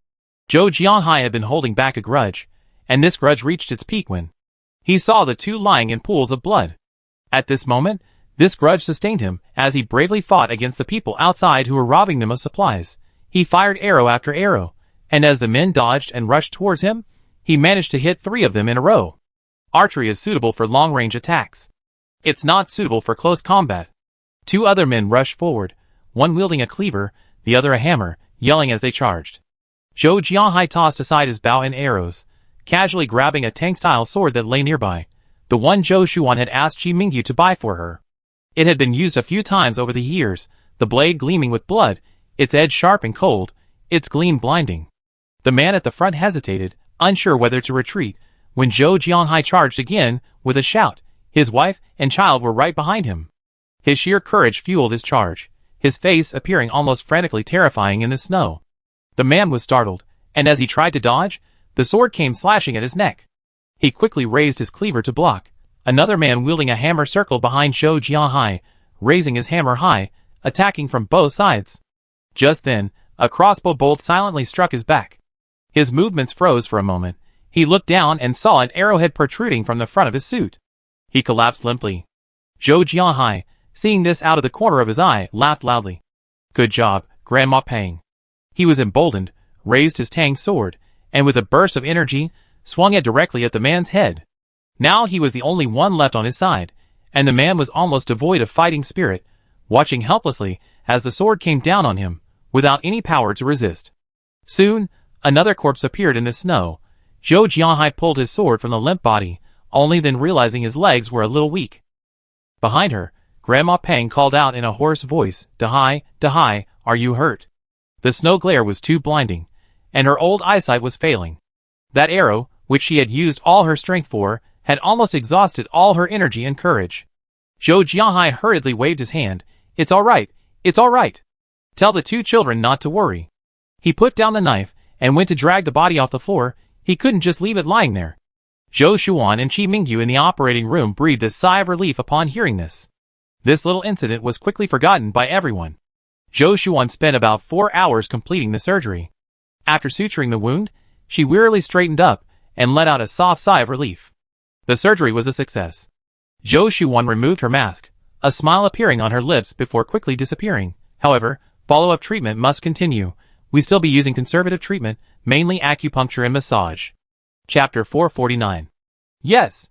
You're best at this. It's okay, Mom will get better. Qi Mingyu knew she was upset, but among these people, only she and Mu Mu were truly skilled in medicine, so he concealed all his worries. In reality, she was under more pressure than anyone else here. He helped Lei Zhongtiyun and Mu Mu side by side. Tell us how you need care, and we take turns. Zhou Xuan nodded, turning to look outside the tent, only to realize it was completely dark. Now we just have to wait for them to wake up. The curtain wasn't taken down yet. Zhou Xuan stayed inside to care for the two patients, while Qi Mingyu went out to clean up. Zhou Jianhai and Grandma Peng had been waiting outside, knowing the surgery had already been performed, but they didn't dare go in, just anxiously waiting outside. When Qi Mingyu came out, they hurriedly asked him for details. Qi Mingyu paused, then explained the situation of both of them. Actually, neither of them was doing well. Mu Mu is young and strong, but a small piece of her stomach was removed, so she need to take good care of herself. She also have to be very careful with her diet, and can't eat whatever she wants like before. Zhongtian has a severe lumbar spine dislocation. Although she has fixation pins inserted, she needs 6 months of acupuncture and massage to recover. It won't be easy for her to fully recover, but although neither of them is doing well, they are incredibly lucky. In the devastating earthquake that killed so many people, it's a miracle they survived. They have a doctor by their side, and clean, complete surgical instruments. Thinking this way, the heavy cloud hanging over their hearts eased a little. Zhou Jianhai is a typical northerner. Although he's older, he's tall and strong. Hearing Qi Mingyu's words, his legs went weak, and his tall frame seemed somewhat frail. Grandma Peng quickly helped him up, comforting him. It's all right, we have the means. Let them eat and drink well, and rest properly. The body's self-healing ability is very strong. They recover eventually. Zhou Jianhai slowly nodded. Yes, let them recover slowly. He wiped his face and asked Qi Mingyu, Xiu, can I go in and see them? People who have just had surgery have very weak immune systems. Qi Mingyu had Zhou Jianhai change into clean clothes and disinfect his hands before letting him in. He went outside to deal with the bodies and check on the temperature rise. Grandma Peng followed him outside and said, your father just threw those bodies over there and covered them a little with snow. The temperature has risen a few degrees. It was already minus 43 degrees Celsius. The temperature rose very quickly from minus 65 degrees Celsius to minus 43 degrees Celsius. Qi Mingyu, holding night vision binoculars, looked around from a high vantage point. Returning, his face grave, he said, Grandma, we need to move to higher ground as soon as possible. Otherwise, once the temperature rises above 0 degrees Celsius, the thick layer of ice and snow on the ground will quickly melt and flow to lower areas. Grandma Peng asked worriedly, Tiyun and Mumu just had surgery. Will they be able to move? Even pulling a stretcher across the ice would be risky, given the earthquake's devastation of the ground. No matter how careful they are, they inevitably aggravate their injuries. Qi Mingyu said, we have to move, no matter how difficult. But we need to find a location first. He turned to Grandma Peng and said, Grandma, there's no time to lose. I go find a place now. You and Dad, rest a bit tonight, and we talk when I get back. Grandma Peng was a little worried about him going out alone, but Zhou Xuan had to take care of the patient, and her and Zhou Jianhai would only be a burden if they went along. So she swallowed her worries and only said, you should at least eat something. You've been busy for so long. Qi Mingyu shook his head. No, I'm not very hungry. Let's find the other party first, and then we move tonight. Since the temperature had risen significantly, the blizzard shouldn't be a problem. Therefore, as long as he wasn't ambushed, he should be safe traveling alone at night, given his abilities. Inside the tent, Zhou Shuan and Zhou Jiahai were both taken aback when they heard Qi Mingyu looking for a new place to move to. Then Zhou Shuan said, "Dad, Grandma, let's pack our things first." The tent was temporary, and not many supplies were taken out. Only surgical instruments, operating tables, hospital beds, and medicines filled about half the tent. Zhou Shuan glanced at Grandma Pang, but ultimately only told her to pack, without immediately storing them in her spatial storage. She took out several packs of instant noodles from a nearby box, soaked them in hot water, and each person ate one. No one had much of an appetite before, but having not eaten instant noodles in a long time, the aroma rekindled their appetites. After the instant noodles, each person ate a compressed biscuit and a hard-boiled egg.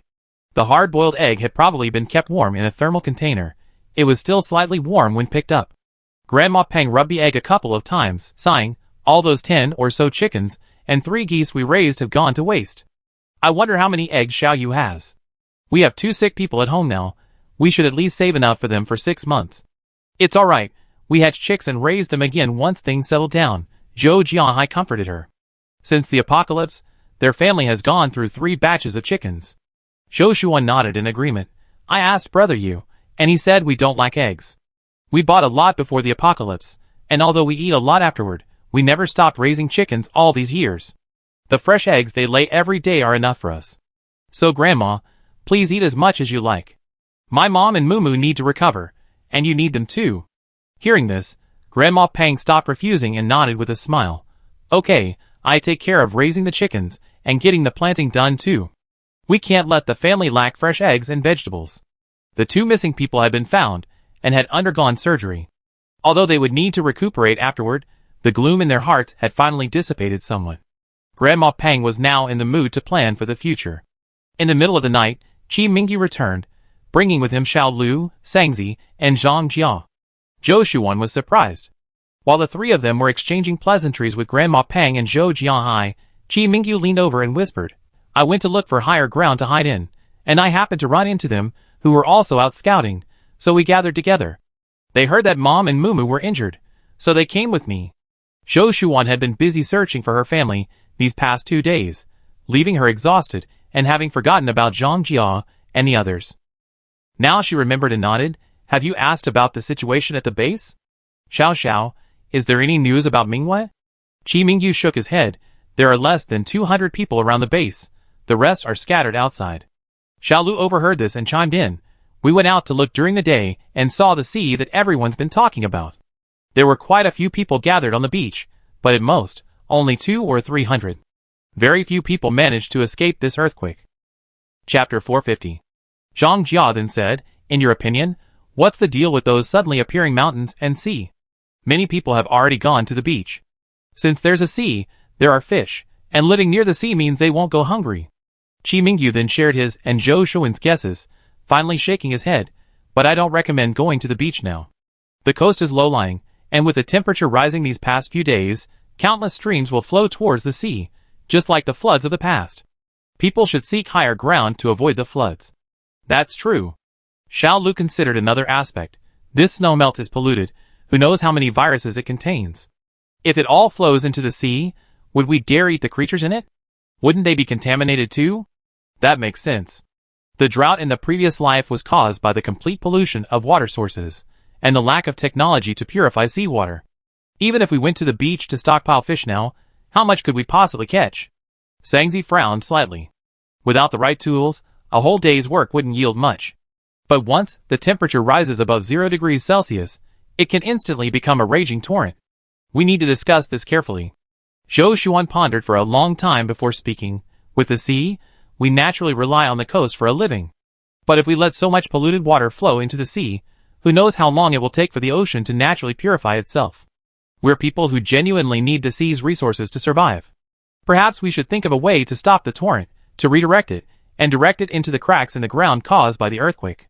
The continent is now riddled with cracks, some tens of meters wide, others only centimeters, and some entire mountain ranges have been carved into valleys. The idea of cutting off the floodwaters isn't entirely far-fetched.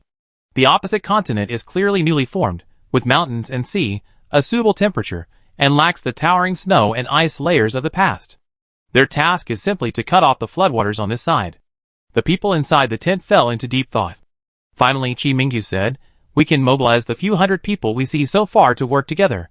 We're very familiar with the terrain here. Half of it, with a little guidance, can be dug to ensure the melting snow flows into the cracks in the ground.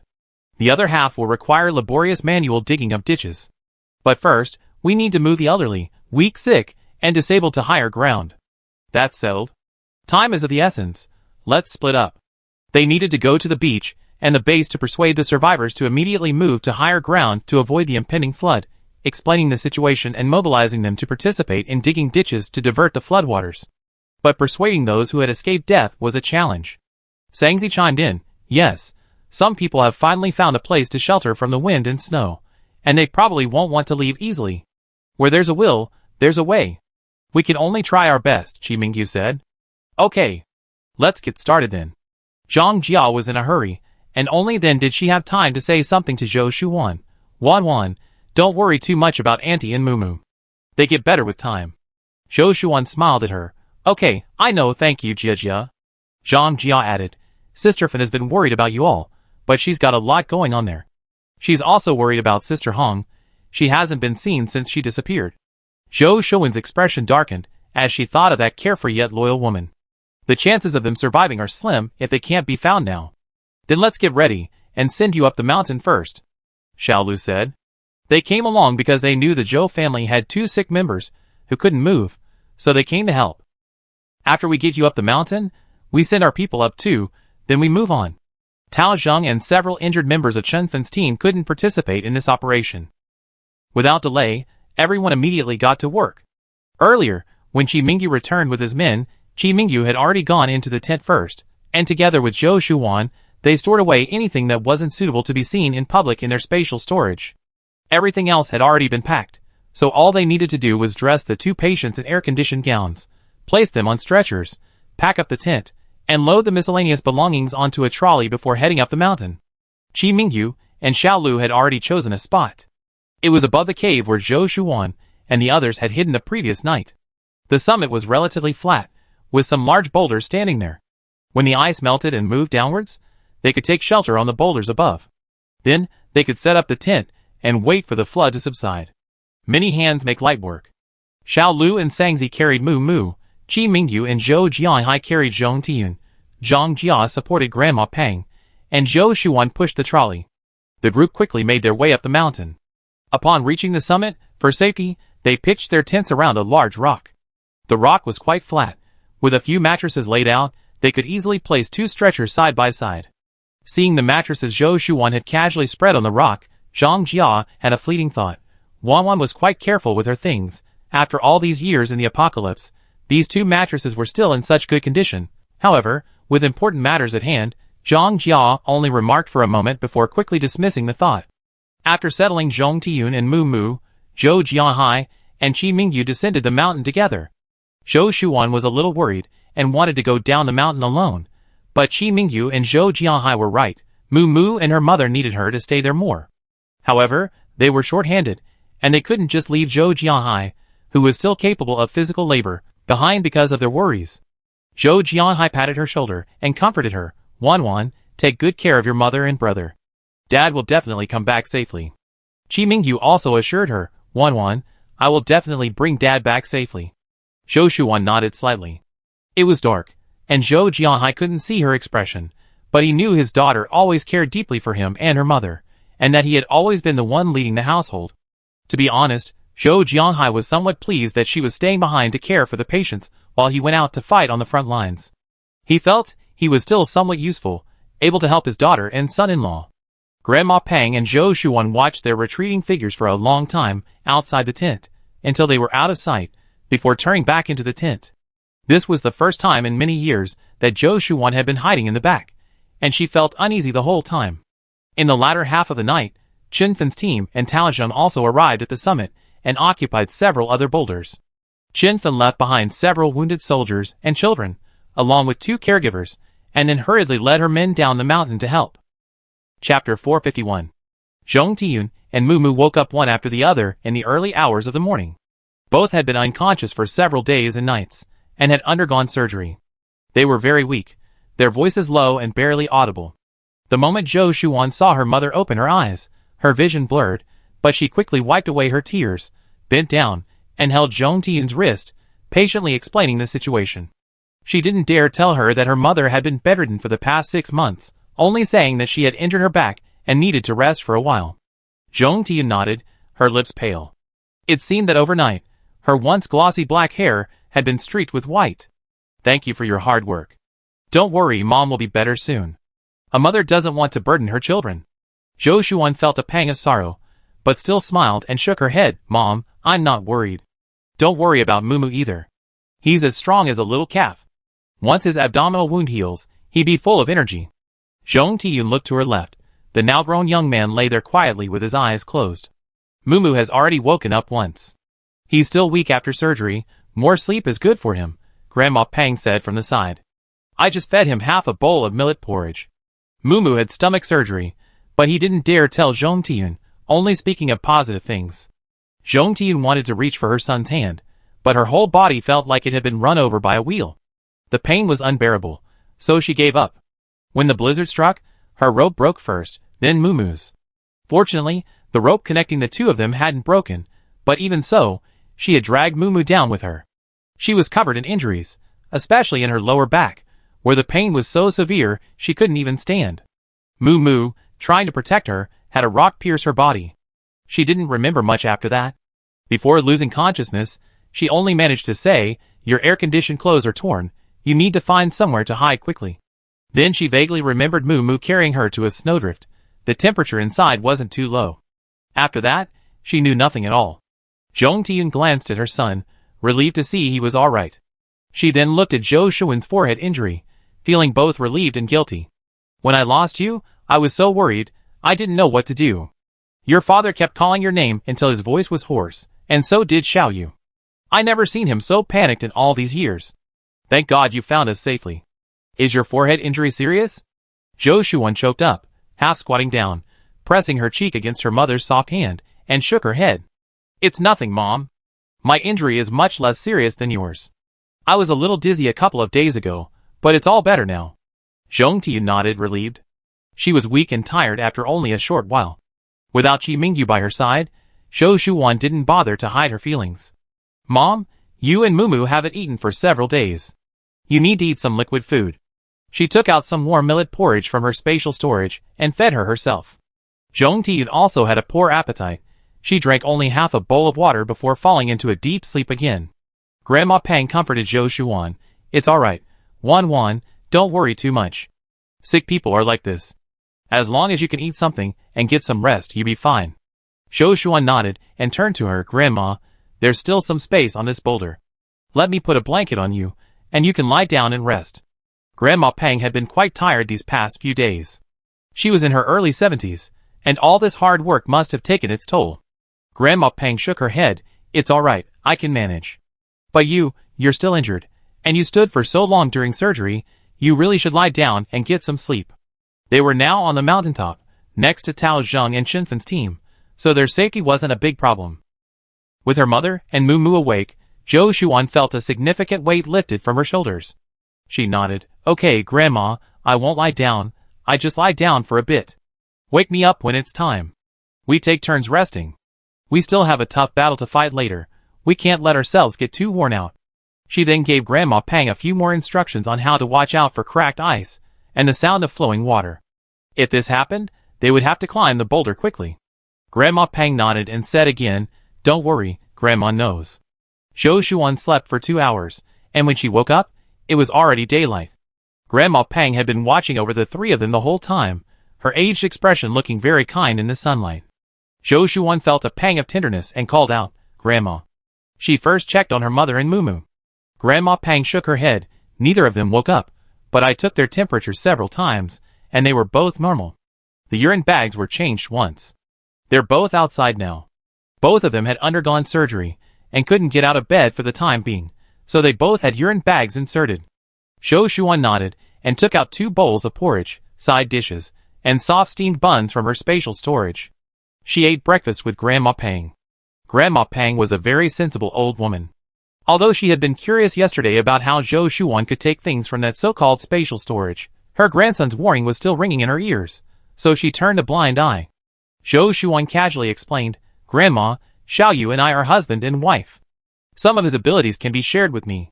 Grandma Pang immediately understood. But she was a very kind person and genuinely loved Zhou Shuan. Hearing this, she nodded, "That's good, so you won't go hungry when he's not around?" Zhou Shuan couldn't help but smile. "Xiaoyu and I will always have one to look after you, so this is perfect, our whole family won't go hungry." Grandma Pang nodded with a smile, "We're lucky people." That day, Zhong Tiyun and Mu Mu were briefly awake a few times, ate some liquid food, talked for a while, and then quickly fell into a deep sleep again. Sleep is the best tonic for the body. Seeing that neither of them had a fever, Zhou Shuan was slightly relieved. In the late afternoon, Tao Zheng also came over with a cane to check on things. He was mostly recovered except for his sprained ankle, which still hurt when walking. The swelling from his wound had also largely subsided. He had tried walking with the cane these past 2 days, and found it more convenient than using a wheelchair.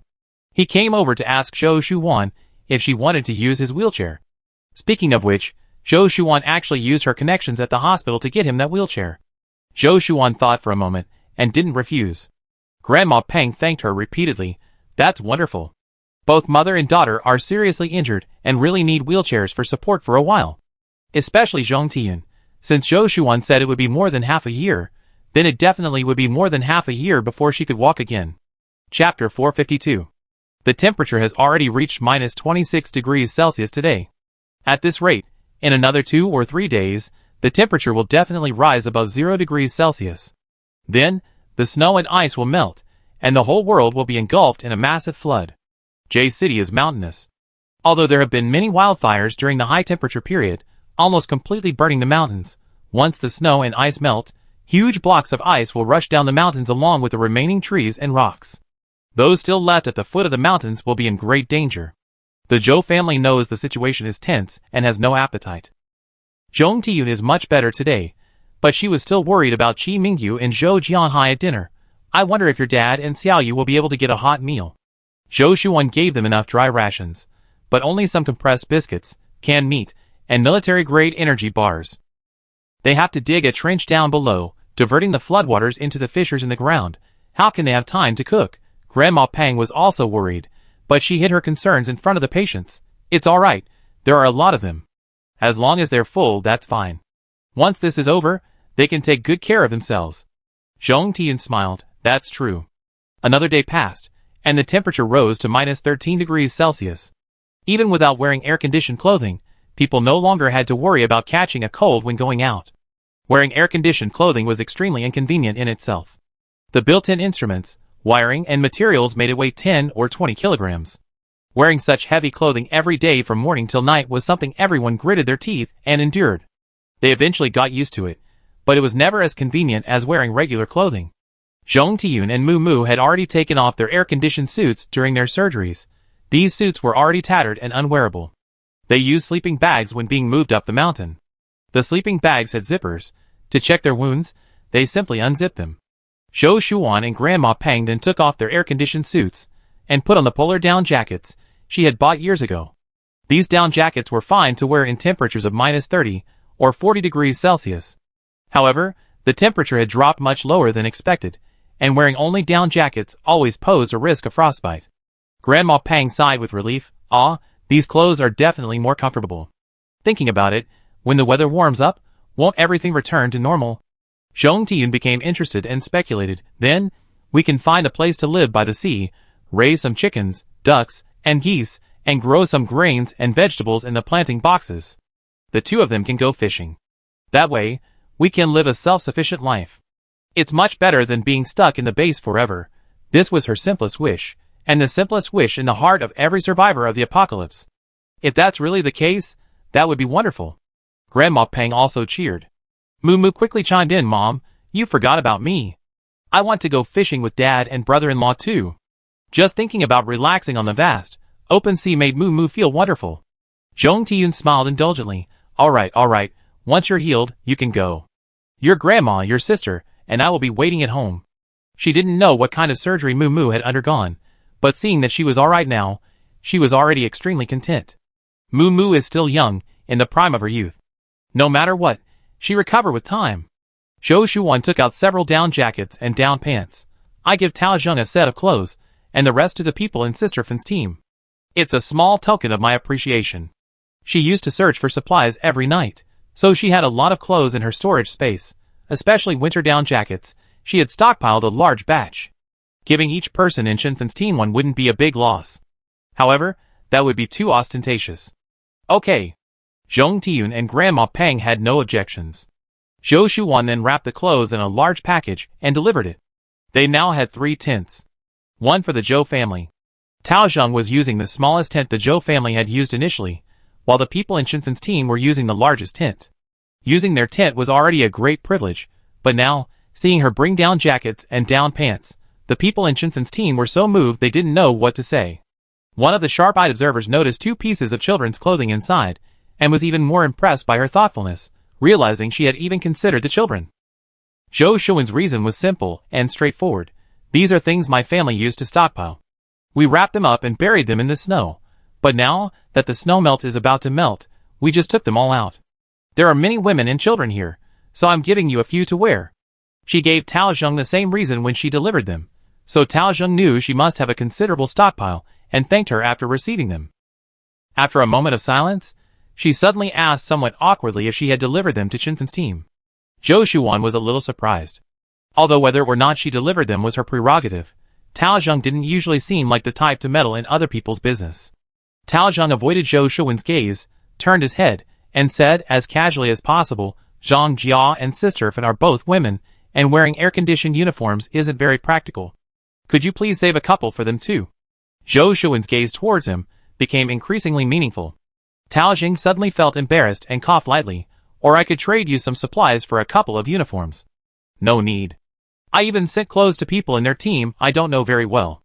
As for Jia and Sister Fan, we've been friends for years. I definitely saved some for them without you having to tell me.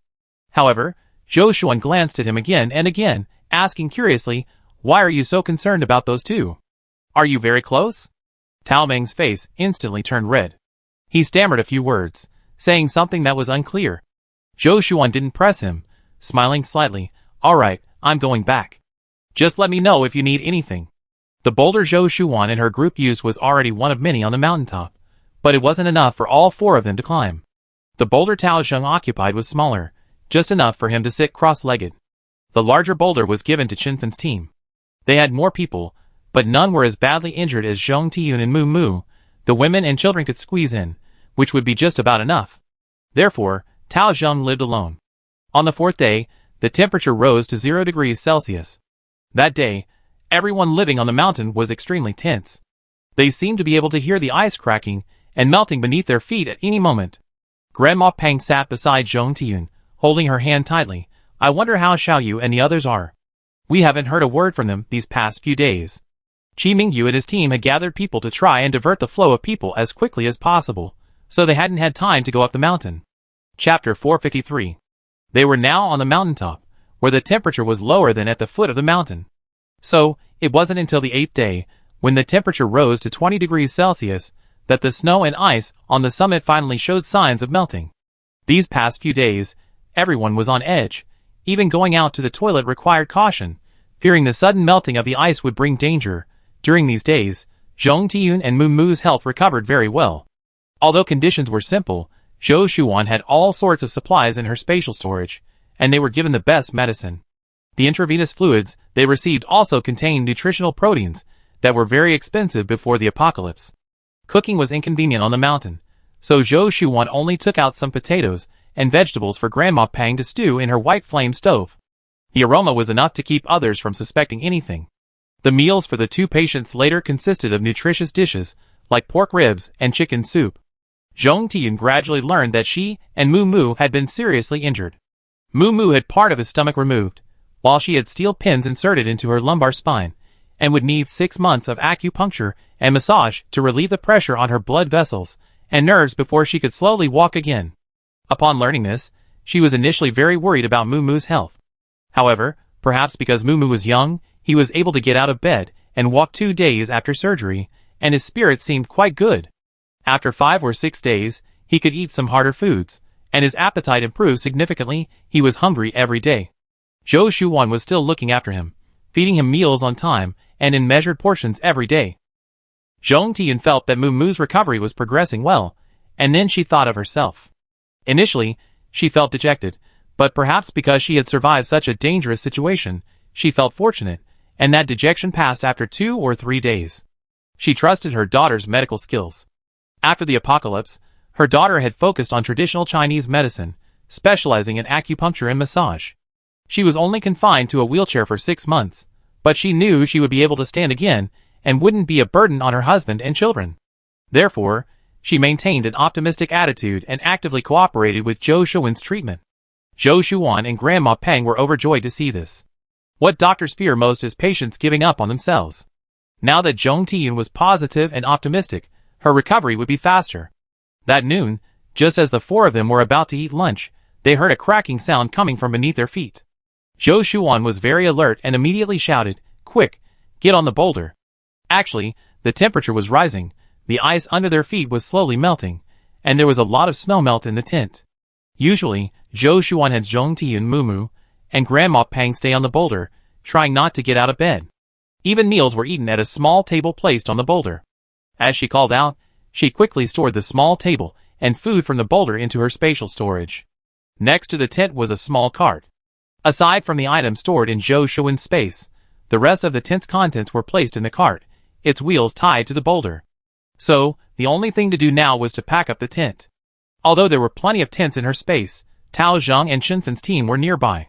With everyone watching, if the tent were lost, it wouldn't be easy to retrieve it.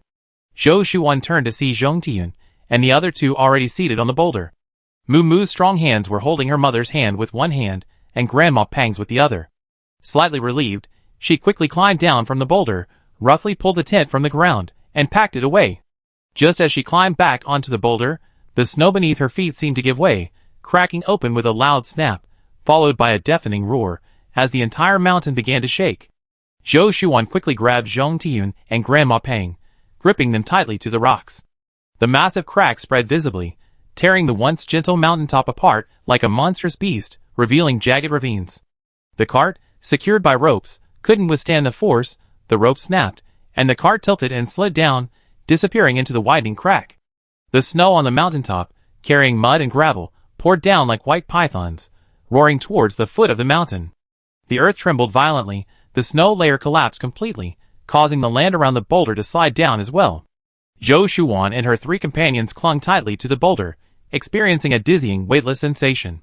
Splashing snow and mud blurred their vision, and the deafening roar of collapsing ice and snow filled their ears, as if the entire world were collapsing. Not far away, Chinfan's team faced the same peril. The boulder they were on was severely tilted, and could roll down the mountain at any moment. The team members clung tightly to each other, struggling to hold onto the swaying rock. One team member slipped and plummeted downwards, about to tumble down, but was caught by the others, her body suspended in midair. Her face was contorted with fear, and she cried out desperately, "Help me! Help me!" The terrifying scene sent a collective gasp through everyone. Although they weren't far apart, in this situation, Zhou Jia and Tao Zheng were powerless to help, only able to shout at the top of their lungs, "Hold on! Hold on!" If anyone fell in, they would be torn to shreds by the massive ice blocks and torrents, leaving no trace. Zhou Shuwan stared intently at Chinfan's team, her heart pounding in her chest. Fortunately, they were on the mountaintop. Once the ice blocks, carrying boulders and mud flows, cascaded down, the summit would be temporarily safe. After about 20 minutes, the activity on the summit finally ceased. Except for a few pebbles and driftwood still sliding down, all other activity had stopped. Chinfan's team was also safe. They hugged each other, weeping bitterly at their narrow escape. Zhou Shuwan composed herself and quickly surveyed her surroundings. The boulder they were on was relatively intact, like a lone boat moored in a sea of snow, but other nearby boulders had tilted or even tumbled down the mountain, disappearing into the vast expanse of white snow.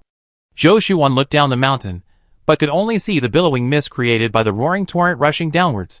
She couldn't see anything clearly. Therefore, she couldn't see the snow-capped peaks, carrying mud and gravel, cascading down with such force that even the sturdy trees remaining halfway down the mountain couldn't withstand it. Huge chunks of ice, like jagged saws, severed the trees and rushed down the mountainside. They were temporarily safe here. Tao Zheng remained seated on his boulder. His boulder was smaller, and it had swayed for a moment, but he managed to maintain his balance. He called out to Zhou Shuan, "Are you all right?" Zhou Shuan shook her head, noticing a bright red mark on his left hand, guessing it was from his earlier injury. The snow on the mountaintop was at least half a story high. After all the ice and mud were washed down the mountain, the distance between the boulder and the ground increased by more than a meter. Chapter 454. Zhou Shuan told everyone else to stay still, and carefully slid down the boulder. Moo Moo was strong, his large hand steadily pulled her down. Seeing his focused and serious expression, Zhou Shuan felt a pang of emotion. The little boy who used to follow her around had truly grown up. After she was down, Moo Moo didn't dare let go, only instructing her, "Sister, just walk around here a bit, see if the ground is solid." Zhou Shuan nodded. She walked around a few times. The mountains here were all rocky. Unless it was this extreme cold and temperature change, there was no need to worry about unstable terrain. Feeling the ground was relatively solid, she had Moo Moo release her. She then took the first aid kit to Tao Zheng to treat his wounds. The boulder here was relatively small. When he had been flipped over by the ice, his hands, gripping the surface tightly, had been cut by the sliding ice, leaving them bleeding. Zhou Shuan frowned slightly as she carefully cleaned his wound and bandaged it. Tao Zheng thanked her. A huge roar came from down the mountain. Everyone was startled and turned to look down, but they couldn't see anything clearly. Tao Zheng noticed Zhou Shuan's concern for the people down the mountain and reassured her, "Don't worry too much. I know our captain's abilities best. He'd definitely come up with a foolproof plan to arrange everything. He won't let anyone die needlessly following him." Zhou Shuan smiled at him, then told him not to get his left hand wet, before going to Qinfen's team. Qinfen's team had 5 adults, and 2 girls remaining this time. The boulders here had overturned even more severely. By the time the mountaintop was safe, several people had already given up and slid down the boulders, leaving only the 2 children clinging there like geckos. Zhou Shuan went over and inquired about their condition. Everyone was injured to varying degrees, like Tao Zheng, with cuts and lacerations from the rushing ice and pebbles. Zhou Shuan treated everyone equally, tending to their wounds one by one. The one who almost fell was Zhao Kaiwan, in her 30s, and her injuries were the most severe. She had 2 large gashes on her back, bleeding profusely. Zhou Shuan had her lie there, examine the wounds, and determined they needed stitches. She quickly and efficiently stitched them up, using over 30 stitches.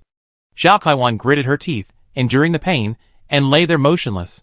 Those who have survived the apocalypse to this point possess remarkable endurance. After treating her own wounds, Zhou Shuan saw the 2 children lying there, looking at her pitifully. Her heart softened, and she casually took a few fruit candies from her pocket, offering them to the children. She often took out supplies from her storage space, deliberately soaking them in muddy water to age them. This was to avoid arousing suspicion about the origin of the supplies. So the candy wrappers she offered were crumpled and looked worn. But even if they weren't fresh, they were still very precious supplies in the apocalypse. Although the 2 children were young, they knew what was good for them, and hesitated, not daring to accept them. "Take them." Zhou Shuan patted their heads, then asked about the adult supplies. The one named Zhao Kaiwan looked embarrassed. Even the tent was taken. "But we discussed it beforehand, and since we didn't have much, we divided up the compressed biscuits among ourselves. So most of them are still here." The Zhou family still had time to pack up their tents. They were so busy with the children, getting everyone onto the boulder was a struggle, they hadn't had time for the tents. They took out all the compressed biscuits from their pockets and counted them. 15 bags, 30 biscuits in total. That would be enough for the 5 adults, and 2 children for 2 days. Zhou Shuan nodded. "Okay, you guys pack up the supplies first. We have to stay up here until the end, it'd probably take a few more days." Everyone nodded. Zhou Shuan then went back to her own family. Their family was in a terrible state too. They had tried to salvage the stroller and tent, but they had all been swept away by the flood. Fortunately, there were still backpacks and wheelchairs on the boulder. They could take food and drink from the backpacks for the next few days. After confirming it was safe, Zhou Shuan slowly helped Grandma Peng and Moo Moo down from the boulder. Moo Moo's wound had almost healed, so she and Zhou Shuan helped lift Zhong Tian down from the boulder. Then they carefully placed her in a wheelchair. They checked the temperature. It was already around 10 degrees Celsius. The wind was quite strong on the mountaintop, so everyone gathered together and lit a small stove to keep warm. For lunch, everyone ate compressed biscuits. There was only so much space on the mountaintop, and there was no way to avoid it, so Zhou Shuan simply followed suit and ate compressed biscuits with everyone. Since there were only 2 patients, she took out a few small packets of lotus root starch with unclear production dates, and a few hard-boiled eggs from her backpack. They always raised chickens, and with the extremely cold weather, it was understandable that they had cooked some and stored it for this time of year. The pot was too big, there was clearly no room in her backpack. Zhou Shuan took an aluminum box and made 2 bowls of lotus root starch for the 2 of them, adding 2 hard-boiled eggs. The sound of melting ice below was still deafening. The group ate silently, glancing down the mountain, hoping Qi Mingyu and his companions would succeed. Although fate repeatedly led them to the brink of death, it also gave them a chance to survive. As long as the sea wasn't polluted, they could survive by fishing. The waiting was agonizing, especially not knowing if Qi Mingyu and his father were safe. The afternoon passed by in a blur. At night, the ground was cool and muddy. Zhong Tiyun, Mumu, and Grandma Pang remained lying on the boulder. There were stretchers and sleeping bags on the boulder. Lying down offered some warmth. The others could only huddle together on several large tree stumps to sleep. There used to be trees on the mountaintop, but the torrents had swept them all away, leaving only stumps. There were 10 adults and 2 children in total. Aside from Zhong Tiyun and Mumu, who were seriously injured, everyone else had to participate in night duty. They were divided into 3 groups for 3 days. 8 people, 3 on duty each night. Tao Zheng, the only man and special forces soldier among them, volunteered to work 2 nights. Zhou Shuan was on duty the first night, her shift from 1 a.m. to 3 a.m. She sat there, gazing at the dark mountains below, silently praying. They stayed on the mountain for another 3 days. The temperature rose from 12 degrees Celsius to 24 degrees Celsius. Everyone was already very hot wearing down jackets, so they took them off, wearing only sweaters. The down jackets could be used as blankets at night. The wind was strong on the mountain, and there were traces of melting snow everywhere, making everything damp. Zhou Shuan actually had a premonition that the temperature had risen from 20 degrees yesterday to 24 degrees today, and that the fluctuations would be small afterward, basically staying at around this temperature. Chapter 455. If this temperature could last for a year or 2, people could harvest 1 or 2 crops of grain. Combined with food from the ocean, the survivors could continue living. On the 4th day, the violent sounds from below the mountain subsided. Unlike the previous days when the ground shook, huge ice blocks cracked, and torrents roared and surged, making it impossible to sleep soundly at night. Zhou Shuan listened to the long-awaited silence, and during the day, no matter what she was doing, she would frequently look down the mountain. Not only her, but Zhong Tiyun, Mumu, and Grandma Pang were also uneasy. A simple shelter was placed on the boulder with a cloth. Zhong Tiyun lay on a stretcher, and Zhou Shuan took out needles and began inserting them into acupuncture points on her lower back. This would take 40 minutes, requiring complete focus and concentration. So when Mumu and Grandma Pang finally saw the figure they had been longing for day and night walking up the mountainside, they remained silent. Mumu, leaning on her cane, limped forward a few steps, looking excitedly at her father's noticeably aged face. Grandma Pang's vision was already blurry. Qi Mingyu, half supporting Zhou Jianhai, climbed the mountain. When he saw Grandma Pang and Mumu, a flicker of surprise flashed in his usually calm eyes. However, he didn't see Zhou Shuan or his mother-in-law. A shadow fell over him.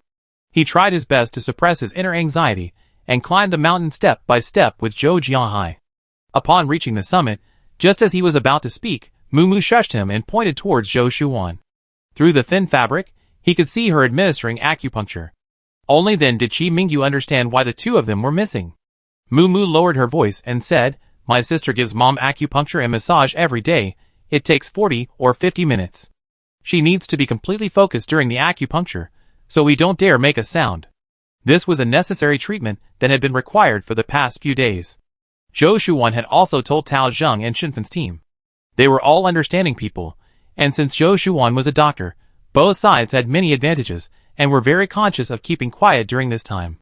Tao Zheng and Zhao Kaiwan also saw Qi Mingyu and Zhou Jianhai, their faces lighting up with surprise. Tao Yang's foot had almost healed.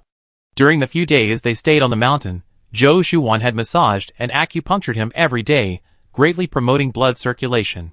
Combined with the warmer weather, the wound healed quickly. He first asked everyone to be quiet, then pointed to the side.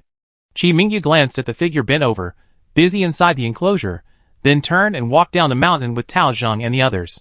Once they were sure they couldn't hear them anymore from the mountaintop, they briefly explained the situation. Actually, These past few days have been quite dangerous. We're short-handed, only managing to muster about 300 people, and our tools aren't very good either. Fortunately, when they were digging through the base ruins to rescue people, we still had some shovels and hoes. I also brought a few automatic drills down the mountain, so we distributed them among ourselves. Based on the terrain, which slopes down from west to east, we focused on intercepting the water on the eastern side, ignoring everything else, just heading towards the ocean. Once we block the water from the ocean, we have a temporary respite. We measure the distance, excluding the fissures and valleys. We still need to dig over 40 li of trenches ourselves. We're short-handed, so we can only do as much as we can, but unexpectedly, on the third day, 2 more teams arrived, both having heard about the situation and volunteering to help. Tao Zheng was somewhat surprised and asked, "Who are they? How many are there?" He immediately got to the heart of the matter. Qi Mingyu's expression was grave.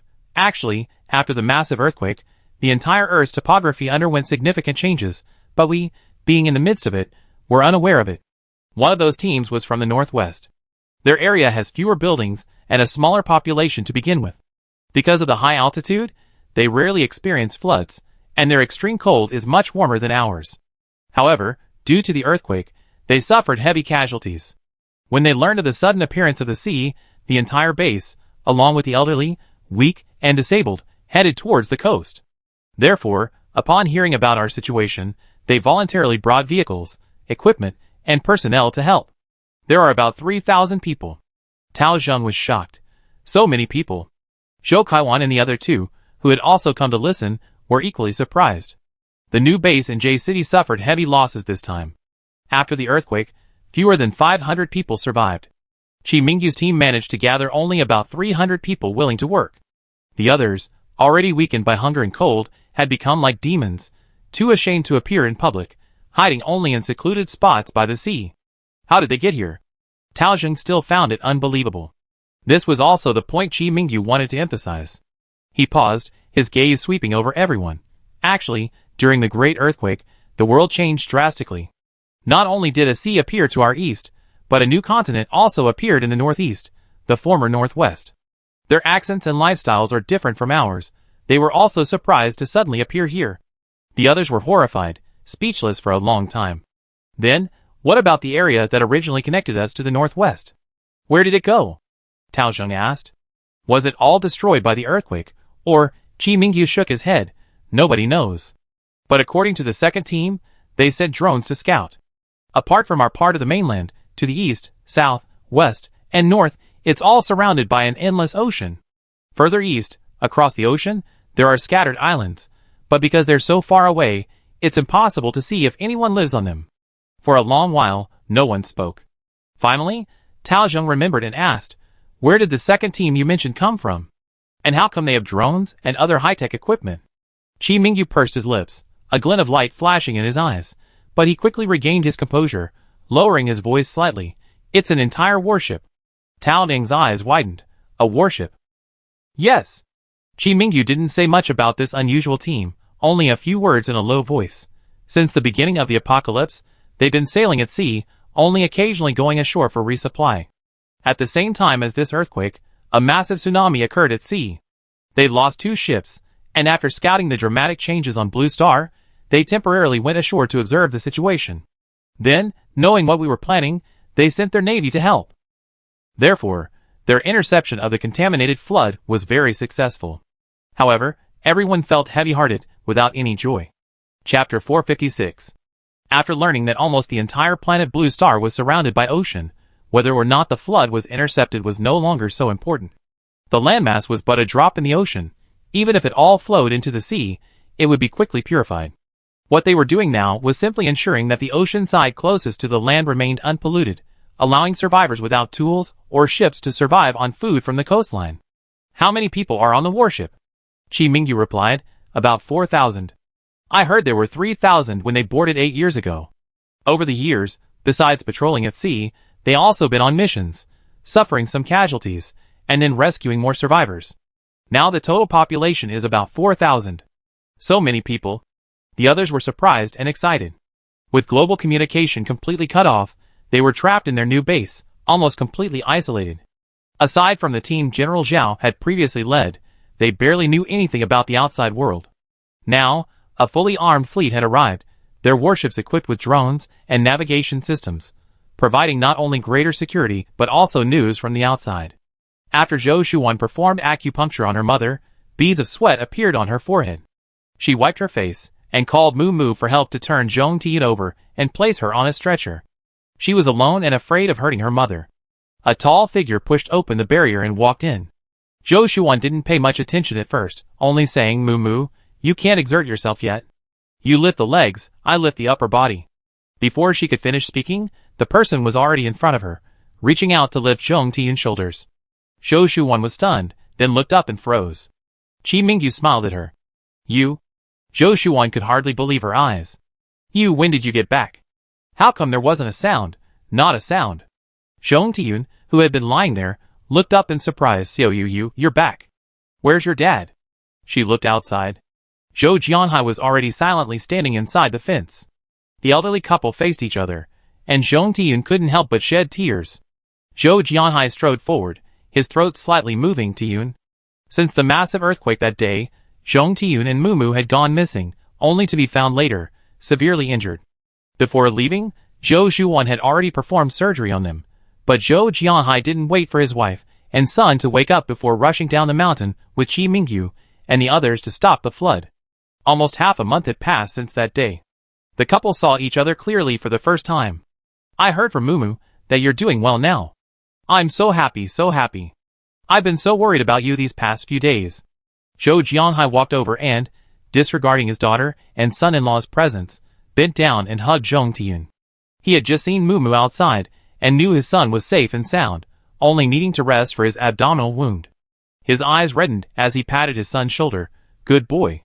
Now, he was only worried about Zhong Tian.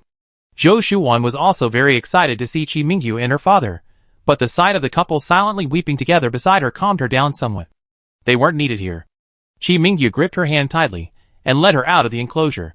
Knowing that their family reunion would take time, Tao Zhang and Shinfan's team discreetly went to the side, each busy with their own tasks. Moo Moo sat on a protruding rock nearby, her cane beside her. Seeing her sister emerge with red eyes, she smiled at her. Qi Mingyu pulled Zhou Shuwan to a secluded spot, then carefully examined her, calling out in a hoarse voice, "Wan." Zhou Shuwan could no longer hold back, tears welled in her eyes. She buried her face in his chest, hugging him tightly, and choked out, "You're alright, that's so good. I was so worried, and so regretful. I felt that no matter if the ocean was polluted, our family could live well. I regret letting you go into danger." They were just down the mountain. The earth-shattering noises of the past few days had terrified them. Zhou Shuwan had spent every day wondering where they could hide to avoid being hurt. Qi Mingyu held her waist with one arm and gently stroked her hair with the other, softly comforting her. "It's alright. When the flood started, I wanted to let you know we were safe, but it wasn't convenient. We were all taken to a warship and only returned after the flood subsided." Before he could finish, Zhou Shuwan interrupted. "A warship? What warship?" Qi Mingyu then repeated what he had just told Tao Zheng and the others. Zhou Shuwan was utterly speechless with shock. She knew nothing of what had happened after the earthquake, so she couldn't possibly have imagined such a drastic change. At the same time, she immediately thought of Xiao Xiao and Meng Mingwe, whose whereabouts were still unknown, and her voice tinged with sorrow. If that's the case, then are Xiao Xiao and Mingwe really? She couldn't bear to continue. Qi Mingyu shook his head and whispered, "When we were digging the ditches, I saw the injured Zheng Jiqing. He told me that when the earthquake struck, Xiao Xiao was actually directing operations from the outside of the tent area. After the earthquake started, everyone around him urged him to run outside immediately, but he refused because Mingwe and his mother were still inside. He told Zheng Jiqing and the others to take their people and run as far as they could, while he went back. Then the earth shook violently, and Zheng Jiqing and his group of about 200 people rushed out, but only about 40 survived. And then he never saw Xiao Xiao again." Zhou Shuwan felt a chill run down her spine. So, Xiao Xiao and Mingwe absolutely couldn't have survived. She closed her eyes, the images of her second uncle and third aunt flashing through her mind. She still had the gasoline from their two families stored in her spatial storage. She had offered to store supplies for them as a safety net back then. But those 2 portions of gasoline are still safely in her space, only those people are nowhere to be seen. Plus Xiao Xiao Mingwe. Fewer and fewer familiar faces remain, fewer and fewer companions. This is probably the cruelty of the apocalypse. And their family, although Zhong Tian and Moo Moo were injured, they were still able to stay together. How fortunate. Zhou Shuan suddenly thought of something and asked, "What about your father?" Qi Mingyu's expression was indifferent. "Life and death are predestined. During this earthquake, I almost couldn't even protect you, let alone others. I think Grandma has already come to terms with it." But he looked down at Zhou Shuan. "Wawan, I promised you that I would pay for the hospitalization and surgery expenses in the future." Before he could finish, Zhou Shuan shook her head, interrupting him. "It's just some supplies. As long as they don't bother us anymore, don't mention it again." Chapter 457. And she looked at the man before her. Although Qi Zhenmin and that family had wronged him, even with resentment and hatred, everyone still harbored filial piety towards their parents. After Qi Zhenmin was injured, Qi Mingyu carried him to the hospital without delay, paying for his hospitalization and surgery, fulfilling his responsibilities as a son. At the time, such actions seemed insignificant, but thinking about it now, they offered some comfort. "Okay. I won't mention it again."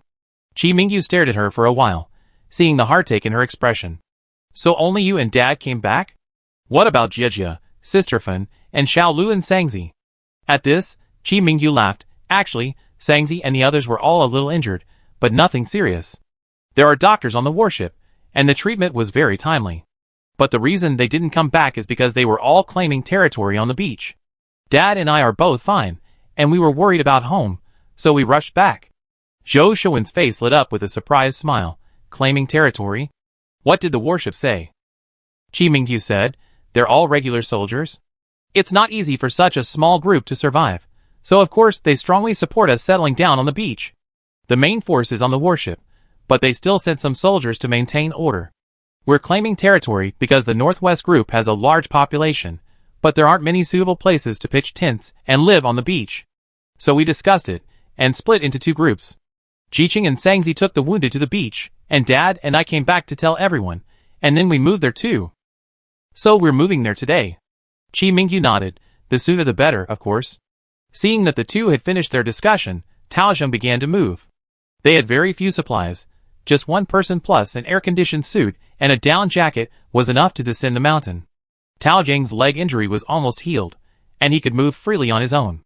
On the Zhou family's side, Zhong Tiyun couldn't walk and needed two people to carry her. Adding to that a wheelchair, an elderly Grandma Pang, and Mu Mu, who was recovering from a serious illness, the task was quite heavy. This was also why Qi Mingyu and Zhou Jianhai had decided to return first. Their family was mostly elderly and infirm. With only Zhou Shuan as the main breadwinner, they couldn't entrust all the burden to her. However, Zheng Jiqing, Xiao Lu, Sangzi, Zhang Jia, and Sister Fen were all close and trustworthy friends, so they had no worries about entrusting the territory-claiming task to them. There wasn't much to pack at home. 2 stretchers were used. Qi Mingyu and Zhou Jianhai carried Zhong Tiyun on one, while Taozheng helped carry the other. Zhou Shuan carried the wheelchair, while Mu Mu and Grandma Pang supported each other as they walked. The path down the mountain was muddy, taking them over half an hour, everyone's feet covered in mud. Then, they headed towards the sea. This time, Zhou Shuan could clearly feel the difference in the air. As soon as they reached the bottom, they smelled the distinctive scent of the sea. Once they reached flat ground, their pace quickened. After descending the mountain, Zhou Shuan felt much more relaxed. She could simply push the wheelchair along the ground. Feeling embarrassed that her husband and son-in-law were carrying her, Zhong Tiyun said, "Why don't I sit in the wheelchair?" The road here was riddled with potholes and ruts due to the earthquake, making it very difficult to walk on. Before Qi Mingyu and Zhou Jianhai could speak, Zhou Shuan said first, "No, Mom, this road is too uneven. You just had surgery not long ago, you can't be subjected to too much jolting." "Yes, Tiyun, our daughter is a doctor, we all listen to her," Zhou Jianhai quickly added. Zhong Tiyun felt very guilty. She was an extremely capable person. In all these years since the apocalypse, although she couldn't be on the front lines like her daughter and son-in-law, protecting the family, she had been the main force behind the scenes, raising chickens, growing vegetables, cooking for the family. She never stopped. Now, lying here, only able to be cared for by others, this feeling was extremely agonizing and uncomfortable. Qi Mingyu was in front, Zhou Jianhai behind. He saw his wife's distress and comforted her. "Tiyun, the most important thing now is for you to take good care of yourself and get back on your feet as soon as possible, so that the children don't have to take care of us." Zhong Tiyun nodded emphatically. Zhou Jianhai, being of advanced age, began to pant and breathe unevenly after descending the mountain. Zhou Shuan then said to her father, "Dad, let me switch with you." Zhou Jianhai was about to refuse when Zhou Shuan said, "You rest for a while, then switch with brother Yu. Everyone takes turns resting, it won't be so tiring." Hearing this, Zhou Jianhai gave up his place to Zhou Shuan. Half an hour later, Zhou Jianhai switched with Qi Mingyu, letting the other rest as well. At this moment, they looked up and saw the mountain that appeared to be covered in moss. A little further on, they would reach the sea, and they could hear the sound of waves crashing against the rocks in the distance. Qi Mingyu and Mu each supported their grandmother, one on each side, while Qi Mingyu pushed the wheelchair with his left hand. He then said to Zhou Shuan, "These past few days, the worship personnel have also sent people to survey this mountain. They confirmed it emerged from underground, and the rocks and plants contain underground sulfur. This moss-like plant has been tested and is edible. The roots of the moss produce small fruits the size of yam beans, which can be ground into powder and used as starch. The leaves are also edible, though the taste isn't very good. Right now, as long as they can survive, who cares about the taste?" No wonder when Zhou Shuan looked up at the mountain earlier, she seemed to see several figures moving about. They must have gone up the mountain to collect this plant. "What's it called?" Zhou Shuan asked. Zhou Jianhai, who had overheard this, replied, "It's called rock velvet grass, the name given by the researchers on the warship." Zhou Shuan seemed thoughtful. Regardless, with this rock vegetable plant, humans could find a way to survive even without living near the sea. When they finally reached the beach, the expected bustling scene didn't materialize, only a few scattered tents stretched northward. The group walked and stopped intermittently, but couldn't find Xiao Lu and his companions. They had been walking from the mountain for almost 2 hours, and everyone was exhausted. Qi Mingyu, Tao Zheng, and Zhou Shuan discussed the situation and decided to let the rest of the group rest where they were. Tao Zheng and Zhou Shuan were both skilled archers. They stayed behind to guard the group, while he and Zhou Jianhai continued on to find their own camp. The soft sand beneath their feet and the boundless sea above them created a sense of freedom and joy, even knowing that land was becoming scarce, and they were now surrounded by the ocean. Chapter 458. The two girls couldn't resist taking off their shoes and running on the sand. Adults, though not so childish, looked at the vast ocean and thought that as long as they worked hard at fishing, they could fill their stomachs. Regardless of the changes the world would bring, simply surviving was the greatest happiness. Qi Mingyu and Zhou Jianhai walked north for about 30 or 40 minutes before finally spotting the group in a bay nestled against the rocks. Sunlight shone on the sea, shimmering and reflecting a dazzling light. The sea breeze, carrying a salty, damp scent, swept over them, and the cries of seagulls could be clearly heard in the distance. Zhang Jiqing, along with several former security team members, and Xiao Lu and Zhang Jia, were busy at work. Several simple tents were taking shape, pieced together from plastic sheeting, wooden planks, and some tattered canvas found in the ruins of the base. They looked dilapidated, but could barely provide shelter from the wind and rain. Xiao Lu was directing several people to secure a huge plastic sheet to a protruding rock, attempting to erect a larger tent.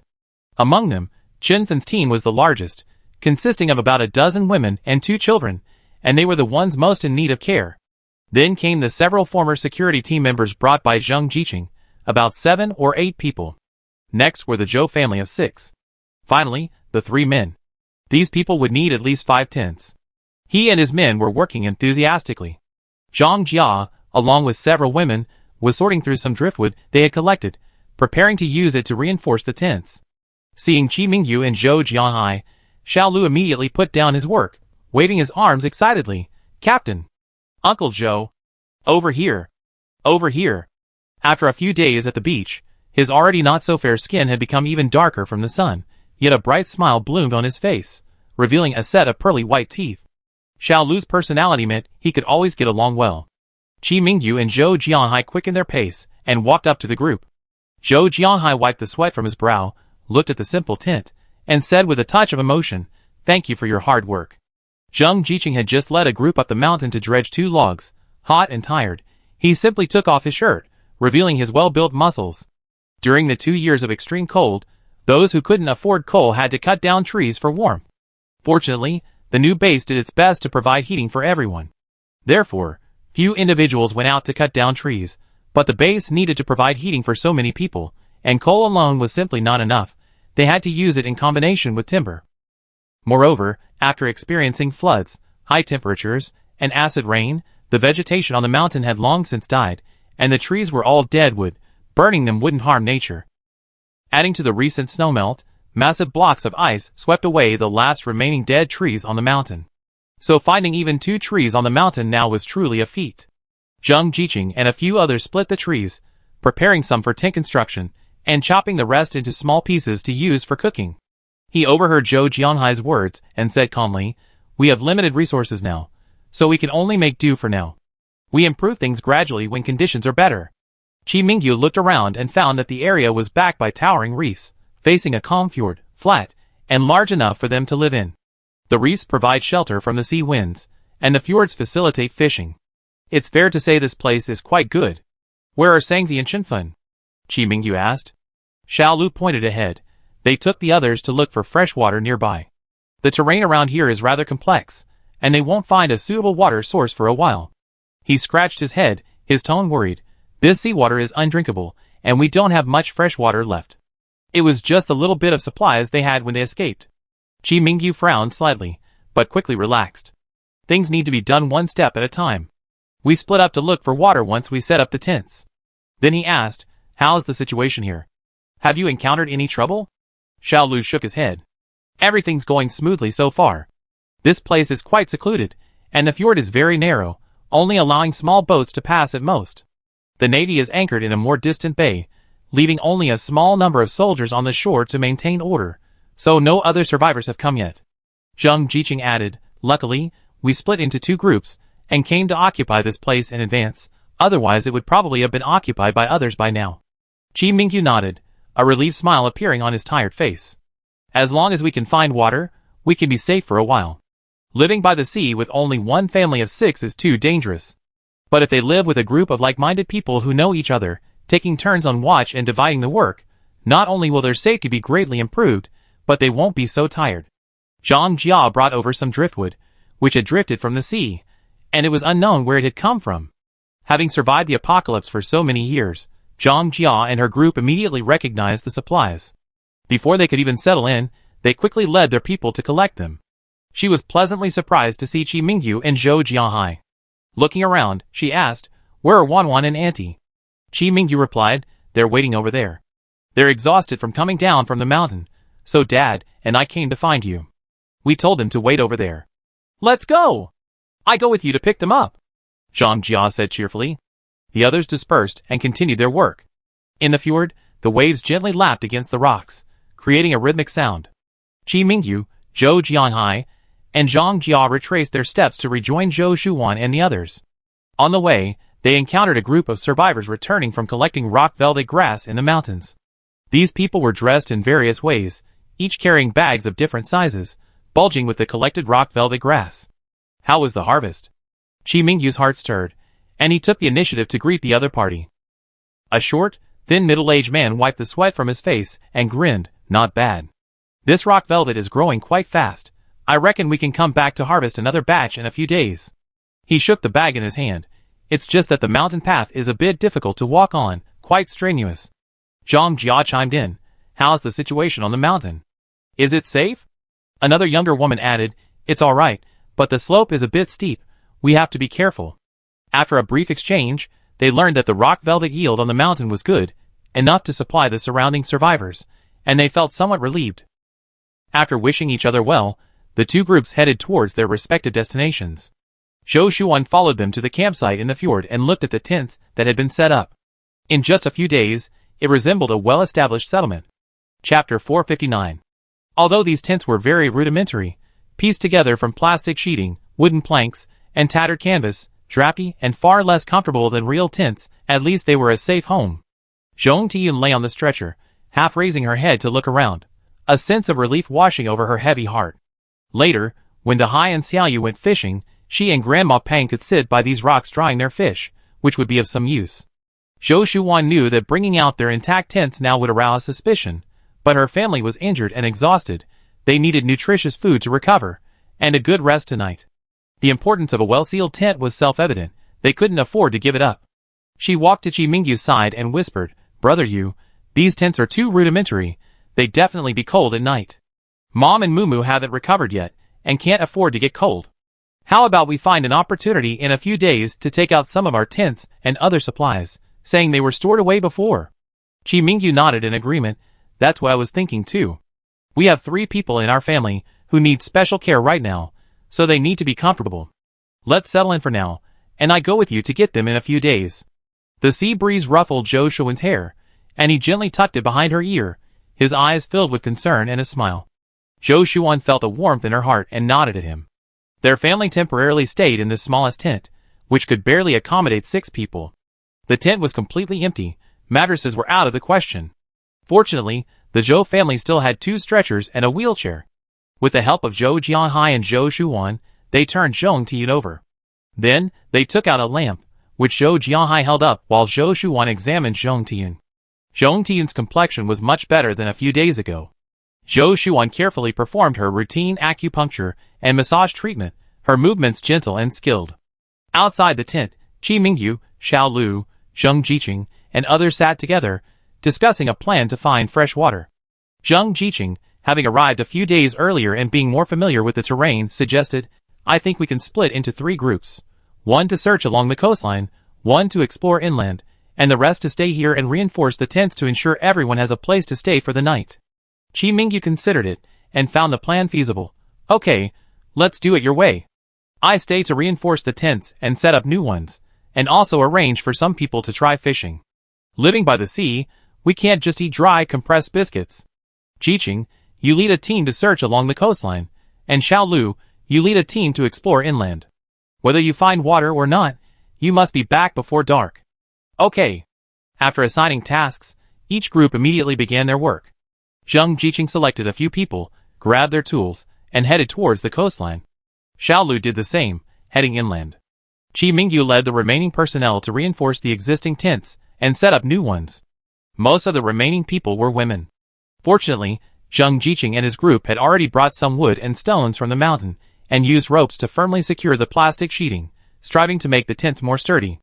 After Zhou Shuan performed acupuncture on Zhong Tian, she asked Grandma Pang and Mumu to stay behind, while she, Qinfen, and Zhang Jia discussed using an automatic drill to dig a pit large enough for 1 person to sit in from a log that Zheng Jiqing and his group had brought down, and then place it into the fjord. The dugout canoe floated on the surface, looking quite stable. However, Zhou Shuan sighed inwardly, wishing there were bamboo trees nearby. She could make more bamboo rafts, they would be lightweight and convenient, and with so many of them, they could go fishing in shifts. She knew that bamboo had long since disappeared in this icy, earthquake-prone environment. She dismissed this unrealistic thought and turned her gaze elsewhere.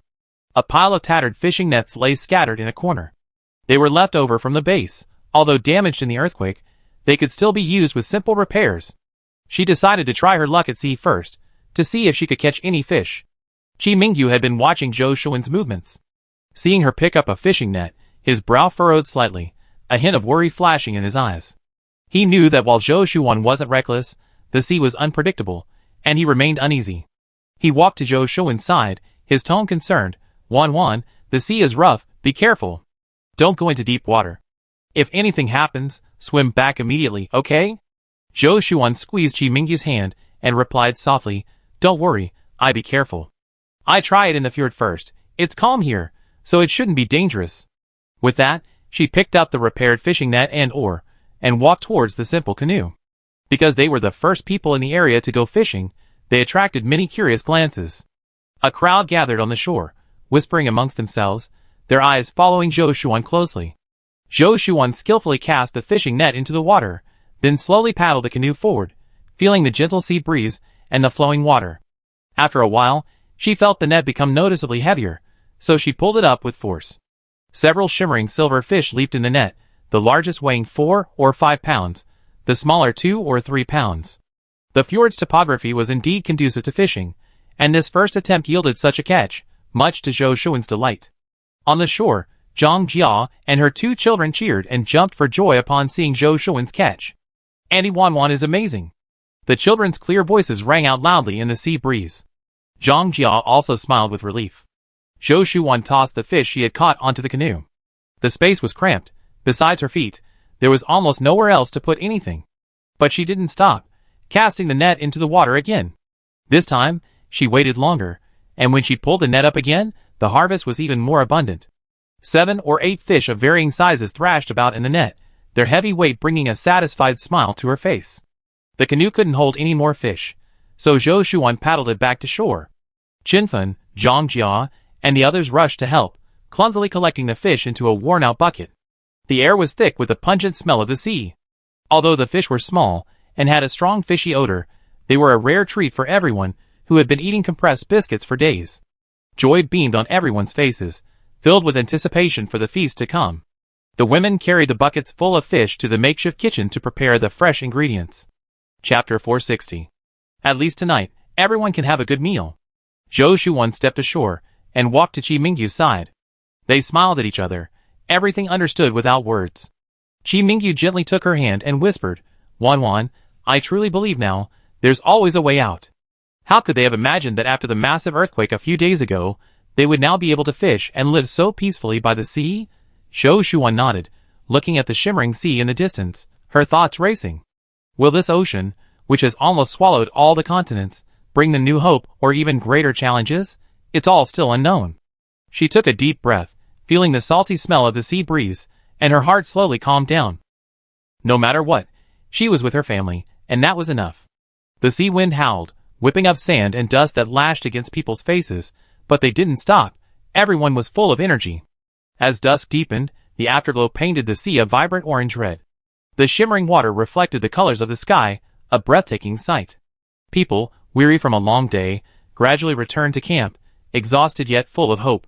Xiao Lu led a group, returning excitedly from the direction that originally belonged to the northwest continent. Their mission was to find fresh water, and they actually found some. Gathered around the campfire, Xiao Lu described their discovery in detail. We walked more than 10 miles northwest and found a valley. There was a small stream flowing down from the mountain. The flow was very small. When it reached the valley floor, it only moistened a small patch of silt, making it seem like it had just formed. We tasted it, and it was fresh water. I filled a bucket with some. It took about 20 or 30 minutes to fill it. Great. Qi Mingyu patted Xiao Lu on the shoulder, his face beaming with joy. Freshwater resources are crucial for survival. With a stable water source, they can live here for a long time. Although the base has desalination technology, it's now destroyed, and all the equipment is gone. Restoring it is difficult with their current capabilities. Therefore, they still need to find a natural water source to get through the most difficult initial period. Later, once they become familiar with the people on the warship, they can ask for their help. However, that's a matter for later. Everyone is happy now that they have fresh water. Zheng Jiqing also returned with another team. Although they didn't find fresh water, they brought back a lot of rockwort and its fruits, which, when ground into powder, can be used as food. The sky completely darkened, and the campfire in the center of the camp blazed brightly, illuminating the surroundings. The air was filled with the aroma of grilled fish and the fragrance of rockwort and fruit porridge. Everyone sat around the campfire, enjoying dinner and discussing their next plan. Zhang Jia held a grilled fish in her hand, gnawing on it while mumbling, "Good heavens. We've been eating such dry food for so long, this grilled fish is so delicious." There were over a dozen fish in total, all scaled, cleaned, grilled, and sprinkled with salt. The aroma was irresistible. Not just her, everyone at the table was enjoying their fish pieces. However, the porridge made with rock velvet fruit was a bit of a disappointment. Following the principle of not wasting food, everyone finished their bowls of porridge, grimacing in pain. Looking at each other's half-painful expressions, they couldn't help but laugh, creating a relaxed and pleasant atmosphere. After finishing their meal, Qi Mingyu looked around at everyone and solemnly said, "Now that we have a stable food source and have found fresh water, the most important thing next is to build fishing boats as soon as possible and reinforce the camp to prepare for a long-term life." Zheng Jiqing nodded in agreement. "Tomorrow we divide the work. Some will cut down trees to build boats, some will fetch water, and the rest will continue reinforcing the camp and fishing." Zhou Shuan pondered, "We don't have many water storage tools. We still need to go to the base to find some storage items." Tao Zheng paused, then said, "Xiao Lu, you can still lead people to fetch water as usual. As for going to the base to find supplies, I lead the group." Xiao Lu couldn't help but look at him. "How's your foot? Don't push yourself." Tao Zheng felt the same way as Sheng Tian. Everyone was working hard, and he felt bad for being the only one doing the work. Zhang Jia also turned to look at him, her eyes filled with concern. Tao Zheng met her eyes, which shone brightly in the campfire, and his heart skipped a beat. He then turned away and said calmly, "It's nothing. My sister-in-law has been giving me acupuncture these past few days, and I'm almost better. That's good. Xiao Lu was relieved. The group continued discussing the plan. Zhou Shuan hadn't said a word, but she clearly saw the look in Zhang Jia and Tao Ming's eyes when they looked at each other. She suddenly remembered seeing them being particularly close once before. Okay, she said thoughtfully, looking at Zhang Jia's fair and delicate face and the faint smile on her lips. Thinking about it, perhaps they would have another lively time. Just like Xiao Xiao and Mingwe back then. Zhou Shuan sighed inwardly. The people sitting around the campfire chatted and laughed, their faces beaming with smiles. Although they had lost their homes, lost many relatives and friends, they still had each other, and still had hope for survival. They were in a fjord, quite a large area, and because it was backed by reefs, it was sheltered from the sea breeze, making it quite comfortable to sit there. The group discussed the night watch arrangements. They were composed of 4 groups, and Zhang Jia, being a single woman, joined Chunfin's team. Then, they needed to take care of the elderly, women, and children. Zhong Tian from the Zhou family was currently confined to a wheelchair and needed to rest and recuperate before she could walk normally after a 6-month treatment, so she couldn't be asked to work night watch and was excluded. Chunfin's team had 2 children, who were also excluded. The remaining people were assigned to night watch in pairs. Xiao Lu, knowing the team leader's family was severely weakened, volunteered. Team leader, Grandma Pang is getting old, she doesn't need to take shifts anymore. Qi Mingyu was naturally distressed for his grandmother, but his family had already lost a member. How could he ask for more? So, he decided to take her place when she was on night duty. Fortunately, there were so many people taking turns on night duty, the shifts were long, and doing it twice wouldn't be a big deal. Seeing his firm refusal to make exceptions, Xiao Lu and the others had no choice but to agree. The night deepened, and a gentle sea breeze blew across the fjord, bringing the sound of the waves. Everyone in the camp was asleep, except for the 2 on night duty, who were still talking quietly, occasionally glancing up at the stars to confirm that everything was alright. Zhou Shuan didn't sleep well. Her dreams were filled with bizarre and fantastical scenes, leaving her feeling uneasy even after waking up. Chapter 461. She looked around. The whole family was sound asleep. Grandma Pang slept at the innermost part, Mu Mu next to her. Zhou Jianhai and Zhong Tian next to Mu Mu. Zhou Shuan and Qi Mingyu slept at the outermost part. The space was small, and the 6 of them were crammed together, making it a bit crowded. She quietly got up, left the tent, and went to the beach. The moonlight shimmered on the sea, and the horizon stretched to the horizon, creating a scene like a fairyland. Taking a deep breath of the salty sea breeze, Zhou Shuan felt much calmer. Qi Mingyu suddenly appeared beside her, holding a light jacket, which he draped over her shoulders. Had a nightmare? Zhou Shuan nodded, then shook her head. I dreamed of Mingwe and Xiao Xiao's wedding. From the first year of the apocalypse, they had all been living comfortably, fighting side by side so many times. Now, suddenly hearing the news that they might not be around, Zhou Shuan's heart was far from as calm as it appeared. Qi Mingyu held her hand tightly, sitting beside her on the beach, listening to the distant sound of waves crashing against the rocks, and whispered comfortingly, "This is the end of the world. Don't look back, just keep looking forward."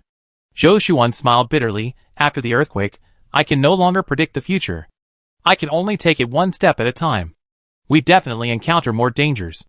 Qi Mingyu then said softly, "It's because of your predictions that we've been able to seize opportunities in every aspect of this world for the past 8 years, and we already gained a lot of advantages. Over the years, Mom and Dad and Mumu have also honed their skills considerably. Whether the future holds blessings or curses, we have to face it ourselves. Don't blame yourself." He leaned down, his chin resting on Zhou Shuan's neck, his voice gentle. "If it weren't for you, I definitely wouldn't have been able to protect Grandma for so many years." Zhou Shuan's space alone provided them with immense convenience. He himself had stockpiled a lot of supplies, but most were vacuum-packed food. Grandma was old, eating this occasionally was fine, but how could her body withstand it year-round? Back at the base, there were very few people her age, and now, after the devastating earthquake, they hadn't seen a single elderly person along their journey. Zhou Shuan couldn't help but glare at him. "We're all family, and you're saying this to me now? Are you trying to distance yourself?" Qi Mingyu chuckled softly, wrapping his arms around her waist and taking a deep breath. "I wouldn't dare." He was about to speak again when he suddenly heard some movement behind him. He immediately turned around warily and saw 2 figures tiptoeing towards them. Qi Mingyu frowned. These 2 figures looked so familiar. It was too dark. He could only barely make out their outlines. Zhou Shuan also noticed the movement, her brows furrowing slightly. The two were positioned behind the fjord, conveniently away from the campsite, offering a view of the vast ocean, a secluded spot perfect for a private conversation. Why was someone coming this way in the middle of the night? She and Chi Mingyu quietly got up, intending to slip away and see what was going on, when they heard a voice from the other side. "I'm fine, all alone, just helping Sister Fan look after her team." "Is your foot injury really alright?" It was Zhang Jia's voice, and the other person, a tall, imposing figure, was none other than Tao Zheng. Zhou Shuan and Chi Mingyu never expected to run into them at this time and place. Zhou Shuan hurriedly pulled Chi Mingyu aside, making a sound in her excitement. Immediately, a wary voice came from behind. "Who's there?" Tao Zheng drew his weapon and pointed it in their direction. Taking a few steps forward, Tao Zheng and Zhang Jia were quite surprised to see Zhou Shuan and Chi Mingyu. Zhou Shuan smiled slightly, as if greeting someone with a nice day, and said sincerely, "The sea breeze here isn't strong, it's quite comfortable." She tugged at Chi Mingyu's arm, who suppressed a laugh, nodded seriously to the two people opposite him, who were already dumbfounded, and left with Zhou Shuan. Zhang Jia, standing behind, was stunned for a moment, then slapped her forehead. Really, she'd been caught red-handed on their first date. She glanced at the man beside her, unusually dazed, her cheeks slightly flushed. The initial shyness subsided, and a sudden surge of joy welled up inside her. Just as dawn was breaking, voices came from outside the tent, waking Zhou Shuan and her family from their sleep. Zhou Shu had gone to bed late, and still had a headache when she woke up. Looking around, she saw that her family was already up, but Chi Mingyu wasn't there. She quickly tidied herself up, lifted a corner of the tent flap, and saw Xiaolu leading several young men, carrying buckets and ropes, preparing to head to the valley to fetch water. Fetching water was no easy task. It involved walking such a long distance, so only the men from the camp were going. They were all energetic, their steps light, and their faces beaming with smiles, as if full of anticipation for the new day. Chi Mingyu came in from outside the tent, carrying 2 fresh fish and a bag of rockwort, saying that Tao Zheng and the others had obtained them from the mountains and the sea. They would have breakfast separately, just these. Their tent was now letting in light, making it inconvenient to take out any food from inside. Fortunately, the food was enough to provide nutrition. Zhou Shuan took the heavy load of ingredients. A pungent smell of the sea mixed with the fresh scent of earth wafted up, and she couldn't help but smile. "Thank you for your hard work." After a quick wash, Zhou Shuan began preparing breakfast. Grandma Peng helped start the fire, skillfully lighting it with dry branches she had gathered. The firelight illuminated her kind face. Zhou Jianhai cleaned the fish with a small knife he had brought, the blade scraping against the scales with a soft, whirring sound. While waiting for breakfast, Zhou Shuan asked Chi Mingyu about Tao Zheng and Zhang Jia's situation the previous night. Chi Mingyu whittled a branch, his fingers moving nimbly, the wood shavings falling like snowflakes. "I find an opportunity to talk to Xiaolu, to subtly inquire about her situation." He looked up at Zhou Shuan, a hint of a smile in his eyes. "Don't worry too much. Tao Zheng and Zhang Jia aren't young anymore, let them take their own time." Zhou Shuan nodded, inwardly sighing. Her mother had previously valued Zhang Jia's character highly, and even wanted to introduce her to her cousin Shui Dong. But just a few days later, a fire broke out in the neighborhood. Some of them died, some fled, and they never saw each other again. The matter was naturally left unresolved. Now, after all this time, Zhang Jia has found her own place. She wondered if her aunt and cousin were still alive. After breakfast, Zhou Shuan and Chi Mingyu told their families and quietly left the camp. They followed the rugged mountain path to the cave, where they had spent the night, intending to use it as a pretext to take some supplies back. Chapter 462. Unable to bring out the new cart, they tied ropes to the wooden planks, piled various supplies, tents, sleeping bags, food, medicine, clothing, pots and pans, and other necessities, onto the planks, wrapped them in old bed sheets, and dragged them back to the camp.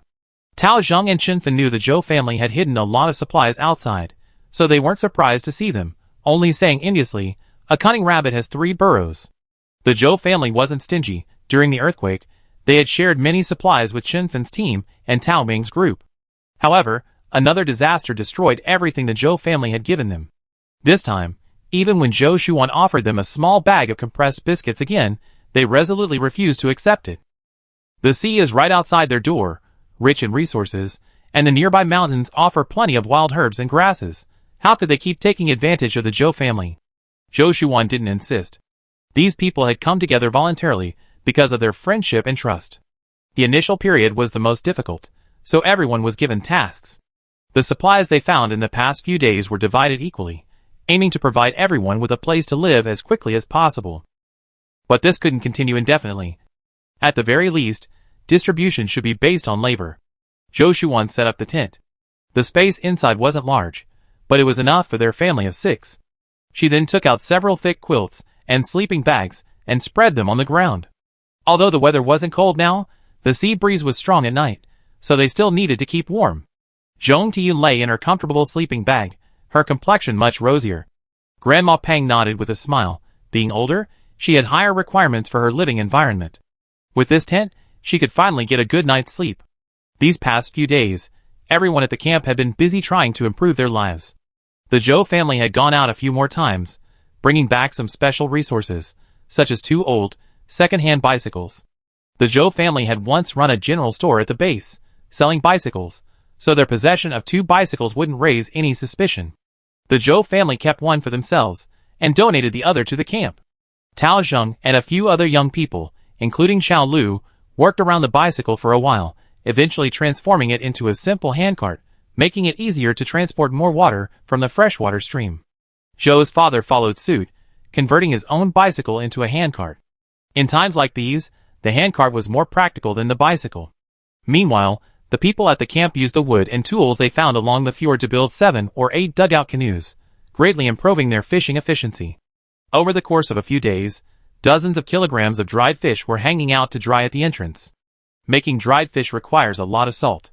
Although there was no salt on the coast, the warship had some, and was willing to exchange it with the civilians. Zhou Shuan and her group took out some fish and exchanged them with the soldiers on the warship for enough salt. Since they were exchanging supplies, the people in the camp discussed it and decided to exchange the fish for some fresh vegetables as well.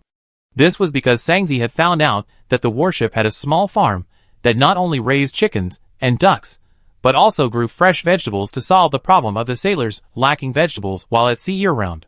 Everything was progressing well. Unexpectedly, this good fortune didn't last long. A few days later, the freshwater resource the camp depended on was discovered by others. That evening, Xiao Lu and several other young men went to the valley to fetch water as usual, only to find a group of strangers gathered by the stream. These people were ragged, emaciated, and clearly had endured a long period of hunger and flight. When they saw Xiao Lu and his companions, their eyes gleamed with greed. The leader, a tall man with a hideous scar on his face, pointed at the stream and said arrogantly, "This water is ours, get out." Xiao Lu and his friends naturally refused to give up easily, arguing, "We found this water first. Why should we give it to you?" Xiao Lu, neck stiff, wouldn't budge. "We found this water first. Why should we give it to you?" Tao Zheng and Zhang Jia, following behind him, also adopted a defensive stance, the atmosphere tense and ready to fight. The scarred man sneered and waved his hand. A dozen burly men wielding clubs slowly surrounded him, seemingly ready to attack. Xiao Lu frowned, trying to reason with them. "We're all survivors. Why fight over such a small amount of water?" Before he could finish, the scarred man lunged forward, punching Xiao Lu in the stomach. This man was fast, ruthless, and incredibly strong. Luckily, Xiao Lu was a former Special Forces soldier with quick reflexes. He immediately twisted and took 2 steps back, narrowly avoiding the attack. His first strike missed, and the next second, a dagger was already flying towards him. He wanted to kill without even exchanging a few words. Truly ruthless and merciless, Xiao Lu and Tao Zheng both dodged, but Zhang Jia behind them wasn't so lucky. With a sharp thud, his arm was stabbed by a dagger, and bright red blood flowed incessantly. This completely enraged Tao Zheng. He was usually calm and composed, but seeing Zhang Jia injured, his anger erupted instantly. He rushed forward, confronting the scarred man. Both were quite skilled, and for a moment, it was a close fight. Xiao Lu had someone treat Zhang Jia's wound, and then rushed to help. The scarred man's men wouldn't stand idly by, and immediately, the 2 sides clashed. Tao Zheng's side was outnumbered, and even the injured Zhang Jia didn't have time to bandage his wound, forced to fight back. Fortunately, most of their men were former members of the security team, and they eventually knocked all the opposing men to the ground, clutching their wounds and howling in pain. The opposing side clearly hadn't expected Tao Ming's seemingly unremarkable group to be so skilled. Caught off guard, they retreated. The scarred man struggled to his feet, clutching his nose, glaring fiercely at Tao Zheng, spitting out a mouthful of bloody saliva, you just wait. With that, he led his remaining troops in a hasty retreat. Zhang Jia clutched her arm, biting her lip, but forced herself not to cry out. Tao Zheng checked her injuries with concern, whispering reassuringly, "Are you all right?" Zhang Jia shook her head, looking in the direction the scarred man had fled, and said worriedly, "They definitely won't let this go. We need to hurry back to the camp and discuss our strategy." Tao Zheng nodded. "Let's go." The group didn't dare delay and hurried back to the camp. Upon returning to the camp, they immediately told Qi Mingyu what had happened. Qi Mingyu frowned upon hearing this, realizing the seriousness of the situation. He convened a meeting to discuss countermeasures. Zhou Shuan analyzed, "We can't monopolize this water source. Rather than waiting for them to come and take it, we should hand it over voluntarily and let the people on the warship maintain order." Chapter 463. Qi Mingyu nodded in agreement. "That's a good idea. With so many people seeking refuge by the sea, the water source will inevitably be discovered sooner or later. Rather than hoarding it and causing conflict, it's better to entrust it to a more powerful force." After discussion, the group decided to inform the Navy on the warship about the water source. Less than 2 hours later, the scarred man arrived at the camp with about 100 men, looking menacing. They were armed with clubs, machetes, and other weapons, ready for a fight. The people in the camp were also prepared for battle. The atmosphere was extremely tense. Just as the two sides were facing off, and a conflict seemed imminent, a colonel in his 40s from the warship led a fully armed naval force, marching in with a powerful stride. The colonel was tall, with sharp eyes, exuding the authority of a soldier. His sharp gaze swept over the menacing scarred man and his gang, as well as the prepared camp troops. He succinctly announced that from now on, the freshwater source would be under the control of the warship, and no one was allowed to engage in fighting or disturbances over it. With that, he waved his hand, and the naval soldiers behind him immediately dispersed, surrounding everyone and bringing the situation under control. Seeing the fully armed navy, the scarred man's arrogance immediately diminished, and he dared not be so cocky anymore. Although he outnumbered them, he was ultimately just a ragtag group. How could he possibly contend with a well-trained navy? His eyes darted around, and he forced a smile, saying, "Sir, we have no choice. We haven't had water for days. We're almost dying of thirst." The colonel coldly interrupted him. "I know the situation. Freshwater resources are scarce right now.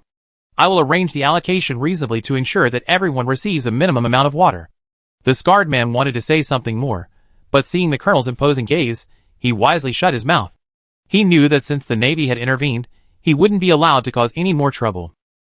He rubbed his hands together, then slunk away to the back of the crowd, his eyes darting around, his intentions unclear. On the beach, the previously noisy crowd gradually quieted down, and the atmosphere eased considerably. The warship wasn't seizing the water source. It was doing so to avoid further conflict and maintain order in the area. The colonel explained the military's purpose in taking over the water source, and promised to distribute it fairly and justly, ensuring that every survivor had what they needed to survive. Because fresh water was scarce, it took half a day to collect half a bucket. Usage was strictly limited to 500 milliliters per person per day, less than 2 bottles of water. Hearing this, the crowd was somewhat dissatisfied, but they had no choice but to accept it. After all, they didn't find this freshwater source, nor did they manage it. Now they were getting free water, which was a huge advantage. The ones who suffered were Zhou Shuan and her group. Previously, they had controlled the water source. Although the stream's flow was small, they could still collect several buckets of water daily. There were only about 30 of them, enough to sustain their basic needs. Now, with a limit of 500 milliliters per person, it really wasn't enough. Qi Mingyu comforted Zhou Shuan. "It's better this way. It saves us time and energy from protecting the water source, allowing us to focus on other things." Zhou Shuan nodded, indicating her understanding. "I know. With more and more people coming to the beach, this water source was bound to cause conflict sooner or later. Handing it over to the military is better for everyone." She paused, then said, "But 500 milliliters of water really isn't enough." Qi Mingyu ruffled her hair and said softly, "Don't worry, there'll be a way." Having been married for many years, Zhou Shuan understood his meaning with just a glance. "You mean that seawater purification technology?" Qi Mingyu hummed in agreement, his brow furrowing slightly. "I inquired before. The seawater purification equipment on their warships is usable, but its efficiency is very low, and it consumes a lot of energy. Energy is scarce now, which is why they haven't activated it. In other words, the warships didn't have improved purification technology. Now they lack resources, and very few people know about the improved purification technology. But there are always some remnants of equipment in the base ruins. With the warship's equipment and researchers, developing a complete improved technology shouldn't be difficult. For the next few days, Shi Mingyu took charge of this matter. He and Tao Zheng went to find the two senior colonels named Shui Chunjun. Colonel Shui, a man of action, immediately recognized the importance of the matter upon hearing of it. He reported it to his superiors, and the warship then dispatched several researchers and a pair of naval personnel to accompany Tao Zheng and Shi Mingyu to the base ruins to search for the remains of the purification equipment, hoping to study what they could find. Shi Mingyu and Tao Zheng, lacking expertise in scientific research, were only responsible for leading the team. After working at the base ruins for 3 or 4 days, even deploying large equipment from the warship, they finally found a small portion of the purification equipment's remains deep underground. After that, it was no longer Shi Mingyu and Tao Zheng's concern. However, the two men also gained some benefits from this. Because of the clues they provided, their relationship with the warship improved. When Colonel Shui kindly asked if they were short of water and needed the warship to provide some fresh water, Shi Mingyu hesitated for a moment, then asked for some vegetable seeds, fertilized chicken and duck eggs, and incubation equipment. Although Zhou Shuwen's space didn't lack these, the temperature had been so low that the eggs would freeze to death in a second outdoors, and the vegetable seeds would freeze as well. It wasn't convenient for the Zhou family to take these out. But if the warship provided some, and some were distributed to the camp, they could gradually grow and incubate them, achieving basic self-sufficiency. Over the years since the apocalypse, the warship's supplies had been steadily declining. Therefore, they only sent troops ashore to search for resources when they reached a coastline. Fertilized eggs and vegetable seeds were among the most important resources. Colonel Shui couldn't make the decision, but agreed to go back and help apply for them. After all, the only freshwater resource and purification technology within a radius of dozens of miles was provided by this team. Both morally and logically, the warship should provide compensation. These past few days have been tough at the camp. They're short of water, so they have to use it sparingly. They don't even dare to make the big pot of rock velvet fruit porridge they used to make. Every day, they eat grilled fish as soon as they open their eyes and go to sleep. When they want to change, they roast the rock velvet fruit, peel it, and eat it. These past few days have been unbearable. Upon learning that the warship has found the wreckage of the purification equipment, and that they might soon be able to drink purified water, they are overjoyed and eagerly anticipate it. Shi Mingyu quietly told Zhou Shuwan about the request he had made to Colonel Shui. The latter was very happy. Chapter 464. Our campsite is quite spacious. With a little work, we can easily build a chicken coop and duck shed. I think the chickens and ducks will eat that rockwood too, so we can even save on vegetables. She paused, then lowered her voice. It give Mom more to do, and she'd be in a better mood. Everyone in the camp was working enthusiastically for their new home, but Zhong Tiyun gradually fell silent. Although she also wanted to work hard to provide for her family, her body limited her. She was confined to a wheelchair and couldn't use any strength in her back. Even going to the toilet, showering, and sleeping required assistance.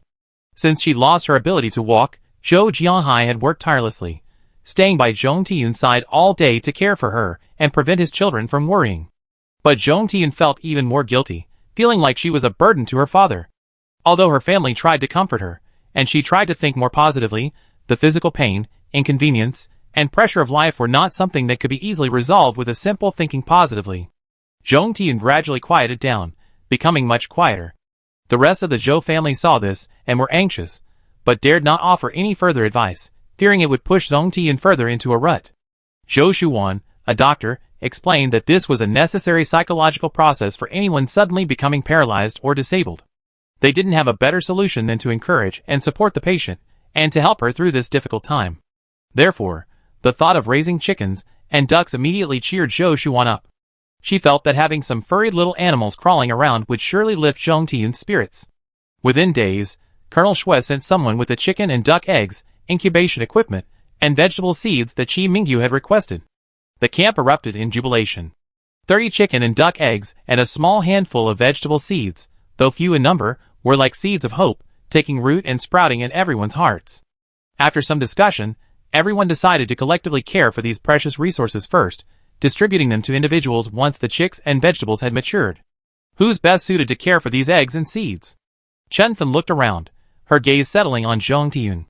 Caring for chickens, ducks, and vegetables was an easy task, perfect for Zhong Tian's current physical condition. Moreover, having something to do would distract her and help her emotional recovery. Everyone's eyes were focused on Zhong Tian, filled with anticipation. Sitting in her wheelchair, Zhong Tian considered for a moment, then shook her head, a glint of light in her eyes. Now that the camp will have chickens and ducks, I want to build a shed to grow mushrooms. Grow mushrooms? Everyone was somewhat surprised, but then readily offered their support. With chicken eggs, duck eggs, and vegetables, adding mushrooms would make the meals even more abundant. Grandma Pang volunteered to take care of the chickens and ducks. Being elderly, the others didn't dare ask her to do anything else, so she naturally had no objections. The vegetable cultivation was entrusted to a woman from Chinfan's team, a way of showing consideration for the vulnerable. That day, Zhou Jianhai, Qi Mingyu, Xiao Lu, and others went up the mountain to cut down trees and built a sealed shed according to Zhong Tian's request. They stacked the felled trees layer by layer inside the shed, watered it, and adjusted the temperature and humidity. Zhou Shuan took out some treasured mycelium from her spatial storage and handed it to Zhong Tian. During the previous extreme cold, even if there was mycelium, it would have quickly frozen to death. However, Zhou Shuan's spatial storage acted like a natural vault, and the mycelium inside remained intact. This experience indeed dispelled Zhong Tian's previous frustration, and she devoted herself wholeheartedly to mushroom cultivation. Watching her busy figure, the Zhou family was secretly pleased. Besides building mushroom sheds, the Zhou family also used planks to build several fishing boats, not simple dugout canoes, but normal-sized fishing boats that could accommodate 5 or 6 people. With these fishing boats, the fishing catch greatly increased. The fish they caught were more than they could eat, so they were made into dried or smoked fish for storage. 2 months had passed since they settled in the camp. Everyone's life began to be well organized, and their food and drink were improving. The temperature of over 20 degrees Celsius was perfect for plant growth. Therefore, both the vegetables at the fjord camp and the previously barren mountains began to sprout green shoots, creating a lush green landscape from afar. Their biggest problem at present is still the lack of fresh water. They only have a pitiful 500 milliliters of water each day, just enough for eating. Washing clothes and watering vegetables require careful use. Xiao Lu and his team ventured further northwest, searching several mountains, but still couldn't find any more fresh water. They had no choice but to wait for news from the warship. The warship has large ships and is equipped with weapons, so they can catch a large quantity of fish at sea. Most of the catch is stored, and they also exchange a small portion with the residents living along the coast. Zhou Shuan was worried about Zhong Tian, as she needed to administer acupuncture to her daily without interruption. Going to find fresh water or to the base ruins could take several days. Therefore, since arriving at the camp, she had rarely gone out, primarily responsible for fishing. This time, however, she volunteered to go with Qi Mingyu to the warship to exchange supplies. Aside from seeing the warship from afar once before, this was her first time seeing it so close, and she couldn't help but marvel at its grandeur. Dozens of ships were anchored in the bay, the largest being an aircraft carrier, as tall as a dozen stories. It wouldn't be an exaggeration to call it a building. Behind it, destroyers and frigates guarded the carrier like loyal knights protecting their king. On the warship, naval personnel patrolled back and forth, maintaining a tight security. Zhou Shuan could even vaguely see some ordinary people on the deck busily processing their catch. Their movements were skilled and coordinated, clearly accustomed to this way of life. Those people, are they survivors rescued by the warship before? Zhou Shuan pointed to the busy figures on the deck, then turned to look at Qi Mingyu. Qi Mingyu nodded, his deep gaze also falling on those people. Yes, there are now over 1,000 ordinary survivors on the warship, making them an important part of the fleet. Actually, since the fleet arrived here 2 months ago, because the warship has large weapons, advanced equipment, well-trained soldiers, and abundant resources, many people have wanted to live on the warship, but they have all been refused. Several thousand people are already the maximum capacity the warship can carry. Even if they could squeeze in another 100 or 200, there are still several thousand people on the shore. Who should they let on board and who shouldn't? Therefore, they simply treat everyone equally and refuse everyone. Chapter 465. Qi Mingyu gazed at the distant fleet, towering majestically on the sea like steel behemoths. A complex emotion flashed in his eyes. Actually, Jiqing had this idea before.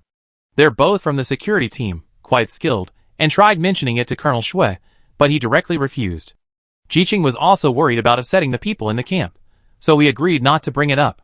He finished speaking, then turned his gaze to Zhou Shuan, a hint of inquiry in his eyes. Wan Wan, you came today because you wanted to. Zhou Shuan's gaze returned to the distant fleet, carefully observing the arrangement of the warships.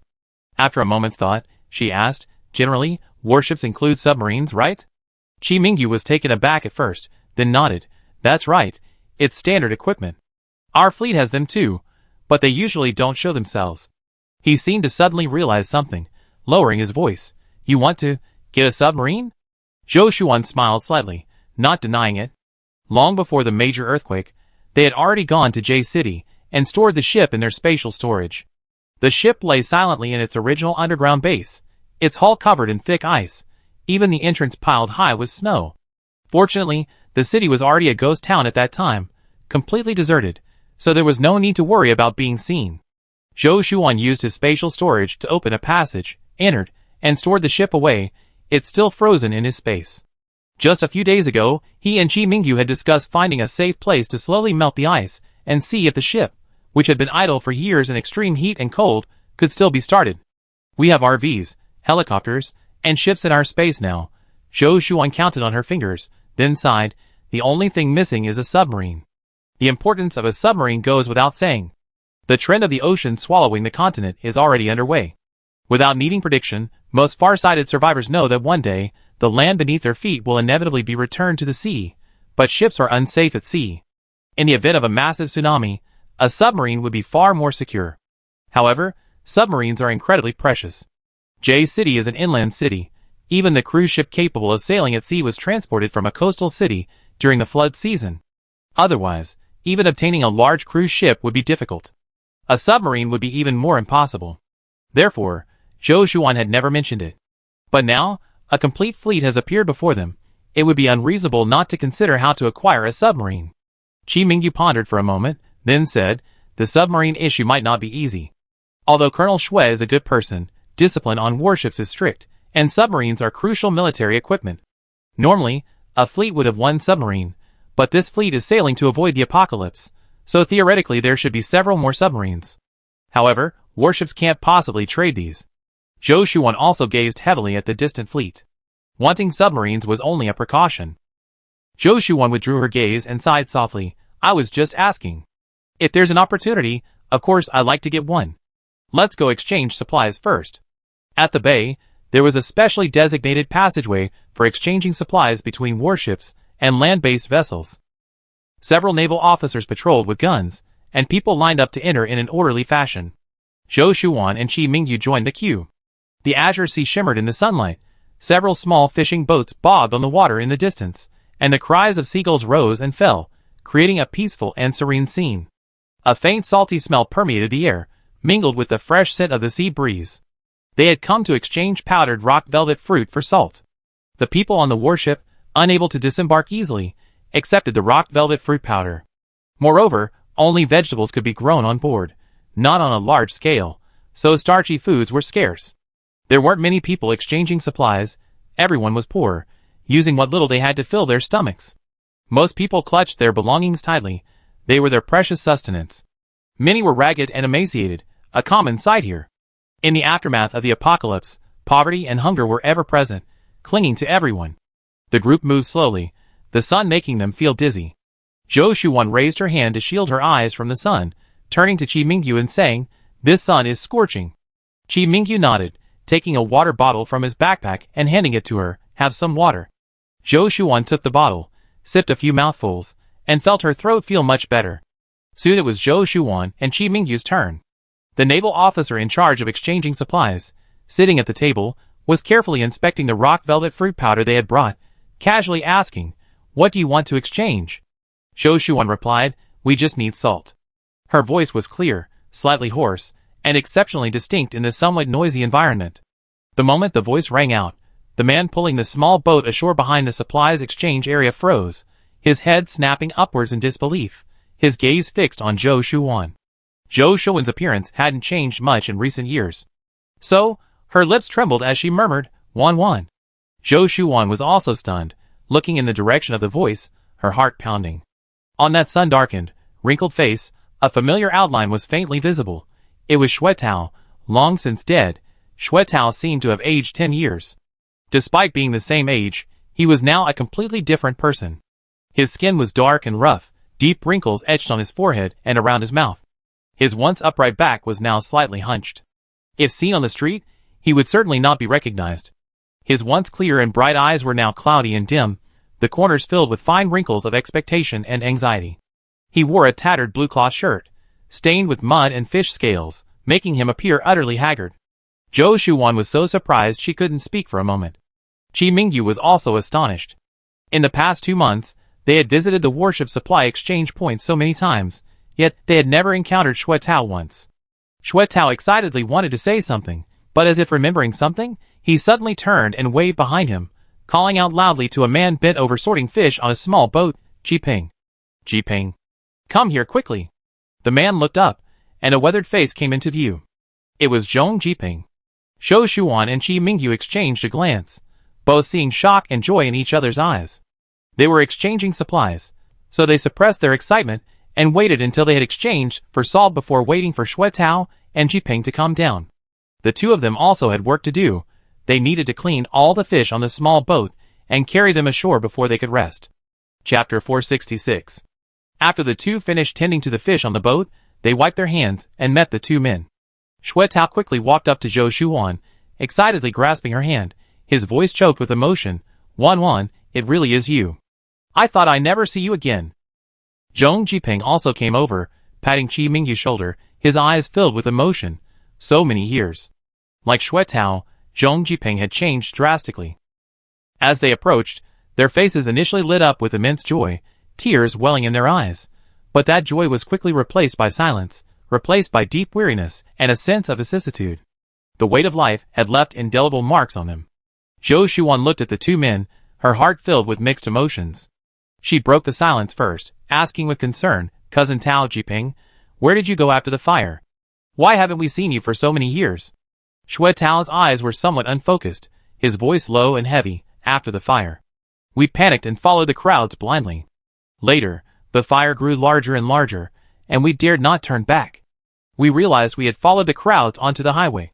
We had no choice but to head east, wandering aimlessly, stopping and starting, staying in several bases, large and small. Later, we heard that life was easier by the sea, making a living by fishing, so we went to the seaside together. Not long after, we encountered extreme cold. He took a deep breath, as if suppressing immense grief. We were unprepared, and many people at the small bases died or were injured. We were rescued by the Navy who came ashore to find supplies, and we lived on a warship. During the extreme cold, the sea froze, and the warship remained on the shore. Only after the extreme cold ended did we drift at sea together with the warship. Zhou Shuwan asked, what about Auntie and the others? Are they also on the warship? Shui Tao was silent for a moment, his eyes dimming. He lowered his gaze, avoiding Zhou Shuwan's eyes, and slowly said, during the extreme cold, Dong Dong and I, 2 adults, were out searching for supplies. It suddenly got cold, and we didn't even have warm clothes or blankets. My mother and Qian gave all their clothes to Chun Chun to protect her. His voice was choked with suppressed sobs. When we came back, we were both frozen solid. Chun Chun was barely clinging to life. Luckily, she got on the warship and was saved by the medic. But her health hasn't been good since. Zhong Jiping patted Shui Tao's shoulder, as if to comfort him, yet also as a silent sigh. Zhou Shuwan's heart sank heavily. The joy of surviving a catastrophe and being reunited was mixed with the grief of losing loved ones. This feeling was indescribable. Qi Mingyu was also filled with mixed emotions. He gently patted Zhou Shuwan's shoulder to comfort her. In truth, in the apocalypse, the most likely to survive are young, strong men. The elderly, women, and children, even with protection, rarely survive due to their physical limitations. Zhou Shuwan took a deep breath, calming herself, and forced back her grief, continued looking at Jiping. Jiping, we haven't heard from Aunt's family. We heard about your family from Uncle's family.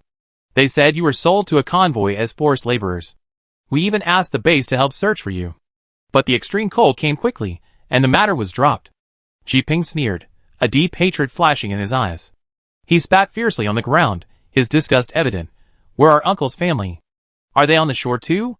Zhou Shuwan shook her head, and briefly recounted the story of how Uncle Zhong's family had been hanged. Jiping paused, then sneered, they only had themselves to blame. He wiped his mouth with the back of his hand, as if trying to erase the sneer, or perhaps the long-suppressed resentment in his heart. The waves crashed against the rocks on the shore, making a dull thud, much like Jiping's suppressed emotions. He told Zhou Shuan and Qi Mingyu that the convoy they had been sold into was a cannibalistic gang, extremely cruel. The sold laborers did hard labor, scavenging for supplies and acting as henchmen, but were used as backup food when needed. After Uncle Zhong's family left, they tied up our whole family, Jiping said, clenching his fists tightly until his knuckles turned white, as if he were reliving that moment of despair. I took the opportunity to chat with the other laborers in the caravan. We knew the future was bleak, but we absolutely couldn't be foolish enough to follow them to their base. The only way to escape was on the road. So, in the middle of the night, after discussing it with his parents, he incited a few more laborers, made thorough preparations, and in the dead of night cut the ropes binding them, grabbed sharp daggers, and went to kill the sleeping men in the caravan. There were over 50 laborers in the caravan, and with his family, there were over 20, more than half the number. But Jiping, Yushuan, and Xiaofan had all learned self-defense and archery from Qi Mingyu and Zhou Shuan. In this life-or-death struggle, they unleashed astonishing fighting power, killing all 50-plus men. But we also suffered heavy losses on our own side, Jiping smiled bitterly. My mother died from blood loss after being injured. My father, uncle, and Xiaofan were also injured. Later, while we were escaping in the convoy's vehicles, Xiaofan didn't have any medicine and also. He took a deep breath, trying to control his emotions, but his voice still trembled slightly. My father pulled through, but he lost too much blood and energy, and his health gradually deteriorated.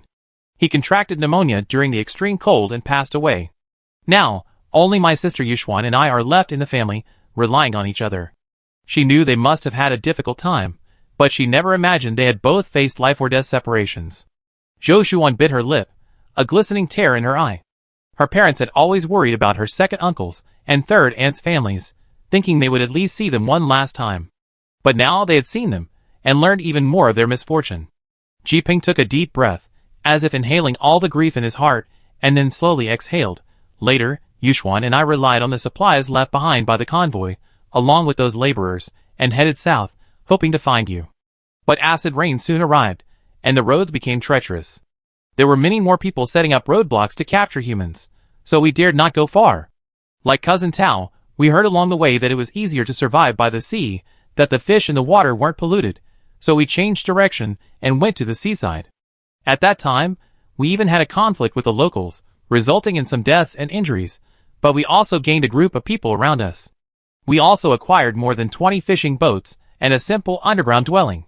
Once, while fishing, we encountered an unprecedented storm. The boats were torn apart. I thought we were definitely going to die. Unexpectedly, we were rescued by a warship, and after that, we lived on the warship.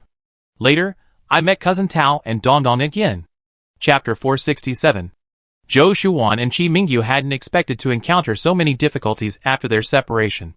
But we're lucky enough to have both found jobs on the warship and places to live. These past few years have been tough, but at least we're no longer constantly on the move, Jiping said, trying to cheer them up despite their sadness. Zhou Shuan forced a smile and asked, "Are you fishing on the warship now?" Shui Tao nodded, "Yes, the warship has a large crew and requires a lot of supplies, so Jiping and I joined the fishing team." Dongdong wanted to come too, but only Yushuan and Chun Chun were left on the ship, and we weren't comfortable with that. The warship also needs agricultural workers, and Dongdong, who knows a little bit from my mother, joined the agricultural team. Yushuan is taking care of Chun Chun in the dormitory. Then, Shui Tao suggested, "Wan Wan Xiaoyu, since we run into each other, why don't you come up for a bit? Chun Chun and Yushuan have been talking about you." Zhou Shuan and Qi Mingyu readily agreed, "Okay." The two were considered veterans on the warship, and were quite familiar with the sailors. When they brought Zhou Shuan and Qi Mingyu up, Jiping went over first, spoke a few words to the sailor, who looked like a squad leader or something, and then pointed to Zhou Shuan and Qi Mingyu. The sailor hesitated for a moment, then nodded. A moment later, Jiping approached and told Zhou Shuan and Qi Mingyu, "You're only temporarily entering and leaving the warship. Just register and undergo inspection." His eyes lingered on the bows and arrows on their backs, and the bulging bulges at their waists. Weapons aren't allowed on the warship. They need to be handed over to the Navy for safekeeping. That's understandable. Zhou Shuan and her companion had no objections, quickly collected their belongings, surrendered their weapons, registered, and then boarded the warship. Because in this fleet, only the aircraft carrier could accommodate the largest population. Therefore, More than half of the 1,000+ civilians they housed lived on the lower 3 or 4 floors. Xue Tao led the way, saying as they descended the stairs, "The conditions on the warship aren't as good as on land, but it's safe enough. At least we don't have to worry about natural disasters or man-made calamities." The gangway leading to their quarters was rather steep, and Xue Tao, walking ahead, would occasionally turn back to look at them, asking with concern, "Slow down, watch your step." Jiping remained silent. But back in the Dongyuan residential area, Jiping was actually 4 years younger than Xue Tao and more lively. Now, the two were completely opposite. Zhou Shuan followed behind, watching Xue Tao's retreating figure, her heart filled with mixed emotions. Arriving at Xue Tao and Zhong Jiping's quarters on the warship, on the 4th floor, half underwater, half above water, it wasn't too damp. However, it was dark and had a faint musty smell typical of ship cabins. Half of the 4th floor was designated for survivors. There were no rooms, only simple shelters made of tents or plastic sheeting supported by poles. Because it was daytime, many people were busy outside, so it wasn't as noisy as expected. Even if it were noisy, everyone had experienced the underground base, where there were far more people than here, so it was tolerable. They walked forward along the central corridor, and at the very back, after turning a corner, they found a small, somewhat cramped, but clean and tidy area made of tents. The place was somewhat secluded, far from the crowds. A young girl was squatting on the ground cleaning a basin of fish, a child of about 10 years old helping her. Seeing the newcomer, both of them looked up. Zhou Shuan was slightly startled. The girl in front of her had several deep scars on her face. But upon closer inspection, it was clearly Yu Xian, the usually introverted and quiet girl. Yu Xian? Zhou Shuan was utterly shocked. Yu Xian paused, realizing that while they themselves had changed a lot over the years, Zhou Shuan and Qi Mingyu had remained largely unchanged. She immediately stood up. "Sister Wanwan, brother-in-law." Tears welled up in her eyes, and she rushed over to hug Zhou Shuan. The three families were close, and all the girls were from the same neighborhood. Yu Xian admired her cousin's competence, so they had been very close when they lived in the Dongyuan residential area. Zhou Shuan touched the girl's thin shoulders, feeling a pang of sadness. Chun Chun had grown into a 12-year-old boy, but he was much thinner and shorter than Mu Mu had been, looking no more than 10 years old. He had some memories of the past, but the people were unclear. He stood there blankly, staring at the two of them. After Yu Xian had a good cry, the group finally sat down in the cramped tent. The tent had a faint fishy smell, but Yu Xian and Ji Peng seemed used to it. Yu Xian wiped her tears, sat down, and asked, "Where are Aunt and Uncle? Where's Mu Mu? What are you doing here?" Zhou Shuwan then explained that her family was staying at the Fuhr campsite, and mentioned Zhong Tiyun's health. "My dad is doing alright. My mom and Mu Mu were injured in the earthquake and are recovering now. We were at sea when we felt the massive tsunami. We all thought the warships would be torn apart by the waves, but it eventually calmed down. The warships were damaged, and we lost contact with several other ships. Later, the warship sent out drones and discovered that the terrain of Blue Star had changed drastically. There was almost no land around, only this place, so they brought their fleet here," Jiping explained. Yu Xuan asked, "How is Auntie now?" "She injured her waist, damaging a nerve. Although she had surgery, she still needs further treatment. I estimate she'd be fine in about 6 months." Yu Xuan and the others breathed a sigh of relief.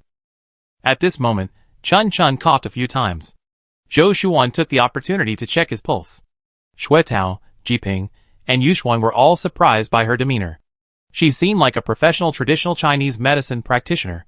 They all knew that Zhou Shuan had gone to study traditional Chinese medicine during the high temperatures. They hadn't expected that she had actually mastered it. After taking his pulse, Zhou Shuan frowned. Indeed, Chun Chun's pulse was weak, and she had long suffered from malnutrition in the future. Xue Tao sighed softly. Chun Chun's health has always been poor. She needs a special medicine. Medical resources on the warship are limited, and she hasn't been able to receive effective treatment. Zhou Shuan remembered the large quantity of medicine she had stockpiled in her spatial storage, especially the medicine she obtained from the research institute. A thought struck her, and she decided to find an opportunity to ask Chun Chun what medicine she needed, and see if she had any in her storage space. Xue Dong was at the planting area, so they decided to meet again another day. After a brief time together, Zhou Shuan and Qi Mingyu bid farewell to Xue Tao's family, and Zhong Jiping and his sister, slowly walking down the gangway from the warship. On the way, Zhou Shuan remained silent. Although they saw their long-separated relatives, they also learned more unfortunate news. Zhou Shuan felt sad for both families, and worried about how to tell her mother this news later. Chapter 468. A gentle sea breeze stirred, whipping up waves that lapped rhythmically against the shore. Back at camp, outside the tent, Zhou Jianhai was hammering in wedges, preparing to build a smaller shed. Seeing his daughter and son-in-law return, he smiled and asked, "Back already? How did it go? Did you get the salt?" Zhou Shuan nodded. "Yes, we got it. We took all the salt. I take it over there later to make smoked fish for everyone." These were communal supplies, and Zhou Shuan planned to put them in the communal kitchen. After saying this, she fell silent. Zhou Jianhai glanced at his daughter. He wasn't particularly perceptive, but he immediately noticed something was off about her expression. He hesitated for a moment, then looked at Qi Mingyu, whose expression was equally serious. "What's wrong?" Zhou Shuan looked around. "Where's Mom?" "She's been outside for half a day. She's tired. She went inside to rest." Zhou Jianhai looked directly at his daughter. "Wan, what happened?" Zhou Shuan looked at her father, a hint of hesitation in her eyes. "Dad, we saw Cousin Tao and Jiping." Zhou Jianhai froze, the hammer in his hand falling to the ground, almost hitting his foot. He disregarded this, grabbing Zhou Shuan's hand, his voice trembling. "Really? Where are they? How are they doing?" Seeing her father's agitated state, Zhou Shuan felt even more distressed. She slowly recounted her reunion with Xue Tao and Zhong Jiping, and their experiences over the years. She tried to speak calmly, but when she mentioned the passing of her second uncle, third aunt, and others, her voice choked with emotion. Zhou Jianhai listened quietly, his smile gradually fading, replaced by deep sorrow. His lips trembled, and he couldn't speak for a long time.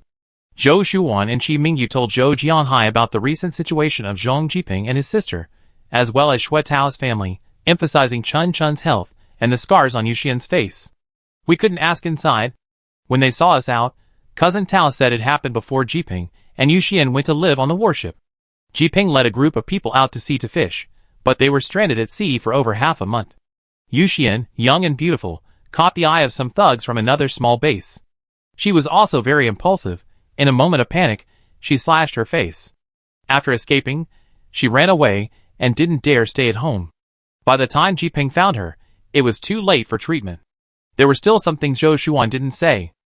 Jiping returned from the sea with his men.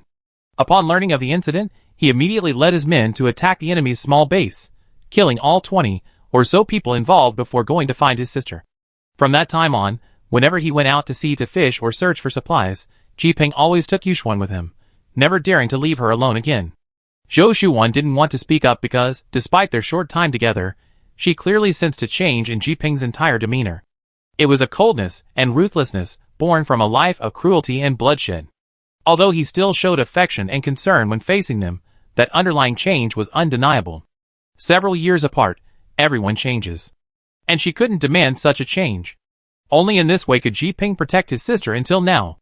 Zhou Jianhai remained silent for a long time before finally speaking. "These things need to be told to your mother slowly. She definitely won't be able to accept it." After a moment's hesitation, he added, "Never mind, it won't be long anyway, I go tell her." Zhou Shuan and Qi Mingyu exchanged a glance, both seeing worry in each other's eyes. They didn't go in, but waited outside. After Zhou Jianhai brought back news of their daughter and son-in-law, he told his wife everything. Zhong Tiyun initially tried to hold back her grief, but upon hearing the devastating news of her second uncle and third aunt, she finally broke down in tears. She gripped her husband's hand tightly, tears streaming down her face, her body trembling slightly with sorrow.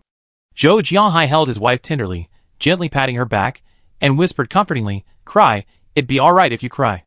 Zhou Shuan stood outside the tent, listening to her mother's cries, her heart aching. Grandma Peng had also arrived at their side sometime earlier. She was in charge of raising the chickens and ducks, carrying some rock velvet fruit powder to feed the chicks and ducklings. Although the powder didn't taste very good, it was filling and the best starch they could find at the moment. Therefore, they were willing to give some to the newly hatched chicks and ducklings. She also learned of the situation, sighed softly, and took Zhou Shuan's hand. Wan, don't be too sad. Now at least we know how they are, and we can take care of them closer." Qi Mingyu looked down at her expression, his eyebrows slightly raised. "You have to comfort Mom later." Zhou Shuan wiped her face and smiled at them both. "I'm fine, I'm just worried about Mom." After a long while, the crying gradually subsided. Zhou Shuan entered the tent and saw her mother's pale face and haggard expression. She sat down by the bed, took her mother's hand, and whispered, "Mom, everything will be all right." Zhong Tian looked at her daughter, her eyes filled with sorrow. "Wan, your second uncle, and the others, how could they?" Zhou Shuan gently embraced her mother, offering silent comfort.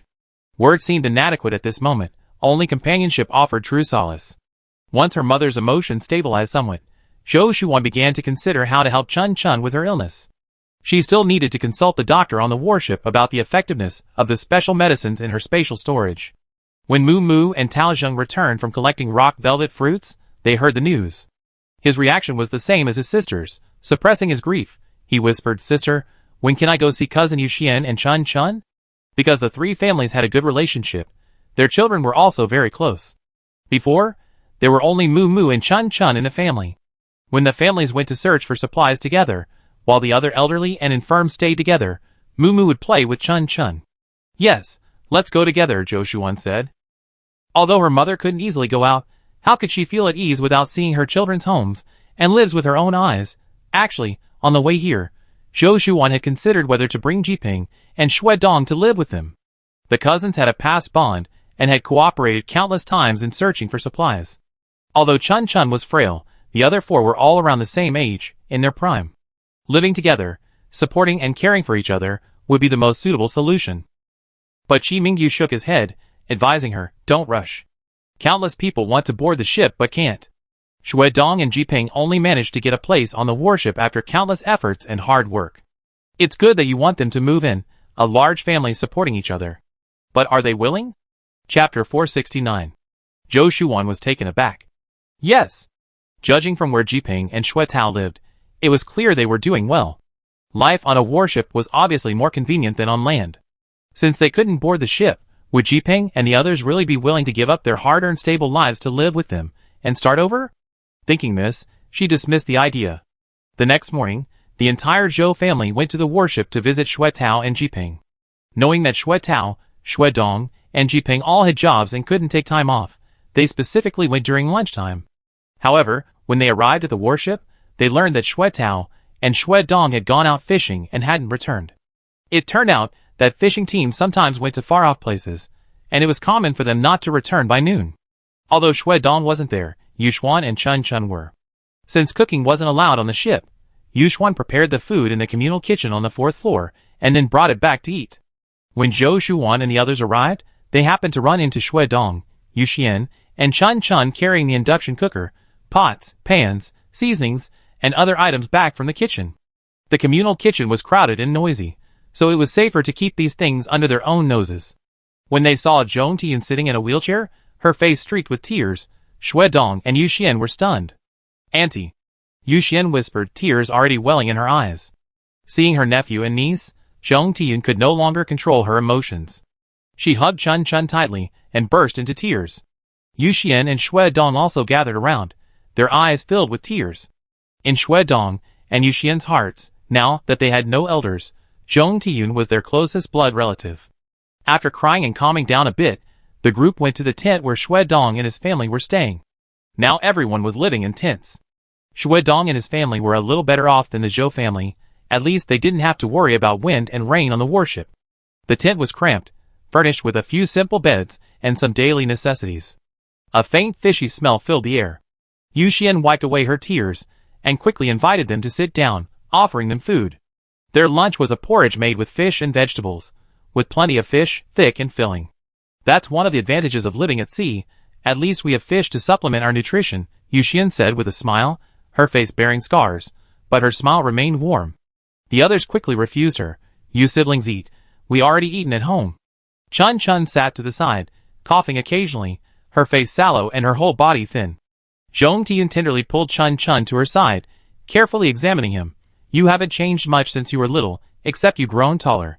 Your personality is still as honest as ever." "Chun Chun, do you remember me?" Chun Chun smiled shyly. "Auntie." "Oh, I'm your auntie." "Good boy." Tears welled up in Zhong Tian's eyes again. Through conversation, everyone learned that Jiping was in charge of a fishing team of 100 people. Fishing was different from farming or aquaculture on ships. Their voyages involved immense risks, so in addition to a monthly salary subsidy from the warship, They only needed to hand over half of their catch to the warship for public use. The rest was theirs. They could use this income to exchange for various necessities on the warship.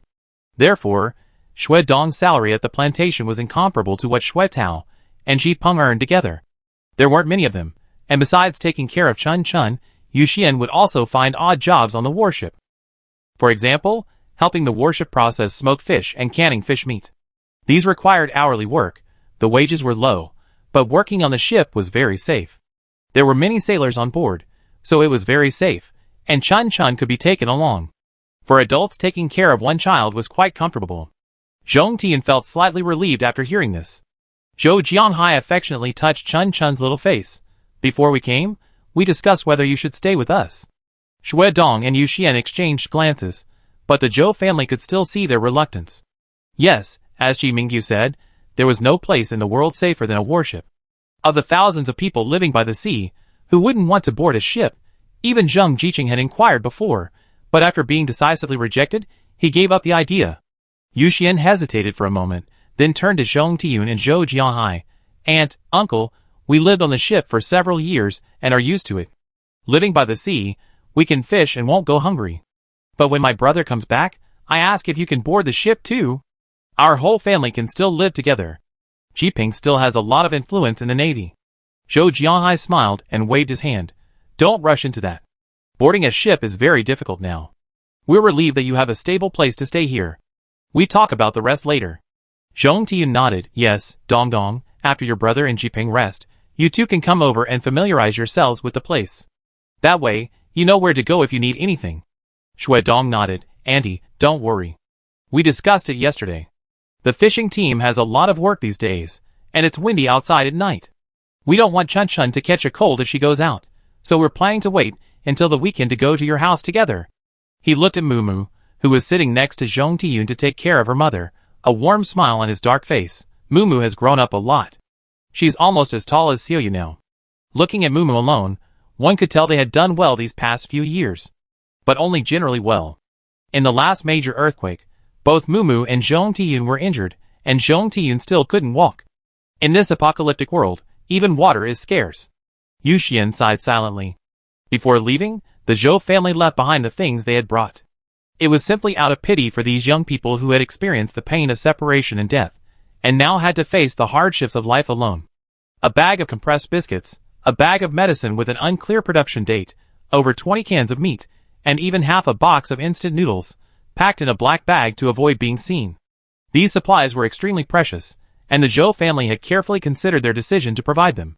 Xue Dong and Yu Xian, being adults, naturally understood the value of these supplies, and wanted to refuse. But Zhong Tiyun wouldn't agree. Patting Xue Dong's hand, she said, Wanwan also told me that besides the usual cold, fever, and bruise medicine, there are several bottles of vitamins, calcium, zinc, etc. Mu's health has improved thanks to these over the years. Chun Chun is clearly malnourished. Remember to give him these pills. We have some more. We bring you more when they're finished. Chapter 470. Xue Dong was so moved, he didn't know what to say. These medicines, which cost 2 or 3 yuan a bottle before the apocalypse, were now extremely rare. Chun Chun was indeed weak, not because she wasn't eating enough, but because years at sea meant she could only eat the same food, lacking other nutrients. Therefore, these few bottles of medicine were truly effective. Actually, over the years, Zhou Shuan had almost finished all the dairy products in her space. She had bought all sorts of pure milk, fresh milk, and near-expiry milk, generously giving them to her family. Now, there wasn't much milk left, and the family had been taking these pills without fail. It wasn't as good as dietary supplements, but something was better than nothing. Finally, Xue Dong could only nod vigorously. Besides food, the Zhou family also brought some clothing, some for adult men, some for Yu Xian, and some for children as young as Chun Chun. They had deliberately aged everything they took out of their space, including these clothes. After being stirred in the muddy water, and then rinsed in seawater, the clothes looked old, but remained sturdy and durable. Compared to the clothes worn by the other survivors, these were practically brand new. Xue Dong and Yu Xian didn't say anything more and accepted them. The group sat for a while longer before getting up to leave. Zhou Shuan said to Yu Xian and Chun Chun, "You two just stay home, don't go out. Let Dong Dong see you off." She then gave Xue Dong a wink. Xue Dong's heart skipped a beat. Once outside, Zhou Shuan asked in a low voice, Dong Dong, what medicine does Chun Chun need? Tell me in detail. Shui Dong suddenly understood, his tone heavy. Chun Chun's illness is a lingering condition from that extremely cold year. Back then, my mother and Qian gave him everything they could to cover himself with in order to protect him. When we returned, my mother and Qian were already. Chun Chun was barely clinging to life, frozen to the point of near death. After boarding the warship, the military doctor managed to revive him with great difficulty, but his health has remained poor ever since. He paused, his eyes slightly reddening, and continued, the military doctor said it was due to cold pathogens entering his body, coupled with malnutrition, leading to a weak constitution, low immunity, and susceptibility to various diseases. In recent years, he's repeatedly caught colds and fevers, and has even had pneumonia several times, almost surviving each time. The military doctor prescribed many medications, but the effects weren't very noticeable. Later, an older military doctor diagnosed him, and said that Chun Chun needed a special medicine called regeneration factor, which could replenish vital energy, strengthen his constitution, and have a miraculous effect on his condition. This medicine is expensive, and it's not available on the warship, which is why Chun Chun's health hasn't improved. Zhou Shuan took the note, examined it carefully, and then inquired about Chun Chun's specific symptoms, such as the frequency of his cough, the color of his phlegm, and his sleep patterns. Shui Dong answered each question. After listening, Zhou Shuan carefully put away the note, pondered for a moment, and said, I used to be a doctor at the base, and I accumulated some medicine. After the base was destroyed, we went back to look for supplies, and some precious medicines were stored in a special cabinet without damage. I go back and see if I have this regeneration factor. If I do, I send it to Chun Chun. She deliberately spoke vaguely. Upon hearing this, Shui Dong was overjoyed and gratefully grasped Zhou Shuan's hand. Wan, that's wonderful. Zhou Shuan patted the back of his hand, comforting him. Don't rush. I go back and check first. Don't tell anyone else about this yet, to avoid unnecessary trouble. Shui Dong nodded repeatedly. I understand. After parting ways with Shui Dong, Zhou Shuan and her family returned to the camp. Zhou Shuan used the excuse of organizing supplies to enter the tent and begin checking the medicines in her storage space. She had bought various medicines before the apocalypse, including traditional Chinese medicine pills, and collected various special effect drugs afterward. The variety was vast and dazzling. Although her family had used and given some away over the years, they had been well prepared back then, and nothing had seriously damaged them. She carefully searched for the names of the medicines on the note, but couldn't find regeneration factor. She sighed. It seemed this special effect drug was indeed rare. However, she had other medicines in her space for treating respiratory illnesses and boosting immunity, which might come in handy. She wasn't an expert in this area, so she decided to find Jipeng another day and ask him to help contact the doctor on the warship to see which medicines could be used on Chun Chun. Zhou Shuan searched her space for a long time, organizing several immune-boosting and respiratory illness-treating medicines, as well as some nutritional supplements. She repackaged these medicines and aged them to make them look like they were produced before the apocalypse. The next evening, Zhou Shuan took the organized medicines to the warship. Jipeng and Xuedao had returned from their shift and were sitting outside their tent, busy making smoked fish. The more fish their fishing team caught, the more they themselves received.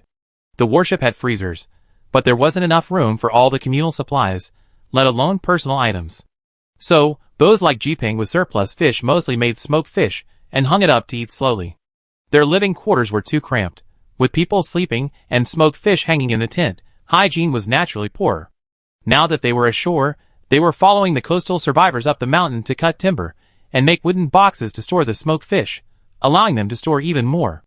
Upon seeing Zhou Shuan, the two quickly rose to greet her. Sister Wanwan, what brings you here? Yuxuan peeked out from the tent, a delighted smile on her face. I came to see you both, and also wanted to ask you something, Zhou Shuan said with a smile, her gaze falling on Chun Chun. Chun Chun, what are you playing? Chun Chun nodded shyly, softly calling out, Sister Wanwan. Zhou Shuan took a cloth bag from her backpack and handed it to Shui Tao. Cousin Tao, there are some medicines in here, some I collected before. They might be helpful for Chun Chun's illness. Shui Tao took the bag, opened it, and saw several simply packaged medicine bottles and boxes inside.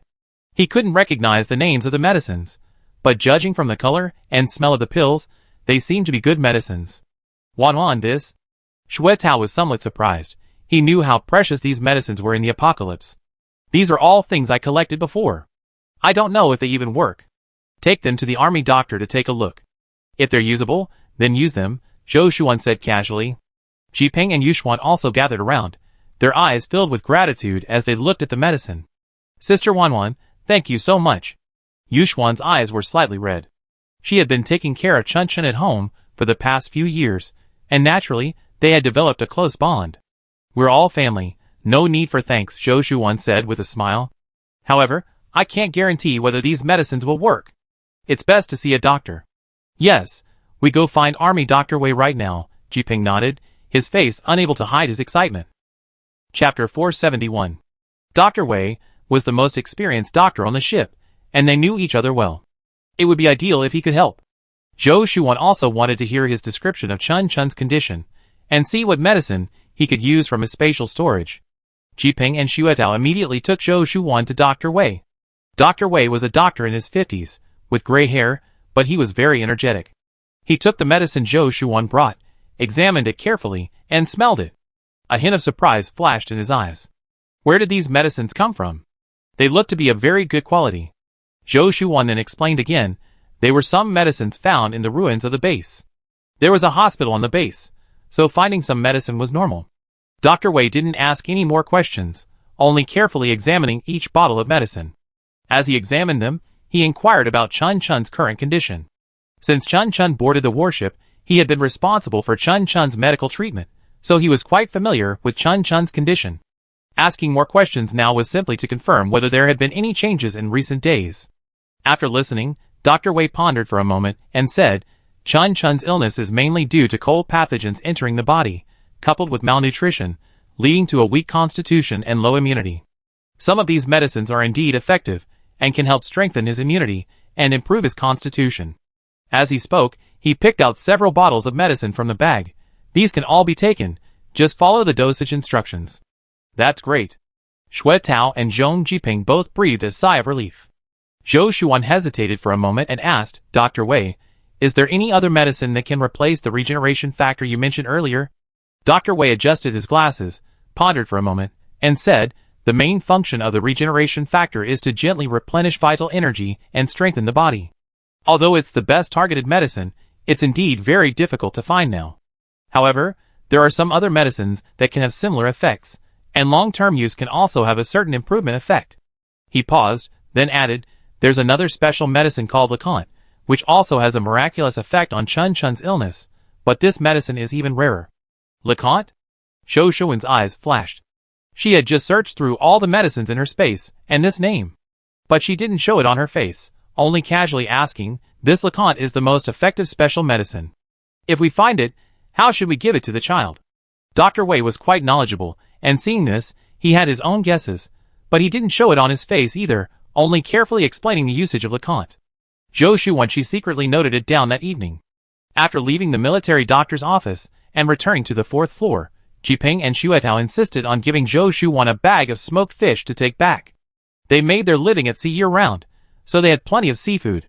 Besides the smoked fish, there was a bundle of dried kelp and 2 large jars of a light brown powder, the contents of which were unclear.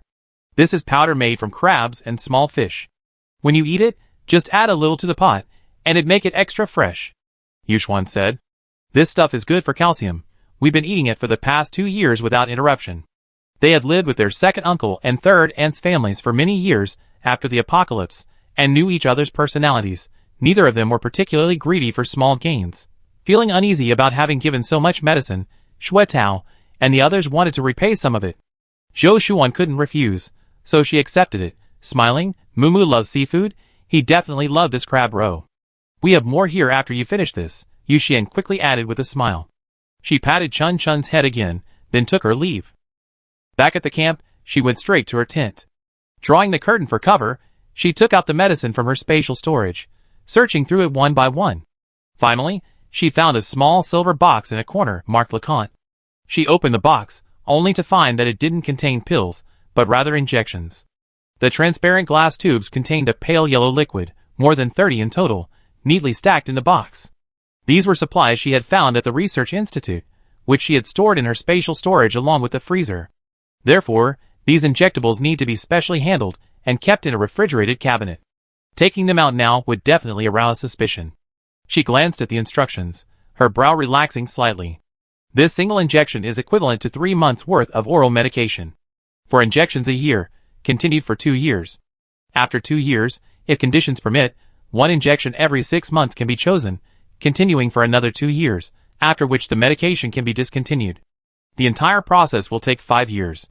With attention to Chun Chun's daily nutrition and exercise, her physical condition will be similar to that of a normal person.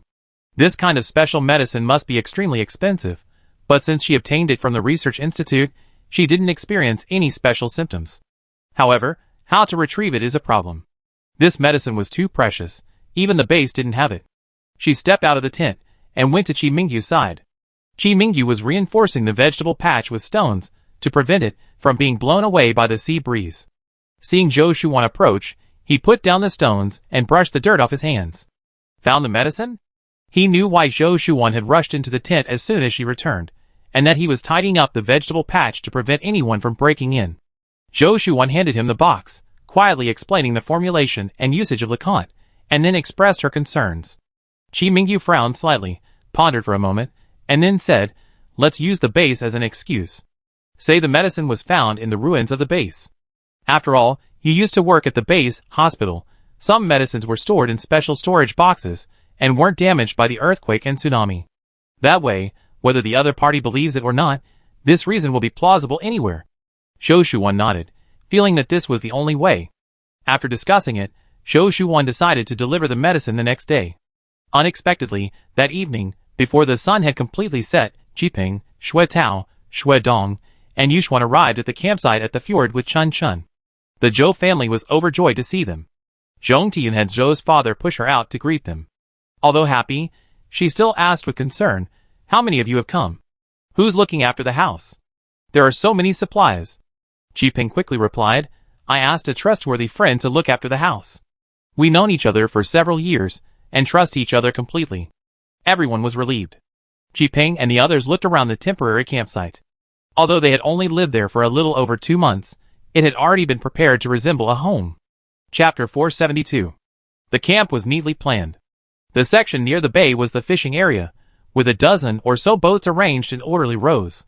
Deep pits were dug nearby to temporarily store the caught fish. At this moment, 5 or 6 women were processing the fish in the pits, their movements practiced and coordinated. Amidst the flashing blades, fish scales flew, and a strong fishy smell filled the air. The central part of the camp was the living area, with a dozen or so tents of varying sizes arranged in a pleasing, staggered fashion. Between each pair of tents were vegetable planting boxes, mostly discarded storage containers found randomly from the base. Their appearance was irregular, but they were arranged as neatly as possible. Green vegetable seedlings had already sprouted inside the boxes. Behind the living area was the aquaculture area. A flock of chickens and ducks, fluffy and pleasing to the eye, lived in 2 simple wooden fences. In front of the living area, wooden racks were used to dry sea fish. A faint fishy smell and the saltiness of the sea filled the air. Though not pleasant, the entire camp was brimming with life. Jiping and the others knew their decision to stay on the warship was correct, but seeing the spacious living quarters and the thriving scene before them, they couldn't help but feel a pang of envy. "Sister Wanwan, this place is so nice," Yuxuan exclaimed sincerely, gazing at everything before her. She took a deep breath of fresh air. Spending years in the dark, damp 4th basement level of the ship, even breathing fresh air was a luxury. Zhou Shuan smiled and said, "It's simple here, but it's spacious and free. It's fine for a short stay. Living by the sea for an extended period, constantly exposed to the sea breeze, would be unbearable for anyone. But now, the survivors, as long as they could stay by the sea and have enough to eat, didn't care about other inconveniences." "This place is really big," Xue Dong remarked, looking up at the sky. He added, "But it must be very cold tonight, right?" "It's all right. The tents are quite warm at night," Mumu said with a smile. Ever since part of his stomach was removed, he'd been a bit sensitive to the cold. Fortunately, he had plenty of warm clothes at home, and even his sleeping bag was thick enough to withstand the sea breeze at night. "Let's go inside and talk. It's windy outside." Chi Mingyu invited everyone into the tent. "Okay." The tent wasn't large, but it was very tidy. A thick blanket was spread on the floor, with a low table in the center and several cushions scattered around. Zhou Shuan gestured for everyone to sit down, then got up to pour water. "Please have a seat, I get you some hot water." No need to trouble yourself, Sister Wanwan, Yuxuan quickly replied. No trouble at all, Zhou Shuan smiled. You're practically relatives visiting, so you should treat us well. Everyone laughed, and the slightly awkward atmosphere instantly dissipated. They all felt like they were back in the Dongyuan residential area, the three families sitting together, busy and chatting. Looking back, although it was also the apocalypse, it was still a rare moment of peace and comfort in their memories. Zhou Shuan poured several cups of hot water from a thermos, then took a jar from the shelf, scooped out a few spoonfuls of strawberry jam, put some in each cup, and handed them to everyone. Sister Wanwan, what's this? Yuxuan took it, sniffing it curiously. Before, there was heating in the base, and everyone was growing things at home. We accidentally got some strawberry seeds, planted them, and surprisingly harvested some very small strawberries. They were sour, so we made 2 jars of strawberry jam with sugar. You should all try some, and see how it tastes. Zhou Shuan wasn't lying. They had indeed grown strawberries, but they weren't growing well, and had a lot of bugs. After harvesting all the strawberries, they uprooted them, and completely replaced the soil before planting other vegetables. Then Zhong Tiyun and Grandma Pang made all the harvested strawberries into strawberry jam, adding a lot of sugar to make it less sour. Zhou Shuan had only eaten about half of the fruit in her space over the years. They usually avoided people, and made sure to eat enough fruit, so they weren't too craving strawberry jam, which is why there was some left. Now, it was perfect for entertaining guests. Whether on land or living at sea, survivors lacked not only protein, but also vitamins. This strawberry jam is packed with vitamins. Shuetao took a sip first. It was sweet and sour, a delicious taste he hadn't had in ages. He was a little reluctant to drink it all, wanting to save it for Chun Chun, but doing so in front of his aunt seemed a bit impolite. Chun Chun, however, didn't think much of it. After taking a sip, his eyes lit up, and he slowly sipped the rest. Zhong Tiyun looked at him affectionately. If you like it, take the remaining half bottle home with you when you leave. Before she could finish, Shuetao, Yuxian, and the others unanimously refused. No, it's too precious. We can't accept it. Auntie, you and Mumu need to take care of yourselves too. After refusing, she immediately changed the subject. Jiping asked directly, Auntie, Uncle, what do you usually eat by the sea? Zhou Jianhai put down his water glass, mainly fish, and the rock velvet fruit that appears in the mountains over there. Isn't there a breeding area behind us? We raise some chickens and ducks there, and we'd be able to eat them in a while. That's not bad. Shuetao nodded. It's very difficult for us to grow vegetables on the boat. I contacted the survivors on land before, and I learned that you all grow a kind of improved mutant potato. The taste is so, but the yield is very high, and every household can grow some at home. We tried to get some too, but we couldn't get it to grow. It's probably because the environment is too humid. Zhong Tiyun, an expert in this area, immediately said, we have seeds, and they grow vegetables over there. Half of the plants in the boxes are these mutated potatoes. When you leave, we transplant a few, and after a few days, we move them up to get some sun. That should be enough. Jiping smiled wryly. It's not that we don't want to move, but the warship is overcrowded these days. There were a lot of disputes before, so they made a rule that personal belongings are not allowed to occupy public areas. Besides, there's not much space to grow things on the warship. The remaining space on the deck is all taken up by the warship's planting area. Now that Dongdong is at the planting area, he could exchange some supplies for us. It's a bit better than for ordinary people. Zhou Shuan thought for a moment, and then said, in that case, we have enough space here. Once we find some more planting boxes, you can plant here too. Jiping and the others were all taken aback. Zhong Tiyun also said, we're so close by. Every few days, you can take turns loosening the soil and watering them. We help you take care of them as well. It'd be a kind of income for us. Chapter 473. A few simple words brought tears to the eyes of Jiping and the others who had experienced life and death and suffering. Only blood relatives would think of them in every way, disregarding personal gain. And, although you mean well, there are too many people here, how can we? Shuetao, the eldest of the four, immediately declined. Zhong Tiyun, however, felt great pity for them. This damned apocalypse, your parents are all gone. Now that we encountered this, Wanwan's father and I are the only elders you have left. If we don't plan for you, do we expect outsiders to? Don't overthink it. It's just a matter of watering the plants a little more often. Shuetao wanted to say something, but Zhong Tiyun cut him off. Zhou Shuan was thinking that she still had gasoline from Jiping and Shuetao's family stored in her spatial storage. Although so much time had passed, taking it out would require explaining where it was stored and how it ended up with her. Gasoline was becoming increasingly precious. Having this would give Jiping and Shuai Tao some financial security. However, now was certainly not the time to bring this up. Jiping and the others also knew that the items were difficult to store, so they didn't mention it during their meeting. Jiping then asked, I heard that people on the coast are only allocated 500 milliliters of water per person per day. Is that enough? Only 500 milliliters per person per day would naturally only be enough for survival. But judging from the Zhou family's appearance, they didn't seem to lack water. Zhou Shuan replied without changing her expression, we discovered the freshwater sources on land first, and we stored some then. It's still barely enough for us now. I wonder how the seawater purification technology on the warship is going. Qi Mingyu, who hadn't interrupted their family reunion, asked. Many families are almost at their breaking point. Jiping, who travels back and forth on the warship daily, naturally knows more about the situation than they do. He immediately nodded, there's progress, but it'd probably take another half a month to a month. Not so fast. That's already very good. Everyone cheered. Just like when they visited the Zhou family, Jiping and his group hadn't come empty-handed. They had already given Zhou Shuan a bag of smoked fish and a bundle of seaweed. These were the best they could offer. This time, they brought 2 jugs of fresh water, which the 2 families had saved up. After much thought, they realized the Zhou family had been incredibly kind to them, readily giving them precious supplies like food and medicine. They couldn't accept it for nothing, so they offered what they had that the Zhou family lacked, a timely act of kindness. Besides 2 2-liter jugs of fresh water, there were also 2 small jars of fish oil. We made it ourselves, please take it. Shuai Tao added, I did think of that when we came. I know you raise chickens and ducks here. We're at sea all year round, so we accumulated a lot of dried seaweed. The chickens and ducks eat it, and it even lays eggs. But there's a lot, and it's too conspicuous to take it. Next time it gets dark, I, Jiping, or Dongdong can all bring it to you. Seaweed is abundant at sea, nothing special. But fresh water is scarce both on and off the ship. These 4 liters of fresh water were something they had painstakingly scraped together, and the whole family didn't want it.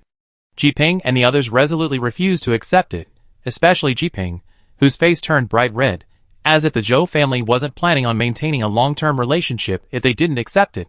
His temperament was completely different now than before, and the Zhou family had all noticed. Seeing this, Zhong Tiyun had no choice but to nod in agreement. All right, then we accept it. Jiping smiled slightly. While Zhong Tiyun, Zhou Jianhai, and Chun Chun were talking, Zhou Shuan beckoned to Shuai Tao, and the 2 went outside together. When they returned a little while later, Jiping and Shuai Dong noticed that Shuai Tao's lips were trembling with excitement, and his eyes shone like jewels. It wasn't appropriate to ask questions in front of so many people. Jiping wondered if there had been any progress in finding the special medicine for Chun Chun. Indeed, Zhou Shuan had pulled Shuai Tao outside and told him about finding Likanki, explaining that it was an injection, not oral. And Likanki had very strict storage requirements. It needed to be stored in a special refrigerated cabinet. Chun Chun's recovery would require about 5 years. Shuai Tao kept expressing his gratitude, without asking Zhou Shuan where she had found such precious medicine. Some things didn't need to be explained too clearly. Currently, the Shuai family lacked the resources to store these medicines. So the medicine was still with Zhou Shuan. She told Shuai Tao to come back the next day to collect the injection, and then to see Dr. Wei to have him assess its effectiveness. This special medicine was too potent. It had to be used with absolute certainty. Early the next morning, Shuai Tao eagerly went to the Zhou family camp and received Leconte from Zhou Shuan. Zhou Shuan had placed the Leconte injection in a medical metal box, wrapped in ice packs on both sides, with the injection inside. This was to prevent the medicine's effectiveness from decreasing due to increased temperature. Shuai Tao carefully tucked the medicine into his pocket and ran back to the warship to find Dr. Wei. Dr. Wei was also very excited to see Leconte. He carefully examined the medicine, saying that although the outer casing looked old, it had been stored in a freezer, so its efficacy should remain unchanged. Although it was well past its expiration date, this was the case with all the medicines and 4 fluids they were currently taking, so there was nothing they could do. With Shuai Tao's permission, he personally injected Chun Chun with Leconte. For the next week, Dr. Wei closely monitored Chun Chun's condition. Chun Chun's coughing decreased significantly, her complexion gradually became rosy, her spirits improved considerably, and her appetite increased, eating about a third more food than usual. These changes delighted Shuai Tao and Shuai Dong. Their gratitude towards Zhou Shuan was beyond words, and they decided to give a portion of the fishing team's profits to the Zhou family as a token of their thanks. Zhou Shuan naturally refused, declining several times, and even brought up the matter of the gasoline they had stored with her going missing. "Cousin Tao, actually, the gasoline you left with me back then." She was interrupted by Shui Tao before she could finish. He waved his hand and said seriously, "Wan, we already thought of that. Back then, during the J-City fire, we all fled in haste, and several families were separated. Under those circumstances, how could we expect you to preserve the supplies? Even if the gasoline were in our own hands, the result would be the same. Of the supplies we left at home, we only took a small portion, the rest perished in the fire. So, let's not talk about the gasoline anymore." Zhou Shuan then said, "Let's not talk about it, but regarding the medicine, since Chun needs it and we have some, we took it out. It's not for any other reason." Shui Tao nodded, a hint of luck on his deeply wrinkled face. "Fortunately, our families have been reunited. Otherwise, even the doctor said Chun's health wouldn't last more than a few years." Chapter 474. They were lucky to run into their aunt's family again. Zhou Shuan wasn't being noble or virtuous, feeling that accepting more supplies would tarnish her noble and flawless reputation. It was only during this encounter that they learned the Shui and Zhong families had endured much hardship. Yu Xian had even lost face, and even the child Chun had suffered greatly. Now, the Zhou family felt immense pity for them. The special medicine, though precious, was something Zhou Shuan had casually taken from the research institute without much effort. Now, using it to treat Chun was putting it to good use, so gratitude was unnecessary. She thought she had explained everything to Shui Tao. But unexpectedly, just 2 days later, Shui Dong arrived at the Zhou family camp with a full bucket of fresh sea fish, weighing several dozen kilograms. For several days in a row, it was the same.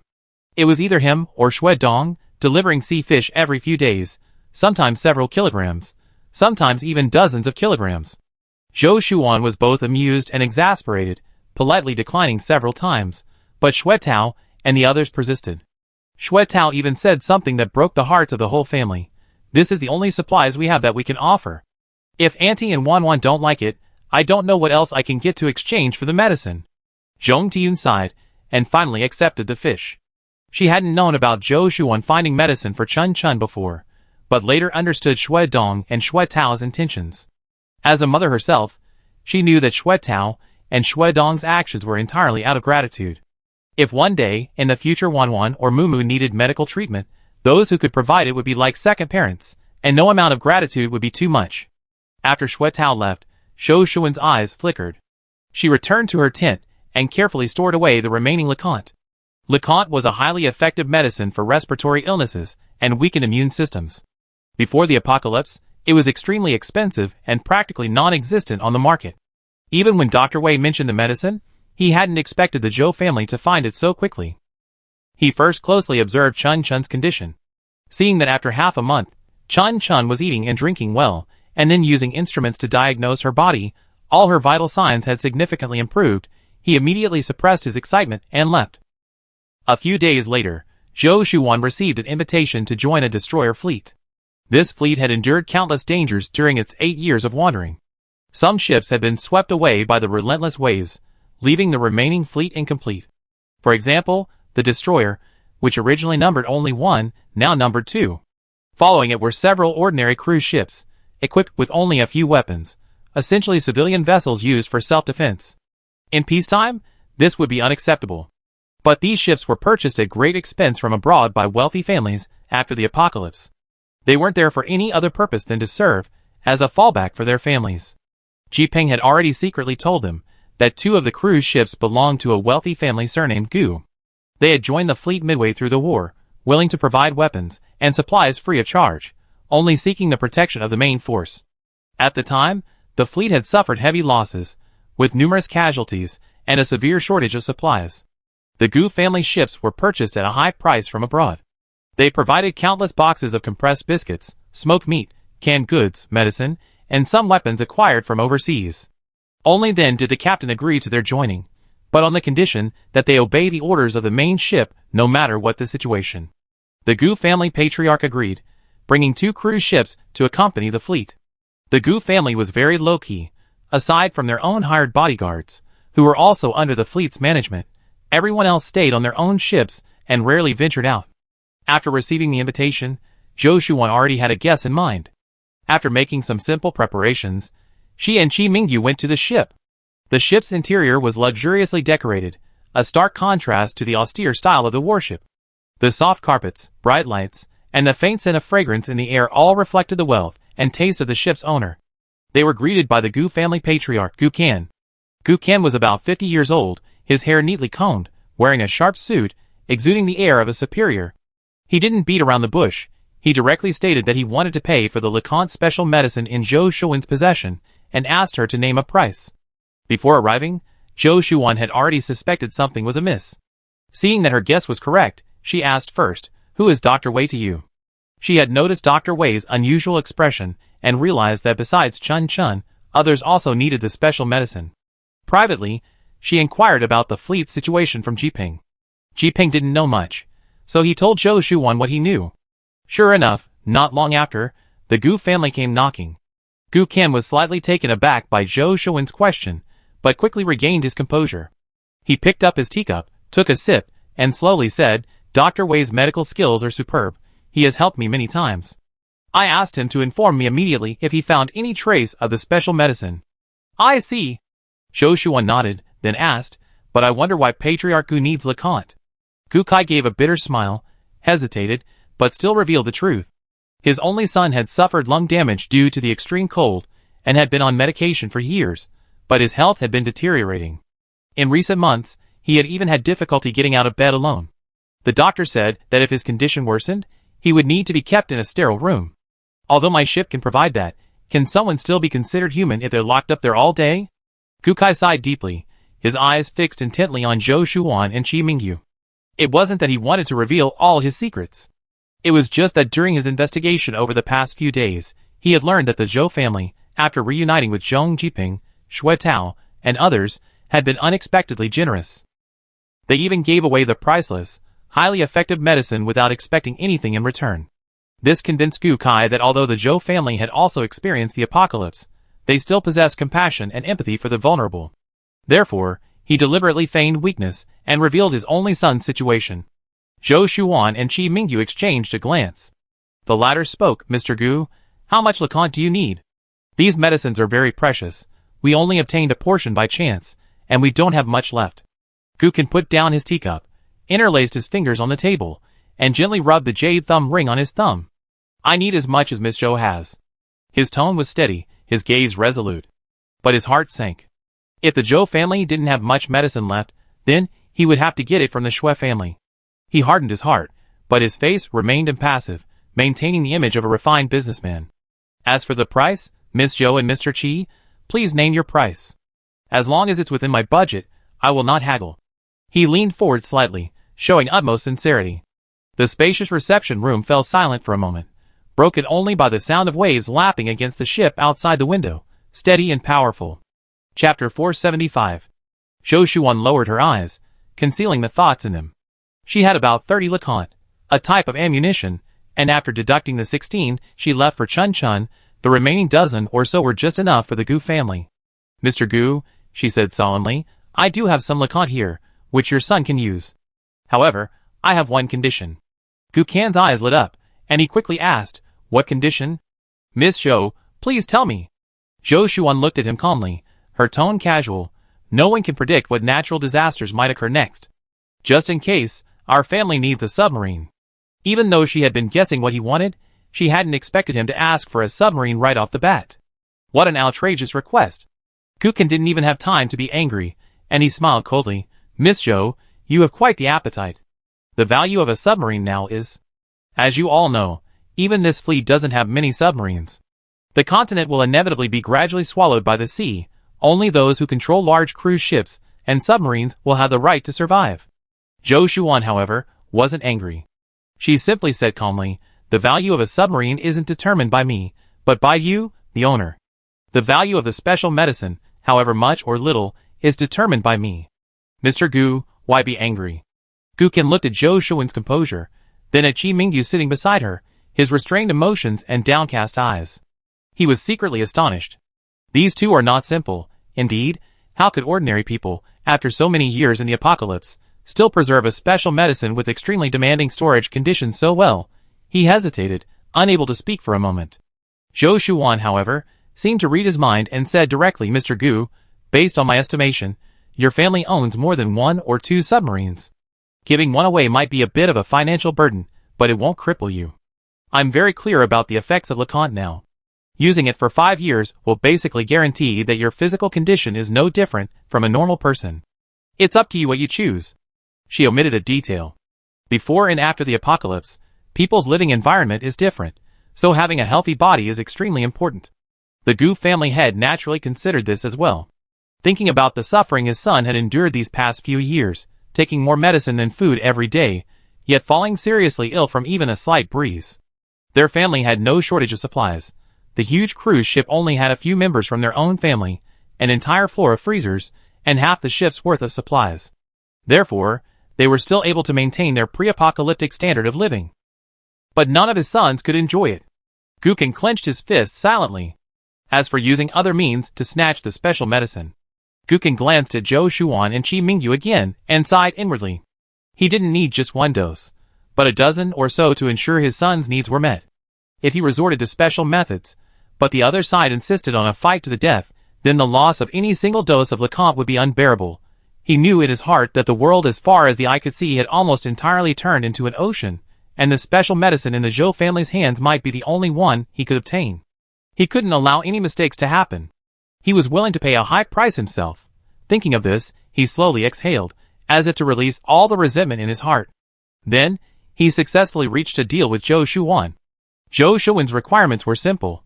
She wanted a fully functional submarine, and the other party needed to send someone to teach her and Qi Mingyu how to operate it.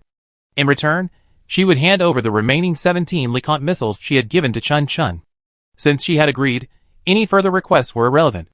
Guken nodded, saying nothing more. After agreeing on a time, Zhou Shuan and Qi Mingyu got up to take their leave. Suppressing her excitement, Zhou Shuan calmly disembarked from the cruise ship with Qi Mingyu and headed towards their camp. They ran into Jiping, who had just returned from sea. He was slightly surprised to see them. Wanwan, Xiaoyu, what are you doing here? Jiping was leading a group of strong young men, carrying fish ashore. It seemed the voyage had been quite fruitful. With so many people, Zhou Shuan didn't discuss the details further, and besides, she planned to handle the submarine matter discreetly. Jiping only had time to hand her 2 fish. Fresh, you can slice them and eat them raw when you get back. Then he went back to his work. Zhou Shuan and Qi Mingyu walked a short distance, then turned back to look. Jiping and the others were still working enthusiastically. These days, nobody's having an easy time. Qi Mingyu nodded, but didn't say anything, only holding Zhou Shuan's hand as they walked silently forward. Zhou Shuan knew he was worried about the future deal with the Gu family, so she said softly, actually, I thought about it too. If another natural disaster really strikes, besides that helicopter and that dilapidated little cruise ship, we have no other means of survival. But those 2 things alone are far from enough to ensure our whole family's survival. Therefore, this deal is imperative. Qi Mingyu nodded, I know. We can only be extra careful these days, lest they turn their backs on us after getting what they need, bringing disaster to our family. The other parties seemed easy to talk to because they were hesitant to act rashly. But once they get what they need, they turn on the Zhou family, and we'd be no match for them. Zhou Shuan sneered, don't worry, once the submarine is in my possession, no matter how much they try to find it, they come up empty-handed.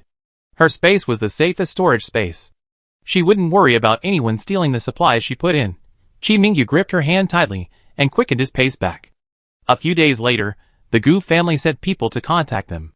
Zhou's parents were a little worried and wondered if they should go with them. Just in case of conflict, they could be of help. Zhou Shuan, however, felt that the Gu family had so many people, but so few habitable places, they couldn't escape far anyway, so it was better to wait and see. They only allowed the family to pack their things and went to the warship, ostensibly to visit relatives, but actually to wait for the 2 of them to return and take them home. The Gu family lowered a small boat from the cruise ship and took the 2 of them out to sea. A gentle sea breeze blew, and waves lapped rhythmically against the hull. Zhou Shuan and Qi Mingyu sat side by side in the small boat, rising and falling gently with the waves. In the distance, the Gu family's massive cruise ship, like a steel behemoth, lay silently anchored on the sea, gleaming coldly in the afterglow of the setting sun. Zhou Shuan gazed at the distant cruise ship, a complex emotion flashing in her eyes.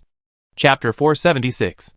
About an hour later, the small boat arrived at the agreed-upon area. A small submarine waited quietly there, its black hull appearing mysterious against the shimmering sea. 2 technicians sent by the Gu family were already waiting beside the submarine. They were dressed in professional diving suits, were burly, and had serious expressions. "Miss Zhou, Mr. Qi, please follow me." One of the technicians gestured for them to enter, leading them to the submarine. Upon entering the submarine, Zhou Shuan and Qi Mingyu were immediately struck by the sight before them. Various instrument panels, control levers, and displays were densely packed, flashing various colored lights, exuding a high-tech feel. The technicians began to explain in detail the submarine's operation and precautions, from how to start it, descend, and surface, to how to handle various emergencies, explaining everything meticulously. They also handed Zhou Shuan a small waterproof case containing the operation manual, and some commonly used spare parts for future reference and use. Qi Mingyu had driven various types of vehicles in the military, and was very familiar with mechanical operations. He listened attentively to the explanation while carefully observing the submarine structure and control panel, occasionally asking questions. The technicians were patient, and answered each one. "If an emergency occurs, and we need to surface quickly, what should we do?" Qi Mingyu asked, pointing to a red button. "Pressing this button will automatically initiate the emergency surfacing procedure," the technician explained. "However, emergency surfacing can cause some damage to the submarine. It should only be used as a last resort." Zhou Shuan also diligently learned alongside Qi Mingyu. Although she didn't learn as quickly as him, she still tried her best to memorize every step. Over the next half-day, under the guidance of technicians, they conducted numerous practical operation drills, practicing everything from starting the submarine, descending, and surfacing, to handling various simulated emergency situations. Working from noon until sunset, Zhou Shuan and Qi Mingyu had essentially mastered the operation of the submarine.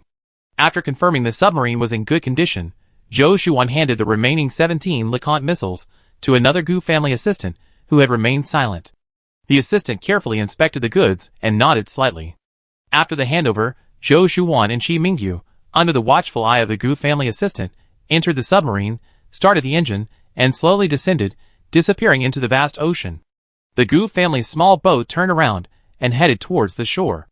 Once the submarine had descended to a certain depth, Qi Mingyu skillfully operated the instruments, navigating the submarine to a remote area of water. After confirming there were no other boats nearby, Zhou Shuan and Qi Mingyu, wearing diving suits, stored the submarine in their spatial storage. Next, Zhou Shuan released the small cruise ship they had obtained from the camp, started the engine, and took the opportunity to test drive it. The cruise ship glided smoothly across the sea, its performance flawless, showing no signs of being in use for years. After an hour of test driving and confirming there were no problems, they stored the cruise ship in their spatial storage as well. Finally, they released a small boat they had built at the camp and slowly rowed it back to shore. Navigating in the darkness, they rowed directly to the narrow fjord near the camp. It was already late at night. The sea breeze ruffled Zhou Shuan's long hair. She looked up at the dark night sky and let out a long sigh. She stored the submarine in her spatial storage, completing another important task. Qi Mingyu secured the small boat to the shore, turned to look at Zhou Shuan, his eyes filled with tenderness. "Let's go home." Zhou Shuan nodded gently, and together with Qi Mingyu, they walked along the beach towards the campsite. The waves gently lapped against the sand, making a soft sound.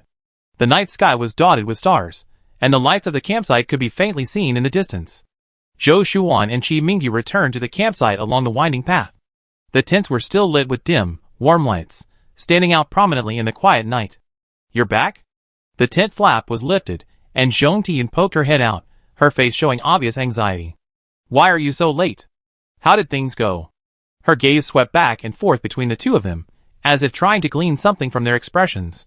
"Mom, it's all right, everything went smoothly." Zhou Shuan smiled reassuringly at her mother, her tone relaxed and natural. "It's all settled. They taught us how to use the submarine, and it's officially been delivered now." She lowered her voice and whispered, "The submarine is safely stored away." Zhou Jianhai sighed with relief. "That's good. That adds another layer of security. It's good that you're back, it's good that you're back." Grandma Pang smiled kindly, the wrinkles at the corners of her eyes deepening. "Have you eaten? I go heat up some food for you." Since Zhong Tian had difficulty walking, cooking had mostly fallen to Grandma Pang. Fortunately, Zhong Tian could still help out, And the meals she prepared were simple, so it wasn't too tiring. The family entered the tent and sat around a low table. Zhou Jianghai helped bring out a quickly heated fish soup, a stir-fried potato and meat dish, and a stir-fried garlic sprout dish. The potatoes were mutated potatoes, a common family dish. The meat was advertised as canned meat, but it was actually fresh chicken that Zhou Shuan had taken from her spatial storage. The garlic sprouts were also freshly harvested from the planting box, only the size of a palm, so Grandma Peng picked a handful to improve their meals. This was because the Zhou family had abundant resources, other families wouldn't dare to use them. The fish soup also had tofu simmering in it, made by Grandma Peng specifically from soybeans. They used to grow many vegetables and staple foods in the villa, soybeans being one of them. They didn't grow very well at harvest time, and the yield was low, but it was enough to occasionally make tofu to improve their meals. Grandma Peng no longer had the strength to grind and press tofu, so Zhou Jianghai or Mu Mu helped with those. She was in charge of the overall coordination. Zhou Shuan and Qi Mingyu had been busy since noon and were indeed starving. They first wolfed down a large bowl of fish soup before they had the energy to discuss the other minor details. The Gu family is quite trustworthy. They taught us very carefully, and even gave us an operating manual and some spare parts. Brother, you knows a little more than I do. He said the submarine's performance is quite good, much better than we imagined. It's also equipped with some basic weapons, so if we encounter sharks or other dangers, we'd be able to fight back. The rest of the Zhou family were relieved. Qi Mingyu glanced at the interested Mu Mu and promised, when we go to sea in the future, I teach you how to operate a submarine. Mom and Dad, you should learn too. And for the cruise ship, it would be best if everyone knew how. Mu Mu immediately nodded repeatedly, suppressing her excitement. Okay. I definitely learn well. Chapter 477. Zhong Tian felt a little resistant. She had never been very skilled with these machines, and although her family owned a hardware store, she rarely needed to do repairs. However, looking around at her family, she secretly made up her mind. She had even learned to use a bow and arrow. Surely, she wouldn't be stumped by oil tankers and submarines. Qi Mingyu didn't have high expectations for them, they just needed to be able to operate them simply.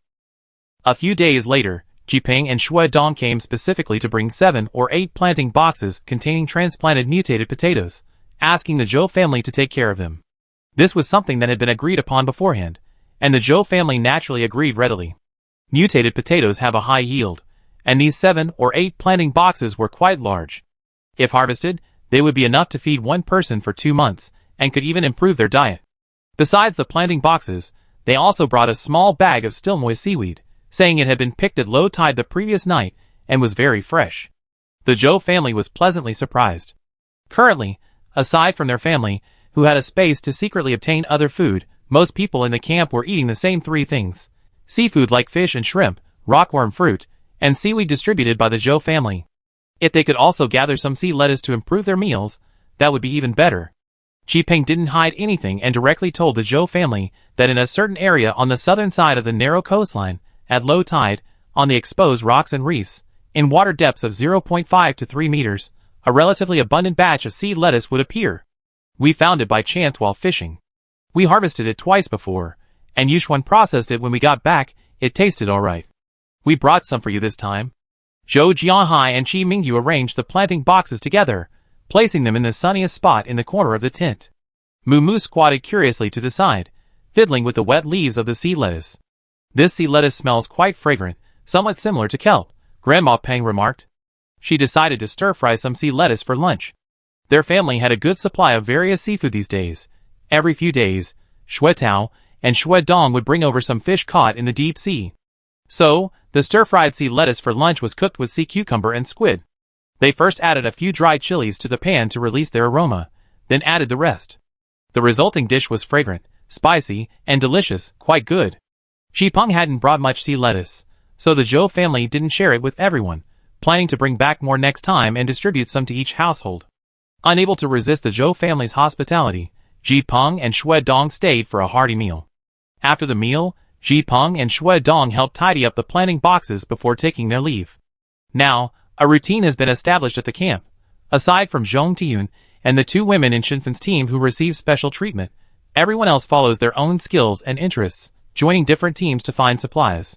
They can go up the mountain to gather rock jujubes, or go fishing at sea. Their boats are all man-made wooden vessels, with limited range, and they only catch a few fish at a time, resulting in a low catch rate. However, they can also join other camps with motorized boats to fish in the deep sea, returning with some reward. Zheng Jiqing and several members of the security team participate in these fishing teams, returning with a good haul each time. They are all armed and capable, making them quite popular. Tao Zheng, Xiao Lu, and Sang Zi are even stronger, and seeing this, they are eager to join in. However, after everyone leaves, only women and children remain at the camp, which is a concern. The people in the camp sat down and discussed the matter. They decided that 2 people with high combat skills would remain at the camp each day, firstly to protect the women and children, and secondly to protect the supplies left at the camp. Although the warships maintained order, the survivors living along the coastline wouldn't easily attack others, but it was always better to be safe than sorry. Whether going up the mountain, down to the sea, or fetching water, everyone could obtain the supplies they needed through internal trade, forming an internal cycle. The Zhou family had recently reunited with relatives and hadn't participated much in these activities. Mu Mu wanted to join the fishing team at sea, but it was too dangerous, and her family was worried. The next day, the Zhou family left Zhou Jianhai, Zhong Tiyun, and Grandma Peng behind, while Qi Mingyu, Zhou Shuan, and Mu Mu went to pick sea lettuce. With 2 members of the security team remaining at the camp, safety wasn't a major concern. The 3 of them traveled south along the winding coastline, the sea breeze carrying a salty, fishy smell. Mu Mu hadn't been out in a long time, and was very excited the whole way. After walking for nearly 2 hours, they finally reached the sea area Jiping had described. Just as Jiping had described, the area was covered with reefs, the water was shallow, and at low tide, vast expanses of sea lettuce were revealed, a lush green expanse that was truly delightful. "Wow, so much sea lettuce!" Mu Mu exclaimed. The 3 of them were well equipped, wearing beachcombing clothes and gloves, and carrying the baskets they had brought, they began to collect the sea lettuce. When collecting it, they simply peeled it off the rocks by hand, making sure to keep the roots, so it could grow back later. It was rare to have any green vegetables to eat these days, so Zhou Shuan and the other 2 carefully tore it off close to the surface of the rocks. Having a sharp dagger in hand would make things even easier. The fresh seaweed was crisp and tender, with the unique fragrance of the sea. In no time, both baskets were full. Zhou Shuan then dived underwater and harvested seaweed from several nearby rocks. This seaweed was thick and tender, it would be perfect for drying and storage later. This area was far from residential areas, and many boats plied the sea. Besides their simple wooden boats, many were motorboats, shuttling back and forth at great speed. Zhou Shuan remembered the tourist boats she had collected in the Jiyun Mountain scenic area. They could be used, it would be much less strenuous than rowing. However, she had some concerns. Jiping and Shui Tao had both been to Jiyun Mountain. What if they recognized the boats?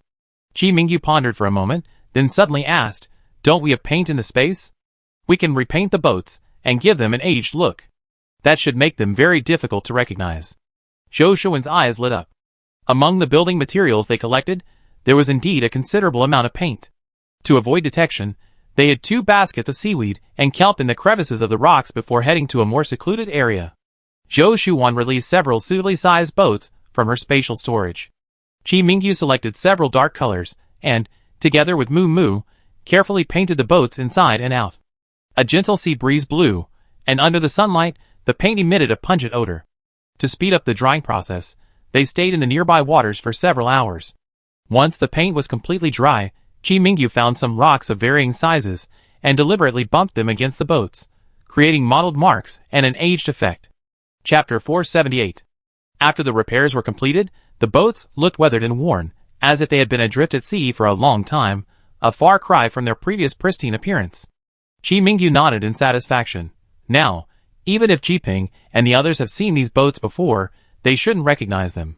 He carefully inspected the hulls, ensuring every detail was handled properly. Zhou Shuan also observed them closely, and indeed found it difficult to connect these boats with their previous appearance. After the repairs were complete, they immediately set off on 2 of the boats back. The boats used diesel fuel. Half of the gasoline Zhou Shuan had collected at the gas station was diesel. Therefore, there was no need to worry about fuel. With the boats powered by motorboats, the return journey was greatly shortened. They returned in just over half an hour. By this time, many of the people who had gone out to search for supplies had returned from the camp. Seeing Zhou Shuan and Qi Mingyu each sailing a motorboat, they were all astonished and rushed forward to investigate. Zhou Shuwan explained that they had gone south to search for supplies that day and saw a fleet of many of these pleasure boats, so they traded some valuable medicine for 2 of them. Ships were expensive, but medicine was also very expensive. Zhou Shuwan worked at the base hospital, so it was normal for her to have some medicine on hand. Moreover, this was the apocalypse. It was perfectly normal for Zhou Shuwan and her family to have some means of survival. No one suspected anything. Zhang Jia asked worriedly, "But the fuel for these boats?"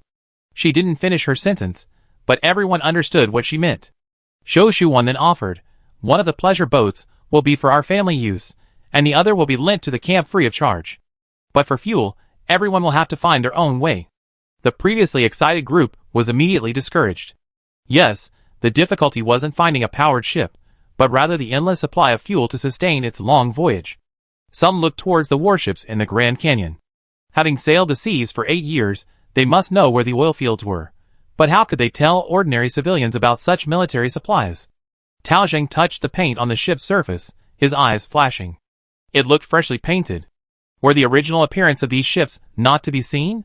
Although the Zhou family was very generous, offering a ship for everyone to use, they couldn't use it for free. So, after some discussion, the people in the camp pooled their resources and gave the Zhou family a batch of supplies: fish, rock velvet fruit, seaweed, and other items. The Zhou family didn't mind and accepted it all. This was considered rent. Privately, Zhou Shuwan approached Zhang Jia, Qinfen, Tao Zheng, and Zheng Jiqing, pulling them aside and asking in a low voice, "What do you think? If you still want to exchange supplies for a boat, that fleet has a few spare boats. We can help you exchange them." Qinfen hesitated slightly, then shook her head. "We don't have fuel now. Even if we got a boat like this, it'd just sit there collecting dust. We might as well wait." She was always cautious and unwilling to take risks. Zhang Jia agreed. Yes, fuel is the key. Tao Zheng and Zheng Jiqing, however, were thinking further ahead. Tao Zheng analyzed, "If something really happens, a powered boat will definitely go farther than a wooden boat." Zheng Jiqing nodded. "Our camp, including the Zhou family, only has about 30 people in total. One more boat will be enough. If we want more space, we can have another one to carry more supplies. Even if we go out to sea to fish later, the harvest will definitely be several times what we have now." They're currently fishing with other fishing teams, earning a meager living through hard work. If they had their own motorized boats, why bother partnering with others? The people in their camp are enough to form several small teams. All the fish they catch are theirs, no need to share with others. Thinking about it this way, exchanging for 2 boats is more worthwhile. Finally, Xiao Lu gestured with his hands. 4 boats. No matter what happens, everyone just gets on and follows the main force out to sea. As for fuel, Wanwan, your cousin lives on a warship. Why don't you ask him to help us see if the warship agrees to exchange fuel with us? Zhou Shuwan nodded. Okay, I go ask. That evening, Zhou Shuwan delivered the sorted seaweed to Qinfen's tent, explaining with a smile, "This is a seaweed growing area we found while out to sea with my cousin. It's very fresh. Sister Fen, take it back and try it." Qinfen took the seaweed, weighed it in her hand with slight surprise, and a smile bloomed on her sun-darkened face. "This is good stuff, thank you, Wanwan." Although she wasn't from the coast, she had lived there with a team before, so she knew how to handle seaweed. This seaweed needs to be soaked in fresh water to remove excess salt. Then you can eat it in a cold salad or stir-fried. It tastes pretty good both times.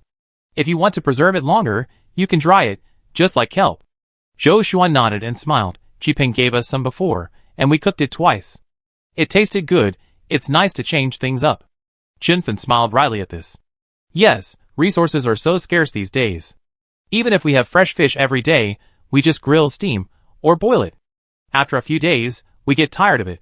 But how could they not eat to fill their stomachs? Zhou Shuan sent some more to the other families, explaining how to prepare it.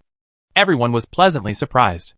They only ate a few different kinds of food each day, having more meant more variety, and a more comprehensive intake of nutrients.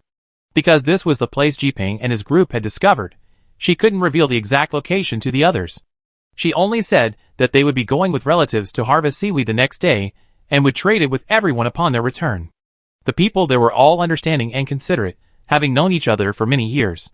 They felt they were already being well taken care of by the Zhou family by living there, so they didn't think much of it and expressed their gratitude. The next morning, before heading out to sea, Zhou Shuan privately approached Jiping to inquire about the fuel exchange. Jiping shook his head. Wan, the fuel reserves on the warships are limited, making external trade difficult. The military is also very strict about refueling our fishing fleet of over a dozen boats. Zhou Shuan nodded, indicating understanding.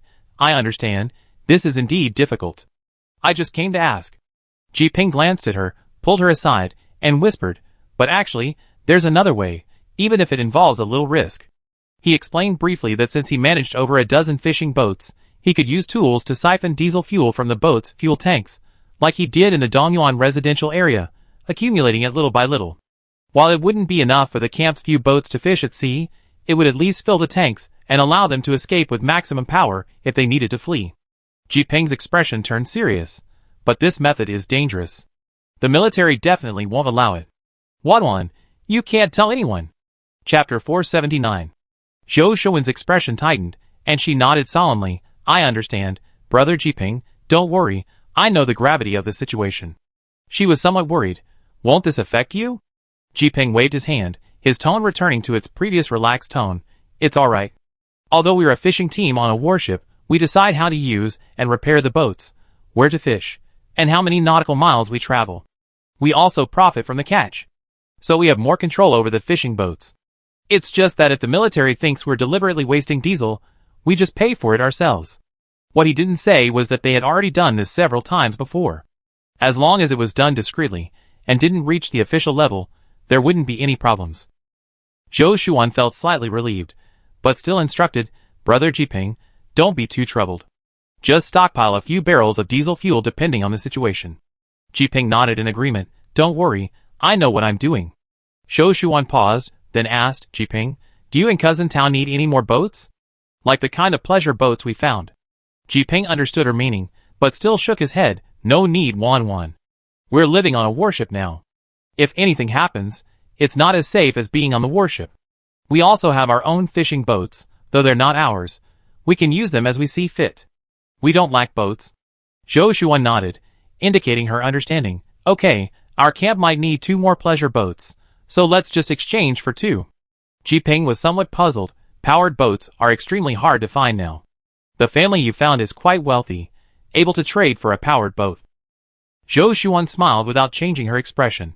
Yes, Xiao Yu and I were very lucky to have encountered this. We can probably only exchange for 2 more ships at most. Ji Ping nodded casually, then the topic shifted back to the earlier mention of oil. Speaking of which, the warships are actually accompanied by several wealthy families. They own several cruise ships, bodyguards, and countless supplies. The Gu family you asked about before is the same. I inquire later to see if they can exchange their fuel. Zhou Shuan smiled. Okay, Ji Ping, then more. Thank you. Ji Ping waved his hand. It's nothing. My cousin Tao and I are very grateful that you could provide such targeted medicine for Chun Chun. Right now, my cousin Tao doesn't know, but if he knew you needed diesel, he probably would have drained all the fuel from the fishing boats he manages overnight. Zhou Shuan's eyes widened immediately. That won't do. You have to persuade him not to be so impulsive. If you offend the higher-ups, and they kick you off the warship, that would be a huge loss. Ji Ping looked at her, and couldn't help but smile. He and Zhou Shuan were the same age, and usually addressed each other by their first names. But even though they were both in their early 30s, Zhou Shuan's wide-eyed expression suddenly reminded Ji Ping of her from years ago. The subtle distance that had been hidden in his heart, since their reunion suddenly vanished. Don't worry about it, I remind him. Zhou Shuan told Qi Mingyu about it after returning home. Qi Mingyu pondered for a moment, and then said, don't let Ji Ping and the others get involved in this.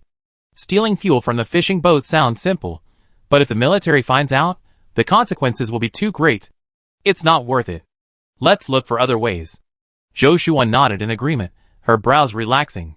That's what I was thinking too. She had mentioned the seaweed to Ji Ping during their previous meeting, and Ji Ping didn't mind letting the campers know about the location. Because there were many boats in that area, the fact that seaweed grew on the reefs was gradually becoming an open secret, and some people were going.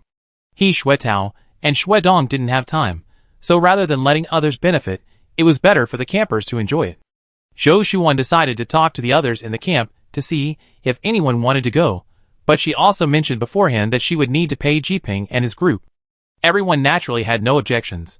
Having another food source was already a huge benefit for them. Early the next morning, the Zhou family's boats were filled with people wanting to harvest seaweed. They arrived earlier this time, But some people were already harvesting seaweed on the reefs. Given the large number of boats in this area, it wasn't surprising that others had discovered it. Zhou Shuan and her group quickly squatted down to harvest the seaweed as well. Qi Mingyu changed into a diving suit and dived into the sea to cut some seaweed. There were many boats in this area, but relatively few fish. When they came ashore, they cast nets to fish from their boats. After harvesting a boatload of seaweed at noon, they went back to haul in the nets, but only caught about 10 fish weighing 3 or 4 pounds each. The group then headed back home. Once ashore, everyone worked together to unload their catch. The seaweed they harvested weighed a full 300 pounds. They gave 30 pounds to Jiping, another 30 pounds to thank the Zhou family for their boat, and the remaining 240 pounds were divided among the families according to the number of participants, each receiving several dozen pounds, enough to last for a while. Zhou Jianhai looked at the small mountain of vegetables, a satisfied smile on his face, and sighed, "As long as you're diligent, you never starve." Zhou Shuan felt that her father, upon seeing the sea lettuce, had completely forgotten the scarcity of resources in the post-apocalyptic world. That evening, Zhou Shuan learned that Tao Zheng and the others had inquired through other channels during the day and had actually managed to exchange several barrels of diesel fuel from the Gu family at a high price, which they treasured like precious gems. Zhou Shuan was also very happy. With the diesel fuel, they took both boats with them when they went to harvest sea lettuce the next day. This time, there were many people, and it took them a whole day to harvest over 700 jin, approximately 350 kilograms, of sea lettuce. As usual, they gave 50 jin to Jiping, 30 jin to the Zhou family, and divided the remaining 600 jin equally, enough to last for a long time. The camp was a scene of bustling activity. People cleaned the sea lettuce, some to eat directly, and some to dry for later use. The air was filled with the fresh fragrance of sea lettuce, mixed with the salty smell of the sea breeze, creating a unique atmosphere of post-apocalyptic seaside life. After exchanging diesel fuel with the Gu family again, everyone else was reluctant to use the motorboats. They were too fuel-intensive and unaffordable. They preferred to fish by hand, even though it was less efficient, because it was much cheaper. Zhou Shuan had originally planned to exchange for 2 more pleasure boats, but seeing this, she didn't bring it up again. Anyway, the pleasure boats were in her spatial storage and wouldn't run away. She could just find an excuse to exchange them later, when the camp needed them. Just when everyone was worrying about diesel fuel, good news arrived. The technicians on the warship had overcome the technical challenge of seawater purification. Seawater could be purified using simple equipment. The warship chose a spacious area on shore and built a seawater purification plant, only 20 or 30 square meters in size. Chapter 480. Besides, they also publicly stated that they had smaller devices that could purify seawater right at each household's doorstep. The purification process was rapid, purifying 30 liters of water per hour, enough for a family for several days. However, these smaller purification devices were relatively expensive, requiring costly batteries. But that wasn't a problem. If they couldn't afford the smaller devices, they could exchange them for fresh water at the seawater purification plant daily, at a very reasonable price. After all, it was controlled by the military, and they wouldn't profit from ordinary people. This news quickly spread throughout the camp, and people excitedly shared the news. Water had always been a problem for them. Previously, except for the Zhou family, everyone else reused their water repeatedly, unwilling to waste it, and even hesitant to drink to their heart's content. Now, the water problem was finally solved, meaning their lives would be greatly improved. Zhou Shuan looked at the jubilant crowd, a slight smile playing on her lips. The water resource solution not only improved the quality of life in the camp, but also provided a more solid guarantee for their future survival.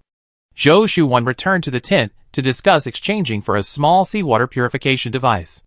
Zhong Tiyun was helping to tidy up the seaweed, her voice tinged with excitement. "That's great. We won't have to worry about water anymore." She looked at Zhou Shuan and Qi Mingyu. "Let's get a small purifier too, so we don't have to queue at the purification plant every day." Zhou Jianhai nodded, picked up a water glass from the table, and took a sip. There were still some tea stains at the bottom of the glass. These were tea leaves he had brewed a few days ago, which he hadn't wanted to throw away, so he had added water and brewed them again and again. "It's time to get a new one. We don't lack batteries, and this equipment is convenient to use." After agreeing on the price, the Zhou family inquired about the exchange rate, which wasn't cheap. However, the Zhou family readily exchanged 200 jin of seaweed, 200 jin of fresh fish, and 50 jin of compressed biscuits for a small seawater purification system. Zhou Jianhai personally installed the equipment on the shore at the fjord. One end of the pipe extended into the seawater, with several buckets placed on the other end. After connecting the batteries, he test ran it once. The others in the camp came to see what was happening. The water, while not having the sweet aftertaste of the stream water they had found before, had no salty or astringent taste. It tasted just like ordinary tap water. Everyone was quite satisfied. Since they were from the same camp, their equipment could not only be used by themselves, but also by others in the camp. The others, of course, felt embarrassed to use the water for free, so they agreed to purify it once and pay a certain amount. If the equipment is to be turned on, it's best to run it for 1 hour at a time for the best results. So one purification cycle yields 30 liters of water. 2 hours of operation for the Zhou family's machine is enough for the entire camp's daily water needs. When the equipment is no longer needed, it can be stored away at home. The equipment is small, easy to store and transport, and lightweight. Even women can easily move it. With this equipment, as long as the batteries last, sailors could stay at sea for months without problems, greatly alleviating the water shortage at sea.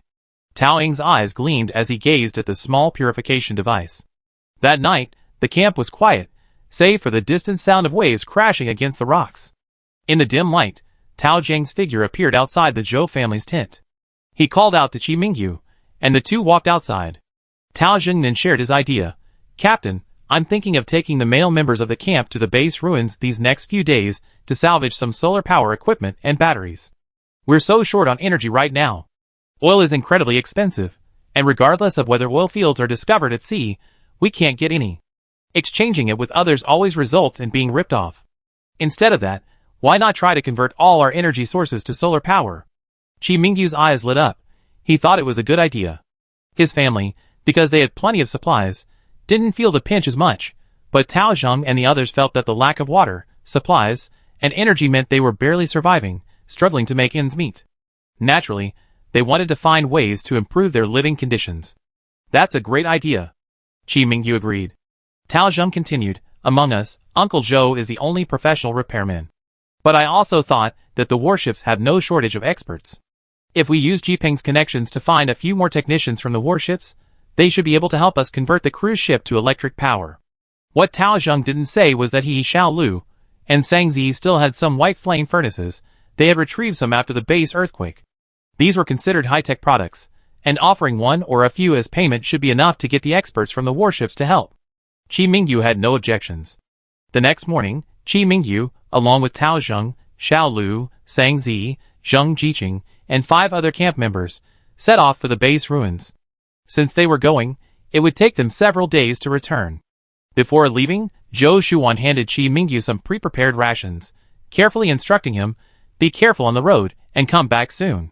Qi Mingyu took the dry rations, and patted her head. "Don't worry, we'll be back in a few days. With so many of us, you don't need to worry about safety." Their group consisted of skilled members of the security team, so their safety was indeed not a major concern. Besides, the base ruins were only a day's journey away, not too far. Zhou Shuan nodded, and watched them depart with the others from the camp. After seeing Qi Mingyu and his group off, Zhou Shuan felt a sense of emptiness. With most of the camp's high-level fighters gone, she didn't plan to leave for the next few days, only fishing in the nearby waters. If anything happened at the camp, she could hear them with a whistle. Zhou Shuan remembered that Zhong Tiyun and Grandma Pang had stayed on the shore since arriving at the seaside, and hadn't yet gone into the water. The cruise ship was much more stable than the wooden boat, so Zhou Shuan walked over to Zhong Tiyun, bent down, and softly asked, "Mom, I'm going fishing. Would you like to go out to sea? We're in shallow water here. As long as we don't go into the deep sea, small waves won't be dangerous." Zhong Tiyun was indeed tempted, her gaze fixed on the distant sea, but it quickly dimmed, and she sighed, "No, I'm not very mobile right now. Going out would be too much trouble for everyone." Seeing this, Zhou Shuan took her mother's hand, patted it gently, and comforted her. "It's all right, Mom. We have life jackets, it'd be safe. Besides, Dad and Mumu are here, they take good care of you and Grandma." Saying this, she went into the tent and soon returned with several old life jackets. Zhong Tiyun looked at the life jackets, hesitated for a moment, and finally nodded. Upon hearing this, Zhou Jianhai and Mumu smiled and immediately stepped forward, each taking one side of Zhong Tiyun, carefully lifting her onto the boat and settling her in a seat. Grandma Pang, supported by Zhou Shuan, also boarded the boat.